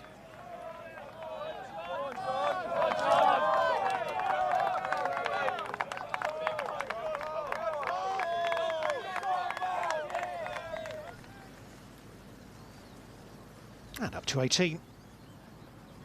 And Siem for the closing birdie.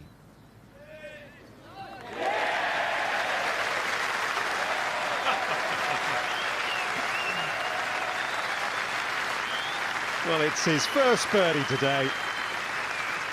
And Marcel Siem has provided a lot of entertainment out there this week. 5 under par. And he's just outside the top 15. Who says golfers are boring, huh?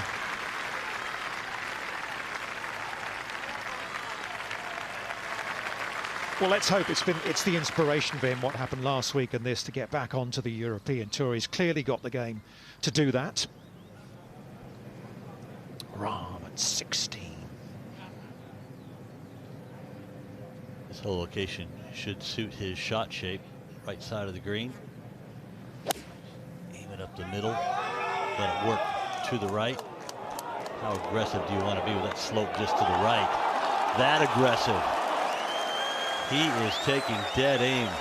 That is an incredible shot and a brave shot. And how good would that have looked through the air? He must have thought this has got a chance.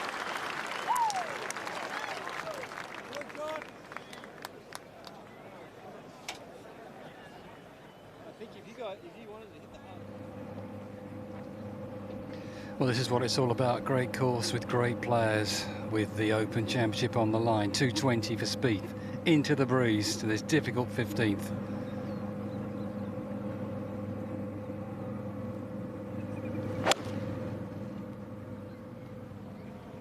Please go. Please go. It did get just over the bank, crept up 20 feet. That's Jordan Spieth range right there.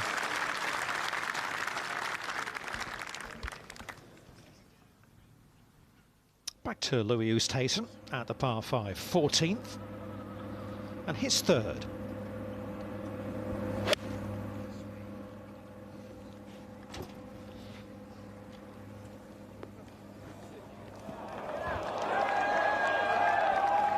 Brilliant, brilliant.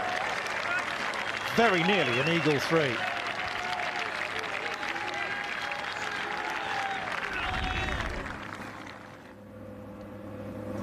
Let's have another look at this. Is a brilliant shot, Thomas, up that ledge. Yeah, it's an amazing shot. I thought he was just going to check up and short of the ridge there, but he's obviously just taking the flight down a little bit. Morikawa. This is straightforward. Does he hit it? Up that hill, does he hit it? Oh no, that's going to come back down, I think.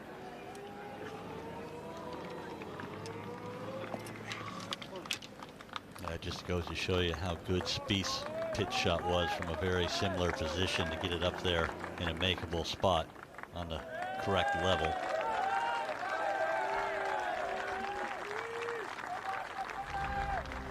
He wasn't far out, was he?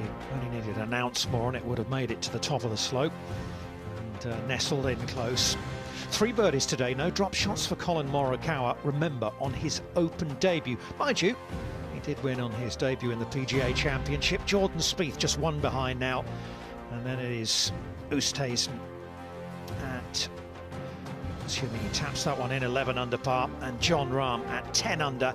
And he's in close at 16 as well.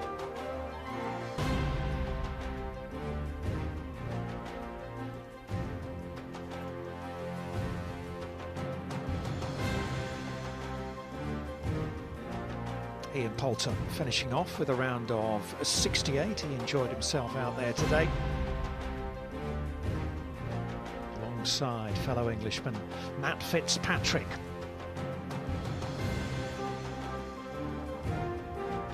The ever entertaining Bryson DeChambeau, round in a bogey 365. Danny Willett step backwards on Sunday.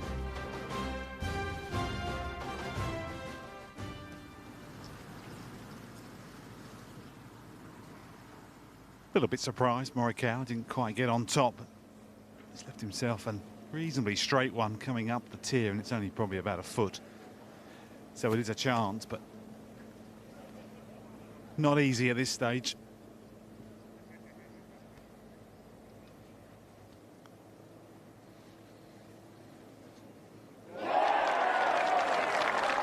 Well, just when he needed it, Morikawa pounces again. Moves to 15 under, 2 ahead of Spieth. Oosthuizen has tapped in, so he's 4 shots back. This is pretty convincing stuff from Morikawa. Remember, he doesn't turn 25 until next February. Look at the speed this one goes in with. That was going a good 4 to 5 feet past the hole, but the hole just grabbed it. Went right in the middle.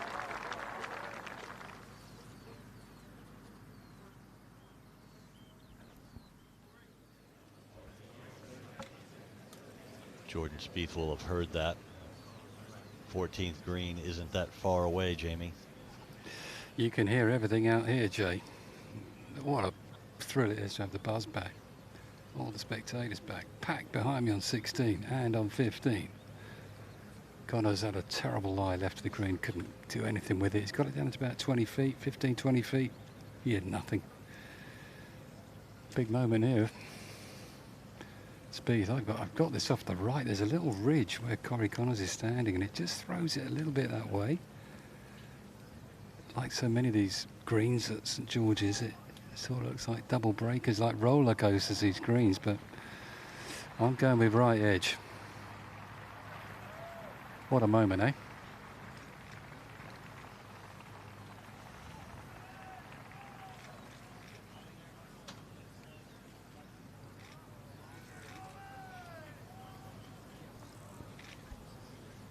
Almost to the point that we expect him to make these.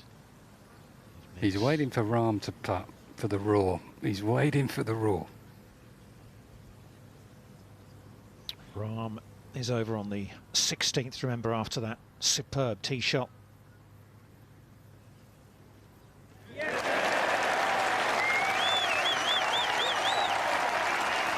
Four birdies in a row for the US Open champion.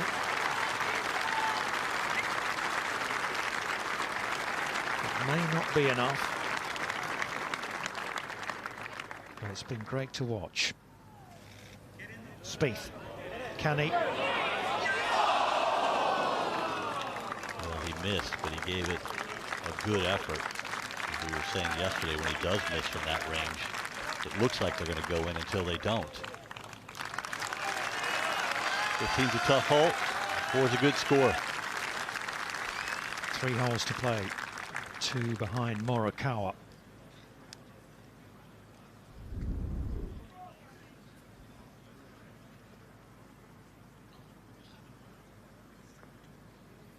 Pretty sure he thought he had it. So did the guys behind.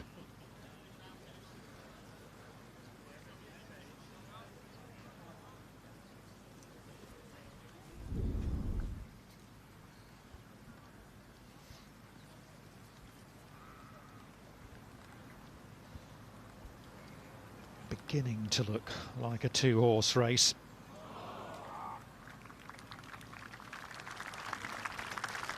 I'd prefer to be Morikawa with 2 shots in hand. That's for sure. Fratelli second to 17. Tough shot. Hole's cut only 5 yards over a steep bank that goes down short of the green. No problem at all right there. Very good shot.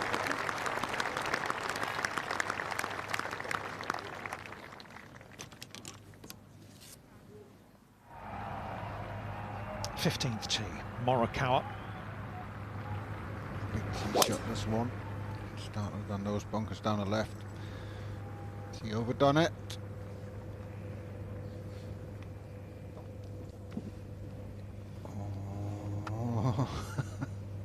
goes past one and flirts with the other one as well. That's okay. Now it's a nice angle into this green. Rahm at 17. Drills it forward.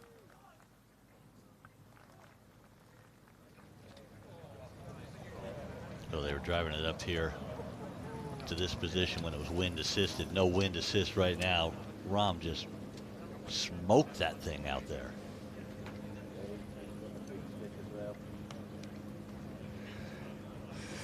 .155 to the 16th.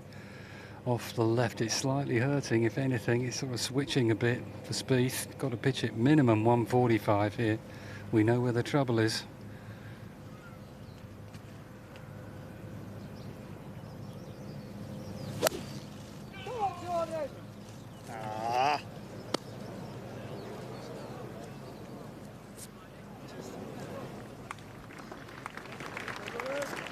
I'm about the only person in the world to think that's okay.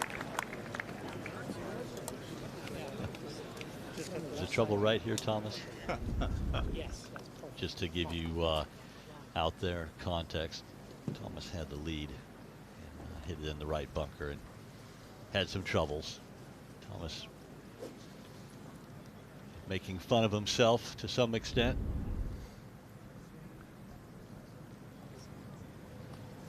Connors, and just a bit of breeze coming up slightly into him. That's probably why he come up short there, Speed. It's hard to get to this bin.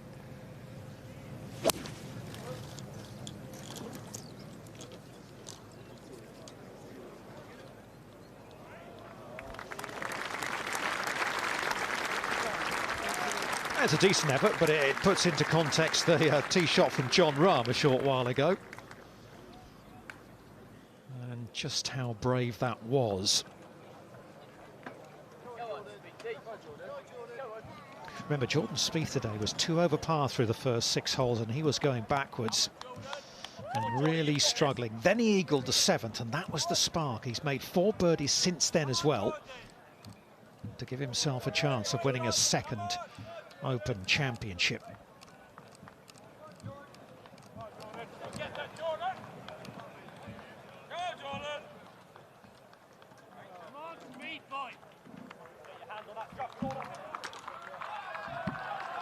Back in the winner's circle earlier this season at the Valero Texas Open. That was a big moment for him. He'd been shaping into form, it was coming. But this would be another huge step to win a 4th major championship title.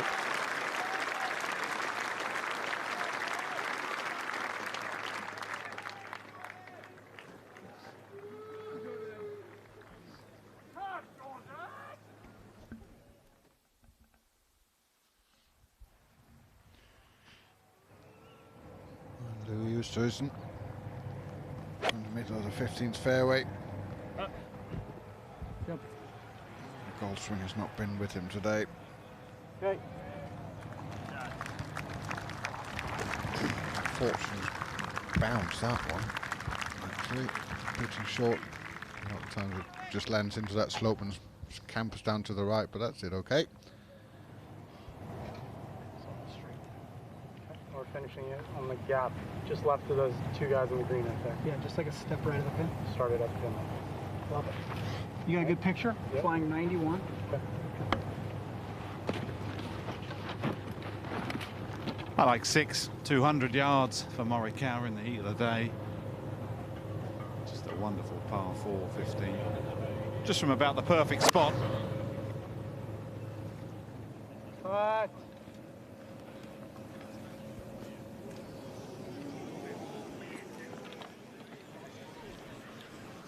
Man, was that a hard bounce? Whew. Well, that's not good over there, is it? Not ideal, that's for sure. No, that's really tricky. That's a little ridge to run across, so you have to chip it into it and then down on the green really fast. Pin cut on the left there as well, so it's a tough one. Oh, it doesn't matter where this man hits it on the green, Thomas, does it really? With this club in his hand. This will raise the roof. This will be the loudest cheer of the week if this goes in. Come on. Jordan Spieth, knock this in. It's just a little bit of left to right, just a gentle one up the green. Might hold its line at the end.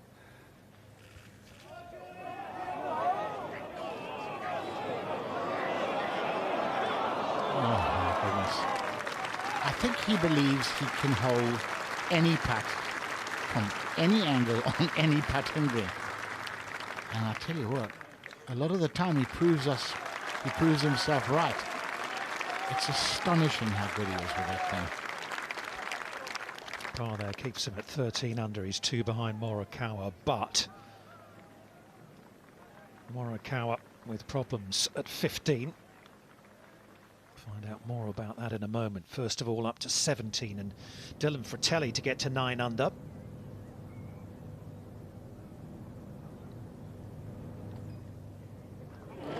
Beautifully holed. Takes him into 5th place. Quickly to Connors.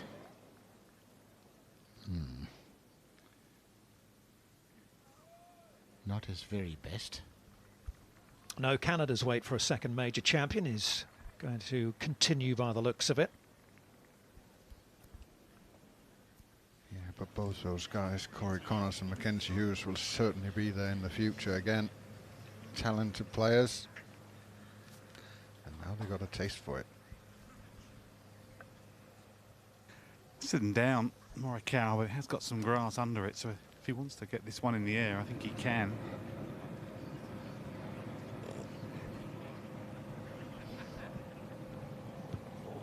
We'll come back to that. Let's go overhead to the 17th of Jon Rahm. 4 birdies in a row. The man's on a run.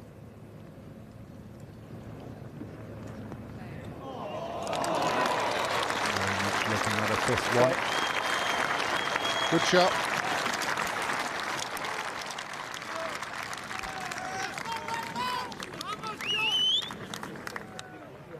Back over to 15. Morikawa and his caddy just taking a little time to work this one out. Yeah, and rightly so. Have a little wander, just calm yourself down. As I was saying, there's a bit of grass under it. It is sitting down, but I do believe he can get under this and get some elevation. Just pitch it on the top, maybe on the upslope, possibly. And then the insurance policy just releasing all the way down. He needs to hit this pretty well, though. Anything slightly duffy, it's not going to get up and over. Bad miss at this time of day.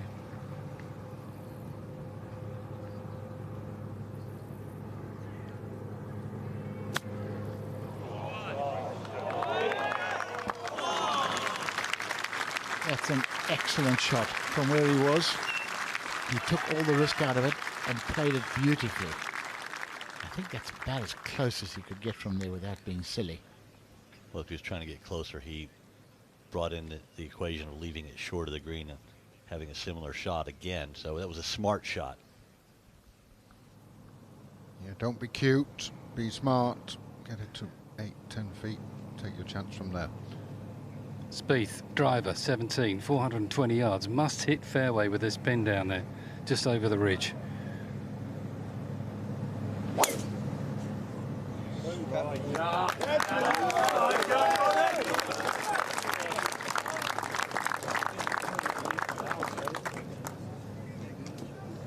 Avoid the divots at all costs. Oh, that might just be in a shallow one. Putting over a little bit of a ridge. Oosthuizen here for a timely birdie 3 at 15. Bit of a double breaker, might just feed back at the death. Come on, Louis. Go south.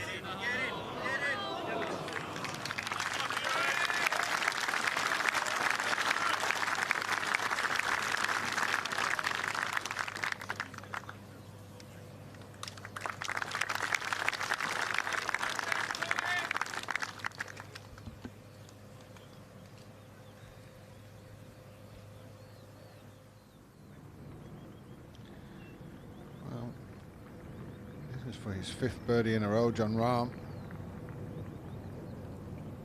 A couple of times on along the way there. And really got a smooth roll on it.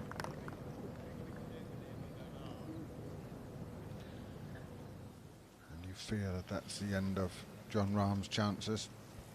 He's 4 under today, Thomas. I mean, if the putter had behaved half decently, he could have been 8 or 9 wrong. It's been an exceptional performance, tee to green.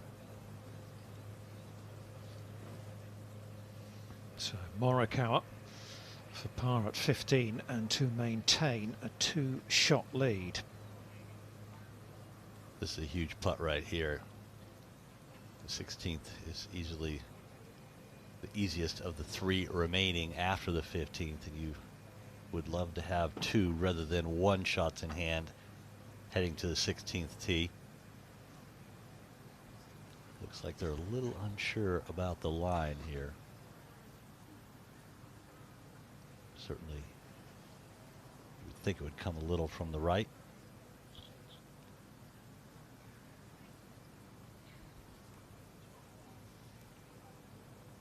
Has not dropped a shot so far today.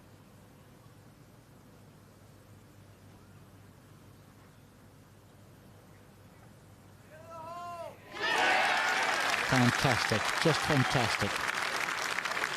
Last week he putted like a Model T Ford, and this week he's a Rolls Royce. What a difference.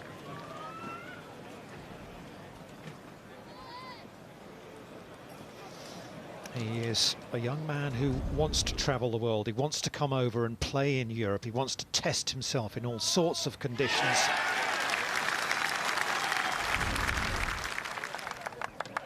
And he seems to be making the adjustment pretty well. Yeah, I think that makes you a complete golfer. I think that, you know, go and play down in Australia, come and play links golf courses, and obviously all of these guys play their main part of their golf in America, but you want to do it all.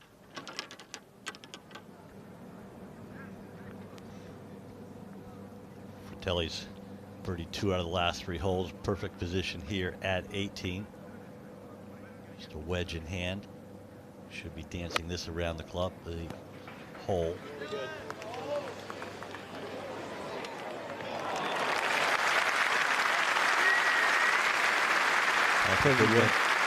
Pretty good, Jay, huh? He stuck to his guns after that double bogey at the par 3 11. He was a little derailed, but he's fought back bravely. 17, Spieth, and his second shot. That's why I think it's perfect. I think it's a 30 shot. Adrenaline, I agree. I think it's a 30 shot. I agree. Just right It's of it. miss hit, it may not get there. I just got to stay down on it. Yep. Yeah, east is off straight to the left. It doesn't really matter with this. It's more dead aim with this club, isn't it? Still a little right of it. 12 feet right, we'll knock it in. That's like straight south right now. It should be. It's supposed to go to east southeast, which would be a touch of hers. It's only got to get 22, right? 22, yeah. Let them tee off while we see if we can get the wind will change for us. Yep. Man, that's where it's supposed to be going. I know, but I wish it was just right there. Just feel like that one will take too much on. Tee off. Scotty, right? Yep.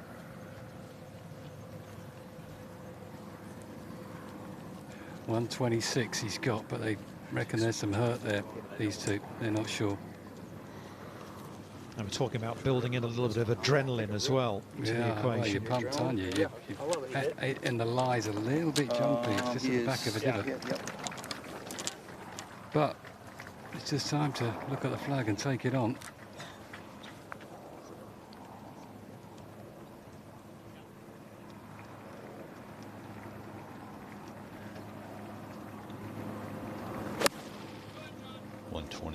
They were talking about 122. They had to carry it. Did more than that, but stopped it quickly. Well played shot.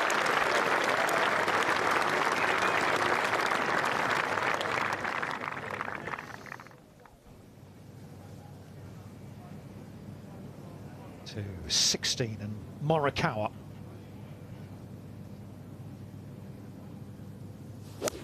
That's in the hole. Any wind?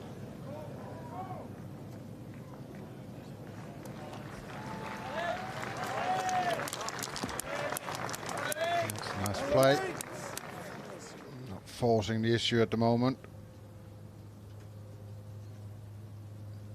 Jon Rahm on the last. Just with a driving iron. That's about the straightest you can hit it, that.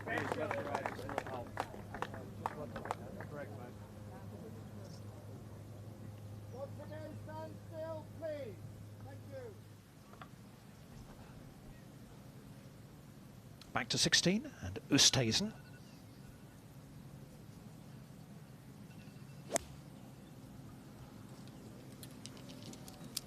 Just the right time for a hole-in-one, this.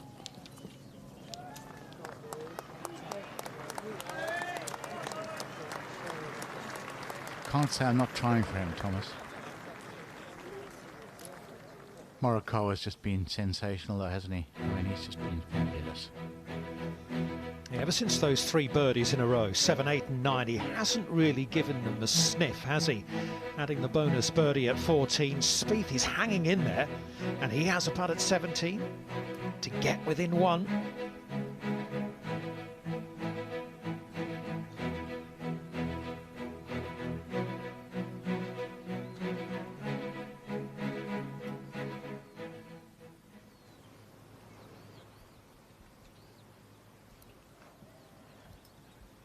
Mackenzie Hughes, this is for birdie on 18 as we break. Good bid right to left.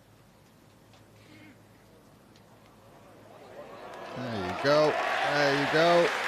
Excellent week, excellent putt. Yeah, what a lovely way to finish. Round of 69 for the man who went to the same university as Ben Curtis, who won the 2003 Open here at Royal St George's.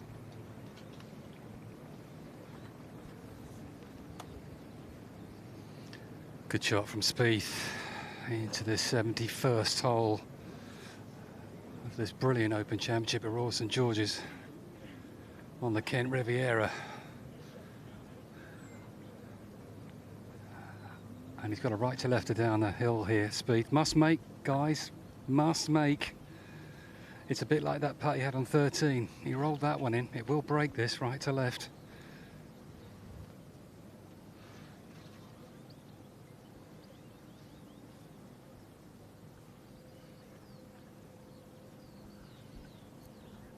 He's made these putts look easy all week, but it's a little bit bigger moment now. Yeah, he's allowing for quite a bit of break, isn't he?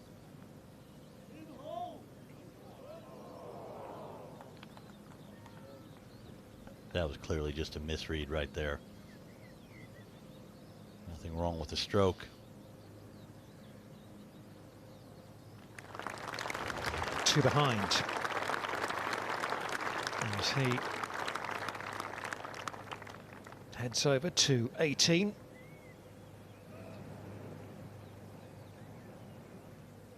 Brief autopsy before he does that.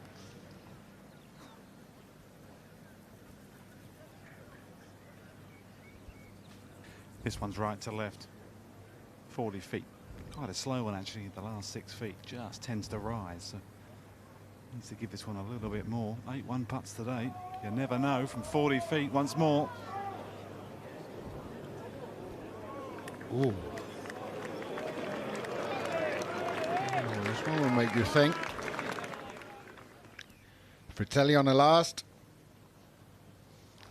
He was one of the last guys into the tournament. He's certainly taken advantage. Yeah, the familiar routine where he keeps his head down until either it's gone in the cup or he thinks it's finished rolling out. And it is a closing 68. Good comeback, really, after the double bogey at 11, which could have derailed him.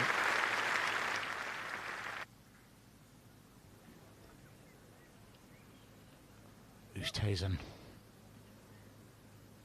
I think this would have to be hold to stay in it. It's a pretty good try.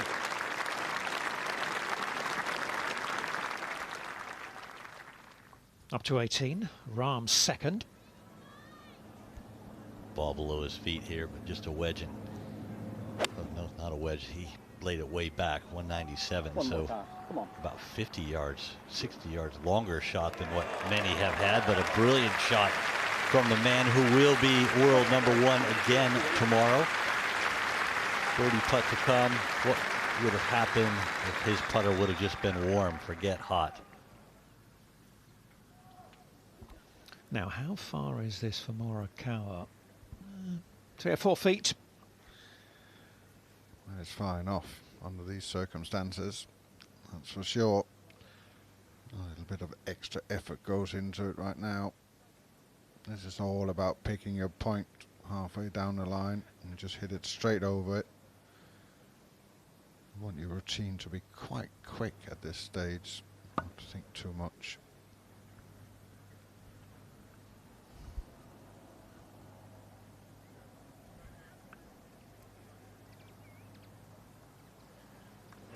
Beautiful stroke, beautiful. Under the circumstances, that's all you can do, put a good stroke on it, and those kind of putts often go in then. Up to the 18th, and Jordan Spieth. 457 with the driver for Spieth. Bunkers down the left. He can hit it that right-hand one. Don't think he can reach that one. Must make birdie.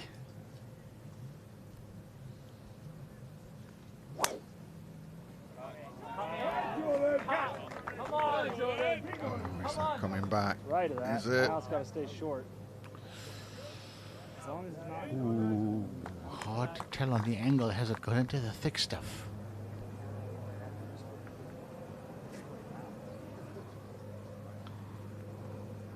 If it isn't, it is just safe in the semi.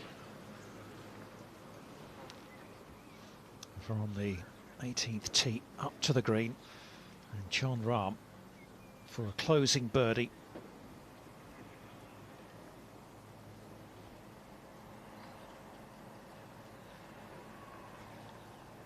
To come home in 30 and to jump clear of Oosthuizen.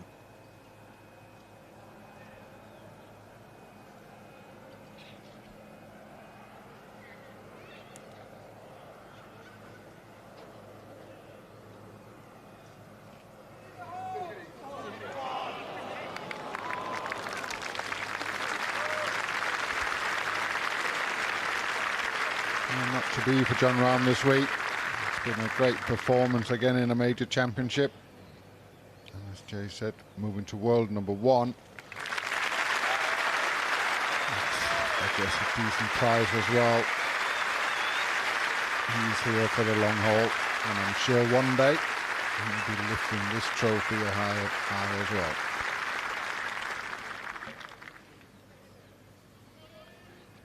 Yeah, Thomas, that's fair that he goes back to world #1 because he is the best in the world at the moment, isn't he? Absolutely. Morikawa with the driver on 17T. If he can hit 2 fairways, you'd have to think he'll be the champion.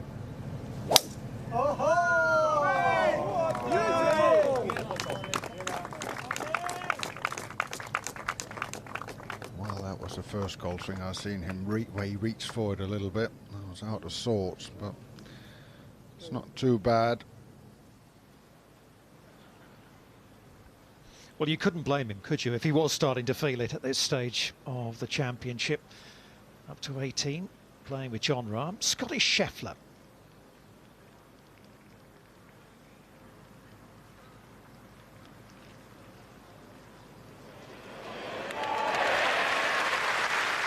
Another young star and one to watch for the future. He's only 24.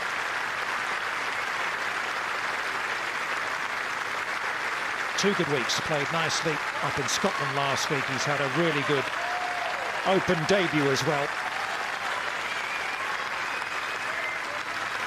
And that'll be a top 10 finish for young Scotty Scheffler.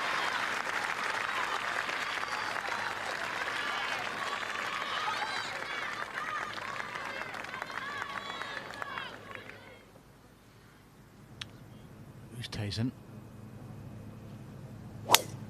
Out out with a big stick, and it's a bullet.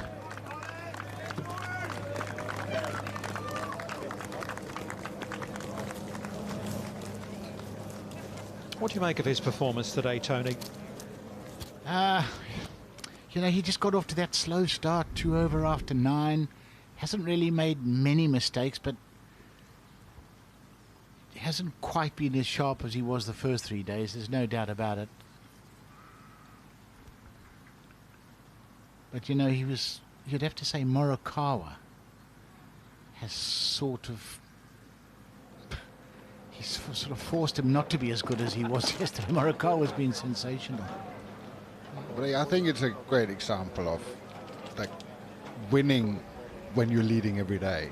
It's extremely hard in golf because you're always under pressure. You're doing all the extra work. You're mentally being pushed all the way, and you just run out of energy a lot of times. And I think that's mostly what I've seen with Louis. He's just run out of energy.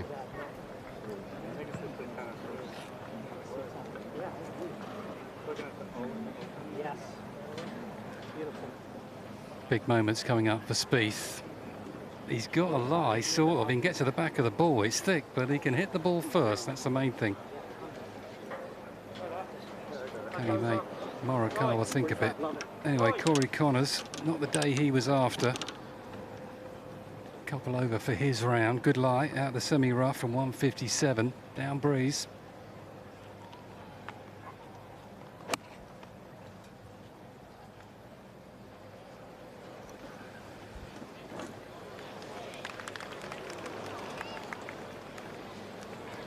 Just bounds on. Everything getting a little firmer out there. Hot day today.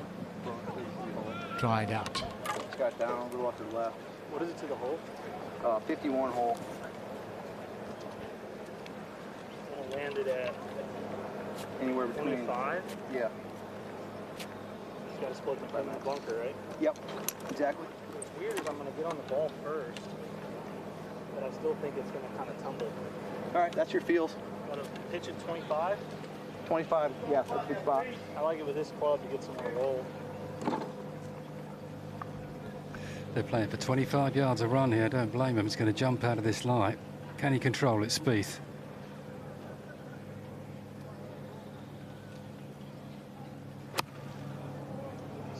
Miss it, somehow miss it, get left. Go, go.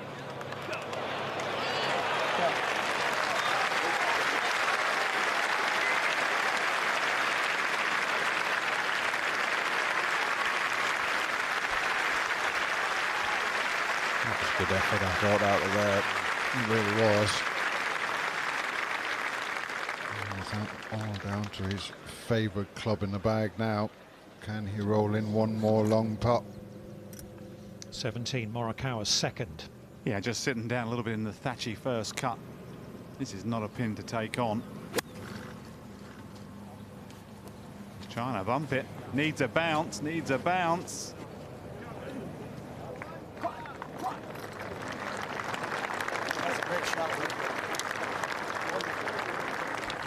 That was an incredible shot when you think of all the pressure on his shoulders trying to win his second major.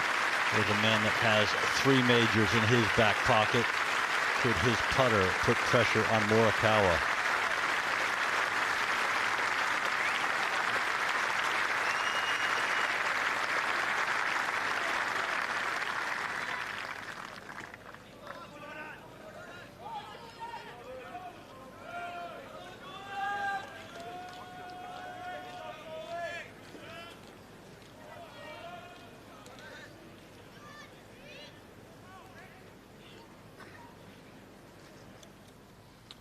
Who's Tyson? Just on a slight upslope, which will help him if he decides to have a go at the flag, but he doesn't like this as it come out dead. It has a little.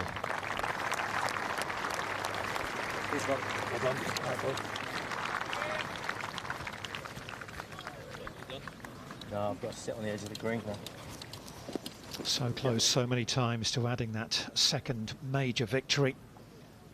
Lost out in a couple of playoffs. Remember, second in both the PGA Championship and the US Open this year, Louis Oosthuizen.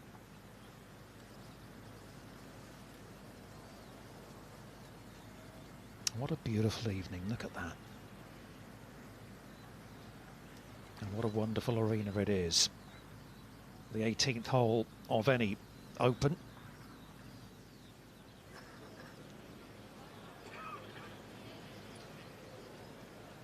And is Jordan Spieth going to provide us with something of a grandstand finish and apply a little bit of pressure to Morikawa?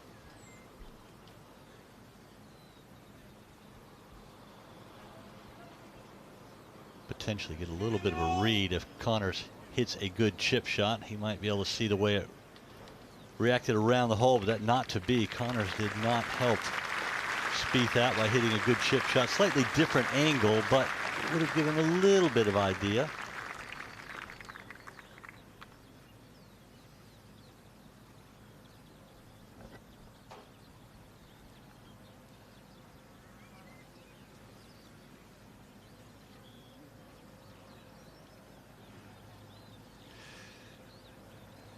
Bit of right to left down the green here for Spieth. Gotta give it a go, gotta give it a go. There's quite a bit of break here. What an entertaining round he's put together for us. Just some brilliant stuff from the American. Entertaining week. Yeah, we need one of those moments now. Costantino Rocca, St Andrews, Nick Price at Turnberry, those long putts that went in over the last few holes. We need one of those moments right now.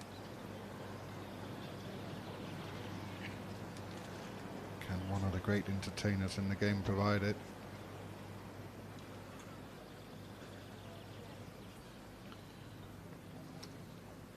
It's amazing, Thomas, that we're even considering he could hold us. Shows how good he is, doesn't it? And if he did, the lid would come off this entire stadium. There's nothing in his mind but just trying to hold this. No doubt whatsoever.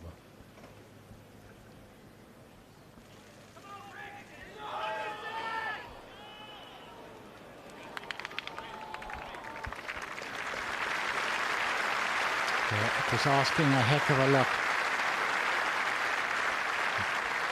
Pretty good putt there.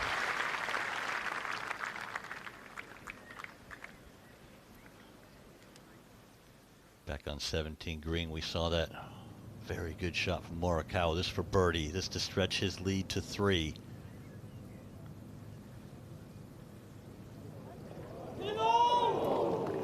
Very good effort. Perfect holding speed. No stress. Easy tap in to come.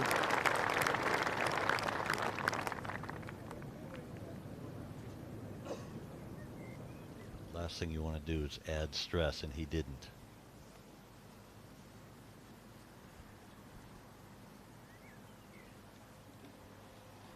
Connors for par. Well, it was a pretty poor start. Remember, he dropped shots at the first and second, and not a wonderful back nine. However, it's been a good week in totality for Connors with those 3 rounds in the 60.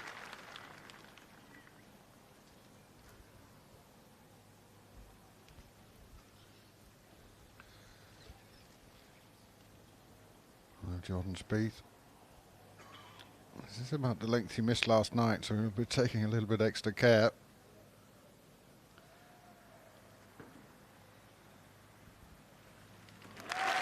No mistakes this time. A closing 66 for Jordan Spieth.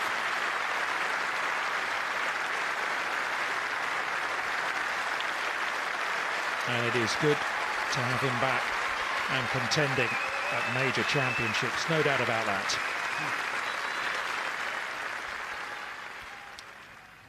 Oosthuizen. You will have watched Morikawa's.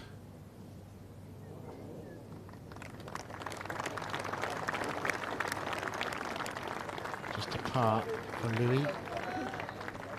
Stays at 11 under. Tied for 3rd.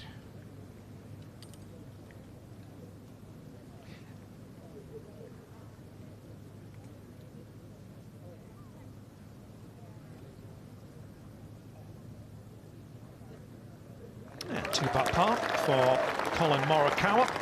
No stress there, and he will take a 2-shot lead down the 72nd hole as he looks to win on debut at the Open.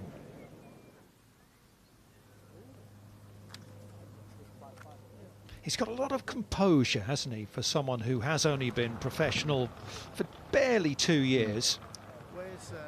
He most certainly has. I would like to know what went through his head between the Aberdeen Scottish Open last week and this week. What he changed, what things he addressed in his stroke or mentally, because watching last week you thought, well, how's this poor lad going to make the cut at the Open? He's not making the cut, he's leading. In all likelihood going to win it. Amazing strength of character.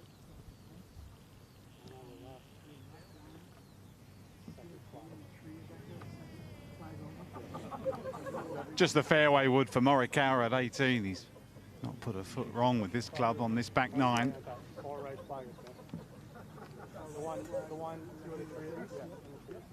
Just down the right-hand side, it shouldn't reach that right-hand bunker. Perfect links ball flight, nice and flat. Oh, come on. Ladies and gentlemen, please.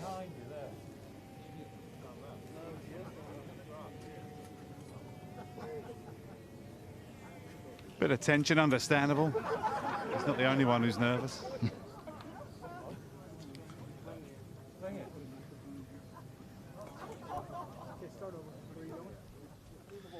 Yeah, nice to see Louis helping out there, knowing all of the pressures.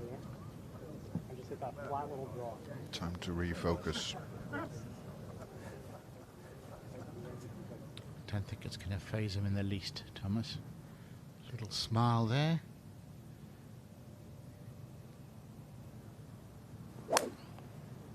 As calm as could be. I think we get more nervous when we drink a cup of coffee, Thomas.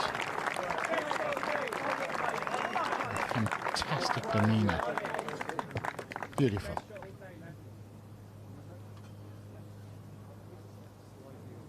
Stand still now, please.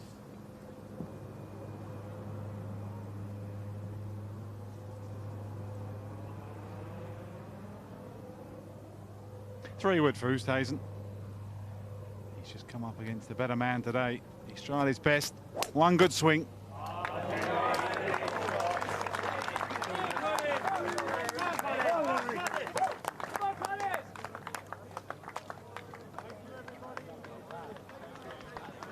Two good tee shots for the final pairing on the final hole.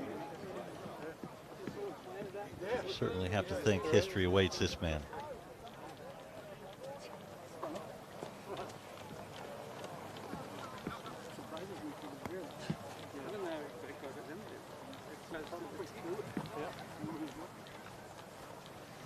Tony, I can tell you what he changed. He changed quite a few clubs in his bag since last week to adapt to the links conditions. He's been putting with a conventional putting grip from outside 30 feet or so, sticking to the claw from close range. Boy, talk about a guy with a lot of confidence. Stranger things have happened. Arnold Palmer made double at Augusta to lose on the final hole. He's in the middle of the fairway, but I think I would have marked it out with marker, but not start carving yet. I don't like the way you're thinking, Jay Townsend. You know, there's a reason we play 72 holes and not 71. The reason you don't give the trophy away after 71 when it's a 72-hole tournament. It's not over. I mean, it's probable, but... That was some stat there, wasn't it? Absolutely. History. Oh, it's history, that. First player to win the PGA Championship and the Open Championship on their debut. What a player this guy is. What a future ahead of him. 2 major championships already. I don't think he can believe it. Well, he would be just the second player to win the Open and the PGA before the age of 25. I think we can guess the other one, Tiger Woods. And when you're putting yourself in his company with records like that, you are doing an awful lot right. to go out there for second place. Thank you for everything this week.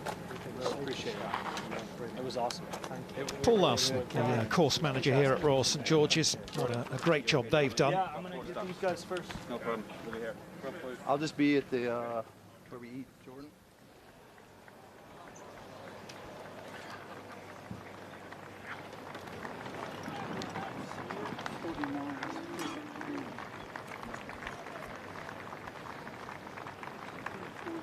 He was planning this last week, Dom. You mentioned putting with a conventional grip outside the 30 feet. On the last round last week, the last 9, he started to think about that. He was already planning this week. Makes sense, doesn't it? Yeah. So the minimum is 15 short of that. 20? Yep. 78. We'd like to fly it 66 over that? Yeah, so 63. 20 on? Yeah. Yeah, 63, even a little more. Did we get it? 65.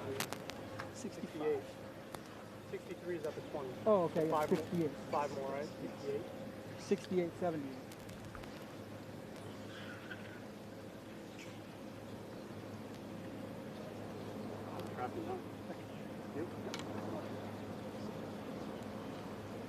Fresh new little.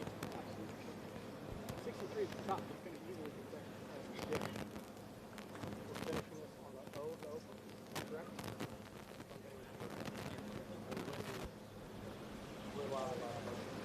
178 for Morikawa into the 18th, just trying to keep this up the high side.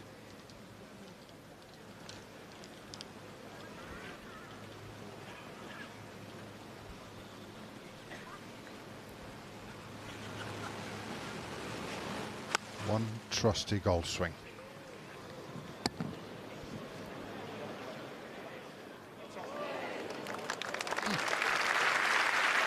Took the bunker out of play, very clever. 2 putts from there, and it's all yours.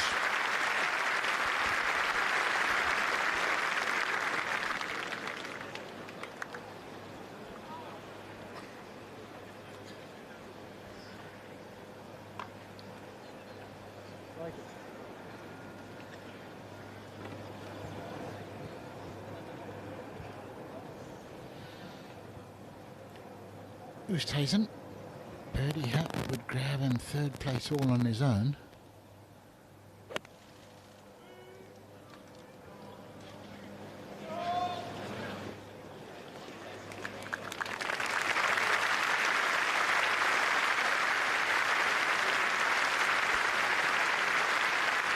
And maybe another new tractor or something like that, Tony. He's a farmer at heart. But he's some golfer along with it, isn't he? No traditional following of the fans down the 18th because of obviously what's happening with COVID. But he will enjoy this walk all the same.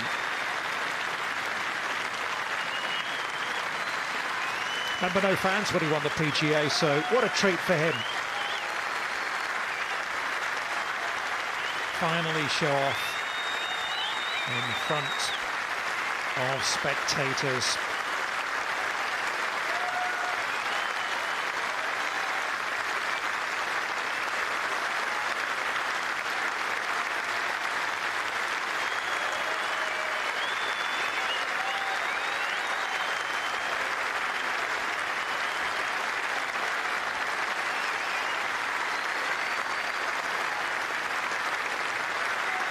What a reception. The big question is, how many majors is that lad going to win? He's calm. He's calculating. And he's awesome. Really do feel for Louis Oosthuizen. Led from round 1 to the end of round 3. Desperate to get that 2nd major in the bag. It's not too late, Louis. There's still time. I think he can start digging now. He's safe. You're happy now, Jay? Fine. You're happy? Yep. Well, that was actually the gold medal he was digging into there. The medal for the winner.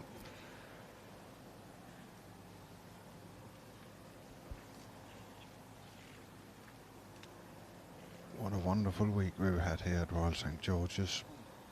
This would be a very fitting champion. A big congratulations from me to the R&A. Back with fans, back playing the Open Championship. It really has been a remarkable week for all of us.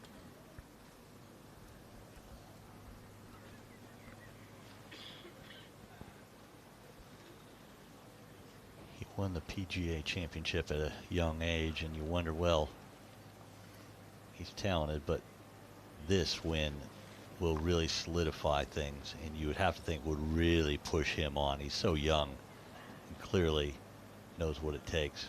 He has looked unflappable today.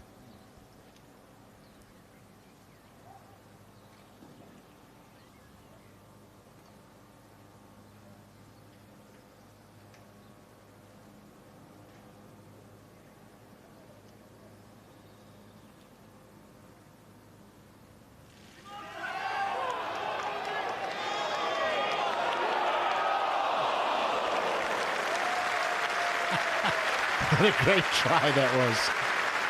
He'll just mark it and let Louis Oosthuizen do his business.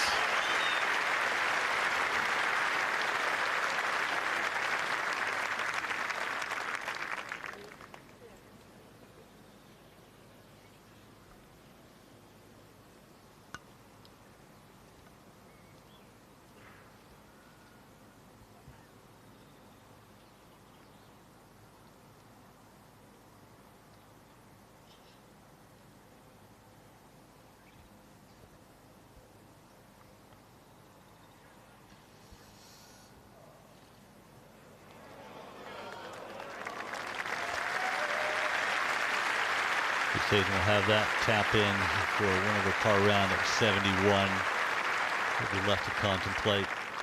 Once again, another great effort, but not what he wanted. Was looking for a second clear at Jug. It's not going to go to him. And he can look forward to going back to St Andrews, where he won in 2010 and came close in 2015 for the 150th Open.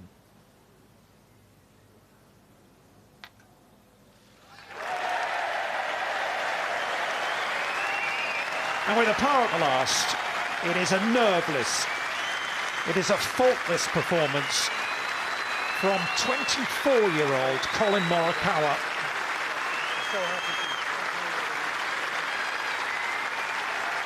Who wins on his Open debut.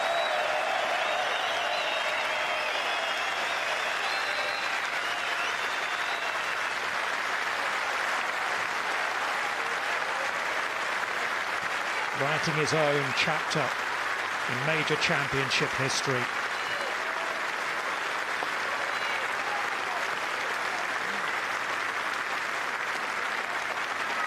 Closing 66 for Morikawa, and he wins it by 2 from his fellow American, Jordan Spieth.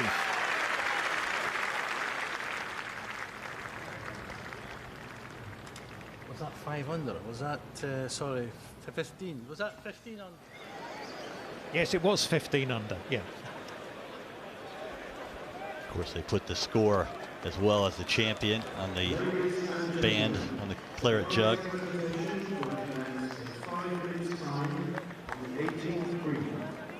Please remain in your seats. And apart from anything else, he is a lovely young man. He's got time for everyone. Yep, delightful young man. He's a special talent, you know. He's got it, hasn't he? There, isn't that wonderful? That's what the sport's about. From the US Open champion to the Open champion, Jon Rahm to Collin Morikawa.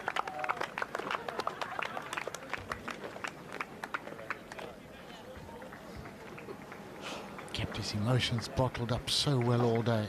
Calm, cool as a cucumber. And now the joy just exudes.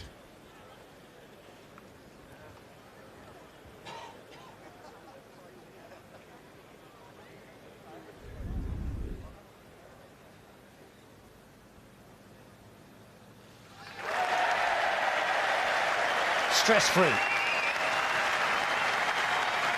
almost.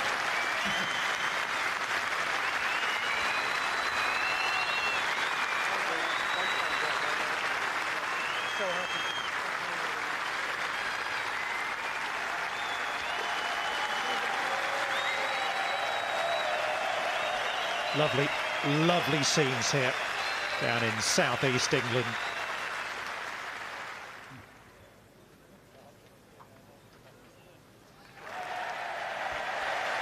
A different view. And pictures that he will want to watch over and over again.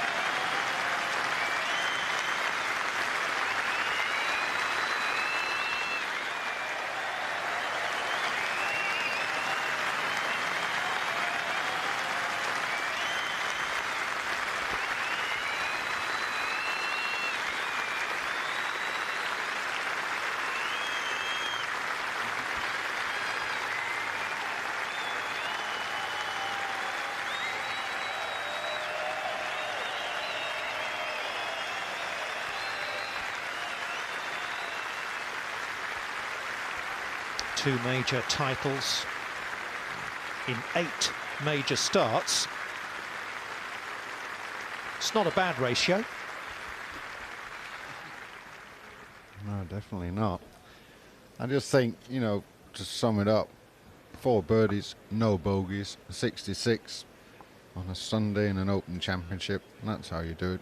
Because these pins and conditions, even though the weather's been nice, haven't been that easy. So to go out and play golf like that, stunning performance from Colin Morikawa. As we've been saying, nice to see Jordan Spieth back in the mix at a major championship as well. Jon Rahm in the end not too far away. If his putter had behaved a little bit better, then he definitely would have been closer to the lead. Oosthuizen, I'm afraid it's another near miss. Good defence from Shane Lowry. 69 on Sunday for the man who won 2 years ago at Royal Portrush. The ever entertaining Marcel Scene.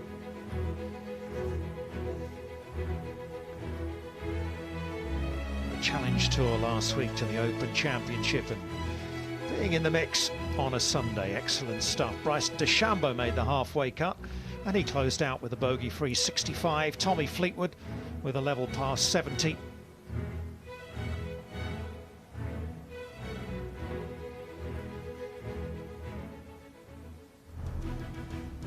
Well, let's tell you the story of this final day at Royal St George's, and we begin with the US Open champion Jon Rahm.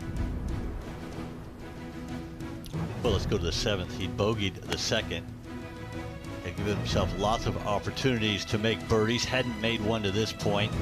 This was a brilliant shot into the par 5, nearly holed out for a 2. He would go on to hold that for an eagle. On 13, 2nd. This is the way we've been watching him all week. Just great iron shot and grand iron shot.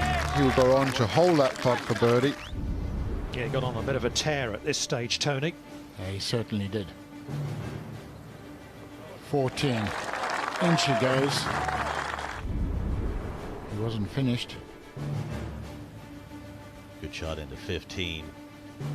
This one was going to go in as well. It was really the par putt at 12 that got the putter hot, at least for a few holes. And then this at 16. How about this for bravery and aggression?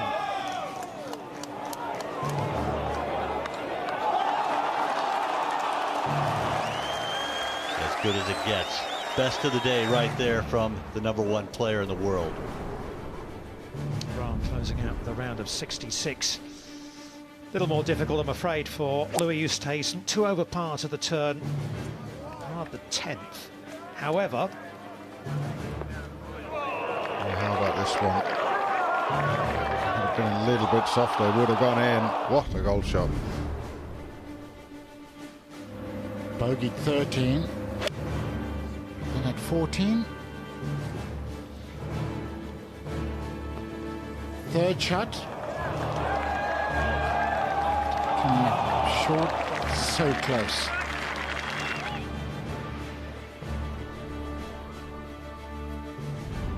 man played some exciting golf today. Jordan Spieth.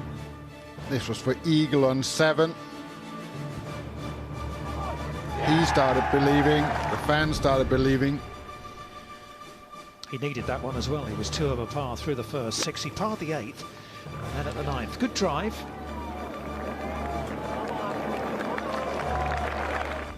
And that led to a birdie at 9. What was it come at 10? Good shot into the green. And once again, Spieth magic with the putter. Pars at 11 and 12 would follow. And then another good drive, this time at 13, another wedge in.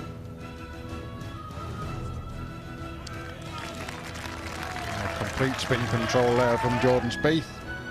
And that was set up another birdie. Picked up another shot at the 14th, and Spieth round in 66 on Sunday to Morikawa, our champion, who started with 6 straight pars, had to scramble quite well to start with. And then made his first birdie there at the par 5. And the very next hole, laid up short of the bunkers off the tee, playing percentage golf. This one just lands at the top of the ridge, nearly goes in for a 2, and that led to his 2nd birdie in a row. And now he was flying into the 19-2, 30 feet away, in she goes.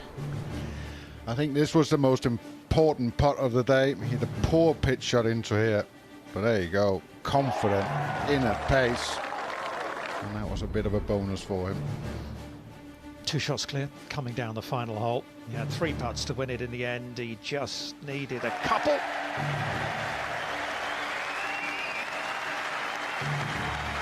Four birdies, no drop shots on the card for Collin Morikawa.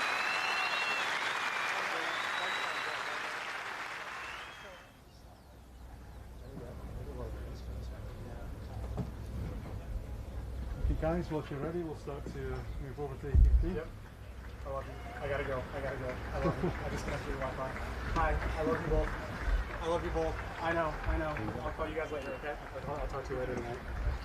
Love you. Sorry to disturb you, family. I've got to go and get the claret jug. Amazing composure from a 24-year-old man.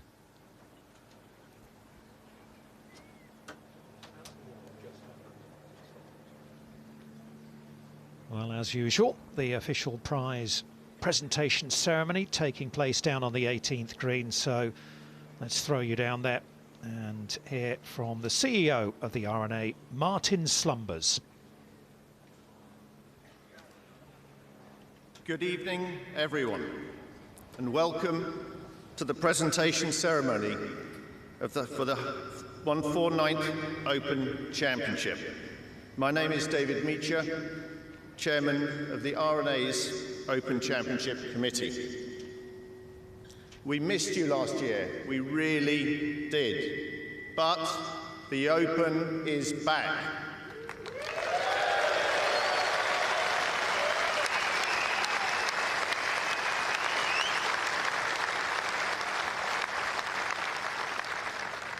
We are absolutely delighted to have so many of you back with us this week. You have contributed so much to this championship, and my goodness, what a week we have had.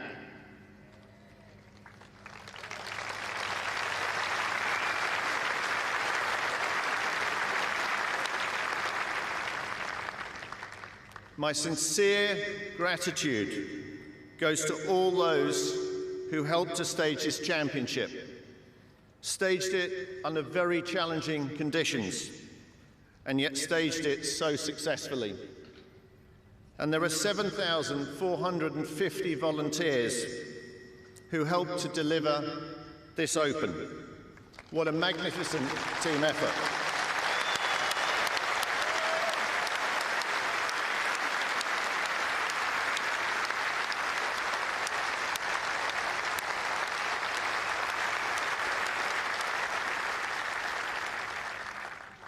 This is a wonderful links, and it has been presented in magnificent fashion. And I would like to congratulate Paul Larson and all his team for what they achieved.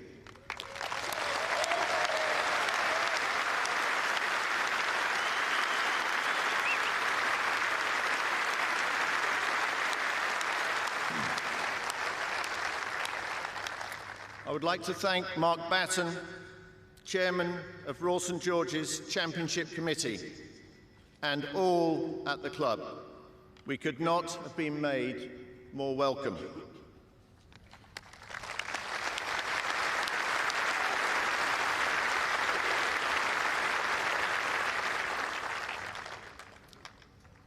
I also want to acknowledge the tremendous support we receive from our patrons and our suppliers, and all the multiple agencies who have played their part in ensuring this championship has run so smoothly.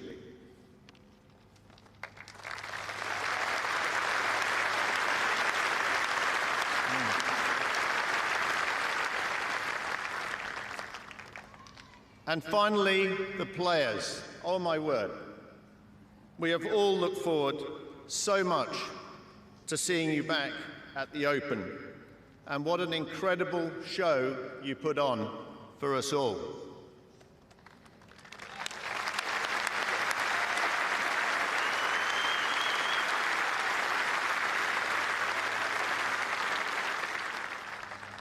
I will now hand over to Martin Slumbers, Chief Executive of the R&A, and Tim Dixon, Captain of Royal St George's, who will present the Claret Jug. Thank you.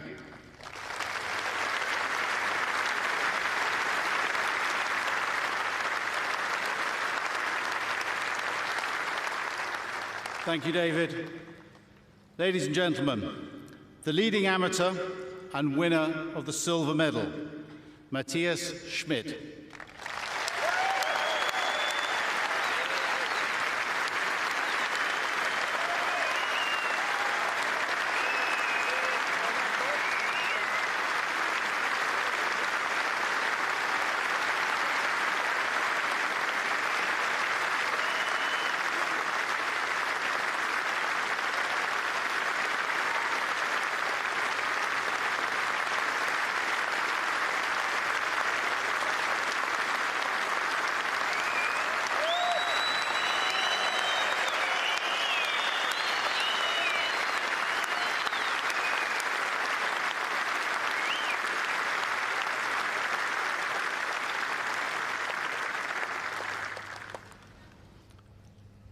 And with a score of 265, the winner of the gold medal and the champion golfer of the year is Colin Morikawa.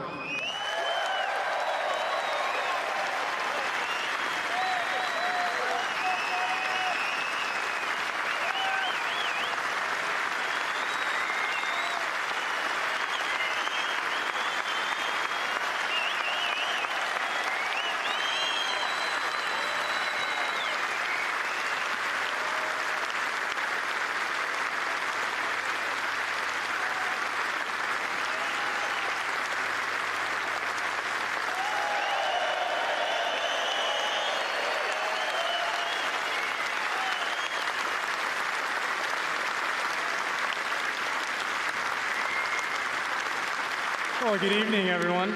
Matthias, great playing. It feels like literally 2 years ago I was an amateur, and it was one of the best experiences of my life.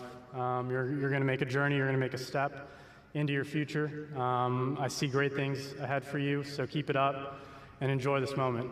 Okay? Everyone, Matthias Schmidt.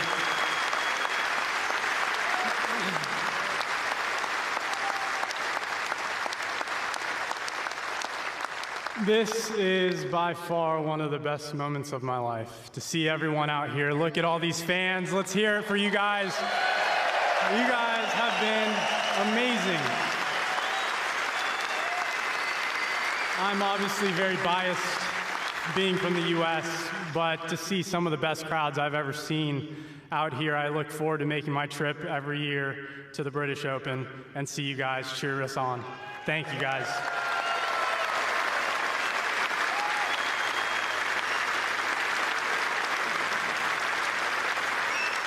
I wouldn't be here without my family, my friends, my parents, my brother, Kat, my girlfriend.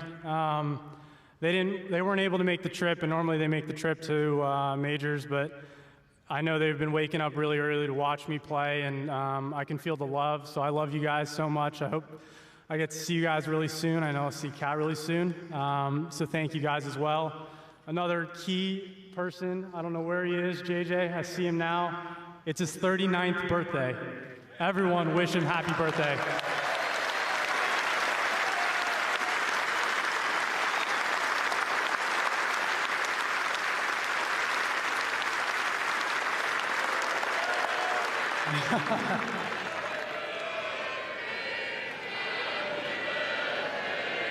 Oh, we're way off.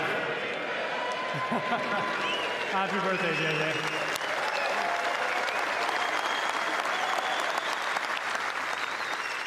I touched on this on my last win in WGC earlier this year. It was about giving thanks.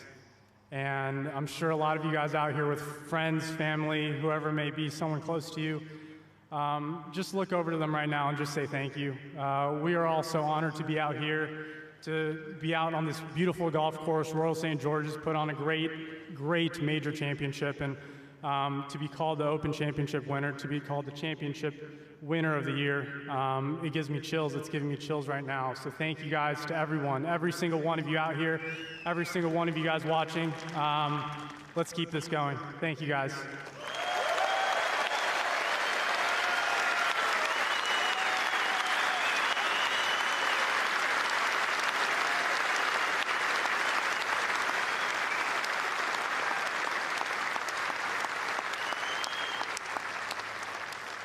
That ends the presentation ceremony. We look forward to seeing you in St Andrews next year for the 150th Open. Now, please do stay to greet your champion as he celebrates with you all. Thank you very much.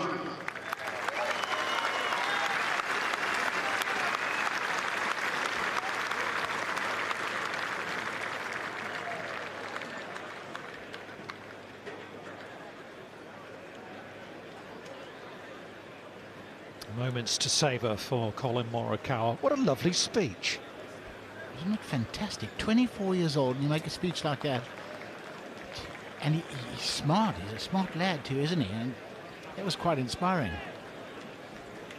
Yeah, I take away from that, he's not only grateful to have won, but the fact that he wants to share it with everyone, and the fact that in such a big moment for him personally, he's thinking about everyone that you can see in your pictures, but also everyone at home as well. And, you know, to be thankful, as he said.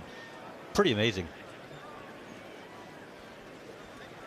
I think he's made a huge amount of friends in that 5 minutes, Tom. That was special. Yes, and my apologies to David Meacher for introducing him as Martin Slumbers. Slightly early promotion.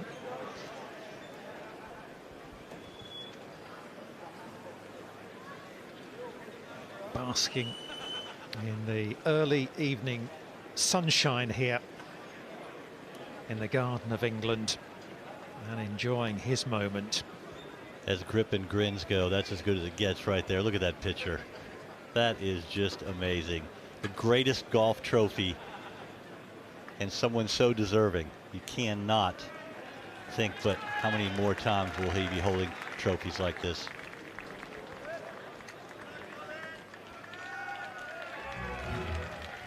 Confirming that two-shot victory with that bogey-free closing 66 for the Californian Collin Morikawa. Jordan Spieth in the end just coming up shy, but plenty of excitement in there. Jon Rahm got it going on the back nine. Lou Oosthuizen sadly just fading on Sunday, having played so well over the first 54 holes. And another South African right up there, Dylan Fratelli, taking full advantage of his very late call-up to play in the Open. Splendid performances. Shane Lowry back to defend the title.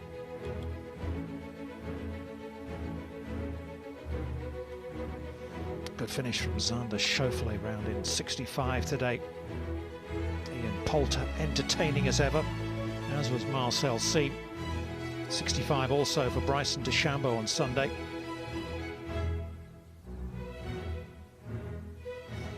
Tommy Fleetwood, runner-up to Shane Lowry in Portrush.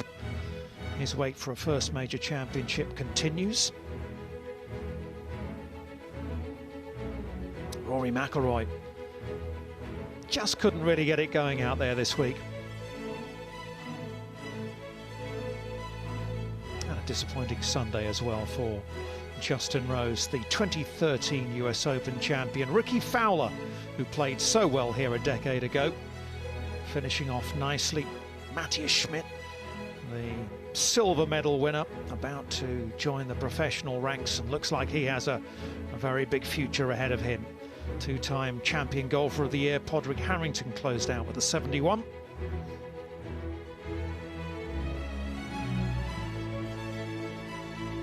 Well, it was worth the wait in the end, wasn't it?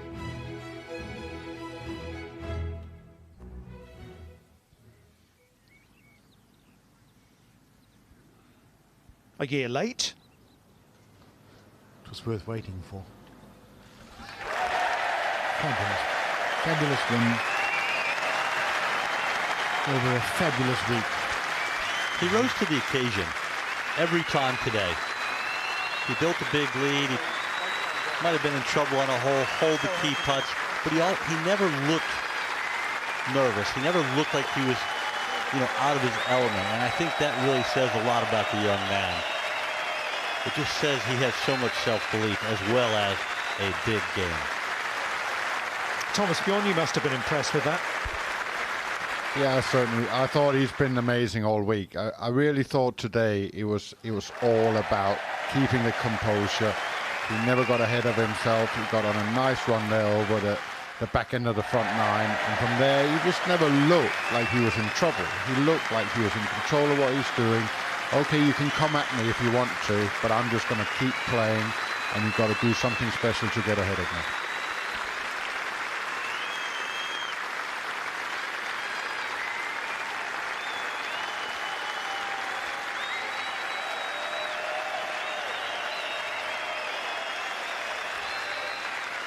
Great course,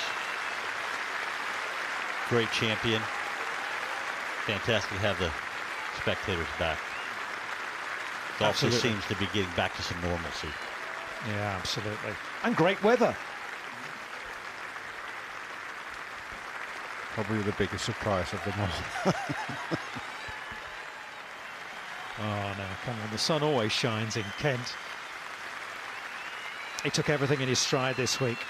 Remember, he is a newcomer really to links golf. Yes, he played up in Scotland last week on a links style layout. But Colin Morikawa has come to Royal St George's, and he goes home with the prize that everybody wants. The oldest prize in golf, the oldest championship, the original one. And he gets to take the claret jug home with him. Wonderful, wonderful stuff. That's about it from us, but we will see you next year at St Andrews for the 150th Open.